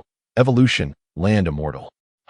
Yang Tian took a deep breath, looking at this oppressive simulation, and he didn't even have a chance to complain. Fortunately, as his strength gradually increased, he was getting closer to the mastermind behind it all. For instance, the red skeleton he could never defeat in the previous simulations could now be subdued with just one hand. However, that was still far from enough. Encountering that gigantic hand from beyond the stars resulted in instant annihilation. After Yang Tian exchanged for the golden talent, Dragon God transformation, he discovered crackling sounds within his body, as if he was undergoing a tremendous transformation. Moreover, it seemed that some strange elemental factors were inexplicably condensing within his bloodline, elements that Yang Tian found difficult to comprehend. But they were definitely not harmful. Could it be that he would really become a dragon in the future? Seemingly realizing something, Yang Tian increasingly felt that the strange factors within him did not belong to humanity. However, if they could bring immense power, what did it matter if he was not human? Opening the system, Yang Tian wanted to see what changes had occurred within him. Race, human, unknown. Attributes, 96 spirit, 92 talent. Martial path transcendence, red. Ego heart mind, red. Dragon God transformation, gold. Achievements, first ray of sunshine. The bitterness of surviving a day. Although he knew that his power had greatly improved, he did not expect his attributes to reach 100 so quickly. Once the attributes reached 100, it meant the realm of Land Immortal. In this state, Yang Tian felt that even facing a nuclear strike would not be an issue. As if sensing something, Yang Tian looked up. In the distance, a figure was rushing towards him with a whirlwind. The sound of massive wind and sand was unmistakably from Irin, who was coming to retrieve something. After Irin handed the item to Yang Tian, she also got her desired Demon King's sword. Looking at Irin, who seemed to have obtained a treasure, Yang Tian was somewhat puzzled. Was this broken sword really that good? It seemed that Irin noticed his confusion and left immediately. However, for some reason, the longer she stayed by Yang Tian's side, the more she could feel an invisible sense of oppression. This feeling seemed to come from the suppression of bloodlines, making Irin unable to harbor any disrespect. Yang Tian looked at the jade box in his hands. Just this box alone was probably worth a significant amount of money. However, what was even more precious was the fruit inside the box. With an expectant heart, Yang Tian opened it. What caught his eye was a blood-colored fruit. Its surface crystal clear, as if it had life, with blood flowing inside it. Rather than calling it a fruit, it was more like a transparent heart. Holding it in his hand, he could feel a scorching heartbeat. Yang Tian felt a chill. Did he really have to eat it? With closed eyes, he experienced a moment of peace as he quickly tossed the fruit into his mouth. Strangely, there was no bloody taste as he had imagined. The fruit melted in his mouth like a warm current, instantly flowing into Yang Tian's body and swirling around, bringing him a slight sweetness. Before he could enjoy this warmth, Yang Tian's face suddenly flushed red, like a shrimp roasting over a fire, with steam rising from his entire body. Upon closer inspection, one could see that the steam contained traces of black impurities, while Yang Tian's skin became increasingly fair. With his heart's manifestation, Yang Tian understood that these impurities were being expelled from his bones, and the intense pain twisted his expression. Fortunately, he knew that this transformation of his body required endurance. So he gritted his teeth and held on despite the faintness threatening to overwhelm him. Although he didn't know what would happen if he lost consciousness, he absolutely could not allow that uncertainty. After an unknown amount of time, Yang Tian finally managed to pull through. He felt as if he had become accustomed to pain, and its sudden cessation left him feeling a bit uncomfortable. He noticed that a small, blood-colored dragon seemed to be circling above his heart's manifestation, with a faint dragon's roar echoing in his mind. It's worth noting that Yang Tian's previous heart's manifestation was a miniature version of himself, and now there was an additional little dragon. The heart's manifestation is the purest embodiment of a person's soul. This meant that Yang Tian could no longer be considered a purely human being. He had likely become a half-dragon, half-human existence. Thus, the matter of passing on his lineage had naturally become isolated, which was good as it would save him a lot of trouble. Yang Tian was relatively optimistic, thinking to himself that he did not feel strange about the change in his species, even though he might remain single for life. At that moment, a fierce dragon's roar erupted from Yang Tian, and a blood-colored dragon shot straight into the sky. Surrounding creatures, such as large insects, immediately knelt on the ground, as this pure pressure was unique to Yang Tian alone in this world. Fortunately, most people had already left, otherwise, they would likely have called it a miracle. In the Great Xia dynasty, the most revered creature was the dragon, and this was not the Western dragon but the Eastern divine dragon. Now, with just a fluctuation of his vital energy, Yang Tian could summon a pressure akin to that of a true dragon, which would likely confuse even genuine dragonkin. Yang Tian realized that his attributes had inexplicably surpassed 100, leaving him perplexed. Was this what it meant to reach the realm of land immortals? Was there no heavenly tribulation or anything like that?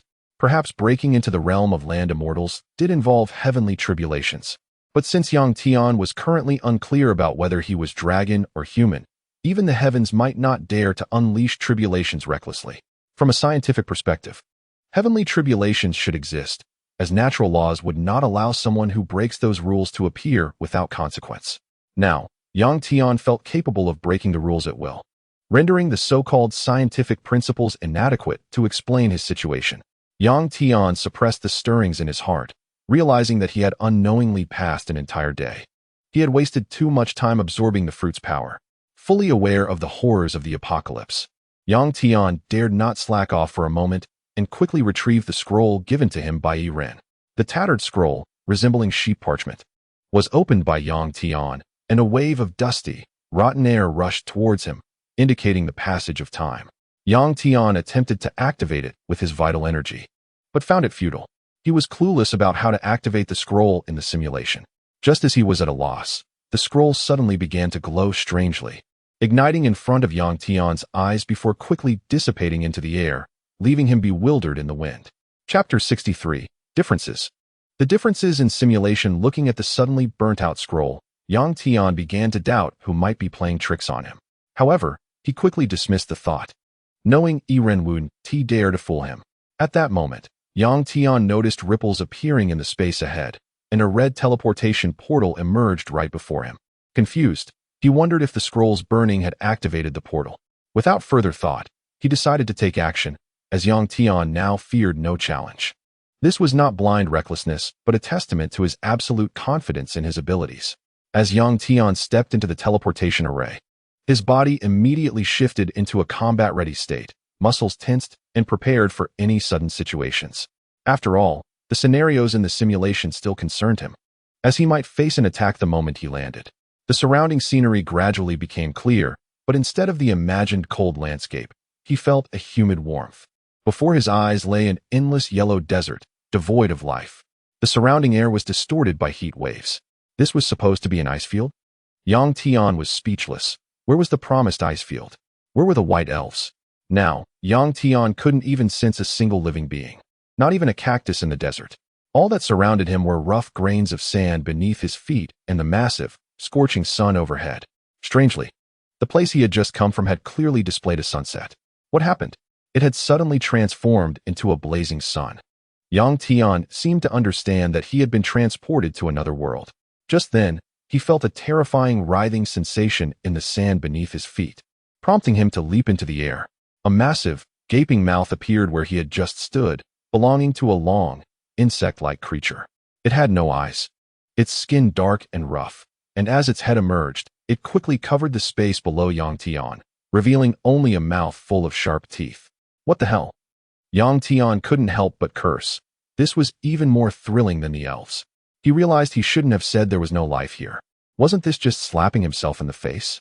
Watching as the massive creature attacked him, its gaping mouth resembling an endless abyss. It was clear that even while in the air, Yang Tian could not evade its assault. Yang Tian quickly distanced himself, relying on his agility to avoid contact with the creature. Curious about its length, he flew upwards. The moment he took off, the scene below gradually shrank, and he realized that the desert seemed to be shaped like a skull. In the distance, a storm of sand was rising, indicating that he was not the only person in this area. However, the higher he flew, the more difficult it became. The temperature was too high, and Yang Tian felt as if the temperature of his body could instantly fry an egg. Fortunately, the creature was only about 100 meters long, and after failing to catch Yang Tian, it retreated into the desert. Seizing the moment, Yang Tian headed towards the area filled with swirling sand, unsure of what lay ahead but sensing human activity. As he approached, he found a group of people caught in the sandstorm, losing their way. He wondered why the huge creature did not attack these people in the sandstorm. However, upon noticing some strange little scorpions among the sand, he understood. Perhaps even the bloodmouth creature did not want to face such a massive swarm of scorpions. These people clearly cannot withstand the attack of the sand and dust, and the black scorpions among them are particularly bothersome. They seem to blend seamlessly with the sand, attacking without a trace, making it hard for people to defend themselves. Many have already fallen in the desert. Their faces turn purple, as the toxicity of these scorpions is shockingly high. Yang Tian observed that anyone injured by the scorpions would collapse to the ground within a breath. He heard voices of complaints among them, indicating that the team was already divided. Damn it, the people of the Great Xia are indeed untrustworthy. They're just a bunch of unlucky trash. A short hunter from the Cherry Blossom Nation huddled in the middle of the team, looking at the encroaching sand and dust. Couldn't help but angrily speak to the Great Xia people in front of him. At least I'm a level hunter.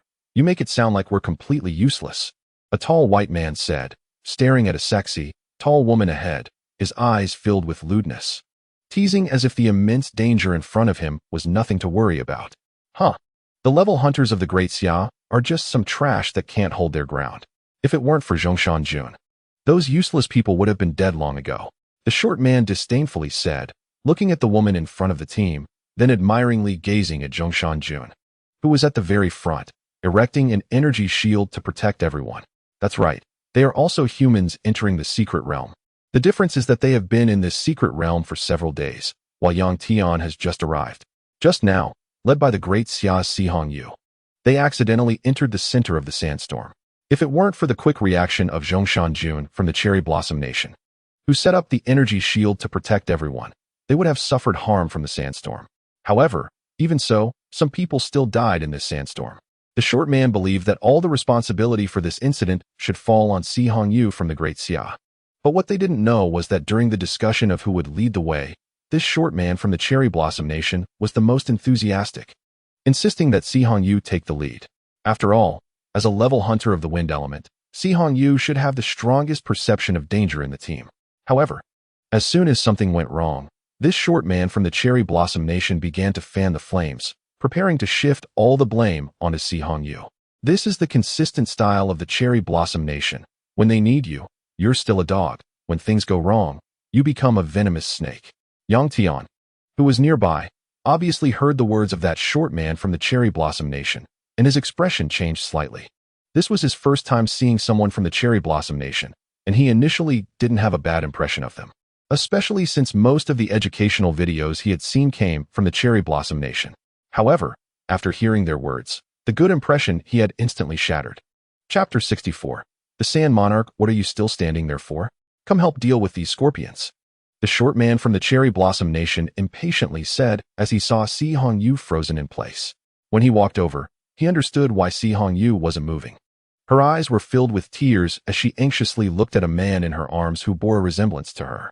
The man's arm had a small cut, from which purple-black poisonous blood was continuously oozing. His face was also turning purple-black, his eyes tightly closed, and he looked in great pain. The short man from the Cherry Blossom Nation disdainfully said, I wondered what was going on. Turns out your brother was attacked. I just don't understand how a useless level hunter dares to come to the underground secret realm. Doesn't he know that a slight mistake could kill even a level hunter? Si Hongyu could only glare fiercely at the short man. If she didn't need to help suppress the toxin, she'd probably have already fought him. How had she not noticed before that this guy was a two-faced tiger? Beautiful lady, I have a way to help you treat that gentleman's toxin. Would you like some help? The white man, seeing the situation develop, walked over. Si Hongyu's eyes filled with deep disgust as she saw a man from the United States approach. As a level hunter, she was well aware of his blatant, perverted intentions. I don't know what kind of compensation you require, Si Hongyu asked, knowing full well that this white man wouldn't help her for free. Compensation? As a gentleman. How could I ask the lady for compensation? You just need to have a meal with me, the white gentleman said, while the short man beside him struggled to hide his disdain. This hypocritical guy had ulterior motives, but continued to conceal them. Surely he couldn't think that the people here were unaware of his intentions. All right, then thank you in advance, Si Hongyu said, as it would ultimately depend on her whether she would go or not. Leave it to me. The white man's eyes flashed with a cunning light. How could he not know this woman's thoughts? He feared that she would have to come, whether she wanted to or not. With the spread of the toxin, Si Hongyu knew her brother couldn't hold out much longer, and she could only take a gamble, even if he pulled some tricks. It was better than watching her brother die in front of her. From a distance, Yang Tian watched their transaction without intervening. Even if there were people from the great Xia, so what? Yang Tian was not a babysitter. Soon, after a move from the white man, Si Hongyu's brother's complexion improved considerably, and he stood up. Seeing her brother stand, Si Hongyu could no longer hold back her tears. When she was little, her brother had always protected her from being bullied by others. As she grew older, she realized she could also protect her brother, and this role reversal captivated her. What's going on, Xiaoyu? Wasn't I attacked by a scorpion? Si Junhong asked, looking at his tearful little sister, unable to restrain his curiosity. Judging by the effect of the toxin, he should have been in grave danger. How could he wake up like this? After Si Hongyu explained, Si Junhong still thanked the white man, but his gaze revealed something unusual as he looked down. From a distance, Yang Tian, using his strong mental perception, clearly understood the course of events. Looking at the awakened Si Junhong, his eyes revealed an interesting expression. This white man's ability is quite intriguing. Soon, the disturbance caused by the attack subsided, but the group had no time to rest before they sensed a writhing movement beneath the ground, as if something enormous was about to break through the surface. Hiding in the shadows, Yang Tian felt the fluctuation from below and frowned. It seemed to be coming towards his position. Damn, that big worm can't bear to leave me alone, Yang Tian thought unhappily. With so many people not attacking nearby, why was it coming straight for him? He didn't want to expose his position yet, but if he didn't take to the skies, he would definitely be attacked. Just as young Tian was preparing to reveal his position, after all, his life was more important than being discreet. Suddenly, a beam of light shot down towards the ground, forcing that giant worm to emerge. Yang Tian saw that the disdainful white man had clearly made that attack, his eyes revealing an interesting expression, thinking, "Then I'll give you a quick end later." The white man had no idea that his attack had inadvertently helped Yang Tian. He just wanted to draw out the culprit responsible for the disturbance so that everyone could attack it. "Peter, you truly deserve to be a powerful hunter of the many rank. Your strength is indeed extraordinary. Unlike some people who possess rank, but probably don't even know what despicable means they use to achieve it." The dwarf beside him, seeing that Peter quickly found the magical beast, hurriedly flattered him. After all, this man could be a strong ally, and clinging to such a thigh would greatly increase their chances of survival in this secret realm. Seeing this, Si Hongyu glanced worriedly at her brother, knowing that he had a quick temper and would not tolerate anyone insulting her. Otherwise, even if it cost him his life, he would make that person pay the price. Previously, a rank hunter had teased Si Hongyu, and even though Si Hongjun was a rank hunter himself, he still fought with that person, holding his ground. If Si Hongyu hadn't intervened, something serious might have happened. However, the impulsive reaction she imagined from her brother did not occur, which puzzled Si Hongyu. She was even prepared to stop him. Perhaps her brother's injuries still hadn't healed, she thought, as they seemed to have gotten themselves into big trouble. The group thought they were dealing with an ordinary magical beast, but as the appearance of the giant worm became clearer, everyone wore a look of concern. "What the hell? Is that 100-meter-long thousand-mouthed sand emperor?" One person, clearly familiar with the giant worm, exclaimed in shock, his eyes filled with fear. He was a rank hunter from a western desert country, where the teleportation points were mostly related to deserts. So he was quite knowledgeable about the magical beasts in the desert. The thousand-mouthed sand emperor was one of the beasts he least wanted to encounter. "Do you know it?" Zhongshan Jun asked the shocked black man beside him in fluent language. The man was somewhat surprised, not expecting this guy to speak his country's language. After explaining, Zhongshan Jun realized the size of the creature they were facing, and his eyes inevitably showed concern. From his description, Zhongshan Jun understood that this magical beast was at least of a high rank, and dealing with a high-rank creature required at least 5 rank hunters or 1 hunter of national power level. This was his minimum estimate. If the beast was beyond high rank, they would likely not make it out alive. The culprit behind this situation was the smug mini-hunter. That idiot.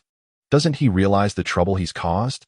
Zhongshan Jun looked at Peter, who was chatting away, seemingly not taking the magical beast seriously. It made sense, as they hadn't encountered the secret realm's natural beasts yet, so they weren't overly concerned about those from the outside.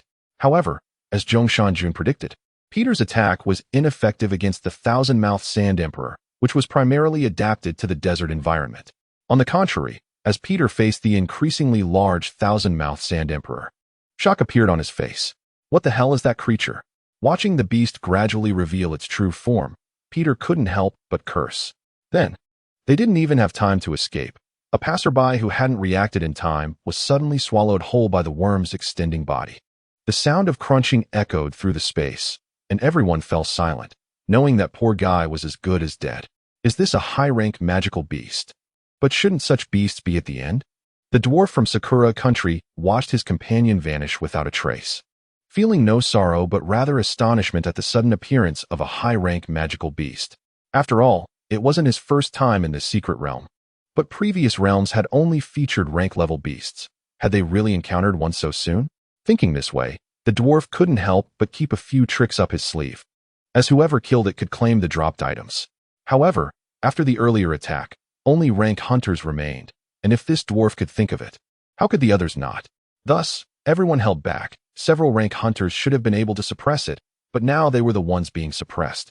After several exchanges, many had died at the mouth of the thousand-mouthed sand emperor, and now, apart from Si Junhong, who was barely surviving under his sister's protection, everyone else was a rank hunter. Indeed, those who died were all rank hunters, while Si Junhong managed to survive thanks to his sister. No one paid attention to this detail, assuming the rank hunters were simply too weak. In the distance, Yang Tian clearly noticed the worm's intentions, as it moved through the desert, seemingly planning to take down the weakest one by one. However, this was underestimating these rank hunters, though they all had their own agendas. Their strength was still there, and simply wearing the beast down would cause it considerable trouble. Brothers, don't hold back. The longer we wait, the more dreams we'll have. Let this guy see the terror of rank hunters. Peter was the first to launch an effective attack. A white energy ball gathered in his hand and then struck the giant worm, leaving a deep wound on its brown skin. Seeing this, the others also stopped holding back.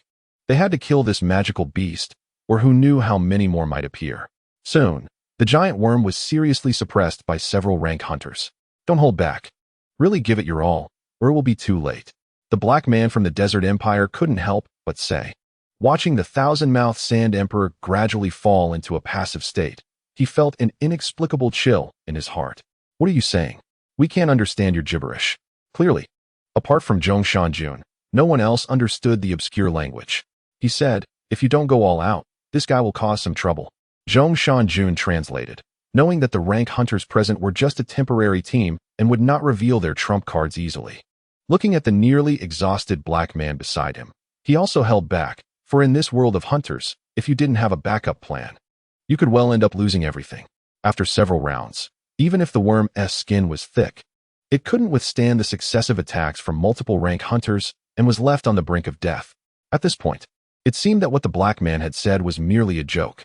Just then, the thousand-mouthed Sand Emperor appeared to twist, as if something was about to emerge from within. Oh no, if that thing comes out, none of us will escape. Fear appeared on the black man's face, and only he knew what might emerge. Zhongshan couldn't help but click his tongue at this sight. He was indeed a rough, unsophisticated person.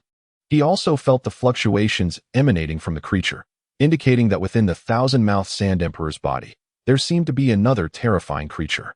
However, even so, he was confident in dealing with it. After all, he knew that apart from the black man and Si Hongyu, the other rank hunters hadn't used much of their strength. After all, even among rank hunters, there were still differences in power.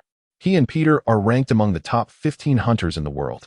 If they unleashed their full power, they would likely not fear even a high-level magical beast. Just as everyone was secretly gathering their strength, ready to take down this target, an anomaly suddenly occurred. A red afterimage flashed like a rainbow in front of everyone, and then they saw a huge blood hole appear on the belly of the thousand-mouthed emperor. All they could do was watch helplessly as the magical beast died before them. Even the mysterious creature within its belly vanished. Chapter 66. The Scapegoat and the Hunter. With a flash of red light, the terrifying thousand-mouthed emperor died so hastily before everyone. Although they sensed that another aura was still brewing within the thousand-mouthed emperor's body, none of their trump cards had been revealed. Even facing whatever the thousand-mouthed emperor was nurturing, there was still a chance to fight.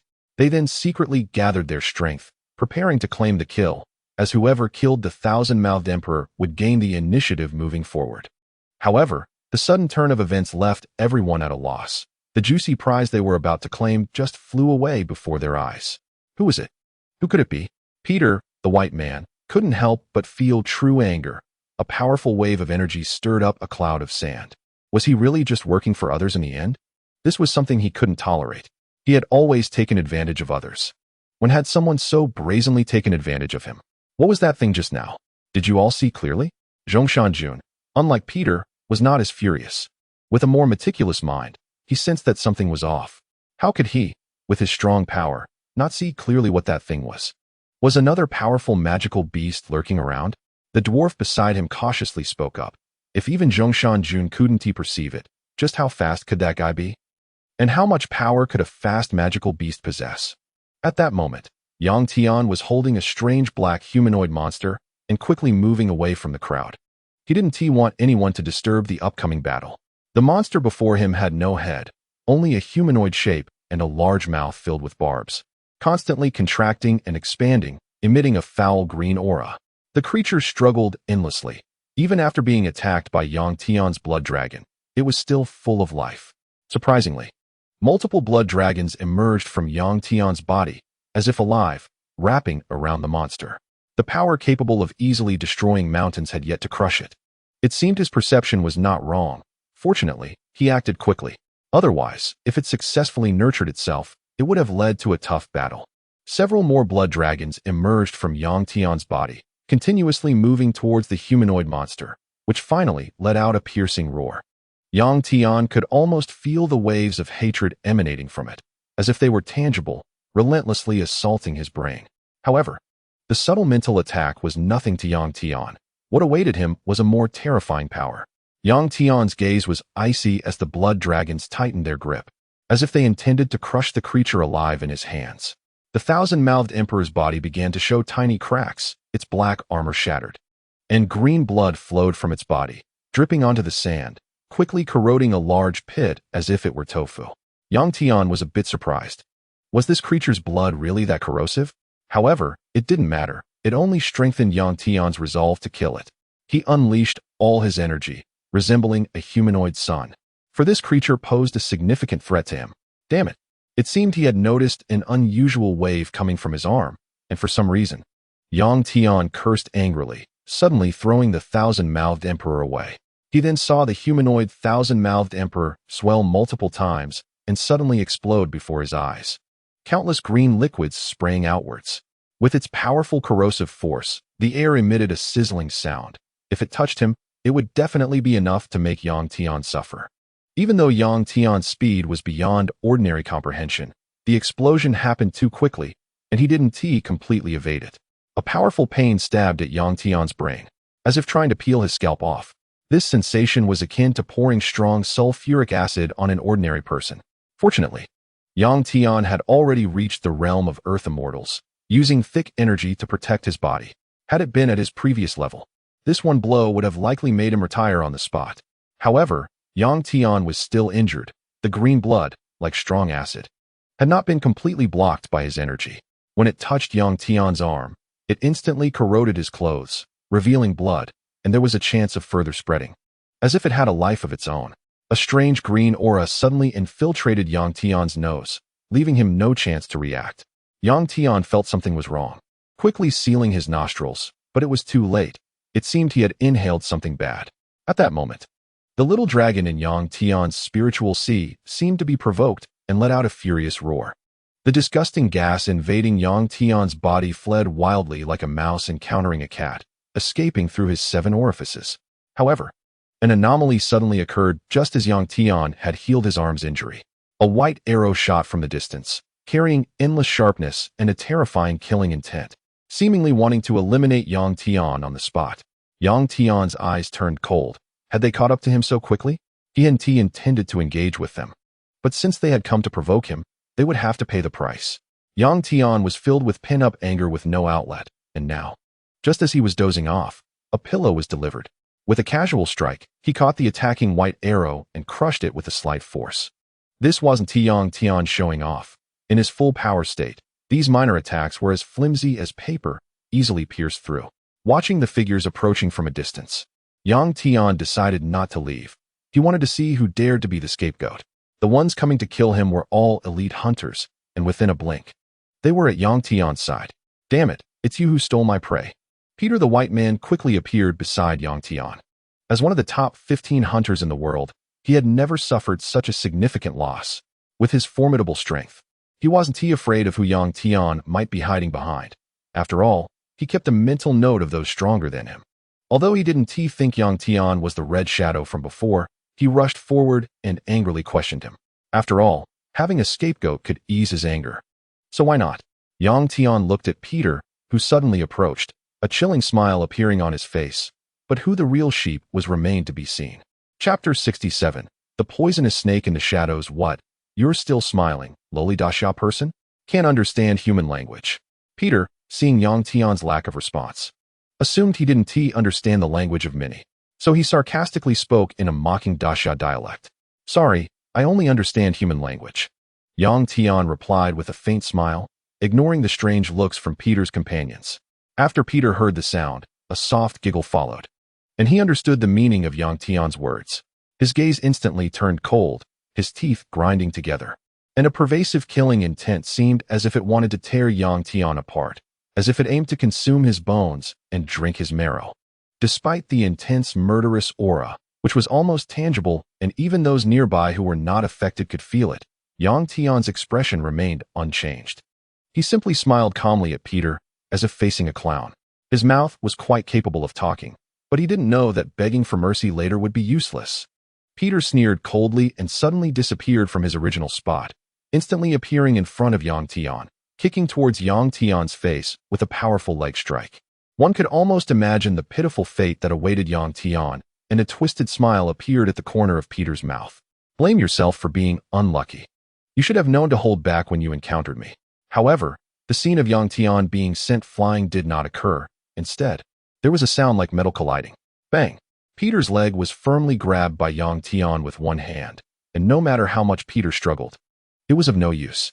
The powerful recoil caused Peter's leg to ache, akin to an ordinary person kicking a steel plate with all their might.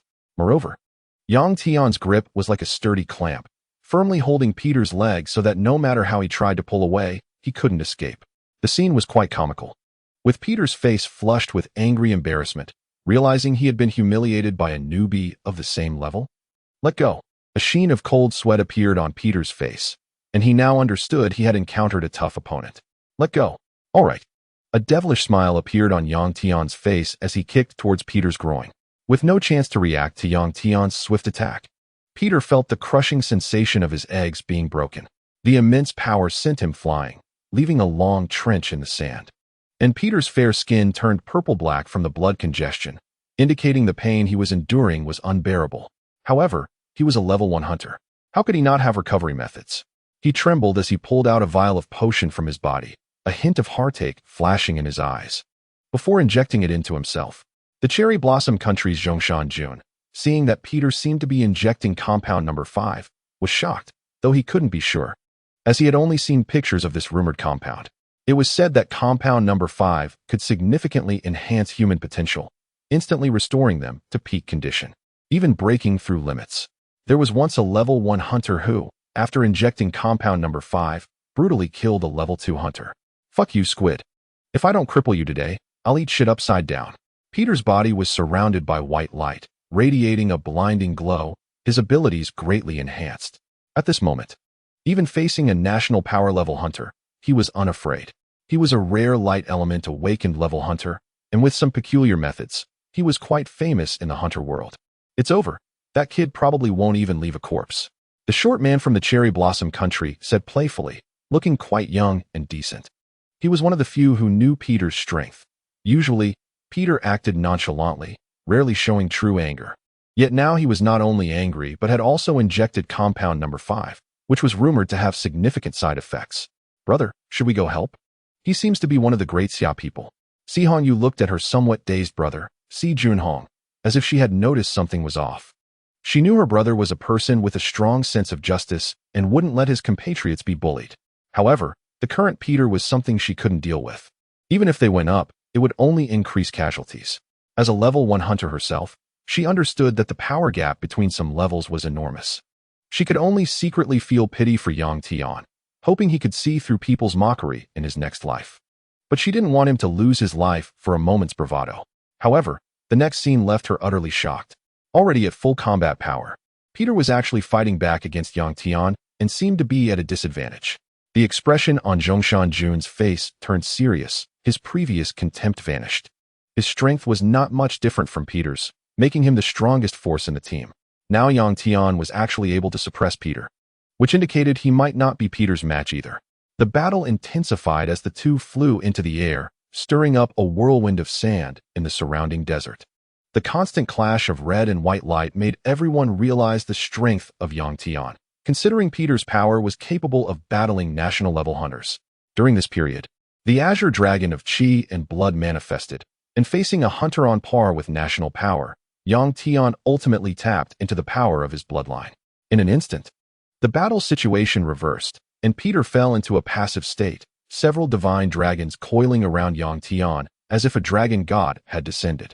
With each punch and kick, carrying the ferocity of the Azure Dragon's power, Peter instantly became a punching bag. He is the king. The black man beside Zhongshan Jun was in shock, seemingly entranced, constantly repeating this phrase. Zhongshan Jun, seeing this, displayed a look of disdain. Was he really scared by this?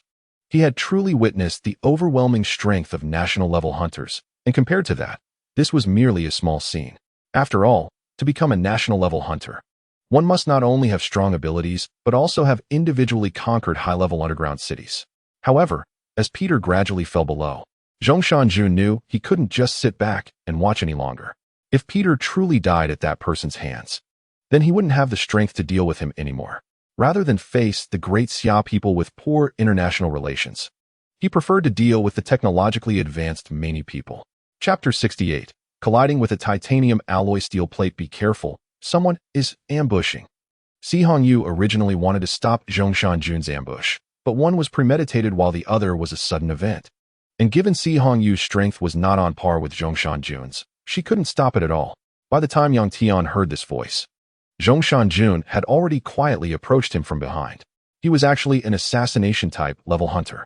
Zhongshan Jun was completely covered in black, as if he had merged into Yang Tian's shadow. Because of this, Yang Tian did not sense Zhongshan Jun's approach right away. By the time Yang Tian reacted, Zhongshan Jun was already at his side. With a lethal strike, despite Zhongshan Jun appearing amiable, his attack was even more insidious than Peter's. After all, a hidden snake is harder to guard against than a hungry wolf. In Zhongshan Jun's hand was a dagger emitting black gas, causing the surrounding space to ripple as he lunged towards Yang Tian's occiput. The occiput is one of the most vital parts of a person's head, and even a slight injury could pose a significant threat to life. Sensing the unusual disturbance from behind, Yang Tian quickly reacted, using his palm to protect the back of his head. Puchi. Despite Yang Tian's palm having already condensed a layer of black dragon scales, it was instantly pierced by a full-force strike from an assassination-type hunter. Enduring the pain from his hand, Yang Tian knew that if he didn't stop the attack, the back of his head would definitely be harmed. The damage might not be significant, but there was still a bit of risk involved. Ignoring Peter's attack in front of him, he quickly grabbed the dagger with one hand and turned his body to kick at Zhongshan Jun behind him. This strike carried immense vitality, and a massive azure dragon of chi surged forth, instantly dissolving the dark shadow as if it had encountered a blazing sun. Zhongshan Jun, hiding in the darkness, had no place to escape and was immediately revealed, his face appearing as if it had been scorched by fierce flames, looking quite miserable. This was a furious strike from Yang Tian. He didn't need to hold back against someone like Old Six. Yang Tian had always been suppressing his own strength, using his practice matches with Peter to familiarize himself with the power within him. Now, Zhongshan Jun's attack had forced Yang Tian into a dragon transformation state, showcasing his strongest form in front of Peter. Peter, seeing Zhongshan Jun being engulfed by a colossal azure dragon, did not continue to attack, but instead triggered all his strength to flee in one direction. Indeed, the gap created by Zhongshan Jun did not prompt Peter to counterattack. Instead, he fled in panic. There was no choice. Who knew that Yang Tian, who had been fighting him, hadn't even revealed his true form. Meanwhile, Peter had already revealed all his trump cards, yet was only able to fight Yang Tian to a standstill. Peter had always thought Yang Tian was similar to him, but under Zhongshan Jun's sneak attack, he caught a glimpse of Yang Tian's true strength. This was simply beyond his capacity to resist. The pressure felt as if he were facing a high-level species attacking a lower-level one. It was like the feeling of humans oppressing ants, terrifying and unsettling, and he was that ant. Most crucially, Peter was actually a hidden psychic awakener, more sensitive to the perception of psychic powers. Just now, Yang Tian's attack was different from before.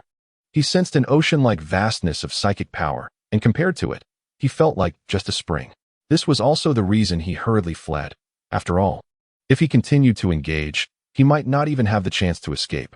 Yang Tian watched Peter fleeing in panic without rushing to pursue him, as there was someone else who needed to be taught a lesson even more than him. Turning around, he saw Zhongshan Jun, who was now a pitiful sight with torn clothes and a battered face, kneeling on the ground, devoid of the previous calm and confidence, looking somewhat dazed. It was as if he had fallen into a kind of obsession, unable to react from the earlier attack. "Wake up," Yang Tian scolded. The previous attack had already stirred the little dragon in the sea of consciousness, accompanied by a powerful psychic pressure. If Yang Tian didn't wake him up, Zhongshan Jun would likely become a fool in the future. Gradually, the light returned to Zhongshan Jun's eyes, and the scene before him became clearer, revealing a handsome face. However, there was no appreciation in his eyes, only deep fear. "Big brother, I was wrong. I was really wrong. Please show mercy and let me go this once. I promise I will avoid you in the future." Zhongshan Jun kept bowing, despite his face being covered in sand and blood from his forehead, caring little for his appearance. After all, dignity and face seemed so laughable in the face of life. The higher 1's position, the more they wanted to live a few more years. In reality, he didn't even want to recover. As a fool, he might still escape a calamity. If someone asked him, "Don't you know to resist a bit? You're a grade-level hunter." Zhongshan would undoubtedly feel like smashing their head, saying, "Didn't you see how my full-force strike was easily countered by someone else?" One must understand that assassination-type hunters, when they strike, either heavily injure or kill their opponents. Otherwise, they could just flee. Now, Zhongshan didn't want to run. He was waiting to see if Yang Tian would give him a chance to escape. Yang Tian looked at the person before him, who was bowing continuously, then glanced at his already healed palm, which had hurt quite a lot earlier. His words might be true, but Yang Tian wouldn't let him go. After all, one must pay the price for their mistakes, and that price could very well be 1's life. Letting you go is not impossible. But you have to kill that short guy over there. I'll let you go, as someone must die in this matter, Yang Tian said casually, as if life was as trivial as grass in his eyes. At that moment, the short guy from Sakura country saw his idol, Zhongshan, like a dead dog, struggling at someone else's feet, and he emitted a look of disdain. Is this still a top 15 ranked hunter in the world? Before he could further mock, he saw Zhongshan walking towards them. What is going on? That kid is also a fool. How could he let him go just like that? The short guy felt no concern for his teammate escaping danger, but found Yang Tian's actions laughable, thinking that having strength was useless if he was still just a brat.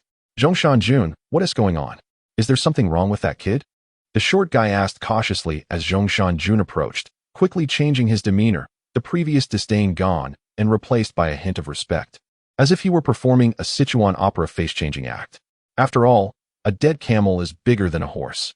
Even though Zhongshan was injured now, he was still not someone the short guy could handle. He was merely a low-ranked hunter, and in the face of a high-ranked hunter, he could only compromise. It's nothing.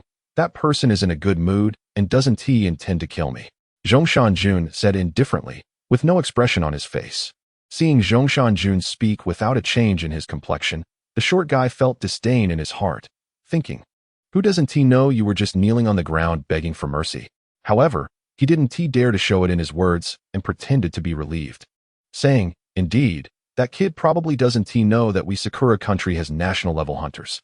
If he dares to kill grade-level hunters recklessly, he will definitely face our retaliation. We should leave. This place is not suitable for long stays. Zhongshan said this, seemingly afraid to face Yang Tian behind him. The short guy noticed this and felt a wave of ridicule, thinking he was truly bringing shame to Sakura country. He casually greeted a few low-level hunters nearby and began walking in one direction, not realizing he had exposed his back to Zhongshan, who clearly didn't think Zhongshan would attack him. Suddenly, a strange light flashed in Zhongshan's eyes, and he lunged forward with a dagger enveloped in black gas, stabbing fiercely towards the short guy's back. The sudden turn of events attracted everyone's attention in an instant. The short guy reacted quickly, although he was unprepared for Zhongshan. He had always been in a state of high alert. After all, in this place, if one dared to let their guard down, they might find themselves in a grave next year. However, his speed was obviously much slower than Zhongshan's, and he could only watch helplessly as the dagger pierced his heart, cutting off his life force. The short guy quickly slammed his fist into his chest, as if smashing something, and a green light immediately enveloped him, bringing a hint of vitality to his pale face. He was using a long-preserved healing treasure. Zhongshan, what are you doing? Why are you being so ruthless? The dwarf quickly left the side of Zhongshan, relying on the secret treasure to hang on to the last breath, pressing hard on his chest to prevent his injuries from worsening. However, even so, he felt a heavy force pulling him into the abyss. Sorry, after all, no one wants to die, Zhongshan said, although hope was slim. He still didn't want to give up on a sliver of survival. Through Yang Tian's request, Zhongshan understood that perhaps he really hated the dwarf, which is why he made such a request. If he could satisfy him, would he really let him go? But when he looked at the dwarf's pained expression, he seemed to understand something and glanced at Yang Tian behind him, his lips moving slightly, as if whispering something softly. Soon, the dwarf died at Zhongshan's hands, preparing to escape into the distance under the shocked gazes of the crowd. In the distance, Yang Tian saw that Zhongshan was indeed preparing to flee, and he was not in a hurry. He slightly moved his wrist. When it came to speed, he was not afraid of anyone. Sure enough, just as Zhongshan ran a short distance, he was stunned to see Yang Tian suddenly blocking his way. The surrounding hunters did not intervene, watching indifferently, as no one wanted to get involved in such matters. However, some who understood Zhongshan Jun's strength found it strange. Why? Because Zhongshan Jun was an assassin-type hunter and one of the top figures in the hunter world. How could his speed be so slow? Indeed, as Yang Tian made further movements, the surrounding space suddenly became sticky, and one black tentacle after another appeared from the shadows of the crowd, wrapping around Yang Tian. Seeing that Yang Tian had truly followed him, a hint of relief flashed in Zhongshan Jun's eyes. Did he really think he would kill the dwarf? As someone who had crawled and fought in the underground city for many years, he still didn't know Yang Tian's thoughts. Yang Tian's gaze had already revealed his intentions. It was too mocking. That look was as if he were playing with toys, and Zhongshan Jun knew that Yang Tian would not let him go. So killing the dwarf was just a facade. Sure enough, as Yang Tian became trapped, the dwarf, who had fallen to the ground and lost his life, suddenly stood up and fiercely threw out an object resembling a cage towards Yang Tian. The mini cage rapidly expanded, firmly enveloping Yang Tian on the sandy ground. Yang Tian did not expect to be outsmarted again, underestimating the cunning of these two high-level hunters. Their cooperation was quite swift. The moment Yang Tian was entangled, the dwarf used the cage to trap him. Wasn't that the dragon lock that had disappeared from Daxiao for a long time? It was rumored to have vanished from the Daxiao treasury and had not been seen for ages. Who would have thought it had actually fallen into the hands of the Sakura nation? Si Hongyu said in shock. Has the Daxia Hunter Association already been infiltrated by the Sakura nation? Hearing Si Hongyu's voice, Yang Tian's eyes flashed with curiosity. The dragon lock, huh? It was indeed something, but not much. The anticipated attack did not occur. After trapping Yang Tian, the two from the Sakura nation quickly fled into the distance, their speed so fast that they disappeared from sight in the blink of an eye. Along the way, the dwarf lamented, Zhongshan Jun, is that person really that strong? I've already trapped him with the dragon lock. Zhongshan Jun did not answer, only looked back at the direction they came from. When he found that Yang Tian did not pursue them, he let out a sigh of relief in his heart. Strong? Just a bit stronger than a state-level hunter. Zhongshan Jun looked at the dwarf's distressed face and said self-deprecatingly. The dwarf was shocked upon hearing this. After all, Zhongshan Jun had dealt with state-level hunters before. Such a high evaluation. Could it be that the young man was actually a state-level figure? Thinking of this, the pain of losing the dragon lock diminished significantly. After all, compared to life, everything else seemed trivial. Moreover, that person seemed to be from Daxia. If Daxiao really had such a powerful individual, then our plan might be difficult to execute. A gloomy look flashed in Zhongshan Jun's eyes. This person had to be eliminated, no matter what method was used. Chapter 70. The terrifying stone door. Yang Tian looked at the shrinking cage in front of him, which had a dragon head on top, with fierce dragon eyes flashing a blood-red eerie light. Why was the cage constantly shrinking? That was because every time Yang Tian struck the cage, it would shrink by a bit. Moreover, with each of Yang Tian's strikes, he noticed that the cage seemed to become even more solid. Hey, don't think you can break it with brute force. You should know that the dragon lock is one of the few top-tier items from Daxia. Si Hongyu reminded him as she watched Yang Tian continuously strike the dragon lock. As for why she was the one to remind him, it was because the two people beside her, one was her brother, who was in a daze, and the other was the black man, who was kneeling on the ground, muttering incomprehensible words.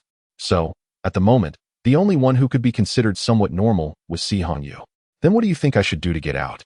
Yang Tian asked Si Hongyu, not expecting her to come up with any useful method. To his surprise, what Si Hongyu said next made him regard her with a bit more respect. It is said that the dragon lock can absorb the attacking power of the trapped person, thus making the cage more solid. It seems this is indeed true, but from my observations just now, I noticed that every time it absorbs power, the areas that are not attacked become weaker. In other words, while you attack next time, I'll assist from the outside. Perhaps we can break its ability to absorb attacks. Yang Tian did not expect that in just a short moment, Si Hongyu would have a solution. Perhaps after some time, he could discover this problem too. But he could not react as quickly as she did. Indeed, as Yang Tian struck again, he clearly noticed that a mysterious force seemed to gather like flowing water towards the area where he was attacking. Now, Si Hongyu was quick-witted. As Yang Tian launched his attack, she instantly disappeared from her spot and attacked the cage behind Yang Tian. Yang Tian distinctly felt that the cage he was attacking seemed to have a slight fluctuation. A surge of qi and blood wrapped around him, and a dragon of qi emerged from Yang Tian's body, instantly enveloping the entire cage, continuously expanding as if trying to break the cage apart. Crack, crack, crack. The significantly weakened cage was no match for Yang Tian, and cracks began to appear on its iron pillars. Finally, with a loud bang, it exploded. The tremendous force sending Si Hongyu flying, causing Yang Tian to see some things he wasn't supposed to see. Fortunately, Si Hongyu did not react in time, otherwise, Yang Tian would probably have to wear a label. Are you okay? Yang Tian walked over to inquire. After all, if it weren't for her method, he would have wasted a lot of time. And what he needed most now was time. He could sacrifice anything but time. I'm fine, Si Hongyu said, her face covered in dust from the sudden explosion, but her exquisite features instead had a somewhat restrained look. There was nothing she could do. After all, Yang Tian was so handsome and powerful. Such an outstanding man. Any woman with a normal sexual orientation would surely fall for him. By the way, I solved your brother's problem. Let's consider it even, Yang Tian said as he walked towards Si Junhong. Although Si Hongyu had long suspected that something had happened to her brother, she never expected her guess to be true. Yang Tian approached Si Junhong, who was in a dazed state, clearly affected by mental energy. It was obvious that Peter had taken advantage of the opportunity to heal him to do something. Wake up, Yang Tian shouted, like a mysterious sound from the heavens. A dragon of blood and energy surged forward with a tremendous roar, lunging towards Si Junhong's face, leaving Si Hongyu in shock. If she hadn't seen her brother still standing, she would have thought Yang Tian wanted to kill him. As the blood dragon surged into Si Junhong's mind, a look of pain appeared on his face, as ordinary people could hardly withstand Yang Tian's blood dragon. After several breaths, amidst Si Hongyu's worried gaze, a blood-colored dragon flew out from Si Junhong's brain, soaring straight into the sky, faintly revealing an unusual white light being expelled. After being treated by Yang Tian, Si Junhong's eyes instantly regained their spirit, and Si Hongyu felt the familiar aura from him. This time, her brother had truly returned. The two sisters looked at Yang Tian with gratitude, as they really had no way without his help. Yang Tian did not say much to them and walked deeper into the desert alone. Just now, he had clearly felt a strange fluctuation deep in the desert, indicating that the entrance to the secret realm of the apocalypse had likely been discovered. Without speaking more to the two behind him, he transformed into a red light and moved deeper into the desert. The deeper he went, the more he could feel the scorching heat. It was as if the surroundings had turned into a giant oven, making Yang Tian a bit uncomfortable. Gradually, a massive stone door appeared in the distance, and out of curiosity, Yang Tian hurried towards it. This was a huge stone door, covered with countless ancient twisted characters, shimmering with strange light under the sun, making it hard to guess their meaning. However, it was evident that these characters might represent a prosperous civilization. The moment Yang Tian approached, the stone door trembled, and faint light flickered from the crevice, hinting at signs of opening. Yang Tian placed a hand on the stone door, and countless pieces of information surged into his mind like an ocean. The strange characters echoed in his brain, and he could already feel the terrifying energy contained within. It was as if he was facing a planet, a galaxy, a universe. Just as Yang Tian was about to immerse himself in the mysteries of the universe, it felt like he had peered into a corner of it.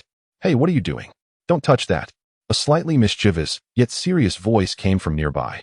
The sudden voice instantly shattered the atmosphere around Yang Tian, making him feel a bit scared, realizing he almost got lost in it. No one could resist the temptation of power, and the force Yang Tian had just touched seemed to come from ancient times. This kind of power was intoxicating, alluring, and captivating, as if one would fall deeply into it at the slightest touch, especially since Yang Tian was curious about who had just interrupted him.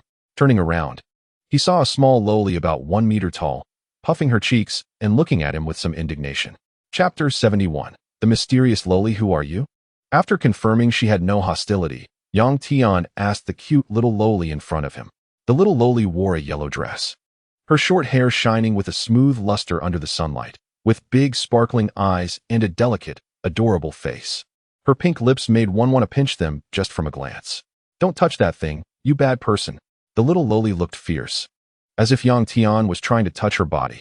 Oh, a mysterious smile appeared on Yang Tian's face. Just because you say not to touch it, does that mean I won't, little friend? The more she reacted that way, the more it indicated the extraordinary nature of the stone door. Saying this, Yang Tian touched the stone door again. The smooth feeling was like touching a girl's skin, a sensation he found irresistible, and he occasionally slid his hand a bit. Ah! The little lowly let out a delicate cry, her face slightly flushed.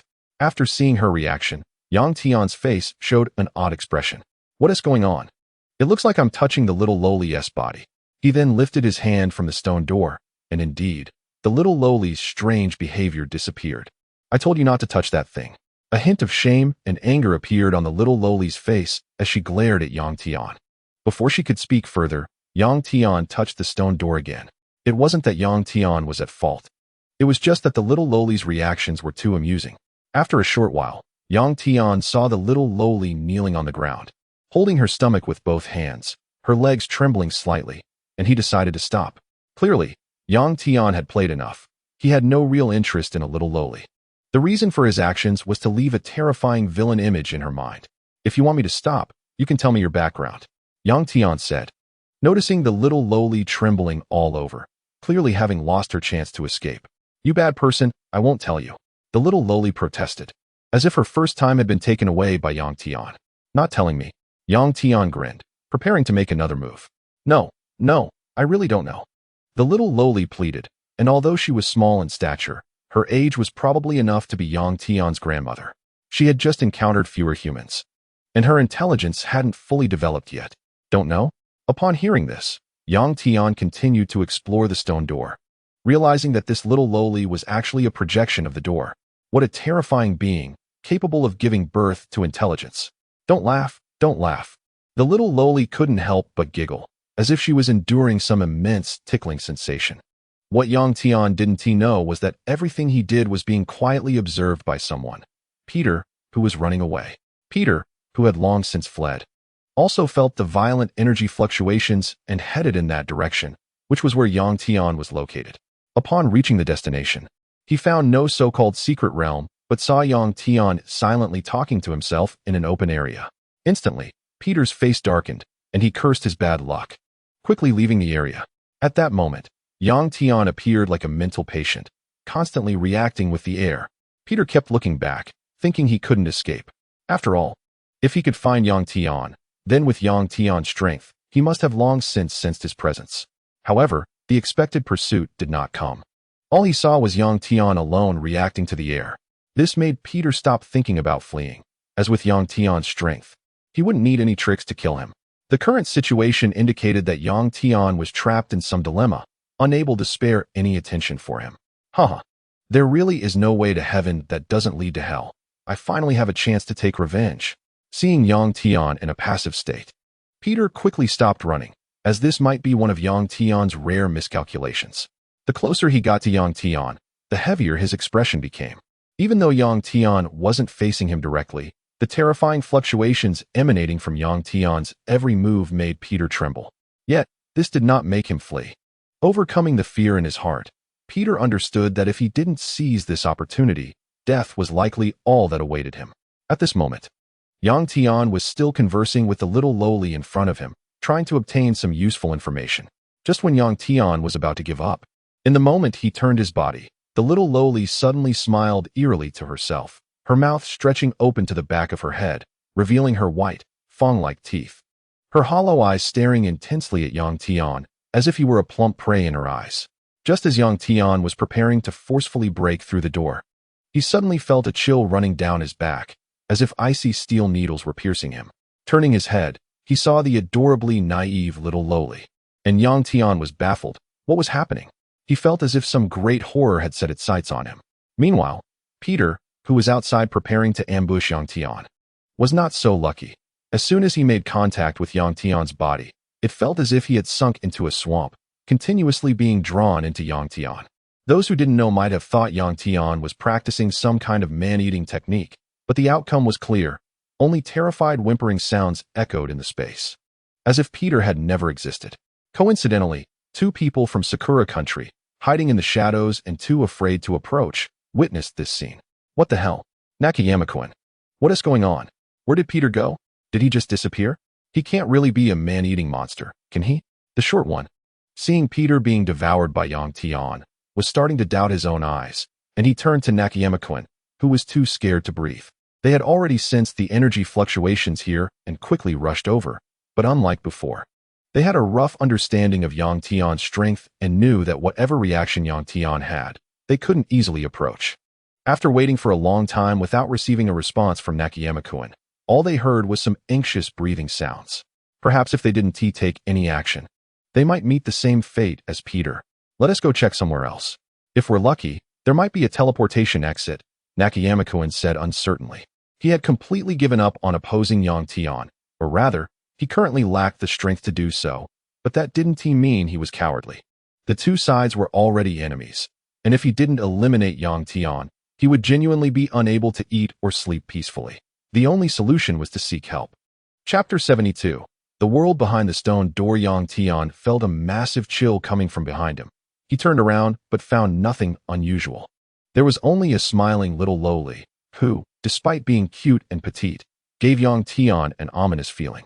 Why did he feel this way? Because Yang Tian only then realized that no one had come to him yet, which was already a problem. After all, it was impossible that he was the only one feeling the energy storm. Those who had fled earlier, even if they were too scared to appear before him, should still be nearby. After all, who wouldn't he be tempted by a secret realm? However, after scanning with his spiritual perception for a long time, he didn't see a single figure. Moreover, if he hadn't been awakened by the earlier chill, he would have continued to entangle with this little lowly. This situation could only mean that he might have fallen into a huge crisis. Either he was trapped in an illusion, or he had unknowingly arrived at another place. Before Yang Tian could take further action, a cute voice suddenly called out, "Don't go. I haven't played enough yet." The little lowly seemed to have noticed Yang Tian was about to escape and weakly spoke up, looking at the harmless little lowly before him. Yang Tian didn't sense any malicious ways from her. Her friendliness made him feel quite uncomfortable. In an instant, he flashed to the little lowly's front, grabbed her neck tightly, and lifted her into the air. Coldly, he said, "Tell me what's going on, monster." The little lowly seemed not to have expected Yang Tian to make this move. Her face turned purple instantly, appearing to struggle for breath, on the verge of suffocation. The more Yang Tian realized she seemed like a normal person, the more he felt something was off. He had thought this little lowly was merely a projection of the door, or some kind of spirit of the door. Now it appeared that the terrifying chill earlier had come from the stone door. Although he didn't know why the stone door suddenly emitted a massive chill, at least it had temporarily restored his senses. Now that Yang Tian had regained his senses, he felt a sense of dread for his earlier actions. It seemed he had been eager to enter. Under the little lowly's constant temptation, Yang Tian learned that there were immense opportunities behind the stone door, and as long as he could open it, his strength would surely experience a significant boost. He felt as if he was already submerged, continuously trying various methods to open the stone door. Thankfully, the earlier commotion had snapped him back to reality. With newfound clarity, Yang Tian looked at the door, no longer feeling the previous sense of sacred grandeur. The strange symbols seemed almost alive, constantly flowing, moving with Yang Tian, as if they were always watching him. Unable to suppress a shiver, he realized he had almost wanted to enter. The more he looked, the more it resembled a giant mouth of an abyss. An endless feeling of oppression that seemed ready to devour him whole. At that moment, the lowly in his hand seemed to notice something. Her eyes turned completely black. Her body began to convulse, and a weird, cackling smile cracked at the corners of her mouth. Damn! Seeing this bizarre scene, Yang Tian cursed and abruptly threw the little lowly against the stone door. Smack! With Yang Tian's current strength, the lowly was instantly slammed against the door, her body shattering, arms and head hanging limply in the air. However, Yang Tian didn't feel any relief. The ominous sensation in his heart urged him to escape from there. Like a blazing red light, Yang Tian transformed his blood into a dragon, soaring into the sky, stirring up a fierce wind that whipped up sand and dust. The massive dust cloud immediately enveloped the stone door, but as if playing a joke on him, Yang Tian found himself once again confronted with the enormous dust storm ahead. Clearly, after going in circles, Yang Tian had returned to the same spot, helplessly stopping beneath the stone door. It seemed Yang Tian was trapped in a deadlock. Unless he solved the problem before him, he could never return to the real world. The eerie and piercing laughter echoed once more in this space, as if mocking Yang Tian's actions. Laugh all you want, whether you're human or ghost. Come out if you dare. Yang Tian shouted angrily. This feeling of being manipulated made him extremely uncomfortable. As if to respond to Yang Tian's words, the surrounding scenery changed in an instant. Waves of foul-smelling black mist began to seep out from the door. The black mist was thick and rancid, seemingly filled with various dead bodies, the stench emanating directly from them. The desert beneath his feet also transformed, turning into hard, broken stone slabs. As soon as he stepped on them, Yang Tian felt a dead silence gathering towards his body. He suspected that if the aura of death wrapped around him, he would likely perish on the spot. As the black mist spread, towering stone statues appeared out of nowhere around him. The statues were bizarre and strange, some resembling humans, others beasts, some angels, and some demons. The only understandable thing was that the waves they emitted made Yang Tian dare not approach easily. When Yang Tian's spiritual perception probed, he felt a sharp pain in his brain, as if his spiritual energy was being devoured, vanishing without a trace, akin to being consumed, making Yang Tian hesitant to observe any further. The sky, once a blazing summer day, had turned into a state of dark clouds, the oppressive feeling weighing down on Yang Tian's chest like a massive brick. It felt as if some enormous, unknown creature was surging among the clouds.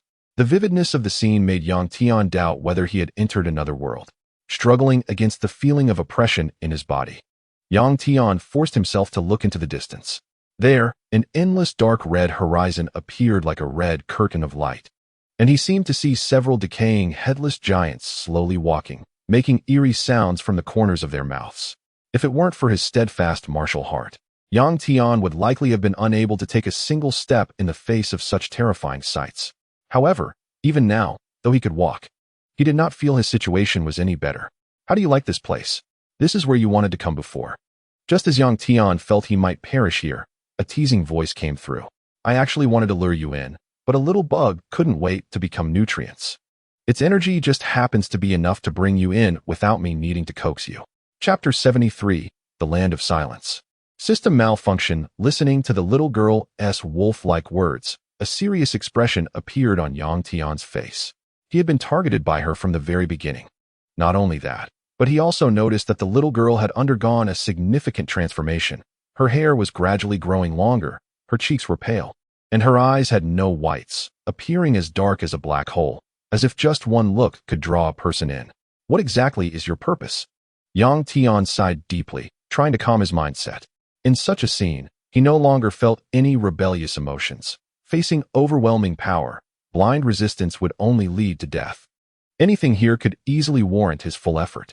What purpose? Why don't you think about why you came to this place, and why you haven't been mutated yet? The little girl floated in front of Yang Tian, her black hole-like eyes fixed intensely on him. Mutation. Feeling the cold waves emanating from the little girl before him, Yang Tian's nerves tightened, and his whole body fell into a combat stance. His sensitivity made him aware of the important vocabulary. Upon closer inspection, he noticed a layer of dead silence like black gas swirling around her, and the giants he had seen in the distance were also enveloped in thick black gas. Was this what she referred to as mutation? Hee, it seems you've noticed. Not bad. Saves me from explaining. You just need to understand that to survive here, without this dead silence energy, you can only say it's nearly impossible to move an inch. The little girl squinted her eyes, covering her lips. Looking at the confused Yang Tian, her mouth slightly cracked, unable to suppress a slight upward curve. I believe you've noticed that the vitality within you is continuously fading, right? If it weren't for your decent blood energy and mental strength, you would have likely lost your mind the moment you stepped into this land of silence. With the little girl's explanation, Yang Tian understood that the dead silence like gas in his eyes was not only harmless, but rather a necessity for survival here. Since you're telling me all this, does that mean I still have a chance to survive? Yang Tian asked the little girl, concluding that she didn't seem to harbor strong killing intent towards him. What do you think? If I wanted to kill you, would I need to go through all this trouble? The little girl said with a seemingly playful smile, appearing quite relaxed about controlling Yang Tian. Seeing the little girl's attitude, Yang Tian realized he shouldn't provoke her easily, even though he didn't know her strength. Did you see that thing? If you want to live, you should head to that place before your vitality runs out. As she spoke, the black-haired little girl pointed towards the distant horizon where a towering black stone pillar stood, seemingly propping up the world. What Yang Tian did not notice was that when the little girl looked at the black pillar, Her pitch-black eyes emitted unusual fluctuations, like a stone dropping into a lake creating ripples, as if only upon seeing it would her gaze show some movement. Seeing that Yang Tian had no reaction, the little girl was slightly taken aback, then turned her head, her mouth opening wide, her scarlet tongue slithering like a long snake over her pale lips. Her black pupils suddenly constricted, excitement radiating from her, as if she wanted to devour Yang Tian. Upon seeing the little girl's terrifying appearance, a strong sense of crisis surged in Yang Tian's mind. This little girl was not pretending. Her demeanor clearly indicated that she viewed him as food. I'll just take my leave now. Yang Tian wiped the cold sweat from his forehead, smiling awkwardly, forcing his body to move as he slowly backed away, keeping his eyes fixed on the little girl, fearing she would pounce on him at any moment. Seeing the little girl watching him with an amused expression, Yang Tian stopped hesitating and immediately unleashed all his power to distance himself from her. As he gradually disappeared from the little girl's sight, her expression returned to one of blankness, as if her previous emotional fluctuations were merely a fade. Slightly raising her head, she looked again at the massive stone pillar connecting heaven and earth, as if recalling something. Can he really do it? Muttering softly, the little girl vanished like a wisp of black smoke. At this moment, Yang Tian had used all his strength, his body transformed into a dragon form, covered in scales. Powerful mental energy coalescing behind him into a wing, flying low and leaving behind a shadow. Seeing that no strange or terrifying creatures were following him, Yang Tian let out a deep sigh of relief. After all, the feeling he had just experienced was all too real. The oppressive power of the mental energy felt as if it were going to pin Yang Tian to a cutting board, ready for consumption at any moment. Now, Yang Tian dared not waste his blood energy carelessly, as the blood energy within him was continuously battling against the surrounding dead silence energy. He had a feeling that if he directly contacted this energy, he would likely lose his mind instantly. Whenever his blood energy was exhausted, it would probably be the time of his demise. As for why he didn't fly directly to the stone pillar, was he sure that casual high-altitude flying wouldn't attract the attention of some creatures within the black clouds? Compared to facing unknown giant creatures, Yang Tian preferred to deal with the petite little girl. After all, she didn't seem that scary. Fortunately, on his way, no strange creatures appeared. The surrounding area was dead silent, and the pitch-black ground was not a place where life could survive. The only thing to be cautious of was the occasional eruption of dead silence gas from the cracks in the ground. If it weren't for the heart mirror already present in Yang Tian's sea of consciousness, which could help him explore and perceive the surroundings at any time, it would truly be difficult to survive in this place devoid of light. He found it hard to understand the little girl's earlier statement about needing the dead silence energy to survive, while now, it was also the dead silence energy that was continuously eroding his body. At this moment, Yang Tian entrusted his survival opportunity to the system, as it was the only chance brought about by the system. Open the system, Yang Tian silently thought. Just now, during his standoff with the little girl, all his attention had been on her, and he hadn't divided his mind to check the system. However, an unexpected occurrence happened. The system, which used to respond immediately, was now unresponsive. Yang Tian's heart suddenly skipped a beat, and an astonishing cold sweat broke out all over his body as a thought he least wanted to encounter appeared in his mind. Chapter 74, Trapped in Battle. Open the system. Yang Tian was slightly flustered, calling out in his heart, but after a few moments, the expected response did not come, and his mind was filled with silence, as if the system didn't exist at all. What is going on? Is the system malfunctioning?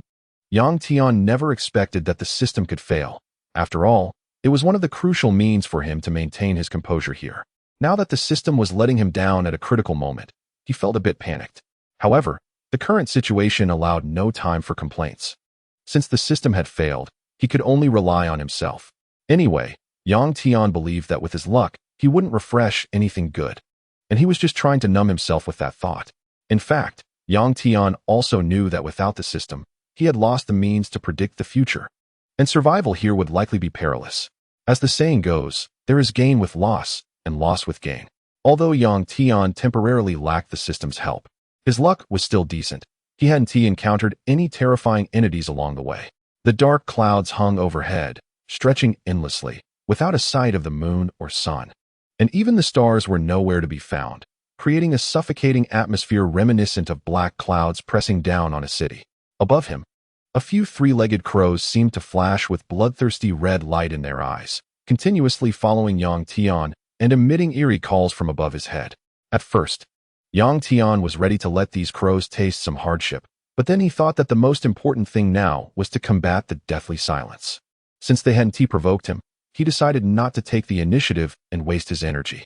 However, the terrain along the way was truly not something a person could traverse easily. The environment was not only pitch black, but also occasionally accompanied by piercing cold winds. It was either deep pits or high mountains, and many of the high peaks were inhabited by sharp-beaked birds. However, these gigantic flying creatures seemed disinterested in Yang Tian, merely watching him pass by. Due to the proximity, Yang Tian was even smaller in comparison, and as he walked past, the breath from their sharp-toothed beaks instantly hit his face like a blast from an air gun. If it weren't for Yang Tian's solid footing, he might have been blown off the cliff by that gust. However, some creatures were not so easy to deal with. For instance, now, on a plain ahead, a black mist gradually spread before Yang Tian. If it were just ordinary mist, he wouldn't need to be afraid. But the important thing was the shadowy figures constantly flickering within the black mist. Just as Yang Tian stopped in front of it, beams of red light flickered out. The flickering figures resembled beast-like creatures, continuously howling, as if scraping a knife on glass. Damn, could it be that I've encountered some kind of beast tide? I thought my luck was impressive, Yang Tian complained, thinking he had stepped in dog poop luck, which was why he hadn't encountered any dangers so far. But now he understood that everything was waiting for him here. At that moment, with a roar from a wild beast, a wolf-like creature suddenly charged out of the black mist, trailing a long black smoke behind it, indicating its incredible speed. It was like the first shot had been fired in battle, triggering a chain reaction, and soon more figures burst forth from the black mist. From a distance, these creatures looked like beasts, but upon closer inspection, they resembled nothing he had seen before. The only thing certain was that they moved on all fours, akin to wolves, tigers, dogs, or bears. In short, Yang Tian had never encountered any of these creatures. Watching them with their sharp teeth and claws, they looked as if they hadn't eaten for hundreds of years. There was no way out. Something was really here to provoke him. At this moment, Yang Tian was clad in dragon-scale armor, and his strength had already surpassed the realm of terrestrial immortals, which was a significant reason he could remain calm. His power gave him the confidence to keep moving forward. A dragon made of blood energy slowly emerged from Yang Tian's body, and for some reason, he noticed it appeared more vivid and lifelike. The previous blood energy dragon had only a rough outline, but now the scales of the dragon were becoming clear, resembling a vividly alive Eastern dragon. The dragon's body twisted and emitted dazzling red light, like a rising sun, quickly illuminating the dark space around him, making it quite conspicuous. Even though Yang Tian tried his best to suppress the brightness of the blood energy, in this dark and deathly silent place, even a slight glimmer would attract attention, let alone the unknown monsters lurking in the depths of the darkness. Sure enough, Yang Tian keenly sensed several terrifying gazes coming from somewhere, seemingly capable of seeing right through him. Not only that, but more and more gazes focused on him, various emotions flickering in his mind, causing waves of stabbing pain. Just being stared at by those entities was unbearable. Yang Tian couldn't even imagine it, and could only try to suppress the itch and pain in his mind. Looking at the approaching black beasts, he had never truly feared such lowly creatures. Perhaps any one of them could be a powerful beast from the outside world. But Yang Tian still didn't regard them as threats. In truth, what he feared most were the monsters in the depths of darkness and the sky. The closer he got to the pillar of heaven, the more he could sense the thickening, deathly silence around him. If those terrifying beings struck, Yang Tian estimated he wouldn't last even one round. Soon, Yang Tian found himself engaged in battle with the beasts. He didn't know how long he had been fighting. He only felt that his body's attacks had become instinctive, and his muscle memory allowed him to move like a humanoid weapon, leaving a trail of corpses in his wake. After being defeated, these black beasts turned into clouds of black smoke, dissipating into the air as if they had never existed. If it weren't for the deep exhaustion he felt and the injuries on his body, he might have thought he was trapped in some illusion. Additionally, unbeknownst to Yang Tian, a few strands of dense black energy were floating into his body. In an instant, black gas emitted from his eyes, resembling a grim reaper. Devoid of emotion and fear, as if this was his true form. Chapter 75. Eerie sounds. This must be the destination. Yang Tian was slightly out of breath, resting one hand on his forehead and looking at a black pillar not far away, realizing that this was the place the little lowly had mentioned. The black pillar was enormous and shocking, towering into the sky as if it were meant to pierce the heavens. It was impossible to see the top, and the dark color swirled with thick gas, merging into the night. If one didn't observe closely, it would be hard to notice it. Just as Yang Tian was about to move forward, he discovered a strange mist appearing ahead. He thought he had encountered something bad again, but strangely, this time there was no movement within the mist. Cautiously approaching, he saw the black mist slowly dissipate, revealing a massive abyss blocking his path. The last terrain to intercept Yang Tian. He had crossed mountains, jungles, and hills, yet he had never encountered an abyss before. He had faced many troublesome entities. If it weren't for his strong will, he might have perished on the way. The huge abyss seemed as if someone had split it open with a knife in the sky, a deep chasm that was unfathomable. A cold wind blew from below, accompanied by ghostly wails that sent chills down one's spine. Looking at this abyss, Yang Tian felt an unusual discomfort. It reminded him of a saying from his previous life: when you gaze long into the abyss also gazes back into you. He quickly shook his head, trying to dispel the negative thoughts in his mind, hoping nothing strange would happen later. Yang Tian stood at the edge of the cliff, casually picking up a stone at his feet and tossing it down. After a few breaths, there was no sound in response, suggesting that there were no dense creatures residing below. His spiritual energy separated from his body, and a white shadow that looked exactly like Yang Tian appeared above him. This was an important reason he was able to survive here. With the existence of the spirit body, Yang Tian could scout the road conditions and various strange locations in advance. Meanwhile, the real Yang Tian found a hidden spot, sitting cross-legged on the ground, closing his eyes to adjust his internal energy and blood. After all, the closer he got to the heavenly pillar, the more intense the dead silence became. If it weren't for Yang Tian's outstanding talent and the significant boost in his energy and blood during battle, he might not have been able to make it this far. The spirit body of Yang Tian darted into the black mist like a flash of white light. The surrounding perception was instantly suppressed, and even moving felt as if he were bound with lead weights. Beneath the black mist lay the unfathomable abyss, which filled Yang Tian's heart with a different kind of fear. He quickened the speed of his spirit body, wanting to see if he could successfully pass through the strange black mist. Suddenly, a sound resembling a quacking duck echoed in this space, just as Yang Tian's nerves were on edge. However, this sound did not hinder Yang Tian's progress. Instead, it made him move even faster. From the outside, the black mist didn't seem very wide, resembling dark clouds covering the top of the abyss, as if to isolate something. Yet, the duck-like quacking sound not only did not disappear, but became increasingly clear in his mind, like a death knell, making Yang Tian feel the aura of death. The spirit body of Yang Tian suddenly felt darkness envelop him, as if something terrifying was about to be born in his mind. Sensing this, Yang Tian's heart tightened, and he decisively severed the connection with his spirit body. Panting, Yang Tian leaned against a large rock, slumped on the ground, his back soaked with cold sweat, as if he had just encountered some terrifying entity. Upon closer inspection, one could see that Yang Tian's eyes were bloodshot, the sclera filled with blood vessels, giving him a rather eerie appearance. He was certain that if he had delayed even a moment longer in cutting off the connection with his spirit body, something horrific would have happened. The force he had just encountered seemed capable of altering one's soul, destroying the very foundation of one's being. It is well known that the soul is the purest part of a person, and if it is harmed, the cost of recovery is immeasurable. Most importantly, many soul injuries are irreparable. Just then, a deep groan erupted from Yang Tian's body, like the last straw that broke the camel's back, causing him to curl up on the ground, his hands and feet tightly clasped together, trembling uncontrollably. His eyes were tightly shut, his face pale, and beads of sweat like pearls appeared, as if every cell was being torn apart. A sudden, intense pain shot through his brain, as if it were about to kill him on the spot. The severe side effects of forcibly severing his spiritual energy connection hit him. At that moment, Yang Tian's sea of consciousness was no longer vast like before, but rather fragmented, as if it could collapse at any moment. His heart image also became transparent, seemingly on the verge of disappearing, while a small dragon beside it appeared quite solid, shimmering and darting around the sea of consciousness, seeming very anxious, continuously supporting the crumbling sea of consciousness.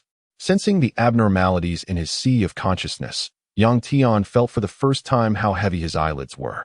He originally wanted to self-harm to maintain his consciousness, but he found that even self-harm didn't bring the same feeling of pain as he was experiencing now. The pain affecting his soul was on an entirely different level compared to physical pain, so even self-harm was of no use. He could only watch as the visible scene gradually shrank, and his field of vision also diminished, darkness closing in around him. Thankfully, I didn't turn into one of those strange entities before I died. Wait, is that the Black Wuchang coming for me? Yang Tian thought to himself, and in a daze, he seemed to see a figure gradually appearing in his final field of vision. At that moment, in a dark hall, a small lowly was sitting next to a throne, her tiny frame contrasting sharply with the enormous throne. Her small feet swung in the air, indicating that she seemed to be in a good mood, though her face bore no expression. Suddenly, the little lowly seemed to sense something, and a look of surprise appeared on her face. However, this expression of joy quickly vanished, replaced by a calm gaze that seemed to hold some questions. The questioning gradually turned into seriousness, and she emanated black energy, transforming into a wisp of black smoke that disappeared into the air. The last thing Yang Tian encountered was not an illusion. It was indeed the black-clad little lowly rushing over. Chapter 76. Testing you. How could you do something like this? The little lowly appeared before Yang Tian, looking at him curled up on the ground, speaking without words. Yet, deep in her eyes, there was a hint of worry. She had initially wanted to see what changes would happen to him, but he seemed to resist transformation so much. When she touched Yang Tian's body, the little lowly's petite hand trembled slightly, as if it were beyond her control. Huh, what is going on? Are these tears? The little lowly blinked her watery eyes, big tears falling like columns, and she awkwardly touched the droplets on her hand. Although there were tears, she felt no sadness, as if this act was done without her brain's control. Where's this? In an unknown place. Everything around was pitch black, except for a small light circle, with Yang Tian standing in the middle, surrounded by enormous stone pillars. The light source was unknown, seemingly appearing out of thin air. He could clearly feel the fine grains of sand drifting in the light beam, falling like snow, while green ghostly flames flickered atop the stone pillars, looking quite eerie. Wasn't I just fighting against that strange sound? How did I suddenly end up here? Yang Tian felt quite good. At least he was temporarily out of danger. However, there was an unwilling thought in his heart that he had to face. He might already be dead. That's right. Death might just be another beginning. Who knows? Perhaps only those who have truly died would know. You have arrived. A deep voice echoed through the ages, seemingly breaking the boundaries of time and space, ancient and profound, resonating in Yang Tian's mind like an old friend he had not seen in years. Then, a figure clad in a black robe appeared before Yang Tian. You know me? Yang Tian asked in surprise, wondering if this was the Black Wuchang come to welcome him. It really looked somewhat similar, about the same height as Yang Tian, just draped in a tattered black robe, making it hard to see what's underneath. Do you think this is hell? The figure in the black robe spoke in a hoarse voice. Yang Tian was a bit puzzled. Hell? What is this guy talking about? Then, the black-robed figure's words shocked Yang Tian again. Not only that, but you also feel a bit fortunate. Fortunate that you can come here, so you don't have to face the despairing environment outside. Looking at the black-robed figure who seemed to fully understand his thoughts, Yang Tian couldn't help but feel uneasy. After all, having his inner thoughts spoken out loud by someone else was quite unsettling. Seeing that Yang Tian still didn't understand the situation, the black-robed figure said, "You are already dead, and this is not hell." The black-robed figure's words shattered Yang Tian's last glimmer of hope. You're talking nonsense. If I were dead, how could I still exist here? Yang Tian blushed like a protective mother, desperately clinging to his only belief. If he were really dead, it would mean that even his existence would be erased. However, the next actions of the black-robed figure made Yang Tian completely lose hope for life. He saw the black-robed figure make a slight movement, and an image appeared before Yang Tian's eyes, a very handsome man lying in the arms of a little girl. The man's face was pale, and it was clear that he had lost all signs of life. His twisted face was filled with pain, obviously having faced something unbearable in life. In an instant, Yang Tian's expression changed, and looking at the scene before him, the last bit of hope in his heart disappeared. I really died. Yang Tian found it hard to believe that as a man who had crossed over with the system, he had actually died just like that. Not only that, but he hadn't even survived to see the apocalypse. Although the apocalypse in the simulation was terrifying, it had planted a seed in Yang Tian's heart, making him want to explore it personally. What? The little girl? What is going on? She seems to be sad for me. Yang Tian then realized, looking at the little girl in the image who was convulsing and crying, feeling somewhat unnatural. He had always thought the little girl treated him like a toy, but he hadn't expected that he held such a significant place in her heart. Now, you should accept the fact of your death, the black-robed figure said calmly, as if Yang Tian's death was just a common occurrence. Yes, I am indeed dead, but why am I here? Seeing that Yang Tian seemed to have accepted his death, the black-robed figure got to the point. Actually, you are not from that world, are you? You are from Blue Star, right? The black-robed figure made a shocking statement, instantly exposing Yang Tian's background. On the surface, Yang Tian appeared unchanged, but inside he was extremely shocked, immediately dismissing his previous thoughts. This black-robed figure was very likely the culprit behind his crossing. The black-robed figure seemed to understand Yang Tian's thoughts very well, saying, "You have come to this world. And I'm very sorry, but this place does not belong to you." As he spoke, a green teleportation array appeared not far away. According to this, as long as Yang Tian walked to that teleportation array, he would be able to return to Blue Star. Are you the one who made me cross over? Yang Tian asked, voicing his thoughts. Sorry, I can't answer that question. However, the black-robed figure's response left Yang Tian unable to guess. This answer was as soft as cotton candy.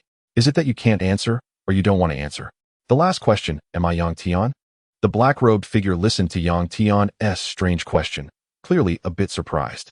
The space fell silent, and after a long wait, the black-robed figure did not respond. What? Are you not going back? You should know your time is running out. The black-robed figure did not answer Yang Tian, but instead said this, as if Yang Tian would dissipate in this space if he didn't head to the teleportation array. Yang Tian did not respond to the black-robed figure's words. Instead, he mocked with a hint of disdain. You seem to be very eager for me to go back, huh? Yang Tian seemed to understand something, and his mind suddenly became clear. The black-robed figure, seeing Yang Tian's expression, also understood his thoughts and sighed helplessly. Indeed, he could not easily compromise. Then the black-robed figure stopped hiding and removed the black robe from his head, and Yang Tian was instantly stunned, realizing he had guessed wrong again. Chapter 77. Black-robed Yang Tian. The peak of the future. As the black-robed figure took off the robe from his head, Yang Tian stood there in shock, his mind racing with countless speculations. However, he never expected that this guy would look exactly like him. The only difference was that this guy had a layer of shallow dragon scales on his face, looking even colder and more imposing than Yang Tian. You seem very surprised, the black-robed figure commented as he looked at the astonished Yang Tian. What do you think? If a person who looks exactly like you suddenly appears before you, who wouldn't he be shocked? If you didn't know better, you'd think he was your brother or something. Yang Tian looked at the expressionless black-robed figure. It felt like looking in a mirror. He had always thought he might encounter something strange, and that once he reached that green array, he would completely lose any chance to resist. Now, can you tell me who you are? Yang Tian asked, looking at the black-robed figure who was ready to be honest with him. Although he already had a guess in his heart, that guess was simply too absurd. Who am I? Isn't the answer already in your heart? The black-robed figure smiled without speaking, staring intently at Yang Tian, as if trying to discern something from his eyes. Yang Tian felt a bit shy under his gaze. After all, it was the first time he felt his handsome appearance being scrutinized, and it was somewhat embarrassing. Indeed, this outcome was ridiculous. Sorry, I don't plan to go back, Yang Tian said firmly, his belief unwavering. He had lived in that world for over a decade. How could he claim not to have feelings? In his previous life, he was an orphan, and rather than return to Blue Star, he preferred to live in that world. Sigh, I knew your choice. The black-robed figure sighed deeply, as if he had long anticipated Yang Tian's decision. Then, disregarding Yang Tian's reaction, he waved his hand, and a surge of energy flowed into Yang Tian's body, causing him to float into the green array. However, the array did not teleport Yang Tian. Instead, it emitted a series of subtle glimmers as if it were healing him. Seeing that Yang Tian had finally settled down, the black-robed figure also moved his body, the bones that had not moved for years creaking loudly, echoing in the dark space. He always had the power to decide Yang Tian's choice, but he still left the choice to Yang Tian, or perhaps to himself. So, next, do I face him? Black-robed Yang Tian looked at the green flames dancing atop the surrounding stone pillars, his eyes filled with nostalgia, as if his thoughts had returned to ancient times. Brothers, I wonder if you are willing to fight with me again. The plain voice contained immense energy, resonating throughout the space. Following black-robed Yang Tian's words, the flames on the stone pillars suddenly flared up, beginning to spread and enveloping the entire pillar. Gradually, the towering stone pillar melted away in the flames, revealing its original form. To everyone's surprise, there were actually people inside the massive stone pillar. Black-robed Yang Tian watched the burning of the pillar with a calm expression, his eyes reflecting a mix of emotions, surprise, worry, and disappointment. They all came to this place with the black-robed Yang Tian, but unlike Yang Tian, who could withstand the erosion of the river of time, they needed the help of time-carving stones. These stone pillars were made from time-carving stones. It's hard to imagine that a piece of time-carving stone, which is hard to come by for all the races in the starry sky, could be directly made into huge stone pillars here. That's right, the black-robed Yang Tian comes from the future. He already knew that he would face such a calamity, and he could survive it thanks to the help of his future self. If he wanted to avoid a paradox with time, he had to travel through the river of time to this place to help the Yang Tian, who was falling into slumber. Sigh. I never expected to be so fortunate as to end up in one of the 10 Fiends' secret realms, the Land of Silence. The 10 Fiends' secret realms are places that make all the races in the starry sky tremble with fear. Every place is extremely dangerous, but danger comes with opportunity. However, while the opportunities are great, the locations of the 10 Fiends' secret realms are difficult to decipher. Some have studied it, and it seems the 10 Fiends' secret realms are like a gigantic spaceship, drifting through the chaotic currents of time and space. If one is lucky, they might encounter it. If unlucky and lacking in strength, then it becomes a death sentence rather than an opportunity. The Land of Silence is the most mysterious place in the 10 Fiends' secret realms and one of the secret realms that the future peak powerhouses are least willing to venture into. It is rumored that when peak powerhouses in the starry sky die, they are absorbed by the Land of Silence. There was once someone who foolishly cultivated a clone that looked exactly like himself, intending to lure out the Land of Silence with his clone. With his strength, his clone successfully entered the Land of Silence, but his main body mysteriously disappeared into the starry sky. Although he knows that time is the most elusive and unpredictable thing, he never expected the branches of time to be so vast, which makes me feel a bit pitiful for myself now. The black-robed Yang Tian looked at the unconscious Yang Tian and said with some delight, he had not successfully returned to his past. The things he experienced were completely different from what Yang Tian was experiencing now. He had not experienced the Land of Silence nor the apocalypse. Relying on the system that came with his time travel, he successfully cultivated to the peak of the starry sky. Seeing that his subordinates had basically awakened, the black-robed Yang Tian waved his hand, and those subordinates disappeared into the air. So, is it time for the Land of Silence? I'm a bit excited. I hope it doesn't disappoint me. At this moment, the little lowly had no idea that the Yang Tian in her arms had already discovered the earth-shattering changes. She was still confused about why she was shedding tears when she suddenly saw Yang Tian in her arms open his eyes. Doubting her own vision, the little lowly blinked in disbelief, but Yang Tian was staring at her intently. He was truly alive. Seeing this, the little lowly instantly disappeared from her spot, creating distance from Yang Tian, who was not held, and he fell to the ground with a thud, landing on the back of his head. As soon as the black-robed Yang Tian opened his eyes, he saw the little lowly who had hugged him. After a brief investigation, he surprisingly found that she had no so-called life signs, as if she were some kind of spiritual entity. This made the black-robed Yang Tian ponder. What exactly did she see in Yang Tian? Did she want to seize his body? Just as he was about to interrogate her, he realized he had landed on the back of his head and touched it. It wasn't particularly painful. The black-robed Yang Tian used his spiritual sense to control the main body of Yang Tian, feeling somewhat helpless. This body is too weak. It can't be blamed that the black-robed Yang Tian said this. At the age of 18, he was already capable of contending with an existence on the scale of a star system. So, it means that the strength of Yang Tian in different timelines still has some differences. Chapter 78. The Giant Celestial Pillar, a Shocking Weapon? Here, is this the Land of Silence? The black-robed Yang Tian used secret techniques to descend into this world using the body of the main body Yang Tian. As for why he didn't come himself, it was because of the notorious reputation of the Land of Silence. even as the master of the starry sky. The black-robed Yang Tian didn't dare to casually attempt to enter this secret realm. When the little lowly saw Yang Tian awaken and stand up, she was momentarily stunned. Her dark eyes shimmering with ripples, slightly turning her head to look in a certain direction, as if feeling a sense of urgency, and gradually disappeared from the spot. The black-robed Yang Tian noticed that the little lowly had vanished, and a strange fluctuation flickered in his eyes. This thing seemed to be a spirit of a weapon. The black-robed Yang Tian had traveled the starry sky for nearly 1,000 years and had reached the realm of the master of the starry sky. Although there were still many things he hadn't encountered, he could easily discern a weapon spirit. With a casual wave, a black robe appeared out of nowhere and wrapped around his body, cutting off most of his aura. He slightly raised his head and saw the dark edge, where many headless giants wandered like walking corpses. Moreover, there seemed to be some things worth noting in the depths of the sky. Those looked like the Titan race that had disappeared from the starry sky for a long time. He never expected to encounter them in this place. The black-robed Yang Tian pondered, observing their actions, as they seemed to have transformed into some kind of monster. Shaking his head, he discarded the thoughts in his mind and looked at the most conspicuous celestial pillar in the darkness. "So, you are the culprit?" The pitch-black celestial pillar continuously emitted black gas, which seemed to have polluted this space. Even the black-robed Yang Tian, who had traveled through myriad worlds, had never encountered any records of a black celestial pillar. After all, he hadn't heard of anyone who could come out of the land of silence. Perhaps today, he would become that exception. It's also possible.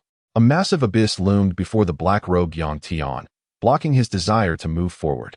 Even from a distance, the black-robed Yang Tian could feel the intense aura emanating from it. It was evident that this enormous abyss was likely not naturally formed. As for what caused it, that was beyond his knowledge. With a slight movement, a dragon's breath surrounded Yang Tian, and the black-robed Yang Tian was surprised to find that this kid still had the bloodline of his kin. You might wonder why the black-robed Yang Tian would say this. It's because the black-robed Yang Tian from the future had already transcended the realm of humanity, becoming the supreme, true Dragon Lord. It seems that this kid might also become his in the future. The black-robed Yang Tian murmured, although there were some differences from his past. The overall direction should be fine. Although it was a slight dragon's breath, it was still the presence of the Supreme, and as soon as it appeared, it forced back the deathly silence around, forming a vacuum circle around the black-robed Yang Tian. The powerful dragon's breath directly lifted Yang Tian, floating in the air. After all, if one could fly, why walk? He plunged into the black mist, blocking his path without hesitation, seemingly lacking any caution, demonstrating absolute confidence in his strength. The surrounding black mist seemed to retreat like white snow encountering fierce fire, not daring to approach Yang Tian. Strangely, the black-robed Yang Tian did not encounter any of the strange sounds that Yang Tian had faced before, as if they were afraid to approach him. However, the black-robed Yang Tian clearly knew why Yang Tian had died. He floated in the middle of the black mist, where Yang Tian faced the mental attacks. His eyes narrowed slightly, and a massive dragon eye phantom appeared from him, instantly magnified infinitely. Buzz! The terrifying fluctuations caused the black mist to ripple violently, as if a great white shark were in a small fish pond. Suddenly, a series of cracking sounds erupted around, as if something was shattering into pieces like glass.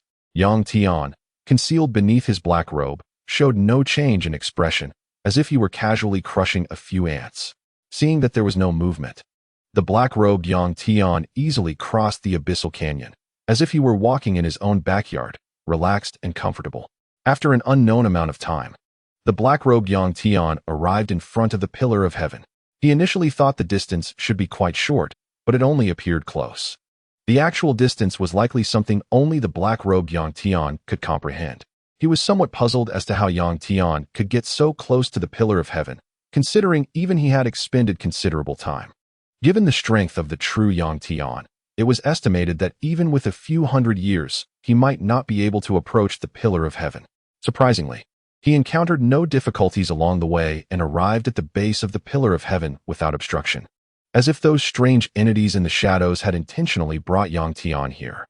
As for why Yang Tian died despite those entities lowering the water, the black-robed Yang Tian was also unclear. Such ease made the black-robed Yang Tian somewhat intrigued by this desolate place, as if he were being summoned by some unseen force. The surrounding creatures seemed to harbor little hostility towards Yang Tian. The black-robed Yang Tian walked around the pillar of heaven, the surrounding aura of desolation thickening like a viscous slime. Had it not been for the black-robed Yang Tian's formidable strength, it would have been exceedingly difficult to even move. The pitch-black pillar of heaven was enormous, occupying half of the territory of the desolate land. Everything around it appeared minuscule in comparison. Even the distant Titan race seemed like small ants before it. It should be noted that each Titan was significantly taller than a mountain, yet before this pillar of heaven, they were insignificant. The black-robed Yang Tian gazed at the dark, textured pillar of heaven, its surface shimmering with strange runes that seemed to have a metallic sheen. He began to suspect that this might be a weapon. The more he thought about it, the more convinced he became. The massive pillar of heaven seemed like a rod piercing through the desolate land, or perhaps it was the reason for the desolate land's existence. The scale of this desolate land was not small. Its area was comparable to that of a continental plain. However, the pillar of heaven, according to the black-robed Yang Tian's rough estimation, should cover half a continent. If it truly was a weapon, it was indeed hard to imagine.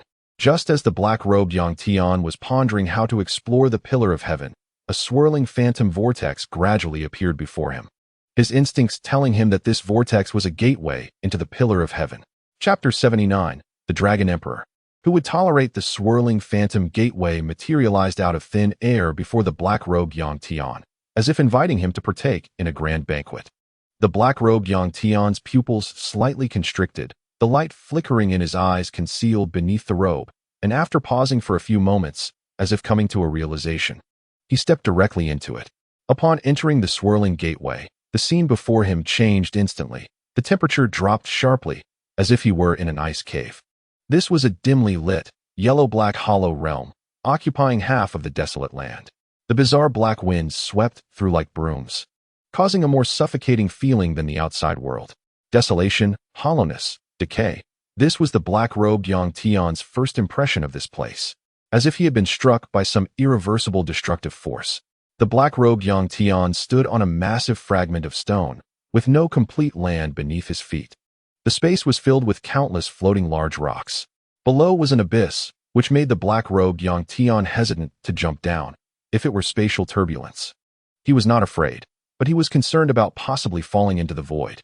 The black-robed Yang Tian could clearly sense the eerie aura around him, and upon detecting Yang Tian's arrival, it constantly attempted to invade his body, as if vying for control over it. Get lost! A dull voice erupted from the black-robed Yang Tian's body, the powerful force causing ripples in the space around him, and the surrounding black mist fled like mice seeing a cat. The overwhelming dragon might created a near-vacuum state around the black-robed Yang Tian, and the fragments beneath his feet were barely able to withstand the pressure, but fortunately, he did not fall. Seeing this, the eerie desolate aura also did not draw closer, and the black-robed Yang Tian was uncertain whether he had entered the interior of the pillar of heaven or had been sent to another place. After all, the central area no longer contained the previously breathtaking black pillar of heaven. The black-robed Yang Tian now understood why the desolate land was regarded as one of the 10 forbidden realms of the starry sky. The aura of desolation permeating this space was something no living creature could endure. If a creature without deep roots came here, merely walking would require vast amounts of energy. Not to mention facing the bizarre entities that might appear at any moment. However, these things posed no threat to the black-robed Yang Tian. In this space, resembling the dusk of twilight, what caught the black-robed Yang Tian's attention was a tall, dark palace in the distance. Even after a millennium of adventures, this was the first time the black-robed Yang Tian had seen the palace described in ancient texts. Born from desolation, situated in twilight. As bizarre as a shadow, and as profound as the night. Indeed, this palace was likely the residence of the Lord of Desolation, the master of this space. Although it was still uncertain whether the Lord of Desolation truly existed, the black-robed Yang Tian, as a future peak powerhouse of the starry sky, hoped to have the opportunity to battle him. The Lord of Desolation? I hope he can bring me some excitement. Light dragon scales appeared on the black-robed Yang Tian's face. The majesty of a king fully revealed, his dragon-like vertical pupils slightly constricted, a sign of excitement. As the future peak of the starry sky, the true Dragon Lord had not faced a strong challenge for far too long. Like a blazing light, the black-robed Yang Tian transformed into a phantom of a true dragon, soaring straight towards the dark palace. The surroundings fell into twilight, deep and lifeless, devoid of any signs of life. He moved smoothly, and with the black-robed Yang Tian's extraordinary power, he arrived before the dark palace without obstruction. Upon closer inspection, the black-robed Yang Tian noticed that this grand hall, although lacking the opulence and grandeur of his own palace, was shrouded in thick black gas, exuding a sense of sharpness and efficiency. Just as the black-robed Yang Tian was preparing to approach the dark palace further, his brow furrowed slightly. "What? Do you also wish to stand in my way?" The surrounding space began to undulate, and a hint of displeasure flickered in the eyes of the true Dragon Lord. It had been far too long since he had experienced defiance. Figures resembling mechanical stone puppets began to emerge from the space like bamboo shoots after rain, each with different shapes, their numbers comparable to that of an army. Their eyes shone brightly, seemingly activated by something, and in mere moments, they surrounded the black-robed Yang Tian. Each one emitted a terrifying aura. Feeling the pressure from the figure before them, they assumed the strongest defensive stance. "So it turns out it's a squad created by the Mech Armor clan. I thought it was something else." The black-robed Yang Tian waved his hand helplessly, quickly discerning their true nature, and the vertical pupils hidden beneath the black robe twitched slightly. "However, do you think you are worthy of standing in my way?" A calm and slow voice, filled with majesty and oppression, with a hint of imperial anger, suddenly echoed in this broken, dead space. "Ziz." The densely packed white mechanized army blocking the way of the black-robed Yang Tian trembled as if they had lost power, as if facing some great horror. Among the ranks, there seemed to be a figure resembling a general, constantly connecting the troops, which made their collective strength coalesce, preventing them from shutting down on the spot. Seeing that they had not yet malfunctioned, black-robed Yang Tian prepared to unleash a dragon's breath, intending to reduce them to raw materials for no particular reason. He just wanted to do so. "Enough! All of you retreat." A childish voice, like an absolute command, came from the dark hall, causing the white puppets to scatter into the space. "I don't care who you are, it's best if you don't come in. You shouldn't exist on him. It's better to leave quickly, otherwise you'll bear the consequences." The cold voice seemed very dissatisfied with the changes in Yang Tian's eyes, as if it were a warning to him. "Oh, is it that artifact spirit from before?" Upon hearing this childish voice, black-robed Yang Tian immediately associated it with the black Lolita little girl he had encountered when he had just awakened. Although he did not know who had given her the courage to be so confident, the true Dragon Lord had never backed down. A mere artifact spirit, he could have as many as he wanted. Having long been at the pinnacle of the starry sky, black-robed Yang Tian had developed an absolute arrogance. The taste of warnings from others stirred an unusual wave in his heart. An emperor would not tolerate the slightest contempt, let alone threats, especially for the noble dragon race, which could not tolerate even a speck of sand in their eyes. Chapter 80. The Azure Dragon appears, protecting the Master O. "It seems you are quite confident about the person behind you," black-robed Yang Tian said indifferently, his eyes flashing with a cold gaze. If he was not allowed to enter, then he would force his way in. The dark hall before him was surrounded by black gas, filled with a deathly silence, like a dilapidated palace that had fallen into disrepair for many years. Ignoring the little girl's warning, black-robed Yang Tian walked into the dark hall. The imagined obstacles did not appear. Instead, he felt an unusually cool sensation.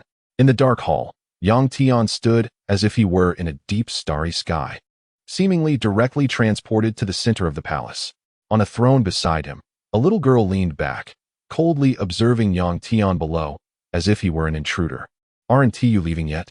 Truly, you are disrespecting a toast and asking for punishment." The little girl snorted coldly, and a buzzing sound immediately arose around her, as if something was about to break free. "Is someone trying to disturb the Master's slumber? Aren't you all coming out to stop him?" As the little girl's voice echoed in the silent space, the stone statues at the four corners of the hall began to tremble. One was a dark orc wielding a giant hammer. Another was a knight in red cloak with a long sword. A third was a tank warrior holding a shield and a giant sword, and the last resembled a humanoid beetle general. Unlike the orc and tank, which were muscular types, the knight and beetle were slender with perfect figures, with the beetle's steel-like 8-pack abs glimmering with cold light. The stones gradually fell away, revealing their true forms. Almost entirely black, exuding a sticky black gas, as if they had emerged from a swamp. Upon seeing their appearance, black-robed Yang Tian felt the energy contained within them, and an interesting expression flickered in his eyes. Finally, some worthy opponents had arrived. The tank warrior seemed to be a chatterbox. Upon seeing the little girl awaken them, he planted his massive shield on the ground and leaned against it, complaining, "Hey, little black. You better not have woken us up out of boredom just to pass the time." Caw caw. The nearby humanoid beetle made a sound, crossing its sharp black claws over its chest, its large white eyes blinking continuously, clearly agreeing with the tank's statement. However, the other two felt the presence of Yang Tian in the hall, their eyes showing intense fluctuations, preparing for battle. "It's him. I leave it to you to drive the intruder out of his body." The little girl pointed at black-robed Yang Tian, standing in the center of the hall, looking towards the massive tank warrior in the distance. "Oh, another guest has arrived here," the tank warrior said, as black-robed Yang Tian's cloak obscured his appearance and most of his aura, plus Yang Tian was facing them, causing him and the beetle to not pay much attention. "What? Our little black, doesn't he welcome you? Why aren't you leaving quickly?" The tank roared angrily, the massive shockwave causing Yang Tian's cloak to ripple. He misunderstood little black's intention, thinking she simply wanted him out of the dead silence hall. The orc and knight standing in front of black-robed Yang Tian caught a glimpse of Yang Tian's true appearance and the subtle scales on his face, their eyes bursting with shock, beginning to understand the little girl's earlier words. "How noisy! To see our king dared to be so disrespectful." An angry voice came from within Yang Tian's body, surprising black-robed Yang Tian slightly. Then, a green flame suddenly ignited behind Yang Tian, and a figure slowly emerged from within. A figure walked out from the flames, kneeling on one knee behind Yang Tian, apologetically saying, "My king, this subordinate deserves 10,000 deaths for coming out without permission. I dare to request a lesson for that disrespectful fellow." Hearing the apologetic voice from behind, a hint of dissatisfaction appeared in black-robed Yang Tian's eyes, but thinking it was for his sake, he let the matter pass. "Azure Dragon, I give you this opportunity," black-robed Yang Tian said coldly, seemingly offering him a chance to redeem himself. After all, he had previously ordered his subordinates not to come out without permission until their strength was restored. "Thank you, my king. I will not hesitate to sacrifice myself." The Azure Dragon respectfully cupped his fists, standing up, veins bulging on his forehead, a dragon horn slowly growing from his forehead, and his azure hair gradually rising. His handsome face now showed some anger. His cold vertical pupils exhibited the absolute indifference of the dragon race, looking at the tank warrior standing at the edge. And in a flash, he appeared above him. The three guardians of the Dead Silence Hall, seeing black-robed Yang Tian summon a dragon race member, did not help the tank warrior being attacked. Instead, curiously watched how the tank would respond. After all, he was usually the talkative one. They wondered if his strength had declined. The dragon race's greatest confidence lies in their physical power, so their attack methods generally rely on brute strength, without too many flashy techniques. As an elite among the dragon race, the Azure Dragon should have no problem dealing with a giant warrior, even if his strength had not fully recovered. "Kneel before me." With terrifying speed and immense power, a punch shot straight towards the tank warrior. Upon hearing the Azure Dragon's voice, the tank warrior's body tensed, quickly raising his shield above his head. Boom! The terrifying force created waves of spatial fluctuations, the space continuously repairing and destroying, causing the tank warrior's shield to instantly deform. Bang! Facing the sudden strike, the tank warrior fell to the ground, his thick thighs sinking deep into the starry floor, blood flowing from the impact. Caw caw caw. The nearby humanoid beetle, seeing the tank warrior being put in a tough spot, laughed heartily. It had been a long time since it had seen this chatterbox in such a predicament. The meat tank, as its name suggests, resembles a tank made of flesh, specifically designed to withstand damage. Although its seemingly fierce attacks do not inflict substantial harm, they carry a strong element of insult. On its rugged face, there are signs of distress. After all, its brothers and the owner's spirit are watching nearby, and if it doesn't reclaim its dignity, it might be laughed at later. In Qinglong's eyes, there is a hint of turmoil. How could his full-force strike only make the meat tank kneel? Moreover, the shield in its hand seems to be some kind of divine artifact. Even though it has bent considerably, it hasn't shattered. Chapter 81. Stand up. The true power of Qinglong. The meat tank raises its shield, continuously enduring Qinglong's attacks, seemingly accumulating rage. Don't ask why Qinglong only targets its shield. The pride of the Dragon Clan makes him disdainful of attacking other parts of the meat tank. I still don't believe that your shell won't break. Qinglong charges a powerful blow, a tremendous aura gathering on his dragon fist. In an instant, a massive blue dragon shadow takes form, rushing towards the shield with lightning speed. The powerful force causes the surrounding space to shatter.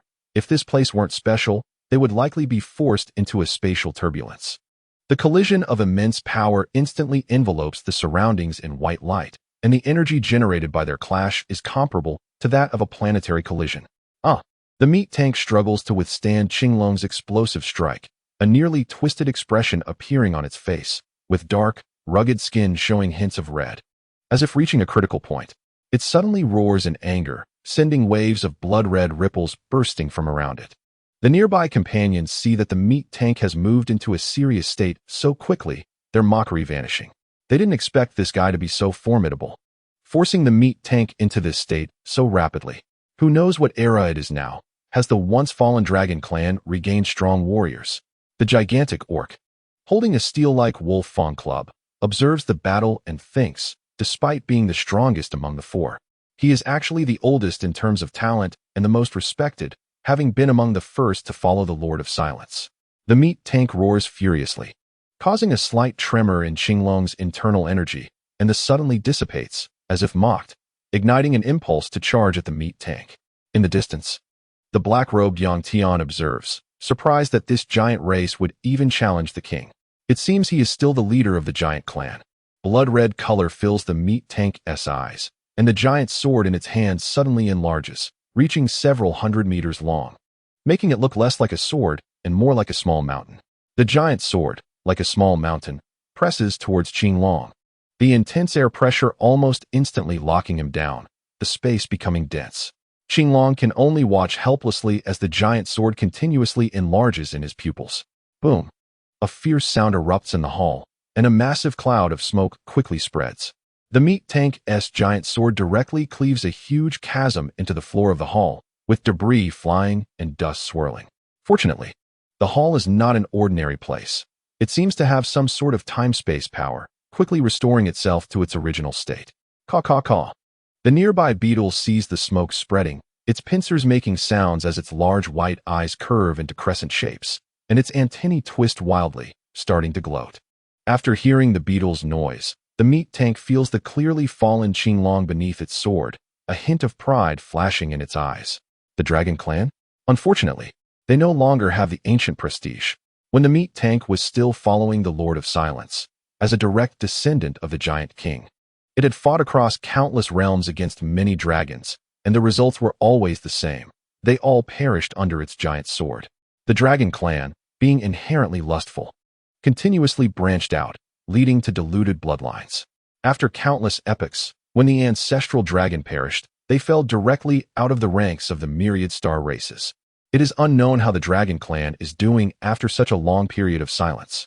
However, it seems that although there have been some changes, they still cannot compete with the most top-tier races. Stand up. I allow it. A dignified voice, like that of an emperor from the heavens, reverberates in this space, cold and devoid of emotion. Upon hearing the words from Yang Tian in the middle of the hall, the meat tank feels a slight sense of unease rising in its heart. Boom! As if responding to the true dragon Yang Tian. A clear dragon roar filled with rage erupts violently from the smoke. A massive dragon shadow can be clearly seen forming within the smoke. Upon hearing the true dragon lord's consent, Qinglong immediately enters its most powerful form, the true dragon body. Old 3, be careful. The orc quickly warns as the dragon shadow appears, sensing the intense pressure emanating from the smoke. He has only had the fortune of feeling this kind of pressure while in possession of objects containing the bloodline of the ancestral dragon. The Dragon Clan relies on the advantage of their bloodline. The closer the bloodline is to the ancestral dragon, the stronger the potential and power. The dragon roar within the smoke reminds him of the fear he felt when exploring the ancestral dragon's secret realm. However, the sound cannot match Qinglong's speed. The meat tank only sees a massive black shadow before experiencing a violent force strike it, shattering all the bones in its body. The surrounding scenery continuously retreats, and the meat tank's blood and internal organs pour out uncontrollably from its mouth. It was too fast for it to even raise its shield before receiving Qinglong's tail swipe attack. Smack!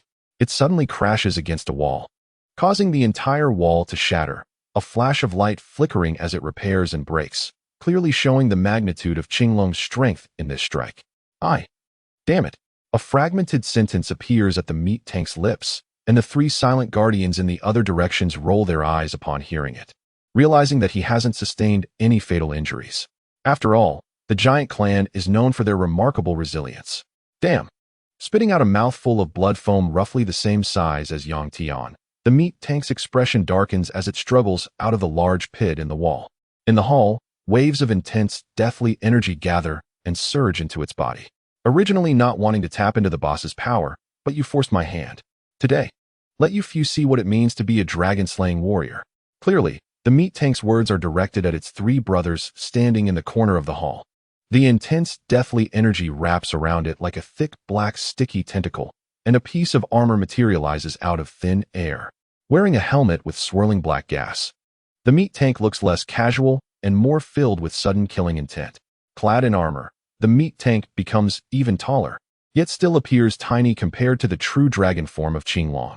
The true dragon Qinglong's eyes are as large as planets. Don't ask why it can exist in the hall. It's because the Hall of Silence has a spatial folding function, making Qinglong's form appear only the size of a mountain. However, even so, it is not something this giant race can compare to. Chapter 82. The Power of Qinglong, Absolute Domination of the Meat Tank. Adorned in battle armor like a battle-hardened god of war, radiates a bloodthirsty fighting spirit from its eyes. The thick black gas rises from the armor, giving it an extraordinary appearance. A massive hand suddenly lifted, and the giant sword that had fallen from a distance began to tremble as if summoned by something. Black mist emerging from the blade as if it were enchanted, and it flew into the hands of Meat Tank with a thunderous sound. It was like the sound of metal colliding. After acquiring his weapon, Meat Tank's body began to undergo a terrifying transformation. His enormous flesh bulged continuously, crimson blood threads spreading across his body, as if he were about to burst, adding an unusual splash of color to the monotonous black of his body. The imposing figure settled heavily in the corner of the hall, every movement accompanied by a tremendous howling wind, making Yang Tian feel as if even his toes had to look up. Although his size was enormous, there was no fluctuation in the eyes of the true dragon Yang Tian, as if a human were facing an ant, calm and unperturbed, a sign of disdain from a higher life form. However, this massive figure appeared ridiculous in front of the Azure Dragon, like bullying an infant. The Azure Dragon did not give Meat Tank a chance to gather strength, using his true dragon form, as any delay in ending the battle would be a humiliation to the dragon race. The gigantic dragon body quickly entangled Meat Tank, its muscles contracting continuously, instantly wrapping around Meat Tank's vast body, attempting to strangle him to death. The dragon surged forth, transforming the world, and even in such a crushing posture. The Azure Dragon was still under pressure. After all, this was someone else's home ground. Suddenly, a strange change occurred in the hall, as countless deep black gases emanated from Meat Tank, who was ensnared by the Azure Dragon. Crack, crack. The crisp sound echoed in the silent hall. It was not the sound of armor breaking, but everyone understood it was the sound of Meat Tank's bones shattering. GA? The giant white eyes of the beetle guard flickered with a hint of confusion as Meat Tank surprisingly fell into a disadvantage, secretly gathering strength, ready to attack at any moment. Meat Tank seemed oblivious to pain, still trying to defend himself. Although his armor was damaged, it left behind a lot of blood, forming a blood-red shield that surrounded him. The beetle sensed danger. This giant dragon had actually forced out Meat Tank's life-saving skill, and the blood that had seeped out was already staining 1/3 of the Azure Dragon's body red. Ignoring the warnings from the orcs in the distance, a pair of iron-like claws came together, and his body blurred, transforming into hundreds of afterimages, attacking the Azure Dragon. Real and fake, fake and real. What seemed like clones were merely the manifestation of speed reaching its peak. Hundreds of afterimages darted across the massive dragon body, and in just a few breaths, they forced the Azure Dragon to abandon the continued strangulation of Meat Tank. Clearly, this humanoid monster resembling a beetle was not an ordinary creature, even with its sharp claws. It had inflicted numerous wounds on the Azure Dragon's enormous body. After the Azure Dragon dispersed, it immediately circled in the air, waiting for the next wave of attack, leaving Meat Tank in a state of bloodlight protection. looking at the beetle guarding Meat Tank below. It should not have feared the beetle's attack due to the powerful physique of the dragon race, but strangely, black gas continued to float from the wounds, seemingly eroding his flesh. If it were just a single wound, he might not have been too fearful, but the beetle's iron claws seemed to have an armor-piercing effect, instantly creating hundreds or even thousands of wounds, making the powerful blue dragon hesitant to act recklessly. He quickly spiraled into the air, waiting for a flaw. Sure enough, after the pressure from the azure dragon disappeared, the bloodlight shield quickly retracted and dissipated into the air, revealing a face that was pale as iron. Meat Tank had just claimed he would become a dragon-slaying warrior, yet before he could attack, he had been slapped in the face. Old 4, why are you here to help me? A mere dragon, I can handle it easily. I just let it attack for a while. Meat Tank stood up, speaking seriously, showing no sign of the previous embarrassment. GA? The beetle's white eyes curved into a crescent shape, looking as if it understood him. Its sharp finger pointed at the blood remaining at the corner of his mouth, implying that he was truly shameless. You still don't know the abilities of your third brother? I was just trying out a new move. Now watch closely. Seeing the beetle mercilessly expose his lies, Meat Tank awkwardly explained, thinking that he was tough and his physique was different from ordinary creatures. While others grew weaker the more they were injured, he only became braver in battle. The enemy's attacks merely served to stack his buffs. Let me show you how I slaughter that big bug after entering Blood Rage. His words were filled with disdain for the dragon race, as in his time, the dragon race had declined to the extreme. Even some dragons had become food to enhance physical qualities in their eyes. Despite the size of the dragon before him, in his eyes, it was merely a larger piece of food. Seeing that his blood rage had nearly reached its peak, Meat Tank, a direct descendant of the giant king, suddenly gathered strength and leaped, astonishingly jumping thousands of meters into the sky, holding a giant sword that had grown hundreds of times larger. Comparable to the size of a dragon's head, the sword carried a brutal blood-red aura, causing the surrounding space to tremble. And he swung it down toward the azure dragon's head, almost shouting Decapitation. However, the outcome was not the scene of the dragon's head falling that Meat Tank had imagined. Instead, he was greeted by the dragon's breath, an unimaginable temperature that shattered the surrounding space the moment it emerged. A strike from such a powerful being could cause space to break and trigger a spatial storm. Fortunately, the Silent Temple had sensed the fluctuations emitted by the two of them in advance, creating an independent space to isolate them. Even so, it still caused Meat Tank to break through countless spatial barriers, being blasted out from within. The explosive energy generated upon contact with the flames was something he simply could not withstand. This was a complete crushing. The strength of the true dragon form of the Azure Dragon had already created an unbridgeable gap between them. The beetle, quick to react, hurriedly caught the fallen Meat Tank, feeling the terrifying temperature of the dragon's breath even from a distance. Chapter 83, One of the Five Great Lords. The Devil's Melody approaches looking at the still charred and unrecognizable Meat Tank in his arms. The teasing emotion in the beetle's eyes had vanished, replaced by a cold gaze filled with a mysterious killing intent. The other two silent guards could no longer hold back, quickly attacking to surround the Azure Dragon and prevent further assault. Disrespecting our king leads to this consequence. A cold voice echoed in the space as the Azure Dragon, high above, looked down at the four guards, seemingly regarding them as insignificant even if they attacked together. Old 4, how is Old 3? The orc did not turn around, instead staring straight at the Azure Dragon above, cautiously guarding against his attack. GA.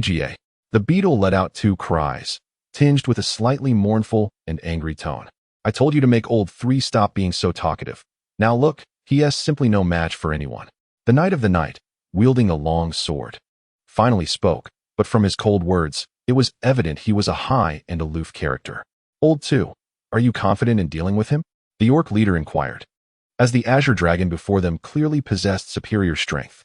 In a one-on-one fight, they had no hope of victory. If they did not take some measures, they would likely meet the same fate as Old 3. However, if they were to know that the current Azure Dragon had not even exerted half of its peak strength, they would probably have different thoughts. After all, the Azure Dragon had not fully regained its power and was still being suppressed by the Temple of Silence. You 4, step back, you are not his opponents.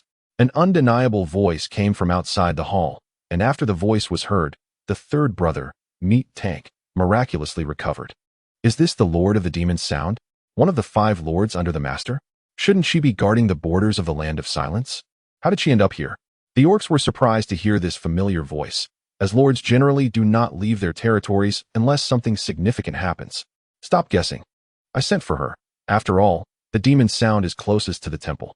The little lowly sitting beside the throne said, showing no signs of fear even when facing a lord who was second only to the Lord of Silence in status. Master. The demon's sound requests to enter the Temple of Silence. Her strange, magnetic voice echoed throughout the temple, and even though she possessed great power, she still did not dare to force her way into the Temple of Silence. Although the Lord of Silence had fallen silent as one of the 5 lords, she still adhered to the rules set by the Lord of Silence. It's fine. Come in. The master needs your help.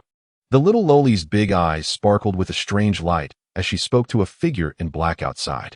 The black-clad woman had an extraordinarily beautiful face, but strangely, her beautiful features were adorned with peculiar makeup, making her look quite unconventional. Upon hearing that the little black needed her assistance, the flawless beauty seemed to ponder something, immediately stepping inside. As soon as she entered, she was drawn to a figure in the center of the hall, so familiar yet so strange. Struggling to contain her emotions, she gazed at the azure dragon circling above. So it's the dragon clan causing trouble here. I wonder how your old dragon king is doing these days. Still thriving? A hint of disdain flashed in the demon sound's eyes as she casually inquired, treating the old dragon king as if he were a rare treasure. In their era, the human race was flourishing, while the dragon clan was merely food for these top-tier powerhouses. Do not be disrespectful. Mere humans dare to be so arrogant. The azure dragon instantly recognized that the essence of the demon sound was not human. If it were not for her master currently inhabiting a human body, her words would likely be even more severe. Although the human race was strong, most were still quite weak, with only a tiny fraction becoming powerful beings under the starry sky. That's enough. You have proven yourself. You are still not her opponent. The true dragon, Tian, gazed at the black-clad woman before him, feeling a bit regretful. He hadn't expected the Land of Silence, one of the 10 forbidden realms, to actually be occupied.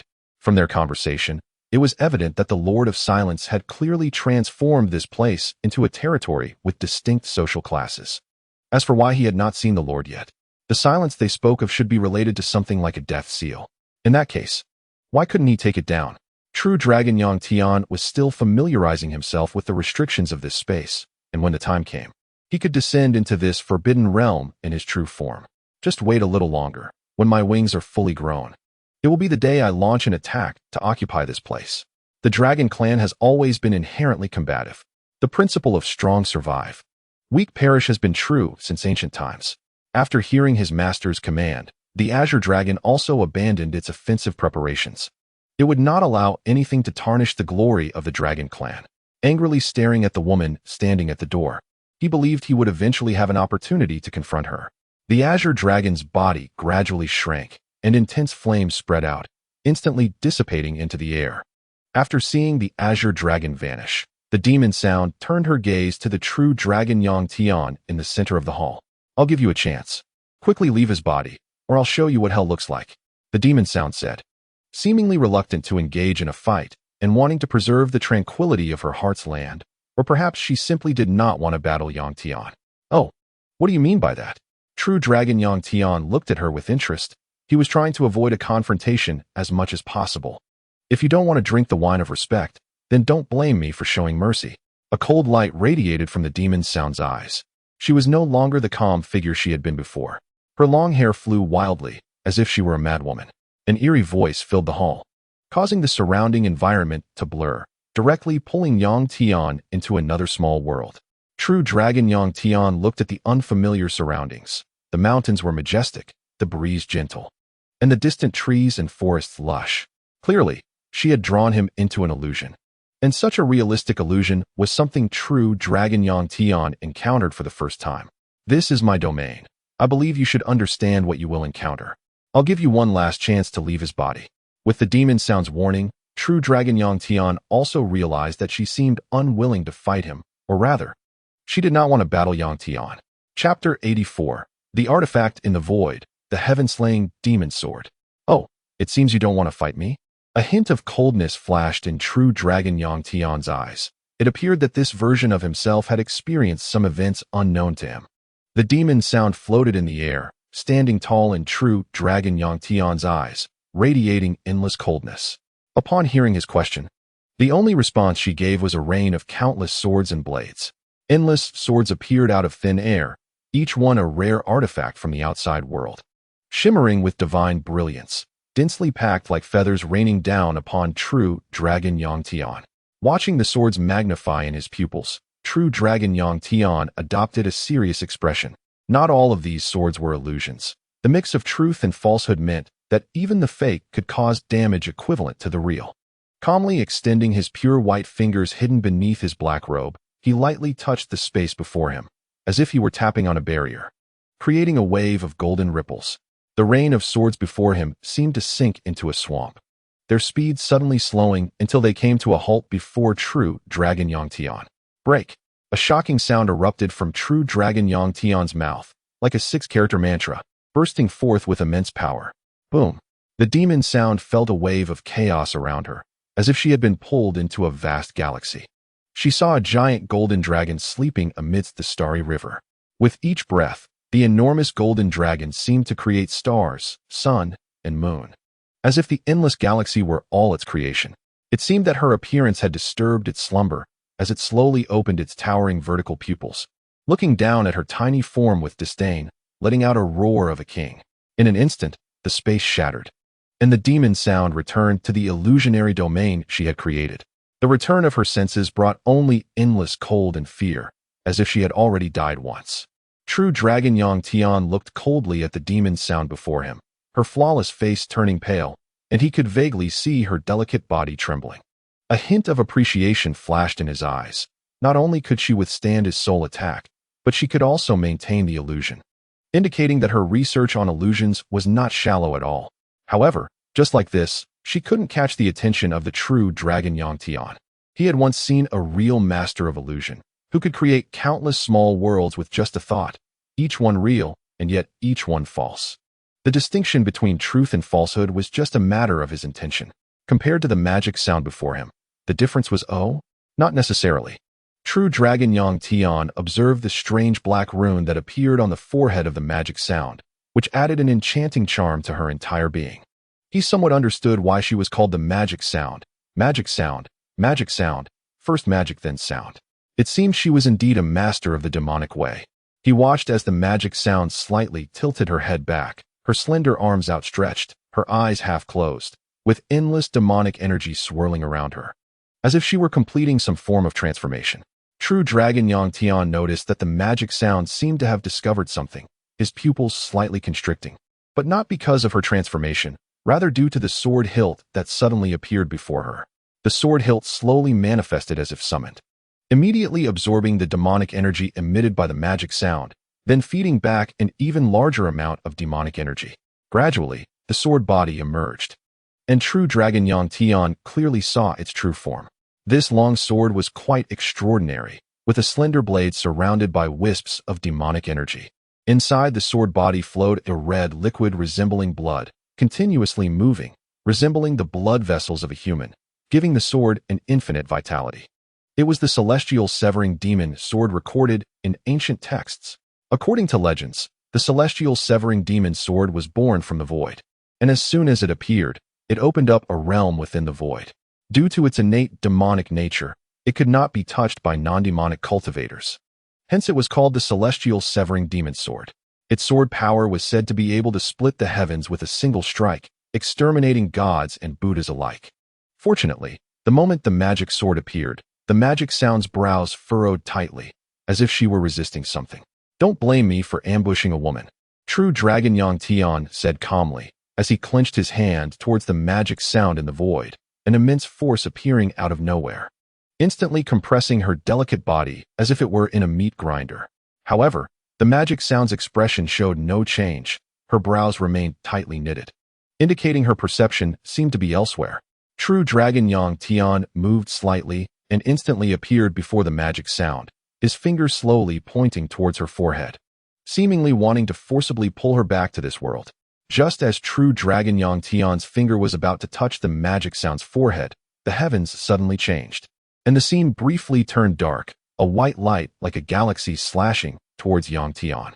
True Dragon Yang Tian swiftly executed a golden cicada, shedding its shell, leaving behind the black robe split in two, revealing his originally handsome face.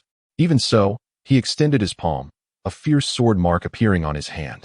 Although the injury didn't seem severe, it forced True Dragon Yang Tian to spit out a mouthful of blood. After all, his current physique was too weak, making it troublesome just to stop her, and he ended up wasting one of his secret treasures. At this time, the magic sound was not much better off. Forcibly interrupted in her communication, she was dragged back to this world. The dual blow to her spirit and body caused her energy to weaken instantly. If it weren't for the demonic energy emitted by the magic sword supporting her broken body, she would have likely sustained severe injuries by now. After all, the grip of the black-robed Yang Tian earlier had already severely injured her physical body in reality. As for why he didn't take the opportunity to finish her off, the premise was that True Dragon Yang Tian currently had the strength to do so. Otherwise, he would not have interrupted her communication with the magic sword. Although the magic sword was now in the hands of the magic sound, it lacked the charm it had before, which relieved True Dragon Yang Tian. At present, he had no confidence in countering the true celestial severing demon sword, but if his true body descended, that might be a different story. Puff! The injuries that the magic sound had suppressed for so long finally erupted, and she spat out a mouthful of thick blood, causing the surrounding environment to show signs of collapse. She did not complain about Yang Tian's ambush. After all, she hadn't expected his strength to be so formidable. Her eyes seemed to flicker with endless desolation, and her injuries grew even more severe. Even so, she still unleashed her full strength in a single strike. However, this strike posed no threat to True Dragon Yang Tian. After the strike, the space shattered, and the surrounding scene gradually became clear, leaving four stunned and silent guards in the Great Hall watching them. Chapter 85. Battle, collision from different eras. The magic sound's desperate strike was in vain, and the surrounding space instantly shattered, unable to support the illusion any longer. After taking a leap of faith, what awaited her was instead a destructive blow. She simply hadn't anticipated that True Dragon Yang Tian's alertness would be so high, or perhaps she hadn't realized that he possessed the strength to kill her in an instant. The little lowly beside the throne immediately noticed the magic sound kneeling on the ground in the Great Hall. Even she couldn't match this guy. At this point, the little black one understood that Yang Tian was entangled with something. This guy's strength was definitely higher than the master's. Her eyes flashed with anger. If it weren't for the attack from enemies thousands of years ago, how could the people of the Realm of Silence be so vulnerable? Seeing True Dragon Yang Tian gradually approaching the magic sound, the four guards quickly surrounded her. Fortunately, the Silence Shrine continuously supplied energy to the magic sound, alleviating her injuries somewhat. However, the most damaging aspect was still the backlash from the celestial severing demon sword. Due to being forcibly interrupted in her communication by True Dragon Yang Tian, her soul had already begun to undergo unusual changes. The four guards fiercely protected the magic sound, their eyes tense as they stared at True Dragon Yang Tian. They all understood the strength of their lord, and if even she wasn't a match for True Dragon Yang Tian, then they were even more helpless. However, even so, there was no fear in their eyes, as they were determined not to let her suffer any harm. Second, how is it? What about the Lord's injuries? The orc asked the knight beside him, who had a special ability to sense a person's fundamental aura. Not good. The heavy voice made the bodies of the four titan immediately taking up a combat stance. Even if they died, they would ensure the other lords could arrive. True Dragon Yang Tian saw how eager these four were to protect their master, suppressing the impulse to kill them. These guards were not worthy of him taking action. He would leave them for his subordinates. With a gentle wave, a powerful force sent the four of them flying, crashing against the wall and losing consciousness. Now, True Dragon Yang Tian could use the power of his true body to descend into this space, and he believed that soon the true dragon would emerge. At that time, it would be the moment when the full-scale battle began. After all, he was quite tempted by this realm of silence, considering it a gift for his past self along the timeline. Slowly walking to the magic sound's front, he gazed at her anger-filled face, crouched down in front of her, and raised her entire beautiful face with his palm, staring directly into her red pupils. It seems you have known me for a long time?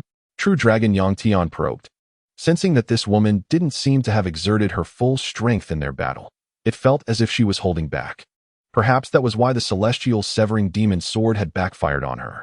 seeing her unresponsive, merely keeping her beautiful eyes closed, unwilling to meet true Dragon Yang Tian's gaze. It seemed to convey a message of kill or maim, do as you wish. Gently stroking the delicate face of Mo Yin, one had to admit that she was quite beautiful. However, the next action showed no tenderness. With a sudden squeeze, Mo Yin's entire jaw dislocated. Crack! The sound of her jaw dislocating echoed in the quiet space, and blood froth emerged from her mouth. Tell me, where did that thing come from? Zhenlong Yang Tian said coldly, gripping her face with a lack of previous gentleness. His icy mental power continuously pressed down on Mo Yin's soul, causing her delicate body to tremble, and her already broken body became even more damaged. Just as she was about to collapse, a wave of dead silence, like an endless abyss, surged toward her. Zhenlong Yang Tian immediately reacted and quickly dodged to the side. Upon sensing this familiar aura, a hint of relief flashed in Mo Yin's eyes. It seemed she had succeeded. Although she hadn't forced that guy out of Yang Tian's body, at least she had delayed the resurrection of her master. The little loli was a crucial medium for the master's revival, and everything she did was to protect her. Watching the scene before her, she felt a sense of relief and fainted. With a wave of her hand, the intense aura of dead silence immediately shielded her shattered soul, carrying it to a safe place. Having settled her subordinate, the little loli, possessed by the Lord of Dead Silence, was ready to teach that Dragon Clan guy a lesson. Little He appeared before Zhenlong Yang Tian, surrounded by a thick aura of dead silence, completely different from the aura Yang Tian had encountered before. Now, she resembled a black hole, seemingly capable of swallowing even sight itself. So, the Lord of Dead Silence finally decided to show up. But to be hiding in a tool's spirit, is that truly your style? Zhenlong Yang Tian sensed the vast fluctuations from the little loli, and the surrounding space changed, as if he was being dragged into an endless dark abyss. I don't know if it's my style, but aren't you also hiding in someone else's body? A deep voice came from the darkness, devoid of any emotional fluctuations. Upon hearing this admission, Zhenlong Yang Tian's gaze became serious. He hadn't expected the Lord of Dead Silence to appear so soon. The vast starry sky spread beneath their feet as they stood suspended above the galaxy. At their level, creating a world out of nothing was not an issue. Soon, a shadow similar to Zhenlong Yang Tian emerged from a vortex, and the little loli in his eyes transformed into a great sword in his hand. Clearly unwilling to say much to Zhenlong Yang Tian, she unleashed a massive slash infused with endless dead silence, the surrounding space ruthlessly torn apart, countless stars shattering into a sky full of starlight. Seeing that the Lord of Dead Silence attacked without a word, Zhenlong Yang Tian understood his intent and did not hold back. Summoning a gigantic dragon-patterned divine spear into his hand, he struggled to block the attack. The surrounding space continuously shattered and repaired itself. Fortunately, this was not the outside world. Otherwise, the clash between two powerful beings would be akin to a cosmic gamma-ray burst. Seemingly feeling a bit sentimental, Zhenlong Yang Tian looked at the dragon-patterned divine spear as if caressing a lover, whispering softly, "Old friend, I'm sorry to drag you into battle with me again." The dragon-patterned divine spear seemed to respond, transforming into a beautiful golden-haired woman who embraced Zhenlong Yang Tian, merging into him as a shower of golden light. Chapter 86. The Great Battle is Imminent Fight. Zhenlong Yang Tian roared, holding the battle spear, standing tall in the starry sky. Endless fighting spirits surged like a mighty river toward the shadow, and just by standing there, Zhenlong Yang Tian seemed capable of driving the entire world. It was as if the whole world revolved around him, responding to his every movement. The shadow, unwilling to back down, was the Lord of Dead Silence, a peak powerhouse in the starry sky during his prime, and naturally, he faced Zhenlong Yang Tian's pressure without fear. With a slight movement of his arm, the great sword slashed horizontally at Zhenlong Yang Tian, the immense blade energy cutting through the endless fighting spirit and charging directly at him. In their first clash, Zhenlong Yang Tian was at a disadvantage. His hands trembled slightly in the starry sky as he desperately blocked the Lord of Dead Silence's attack, feeling the pressure of his body's limitations from the gap and strength. As a dragon, his greatest advantage was his physical power. But now Yang Tian's biggest flaw was his weak body, unable to withstand the assault and failing to unleash his true strength. Truly, Zhenlong Yang Tian realized that if this continued, he would eventually be defeated. He formed hand seals, and golden, obscure runes appeared around him, merging into the space. The space shattered, revealing a massive dragon eye, a trace of blood appearing at the corner of his mouth. Forcibly summoning his true body into this world was ultimately too burdensome for Yang Tian's spirit.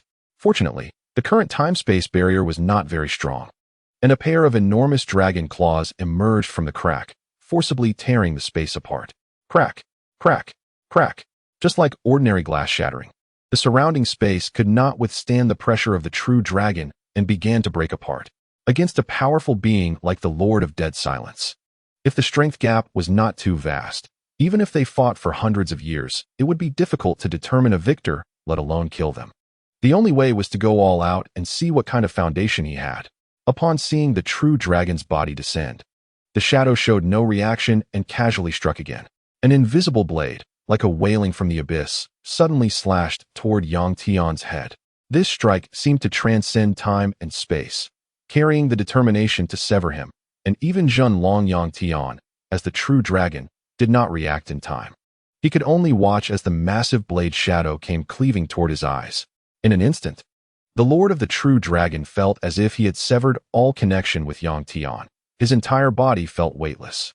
Suddenly, darkness enveloped him, and his perspective shifted to an endless starry sky, where he was clawing at the cracks, preparing to enter.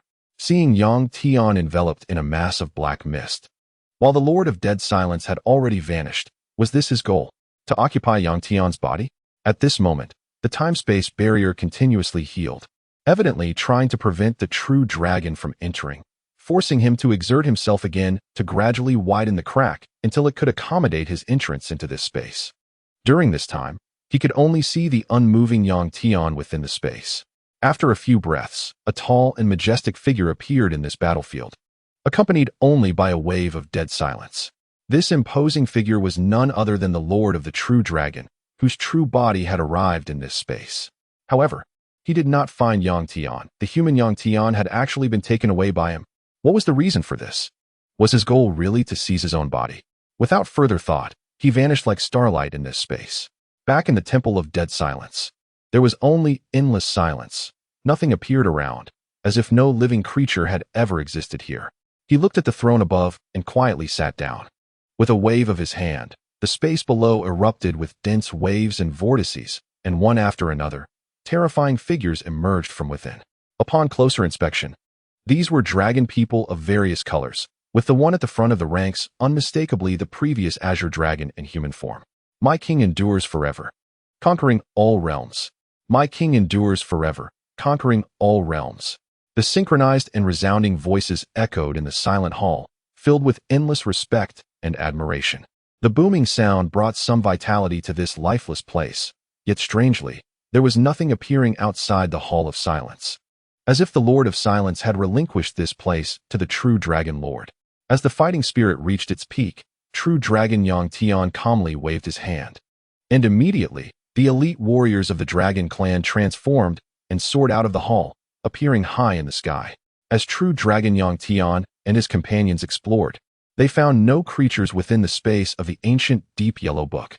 My king, there are no enemies appearing in the west. My king, there are also no enemies appearing in the east. Seeing that there were no enemies in the last two directions, a cautious red dragon beside him said, "Could it be that they have already given up this place?" This red dragon, surrounded by flames, could scorch the space with each breath. He was one of the four top combatants under True Dragon Yang Tian, the Flame Demon Dragon, feared by all races in the starry sky. The other two were the Black Annihilation Demon Dragon, the White Light Trail Divine Dragon, and the Blue Phantom Divine Dragon. After hearing the words of annihilation, a hint of contemplation appeared in True Dragon Yang Tian's eyes as he pondered the intentions of the Lord of Silence. He clearly sensed that the soul in his hand was instantly restored and geometrically increased within the alternate dragon space. Shouldn't the Lord of Silence occupy Yang Tian's body? How could it also lead to a significant increase in his mental power? This dimensional power increase made a glimmer flash in True Dragon Yang Tian's eyes. He was uncertain if this being was friend or foe. He didn't want to harm his allies in the process. A strange silence enveloped the surroundings. Despite the vast number of dragons filling the sky, none dared to speak, not wanting to disturb the pondering True Dragon Lord. Everyone knew that this seemingly mild, true dragon lord was, in fact, a king who would slaughter stars and moons if provoked. True dragon Yang Tian seemed to sense something approaching them, feeling the emanating fluctuations, and a gentle smile appeared on his face. However, upon seeing this smile from the true dragon lord, his subordinates all shivered. Has it arrived? Chapter 87. The Lord Demon Dragon True Dragon Yang Tian clearly sensed some powerful auras from the outside slowly approaching them, some of which he had to treat with caution. It seems the foundation of this land of silence is finally about to erupt. It is rumored that every starry sky powerhouse who dies comes to this place.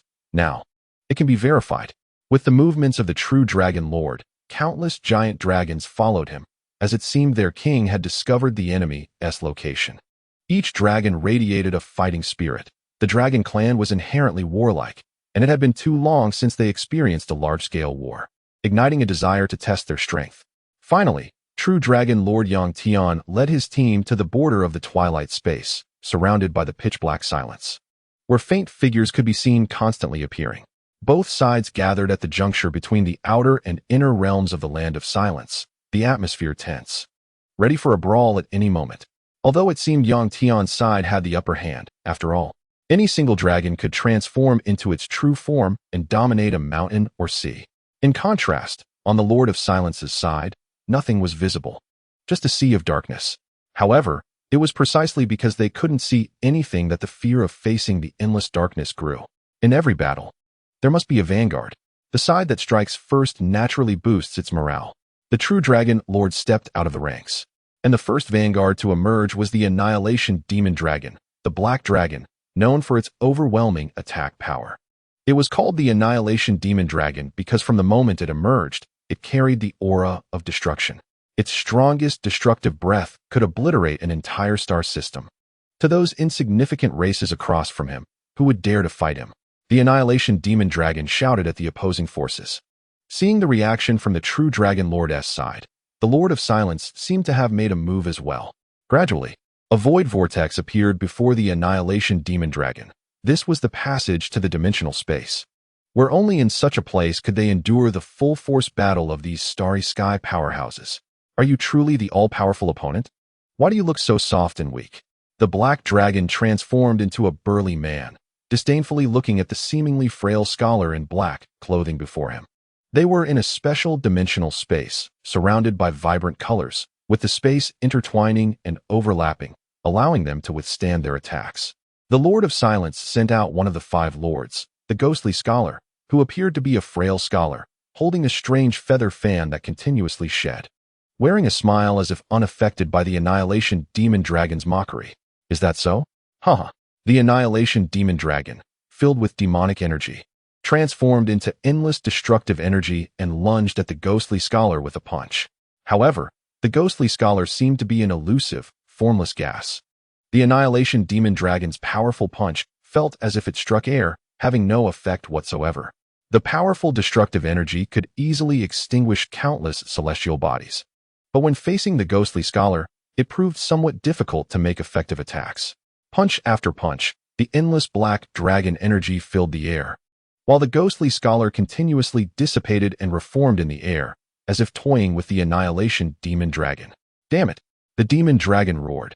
He hated these soft, timid beings who wouldn't confront him head-on. He declared, transforming into his true dragon form, his massive body nearly covering the entire space.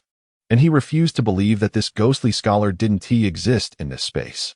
Endless destructive energy swirled around his dragon body, as if every pore was releasing the aura of destruction, causing the surrounding space to begin to shatter.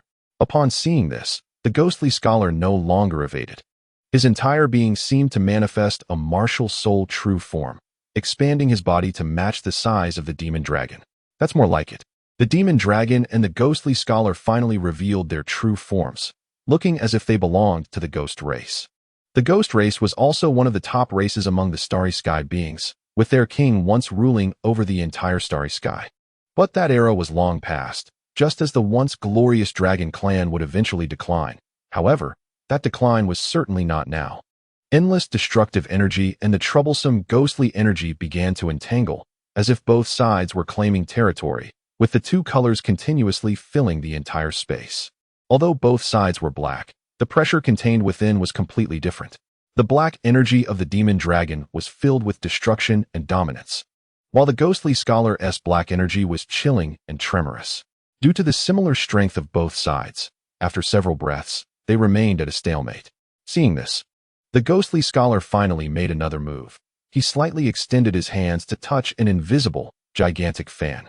In his hands, the mysterious feather fan instantly collapsed, condensing into a ghostly mask.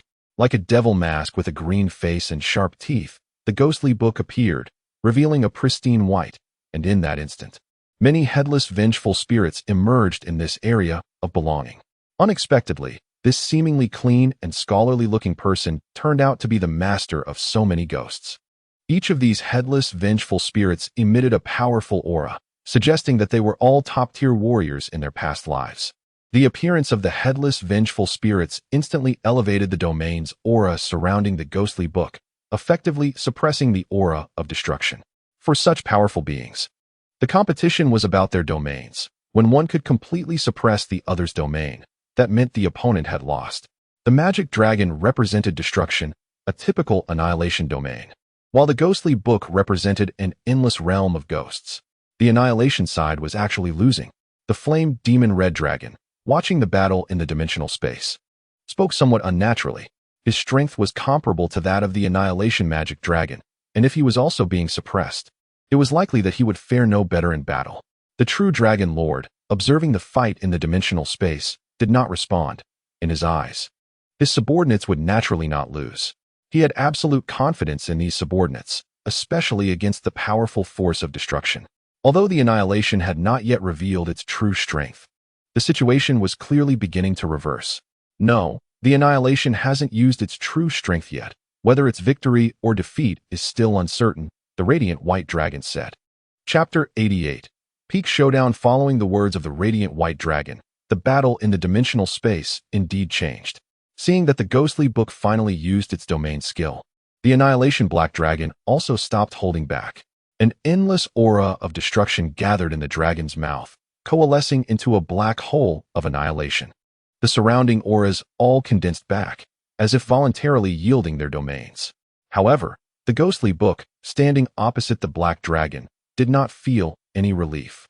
The scholar-like pristine face revealed a serious expression. Wielding an unusual feather fan, he launched an even more ferocious attack against the black dragon. True ghostly chaos. As the ghostly book muttered, the surrounding scenery suddenly shifted, and countless red eyes appeared. Each emitted an evil and eerie aura, crazily devouring the black dragon's domain. Attempting to defeat him in this manner, each red eye represented a monster, madly consuming the aura of the black dragon. The black dragon's aura, birthed from its domain, struggled to withstand such a massive onslaught, and it began to dissipate. The ghostly book's attack clearly aimed to prevent the black dragon from charging up. But even though he understood the black dragon's intentions, he found it impossible to stop it. What could he do? He could only watch helplessly as the black dragon completed its charge. The annihilation magic dragon, like a star, seemed to harbor a black hole within its massive jaws. A tremendous energy erupted, resembling a light of annihilation. Wherever it passed, stars shattered, and all fell silent. It was powerful and shocking, black and chilling. The black pillar of annihilation, like the first light of the universe's creation, brought extinction to all living beings in its path. The ghostly book could only watch as this light broke through its endless ghost domain. He lost, not because he was too weak, but because the black dragon's attack power was simply too overwhelming. On the dragon's side, as the battle's outcome was revealed, waves of shocking and joyous shouts erupted, resonating throughout the space like surging tides. Even the Lord of Silence, though far away, could feel the battle intent contained within. Master, I'm sorry I lost. The ghost uncle suddenly appeared behind the Lord of Silence, clutching his chest, a wave of destructive aura rippling around him, constantly tormenting his soul and body. The Lord of Silence was wrapped in a mass of black mist, silent, merely waving his hand to dissipate the intense aura of death and silence. People generally view death as a bad ending, fearing and revering it. Yet they do not realize that death is merely another beginning. A calm voice echoed in this land of silence. With a gesture, a pitch-black vortex appeared before him, and both sides were on the brink of battle. This battle held no suspense. Both sides had similar combat power, and one could even say the foundation of the Land of Silence was richer. As for why it appeared to be at a disadvantage, it was because many of the giants here did not fully obey the Lord of Silence's orders. Some living fossils were even older than the Lord of Silence. They usually remained in a dormant state and would only act in the face of a massive crisis. Otherwise, they would not easily intervene. Regarding this, the Lord of Silence had no way to address it. After all, his strength was comparable to theirs, and his seniority was significantly lesser, so he could only let them do as they pleased. In this standoff, the space shattered, and the dimensional realm struggled to withstand the pressure, becoming increasingly ruined. Fortunately, the Land of Silence was quite special, with a continuous source of restorative energy maintaining stability in this battlefield. The key to deciding the outcome of this war lay in the confrontation between the two leaders. The true dragon, Lord Tian, looked at the silence before him, feeling an inexplicable sense of familiarity. "You tell me, where did that kid go that I mentioned?" His commanding voice bore a hint of a readiness to engage in battle at any moment, even as a top-tier powerhouse in the starry sky. He did not dare to guarantee an absolute crushing of the Lord of Silence.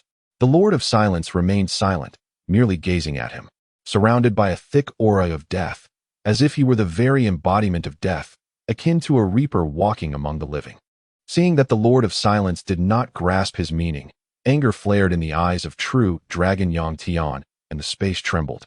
The starry sky above the Lord of Silence shattered, and an enormous dragon claw tore through the space, attempting to grasp him alive. The massive dragon claw was covered in countless subtle runes, ancient and silent, emitting waves that firmly trapped the Lord of Silence, leaving him unable to escape from this terrifying strike. In the eyes of the Lord of Silence, the gigantic dragon claw approached as if a mountain was looming over him. And finally, the fingerprints on the claw appeared as immense as an abyss. True Dragon Lord was somewhat surprised that he had actually captured him so easily. Is it really this simple?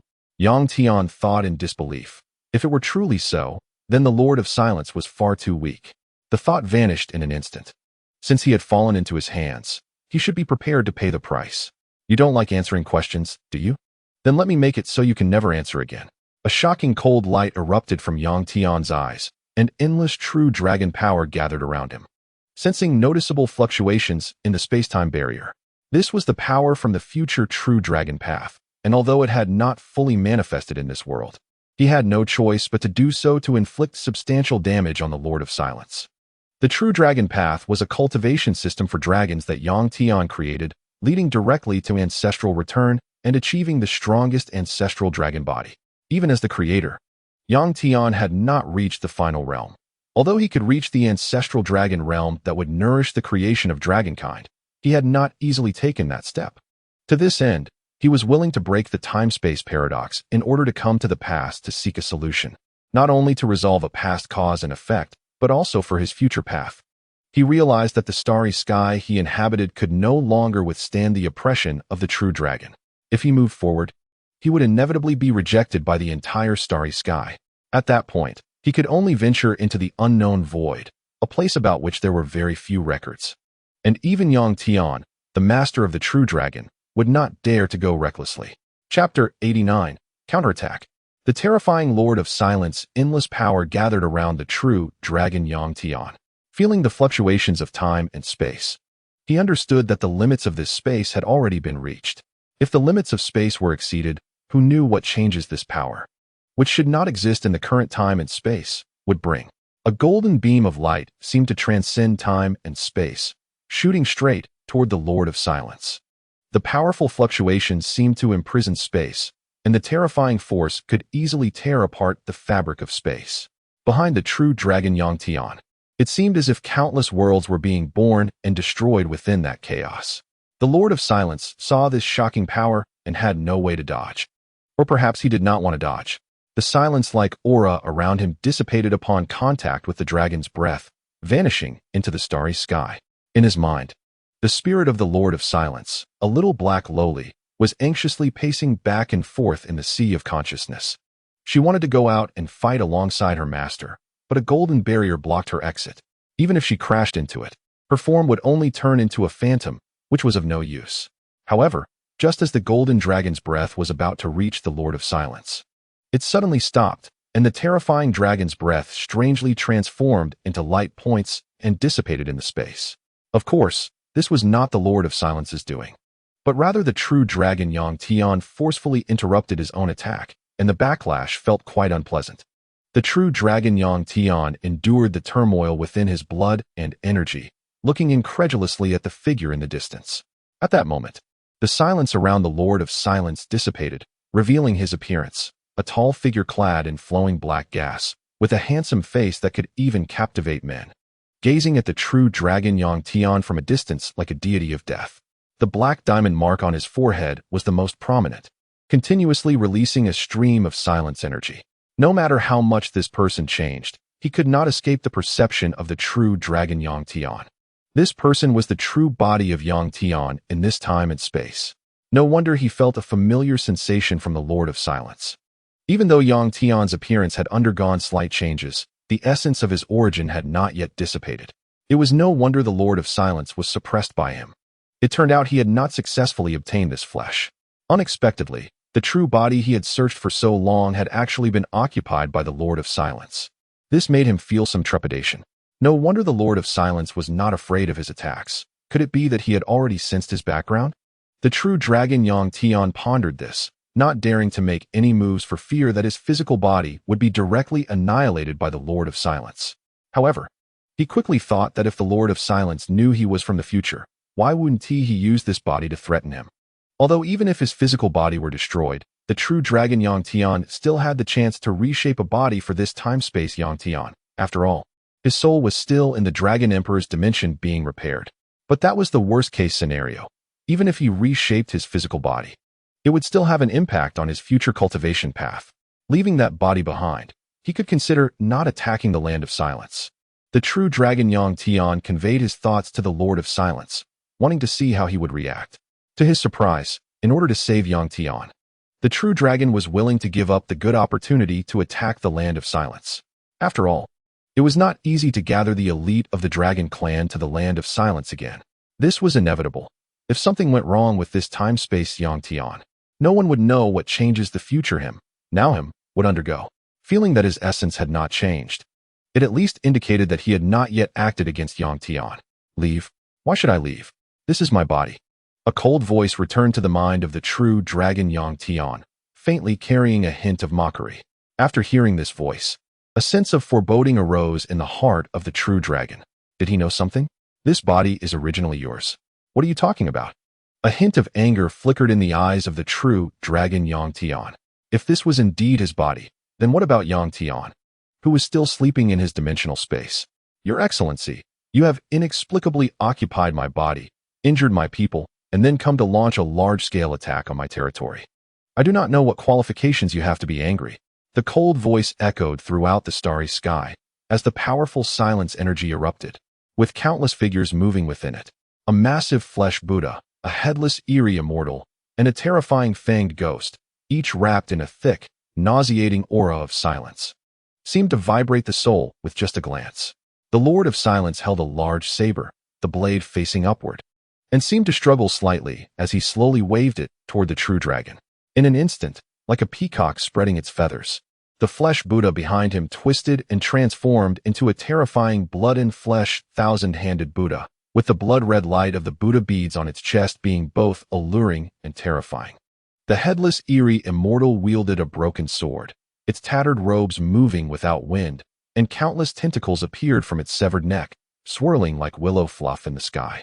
The fanged ghost transformed, its sharp teeth and fierce mouth exuding demonic energy, and its facial features began to merge, while its true form also became distorted along with the surrounding illusions.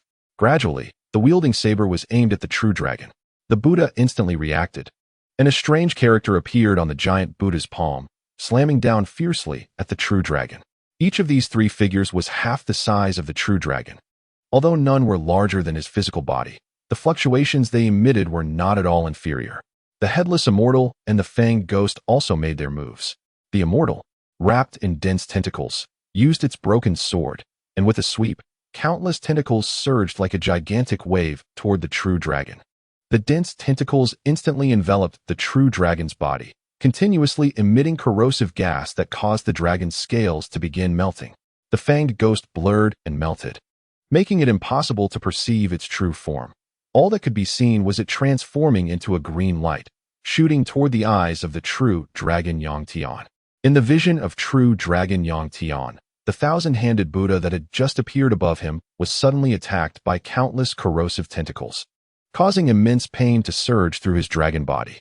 Before he could react, he saw a towering green-faced demon lunging toward him, aiming straight for the depths of his soul. Chapter 90.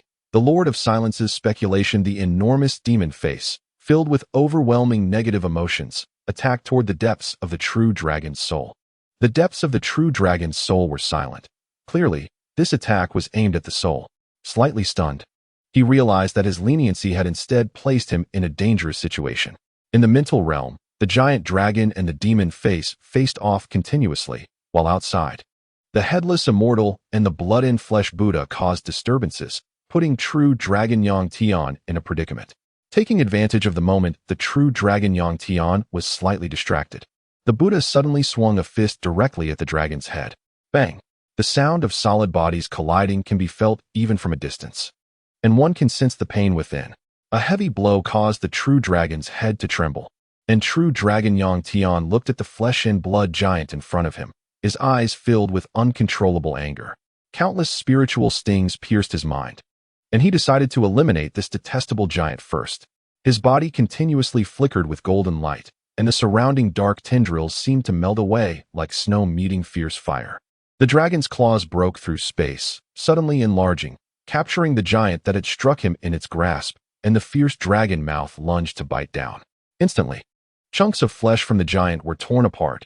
Fortunately, the giant seemed to lack self-awareness and ignored the dragon's bites. Thousands of massive hands suddenly attacked true dragon Yang Tian's body, one punch after another. The terrifying speed of the punches left only blood-red afterimages, each punch landing on flesh, leaving imprints on true dragon Yang Tian's body. Roar. Stars shatter. True dragon Yang Tian let out a dragon's roar as the giant's attacks began to inflict damage on him.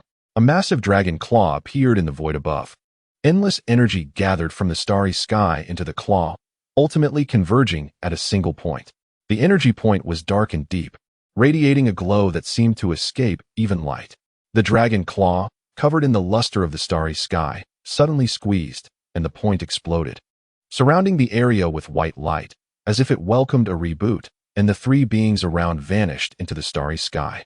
As the white light dissipated, silence enveloped the surroundings, leaving only true dragon Yang Tian behind. He had underestimated the strength of the Lord of Silence, not expecting it could summon beings comparable to the peak powers of the starry sky. If these three entities had their own consciousness, relying solely on instinct to fight, true dragon Yang Tian would not have been able to take them down so easily. Meanwhile, the Lord of Silence was not in a good state either. Forcibly using his power to summon had caused blood to flow from his 7 orifices, and signs of bodily collapse began to appear. If it weren't for the continuous influx of the energy of silence surrounding him, his body would have long since dissipated in this space. True dragon Yang Tian was somewhat confused, questioning the waste of silence energy to repair a weak body. Was it really worth it? He instantly moved closer and saw that the Lord of Silence's face had already begun to show signs of breaking apart. With a slight misstep, he could vanish in this starry sky at any moment. Although his attack was aimed at the 3 anomalies he summoned, the residual force naturally affected the Lord of Silence as well. True dragon Yang Tian looked at the crumbling body of Yang Tian and understood that this was the result of his own attack. Even with the repair from the energy of silence, the speed of destruction was ultimately faster than the speed of repair. If this continued, Yang Tian's body would eventually dissipate in this space. With a wave of his hand, he retracted the residual force of his attack, and indeed, as true dragon Yang Tian acted, the signs of breaking on the Lord of Silence's face began to cease. The Lord of Silence looked at true dragon Yang Tian with some confusion, not understanding why he was helping him.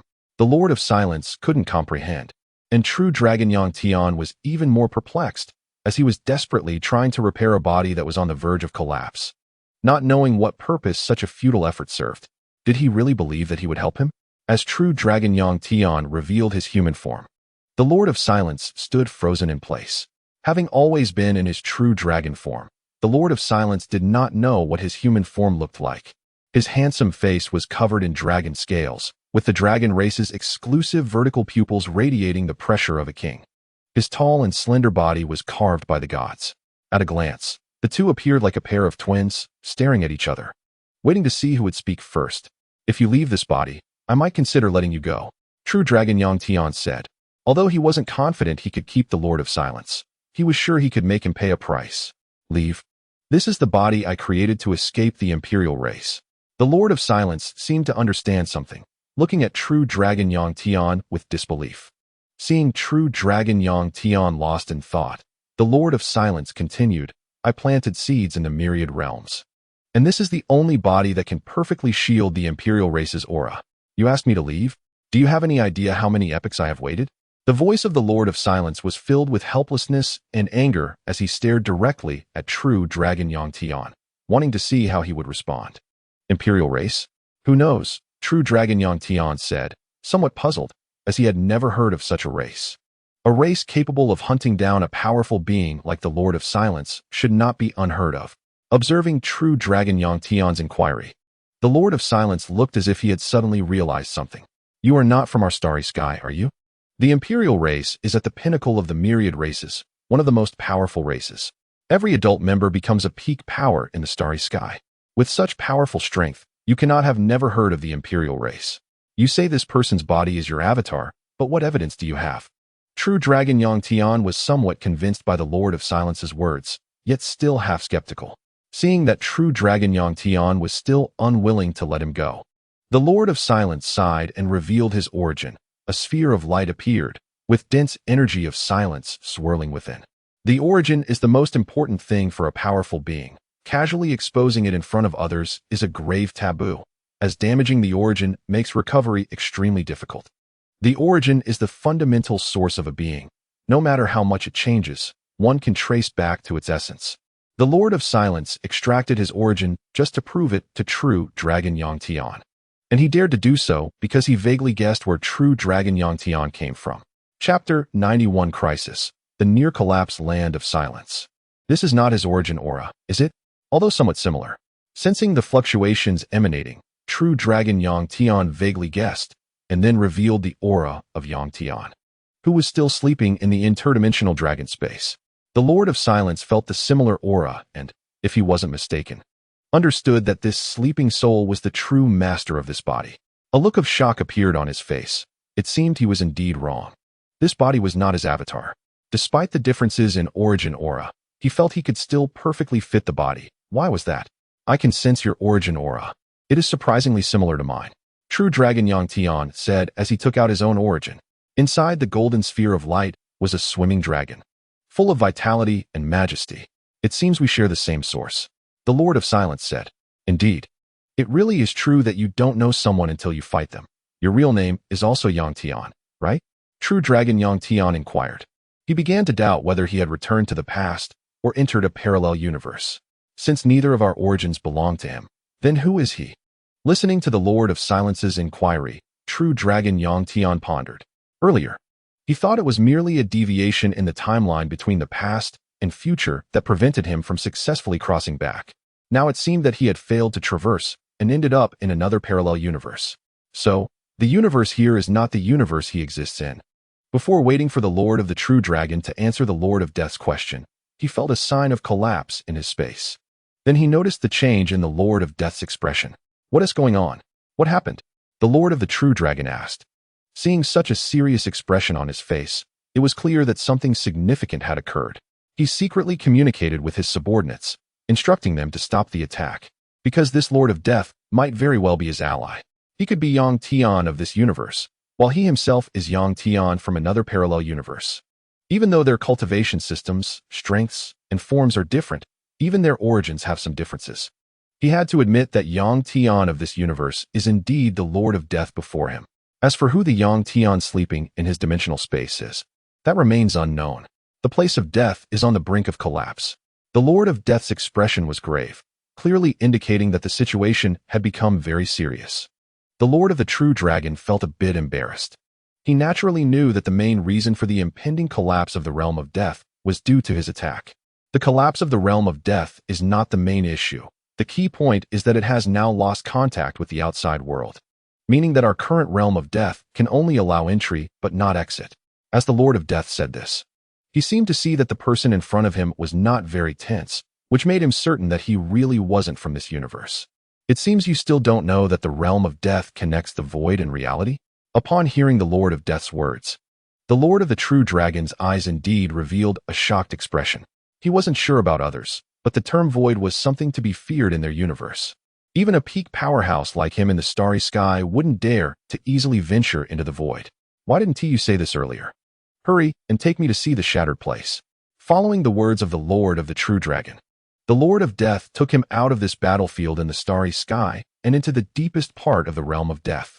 The several lords and war dragons who had just stopped fighting looked dazedly at the teleportation vortex before them and, after hearing their master's words, stepped into it one after another. They were all somewhat confused, wondering how they could go from fighting to making peace so quickly. Deep within the realm of death, it was pitch black, devoid of light, as if it connected to the void. It was like the end of the world. There was nothing here, nothing existed.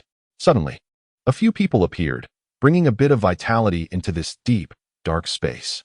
We pay our respects to our king. The four great war dragons, Azure Dragon, White Dragon, Black Dragon, and Red Dragon, when they saw their king standing there, all knelt down to the ground. In contrast, four lords appeared next to the Lord of Death. The reason there were four was that the Lord of Death had been severely injured by the True Dragon and was currently unable to come over. The two sides met as if they were enemies, their eyes filled with hostility. In the space, their gazes met, and sparks flew as if they were ready to fight at any moment. All right, this is all a misunderstanding. On the contrary, I owe the Lord of Death a favor. With the words of the Lord of the True Dragon, the four great war dragons lowered their heads, no longer in a tense standoff. It was indeed the Lord of the True Dragon who instigated the war, and not only that, he had also injured his subordinates, which made him owe a favor. This was also the reason he came here, to help the Lord of Death through this crisis. Although this matter didn't concern him too much, after all, he was the parallel universe's self, and since he could discover the existence of a parallel universe, it gave the True Dragon Tian an idea. After the four great lords behind the Lord of Death saw that the four great war dragons opposite them had no hostility, they also retracted their killing intent. That's right. It's all a misunderstanding. We should be brothers. After hearing the Lord of Death's response, the four lords revealed shocked expressions in their eyes. What is going on? They were enemies just now, and now they're brothers? Not the kind of brothers who would stab each other in the back, right? They knew that the Lord of Death acknowledges very few as brothers, but those he acknowledges are definitely capable of going to great lengths for their brothers. They still remembered the time when they were besieged by the Imperial clan, and it was all thanks to their master's brother, the Fist Emperor, who disregarded his life and burned with passion to pave a way for their survival. This was how they were able to come to the Lord of Death, and their master also became the Lord of Death. Their strength also skyrocketed, successfully reaching the pinnacle of the starry sky. My lord, what exactly happened? The fair-skinned scholar holding a strange feather fan looked at his master and asked. They had not lost the power of the Lord of Death, so they naturally could not sense that the realm of death was now on the brink of collapse. In response to him, the Lord of Death waved his hand, and in front of him, the pitch-black darkness deepened, as if it had become a clear mirror, allowing everyone to sense the aura beyond this boundary. Chapter 92, Void Crisis? Self-destructive remediation with the Lord of Death's actions. Although the scene before them was a suffocating darkness, everyone could feel that something terrifying existed deep within the darkness. My lord, what is going on? One of the five lords, Fengju, cautiously inquired. As the most perceptive among the five, he could clearly sense the chaotic emotions of the strange creatures ravaging the outer boundary. It was as if they were filled only with negative emotions of slaughter, destruction, and chaos. Fengju appeared quite formidable, with his hair standing on end and a prominent scar on his face. When he spoke, his sharp teeth were bared, and a small black pupil in his eye kept flickering, as if someone had painted it on.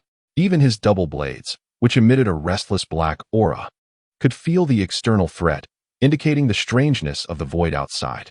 This is the boundary between the realm of death and the void, and what we face is the void. After the Lord of Death finished speaking, everyone looked at him in shock. Only the Lord of the True Dragon, who knew the situation, remained relatively calm. After hearing the Lord of Death's words, everyone's faces revealed expressions of shock. They all basically knew of the void, but they did not know what the void truly looked like. What they understood was merely a vague awareness. However, they understood that the void is not a place that ordinary people could encounter. I believe you have seen that the void creatures are incredibly violent. Wherever they go, nothing can survive. Everything is annihilated. The Lord of Death said, his words inevitably revealing a heavy solemnity. And now, the connection between the realm of death and the void has encountered problems. At any moment of disagreement, the void could invade. The Lord of Death finally expressed his thoughts, as the upcoming battle would be catastrophic if there were even the slightest mistake. Then the space before them once again emitted a sound of shattering, as if it were about to break like glass. Everyone followed the Lord of Death's instructions, using secret techniques to channel energy to the Lord of Death. Even the Lord of the True Dragon was no exception, generously pouring in his strength. Even so, this could not repair the broken boundary. It could only slow down the rate of collapse. Dark waves of light emanated from the Lord of Death's hand. Although they did not repair the shattered boundary, they stabilized the broken boundary. Seeing this, everyone breathed a sigh of relief and wiped the sweat from their brows. It was best not to face the invasion of the void. No one liked confronting unknown creatures, and even if they didn't want to be guinea pigs, becoming heroes who documented the void creatures. However, the void creatures outside would not let them succeed so easily. After struggling to find a gap, this was a once-in-a-millennium opportunity. Countless brutal auras came from the depths, carrying endless negative emotions. At last, everyone caught a glimpse of a void creature's appearance. This creature was in the void, surrounded by a pitch-black purple, resembling a giant octopus. The difference was that its tentacles were covered in countless eyes, and its head was replaced by a massive eye. After seeing the appearance of this void creature, everyone finally understood why the Lord of Silence was so wary of them. The information of infinite violence seeped through the boundary. Even from a distance, they could feel it. The enormous eye flickered with purple light, the only color in the darkness. And they all noticed that these void creatures seemed to be purple. The massive eyeball was comparable in size to a galaxy. And upon discovering that the spatial barrier before them was crumbling, the eyes on the tentacles opened wide, and the purple light began to pulse, continuously gathering until it converged on the massive eye atop its head. ZZZ. A laser, seemingly capable of tearing apart the entire organism, shot out from its large eye, truly striking the spatial barrier before them. Immediately, the land of silence shook violently, as if it had experienced a magnitude 10 earthquake. They saw the spatial barrier beginning to shatter again, realizing that if they did not stop the large eye's attack, it would eventually lead to the breach of this place by the void creatures. The enormous purple beam struck the front, turning the spatial barrier into purple particles, as if it were being continuously disassembled. Seeing this, the Lord of Silence felt utterly helpless to prevent the void creature's attack. It seemed that allowing the void creature to break through had already become a foregone conclusion. Sigh, was that the only move left? The reason the Land of Silence had become this way was due to the excessive borrowing of the energy of silence before, leading to an energy void that allowed the void creatures to take advantage. And now he was not at his peak. The true dragon Yang Tian was in the same situation, unable to exert his full power due to the constraints of the cosmic laws. This meant they had no chance of winning against the void creatures. Feng Zhu's perception was extremely sharp. He seemed to sense what his master was about to do next. His lips parted slightly, wanting to say something, but he gave up, falling silent in midair. He knew that once his master decided on something, he would not easily change his mind, and his persuasion would be futile.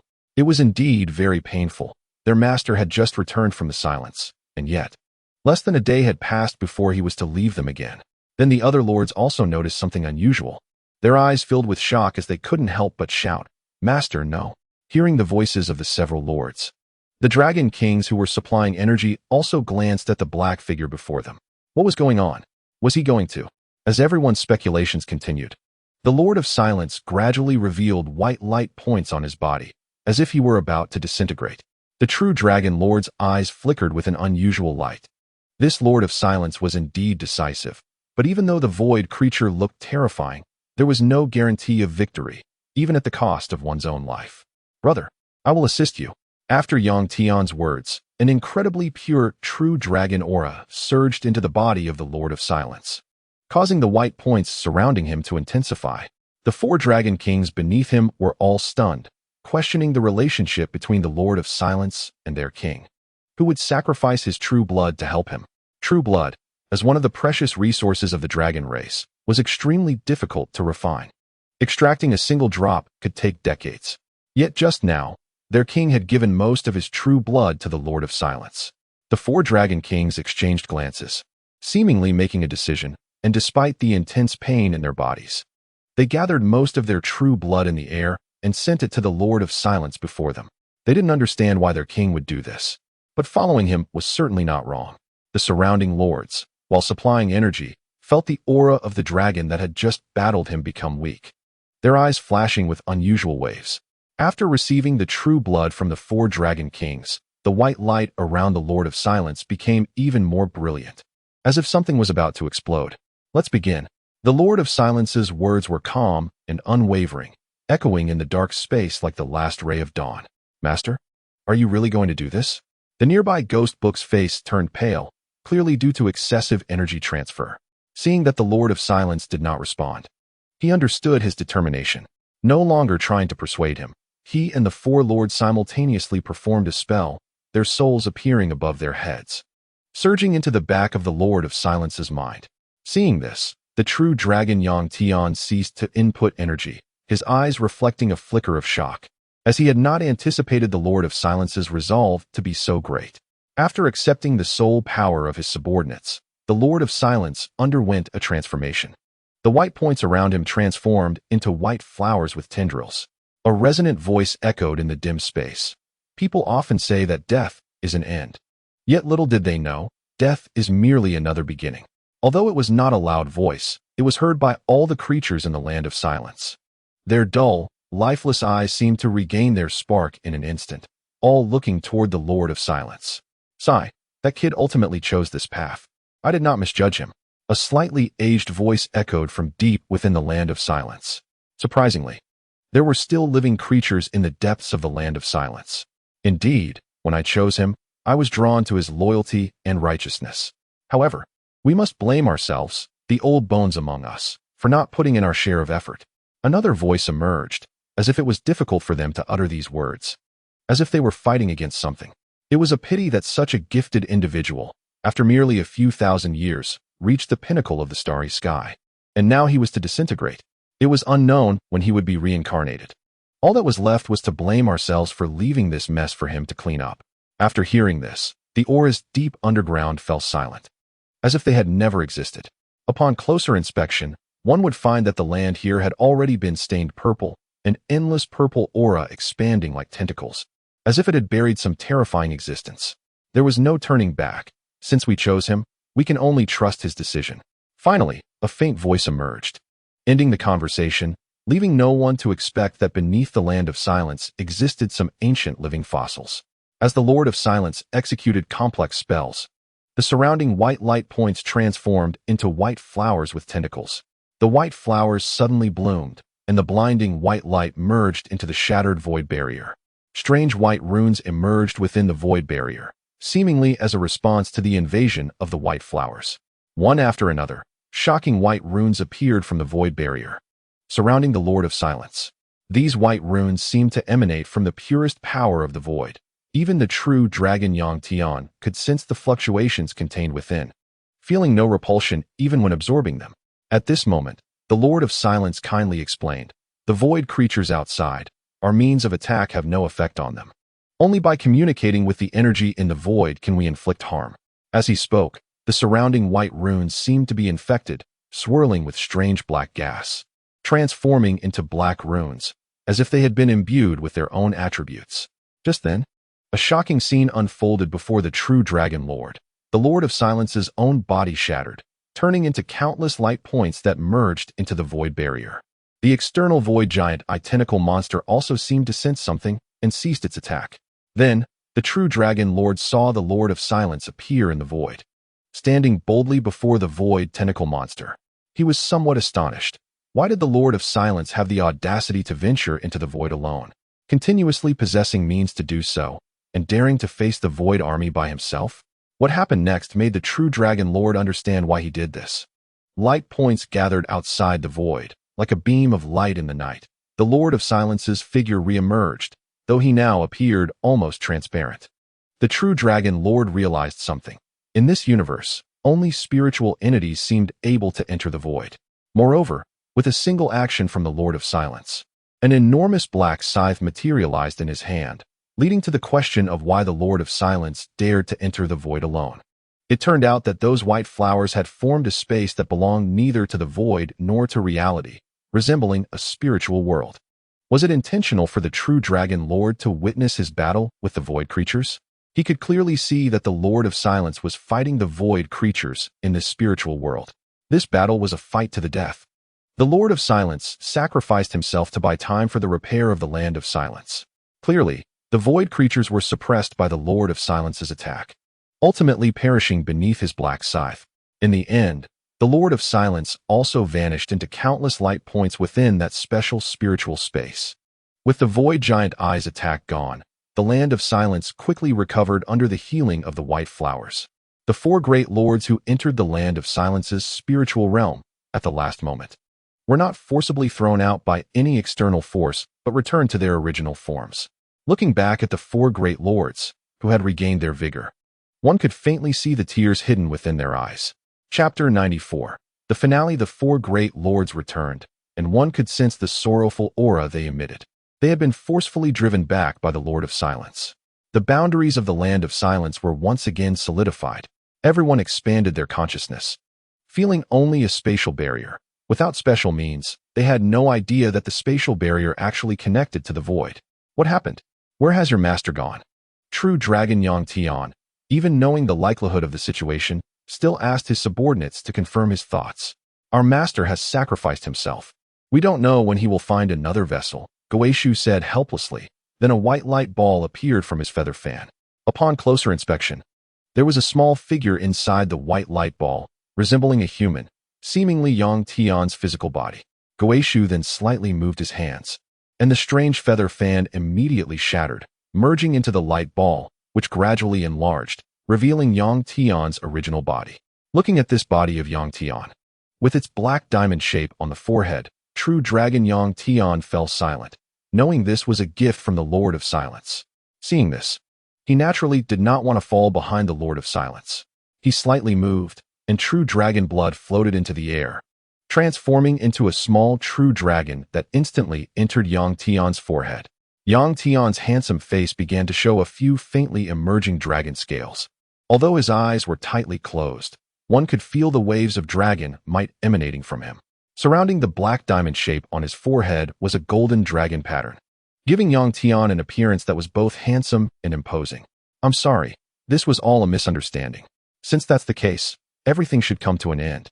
True Dragon Yang Tian saw the sleeping soul of his original body in the alternate space merge into Yang Tian's body. After so many days of nourishment and repair, Yang Tian's soul was not only fully restored, but had also advanced further. Goeishu then took his master's black tie-dao from the space and handed it to Yang Tian. Unsure why his master would give his strongest weapon to someone who looked almost identical to him.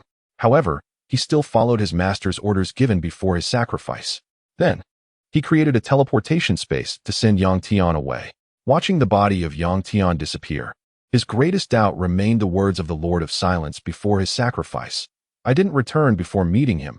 It was as if I encountered myself. This weapon shall be temporarily entrusted to him, as a gift for using his body without permission. Why be so respectful to this seemingly weak human? Was it simply because he resembled his master? Nevertheless, he had no choice but to obey his master's arrangements. After all, he believed in the words of the Lord of Silence more than anyone else. Having said nothing more, after sending Yang Tian away, the space returned to its former state, dark and silent. The true Dragon Lord also left this place to find somewhere in the external world to restore the excessive loss of his true blood, leaving the Land of Silence with his subordinates. It was an endless desert, where only yellow met the eye. The surrounding gale carried hot waves that struck against the face, and the sand particles flew mercilessly, as if raising a yellow fog. A red sun hung high in the sky, making the surrounding air hot and thick. The desert alternated with oases, camels, and birds traveling together, with normalcy and extreme heat merely a step away. The sand dunes of the desert were distinct, with clear contours, smooth ridgelines, where the windward slope was as fluid as water and the leeward slope flowed like a torrent. Upon closer inspection of the windward slope, it seemed there was a person lying there. As the camera zoomed in, that person was none other than Tian, who had emerged from the land of silence. It was unclear how long he had been asleep. A bird was clearly seen resting on his forehead, seemingly very curious about the mark on it. At that moment, a sudden black aura erupted from Tian's forehead, tightly ensnaring the bird. The startled white bird struggled desperately with its wings, but no matter how much its feathers flew, it was helpless. Thus, it perished midair, and with a gust of wind, the surrounding sand and dust rose. Upon closer observation, one could find many dead birds and some magical beasts beneath the sand and dust, evidently all having died from Tian's mark. Suddenly, an anomaly occurred. It appeared as if some energy emerged from the bodies of the dead birds, swiftly entering Tian's forehead. Tian seemed to have gathered the last bit of energy, his eyelashes trembling slightly as if he was about to awaken. At that moment, a group of figures appeared in the distance. 3 Asians, 1 black, and 1 Caucasian. Seemingly hunters entering this secret realm.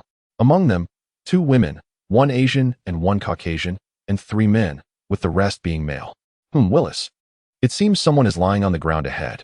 The woman, with blonde hair and blue eyes, wore hot pants that revealed her fair thighs, and a short white top that couldn't conceal her toned waist. Using an alluring voice, she spoke to the black man beside her. A yellow-skinned man wearing an unknown white martial arts uniform, clearly from Sakura country, felt an internal stir at her seductive tone. The tall black man was shirtless, wearing only shorts, his massive black chest muscles resembling steel, with 8 block-like abdominal muscles and bulging thigh muscles that rivaled the yellow-skinned woman's physique. In comparison, the yellow-skinned woman appeared quite conservative, wearing a blue short-sleeve top and fitted blue pants that only revealed half of her calves. Although it was just a small portion of her calves, her skin indeed appeared glossier than that of the Caucasian. With a beautiful face and her hair styled in a high ponytail, she carried an unknown long sword on her back, her sharp eyes emanating a faint sword light. Beside this attractive woman was a young man wearing a duckbill cap and black and white work clothes, with short black hair.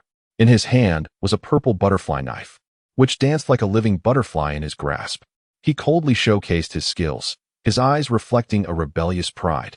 Standing close to the man in the white martial arts uniform, while the other 3 were slightly farther away, evidently also a hunter from Sakura country. Chapter 95, Awakening? Provocation from Sakura country. Everyone around clearly heard the blonde woman's teasing, but they did not act immediately. As if whether the person was alive or dead did not matter much to them. Only one person quickened their pace and walked to the front of the group. It was a delicate and spirited young girl, her high ponytail swaying in the wind, her steps steady and powerful. The blonde beauty noticed the girl at the front of the group, and a hint of disdain flashed in her eyes. Without saying much, she lazily stretched her snake-like waist to display her voluptuous figure, leisurely walking past the 3 men beside her. She was calm, as their presence in this secret realm was akin to a dominant force. Mary Dagio was also quite surprised. Who would have thought her luck would be so good? Encountering 2 powerful hunters from different countries?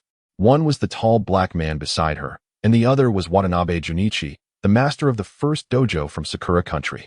She had initially planned to use her beauty to entice both of them, thinking that if she succeeded with one, she might be able to navigate the hunter world with ease. After testing the waters, she found that the black man seemed to have little interest in her, while the man in the white martial arts uniform, Watanabe Junichi, actually seemed somewhat decent, like an honest person, though she had already seen through his hidden intentions. Thinking of this, Mary Dagio began to sway her waist in front of Watanabe Junichi, putting on a seductive display. Watanabe Junichi was cursing inwardly.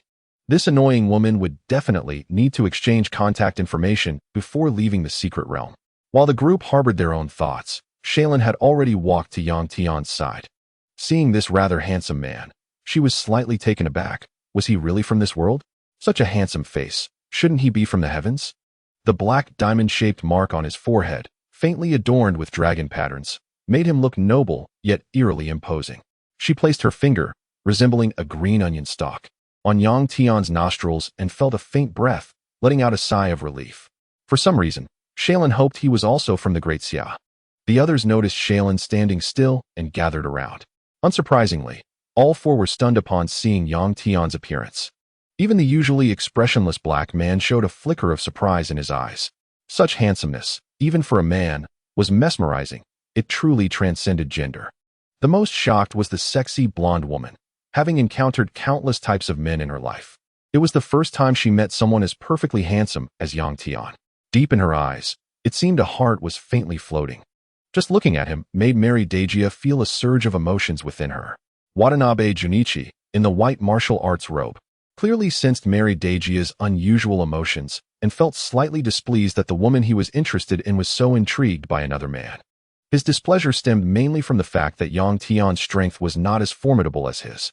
For instance, when the blonde woman flirted with the black man, he didn't feel any change in her attitude, a typical case of being soft on the weak but tough on the strong. Hey, what is going on? If he is dead, we won't bother, Watanabe Junichi asked Shaylin, who was closest to Yang Tian, as she was the first to come and check on his condition. He has a pulse, but it's very weak, Shaylin replied, clearly unwilling to leave Yang Tian alone here. Considering the corpses of the surrounding animals and magical beasts, she had a vague thought. Seeing this, Watanabe Junichi's expression darkened as he took large strides to Yang Tian's side and kicked him in the waist with his wooden-soled shoes. The strike was clearly fueled by personal grievances. Even if he didn't put much strength into it, being a figure of national power, if he connected, Yang Tian's kidneys would likely be ruined. At that moment, Yang Tian noticeably reacted, suddenly sensing something, and his eyes flew open. Looking around at the blazing sun and the gritty sensation of sand beneath him, he realized he had returned to this desert. What is happening? Wasn't I still repairing my soul? Did I recover so quickly? Yang Tian had no concept of time regarding the repair of his soul. It felt like he had just taken a nap. Strangely, he felt as if his current body possessed endless strength. He could seemingly carve a path through the desert if he wanted. Just as he noticed this, he saw Watanabe Junichi's foot coming toward his kidneys. Acting on instinct, he sprang up and grabbed the shadow in front of him. Having just regained his senses, he thought he was being attacked again. But the shadow before him turned out to be something resembling a tree. He could distinctly feel what he was holding on to tremble, and its touch was soft and warm, far from resembling a piece of wood. Turning slightly to see what had attacked him, he found a gnarled old foot, and the kick that had just been delivered created a violent gust, leaving a long, deep trench in the surrounding sand. Clearly, if Yang Tian hadn't been prepared, his kidneys would have suffered irreversible damage from that strike. Can you let go of me first? Shaylin saw that Yang Tian didn't immediately recognize her and turned to look at that foul foot, feeling a strange emotion rising within her. Only then did Yang Tian realize, quickly releasing his hands and awkwardly looking at the strikingly beautiful woman before him. After Yang Tian let go, Xiaolin's tense muscles began to relax. She had never been embraced by a man before, and surprisingly, after being taken away in such a strange manner, she felt no disgust in her heart. Seeing the slight redness on Xiaolin's cheeks fade, Yang Tian also began to apologize. When Xiaolin heard Yang Tian speaking in the language of Daxia, a subtle ripple of emotion appeared in her eyes. It's fine, you didn't do it on purpose anyway. Xiaolin slightly turned her head, not daring to look directly at Yang Tian, leaving her ears flushed, indicating her inner unease. What? So he's also from Daxia? Was he pretending to be dead just to take advantage of this girl? After discovering that Yang Tian was indeed from Daxia, Watanabe Jun's malice was openly unleashed. Speaking in pure Sakura language, he drew Yang Tian's attention. Although they didn't understand some of the language, the mocking undertones were very clear. This caused a hint of amusement in Yang Tian's eyes. He didn't expect someone to act as a punching bag so soon, did he? Chapter 96. National Authority Level Hunter. After his surprise attack failed, and seeing Yang Tian's lack of reaction, Watanabe Jun was even more convinced of his thoughts. This kid probably wasn't even at the level. His disdain was evident in his eyes. Young man, you should apologize to this lady for your earlier behavior. Otherwise, rumors will spread, and people will think this girl is a loose woman who throws herself at handsome guys. Watanabe Jun's lewd remarks slightly angered Xiaolin, but even so, she dared not express too much. After all, this person before her was one of the 6 national authority-level hunters, standing at the pinnacle of the hunter world. If she truly acted against him, it would play into his hands. Seemingly noticing Yang Tian's unusual emotions, Xiaolin subtly said, "Your Excellency, as a national authority-level hunter, speaking in public represents your country. Is this the quality of your nation's citizens? Her intention was to remind Yang Tian that the person before them was a national authority-level hunter, hoping he wouldn't act recklessly. Upon hearing Xia Lin speak in Sakura language, Watanabe Jun sneered disdainfully. If it weren't for needing you to open the entrance to the secret realm later, do you think you'd still be alive here? Looking at the young girl before him, Watanabe Jun scoffed coldly, contemplating how to deal with her later. Apologize? Does that dog not have its eyes properly? If it doesn't need its eyes, it can donate them to blind dogs. Yang Tian said coldly. Although he hadn't learned the language of the Sakura nation, he could still roughly understand it thanks to years of watching videos. Watanabe Jun didn't expect Yang Tian to retort, so he signaled the young man in the duckbill hat, who was playing with a butterfly knife, to translate. The young man just stared at him, the air thick with awkwardness, indicating that he also didn't understand Daxia's language. Watanabe Jun felt rather helpless. He didn't know Daxia's language either, but from Yang Tian's expression, he knew what he said was definitely not pleasant. He then turned to the sexy white-skinned woman and the tall black man behind him. The two transformed figures showed no reaction, so he could only look at the sword-wielding girl. "Hey, little girl, what did this kid say?" Watanabe Jun asked, his face darkening, as a violent black aura surged around him, creating a feeling of an oppressive battlefield. Xia Lin discreetly shot a glare at Yang Tian and explained to Watanabe Jun. What he meant earlier was that he has already apologized, and I don't mind. I hope you won't dwell too much on this matter. After hearing her explanation, Watanabe Jun looked skeptical and shot a fierce glance at Yang Tian, whose eyes seemed to say he was just a coward. The blonde beauty behind them suppressed a laugh upon hearing Xia Lin's explanation, but knowing what Yang Tian meant, she didn't expect Xia Lin to translate it that way. Watanabe Jun clearly sensed the emotional fluctuations behind him, and deep down, there was a hint of a cruel aura. At this moment, if he still didn't understand what these two were implying, he would have truly lived in vain. However, after this incident, the group formed 3 factions, one composed of the black man and the blonde woman, another consisting of Watanabe Jun and the young man in the duckbill hat, and the last formed by Xia Lin and Yang Tian. There was basically no communication between the groups, and they remained silent as they followed Watanabe Jun, who had a map indicating their location. Yang Tian followed closely behind Xia Lin, not saying a word. He spared Watanabe Jun because he had just awakened, and his internal power was somewhat chaotic. He was trying to suppress the unusual fluctuations emanating from within, feeling a hint of black aura in the depths of his soul. The black energy was as dark as an abyss, filled with a sense of death. However, even though Yang Tian didn't want to dwell on this matter, the katana in his mind had other thoughts. Why are you letting that stinky old man go? With me here, you can easily handle him.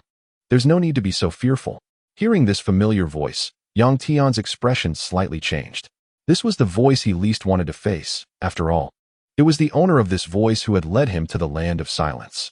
Xia Lin noticed Yang Tian's unusual behavior, thinking it was caused by fear of being targeted by a national authority-level hunter. She smiled at Yang Tian and explained, "You don't need to be afraid. Those hunters from Sakura country don't dare to tear their faces apart.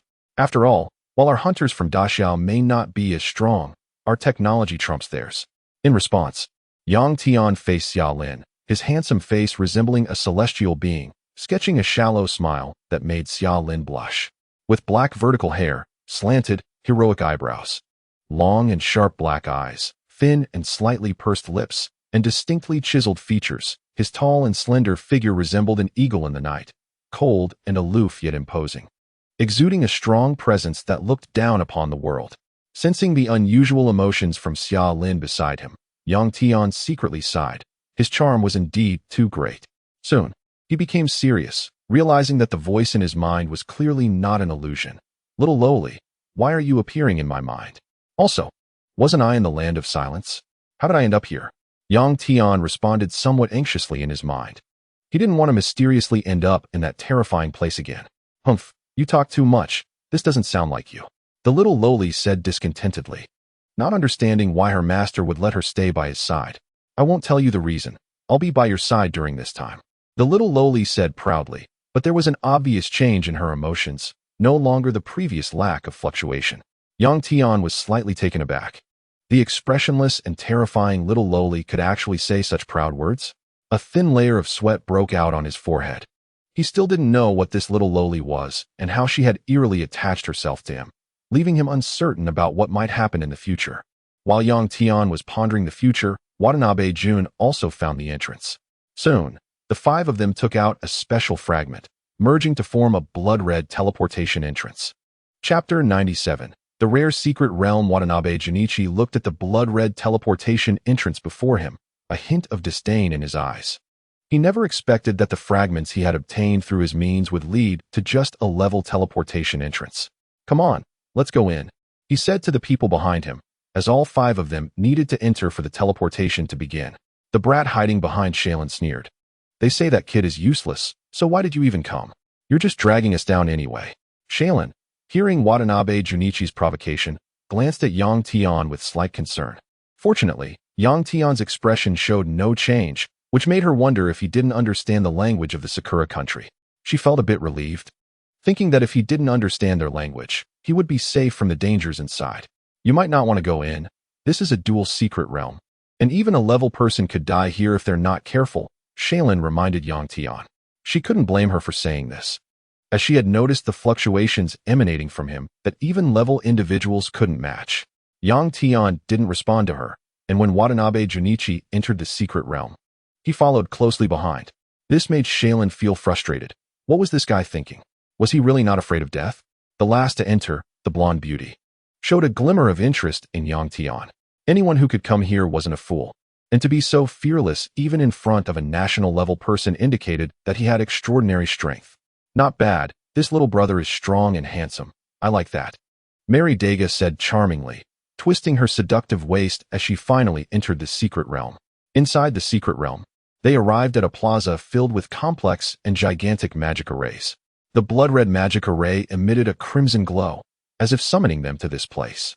Watanabe Junichi noticed Yang Tian entering, and a trace of mockery flashed in his eyes. This kid truly was fearless. Probably just a rich kid from some big group wanting to experience a hunter's life. But little did he know, the hunter's world could be deadly. Watanabe Junichi's expression twisted, his pitch-black eyes and cracked lips making him look like a man-eating demon. "Just follow behind me, and don't wander off," Shaylin complained to Yang Tian. As fellow citizens of the Great Xia, she hoped to help him since he had talent. "Ah, so you're treating him like your little man?" The blonde beauty who had just teleported over teased, having overheard Shaylin's motherly advice. Since the blonde woman spoke in the mini language, Yang Tian didn't understand her, as he had been a patriotic youth in his past life and disliked learning the mini language. Shaylin, hearing the teasing, blushed and blinked her long eyelashes, casting a guilty glance at Yang Tian. Seeing he had no reaction made her sigh in relief, but an undercurrent of disappointment followed. She felt a bit ashamed, wondering if she was indeed a superficial person. With no topic to discuss between them, they followed the group forward, and the surrounding scenery gradually became clearer. It appeared to be an ancient building, and they saw a long red carpet. Following the carpet, they discovered a massive corridor leading to a decaying grand palace at the top of the stairs, which appeared to have at least several thousand steps. As they looked up at the enormous black door, they all felt a flicker of anticipation. After all, the larger the scale of the secret realm, the greater the rewards they would gain upon completing their mission. Even the usually expressionless black man had a surge of fighting spirit in his eyes, as he could sense a terrifying presence brewing deep within the palace. "Hope someone doesn't end up scared out of their wits during the fight," he thought. For some reason, even though Yang Tian couldn't understand what he was saying, Watanabe Junichi couldn't help but mock him. After all, this kid had stolen quite a bit of his spotlight, and he needed to find an opportunity to reclaim it. Although Yang Tian didn't understand his words, he could guess they were directed at him and chose to ignore the nonsense, focusing instead on familiarizing himself with the mysterious power within him. Despite the thousands of steps, it took hardly any time for them, as strong individuals, to ascend. Upon entering the massive palace, they found it empty, filled only with the stench of decay from ages past. The only thing of note was a figure in a black robe sitting on the throne above, a skeleton. "Is that the Gray Spirit Law King?" Shaylin clearly recognized the creature on the throne and explained to Yang Tian after sensing his gaze. "The Gray Spirit Law King is one of the top magical beasts. I encountered him once in the secret realm before, but the outcome of that battle was not satisfactory. The most important thing to note is his spell damage. We must interrupt his casting, or the consequences will be unimaginable."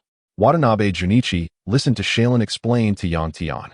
Though he couldn't understand the Great Xia language, he could guess what she was telling him. "You failed because Great Xia is garbage.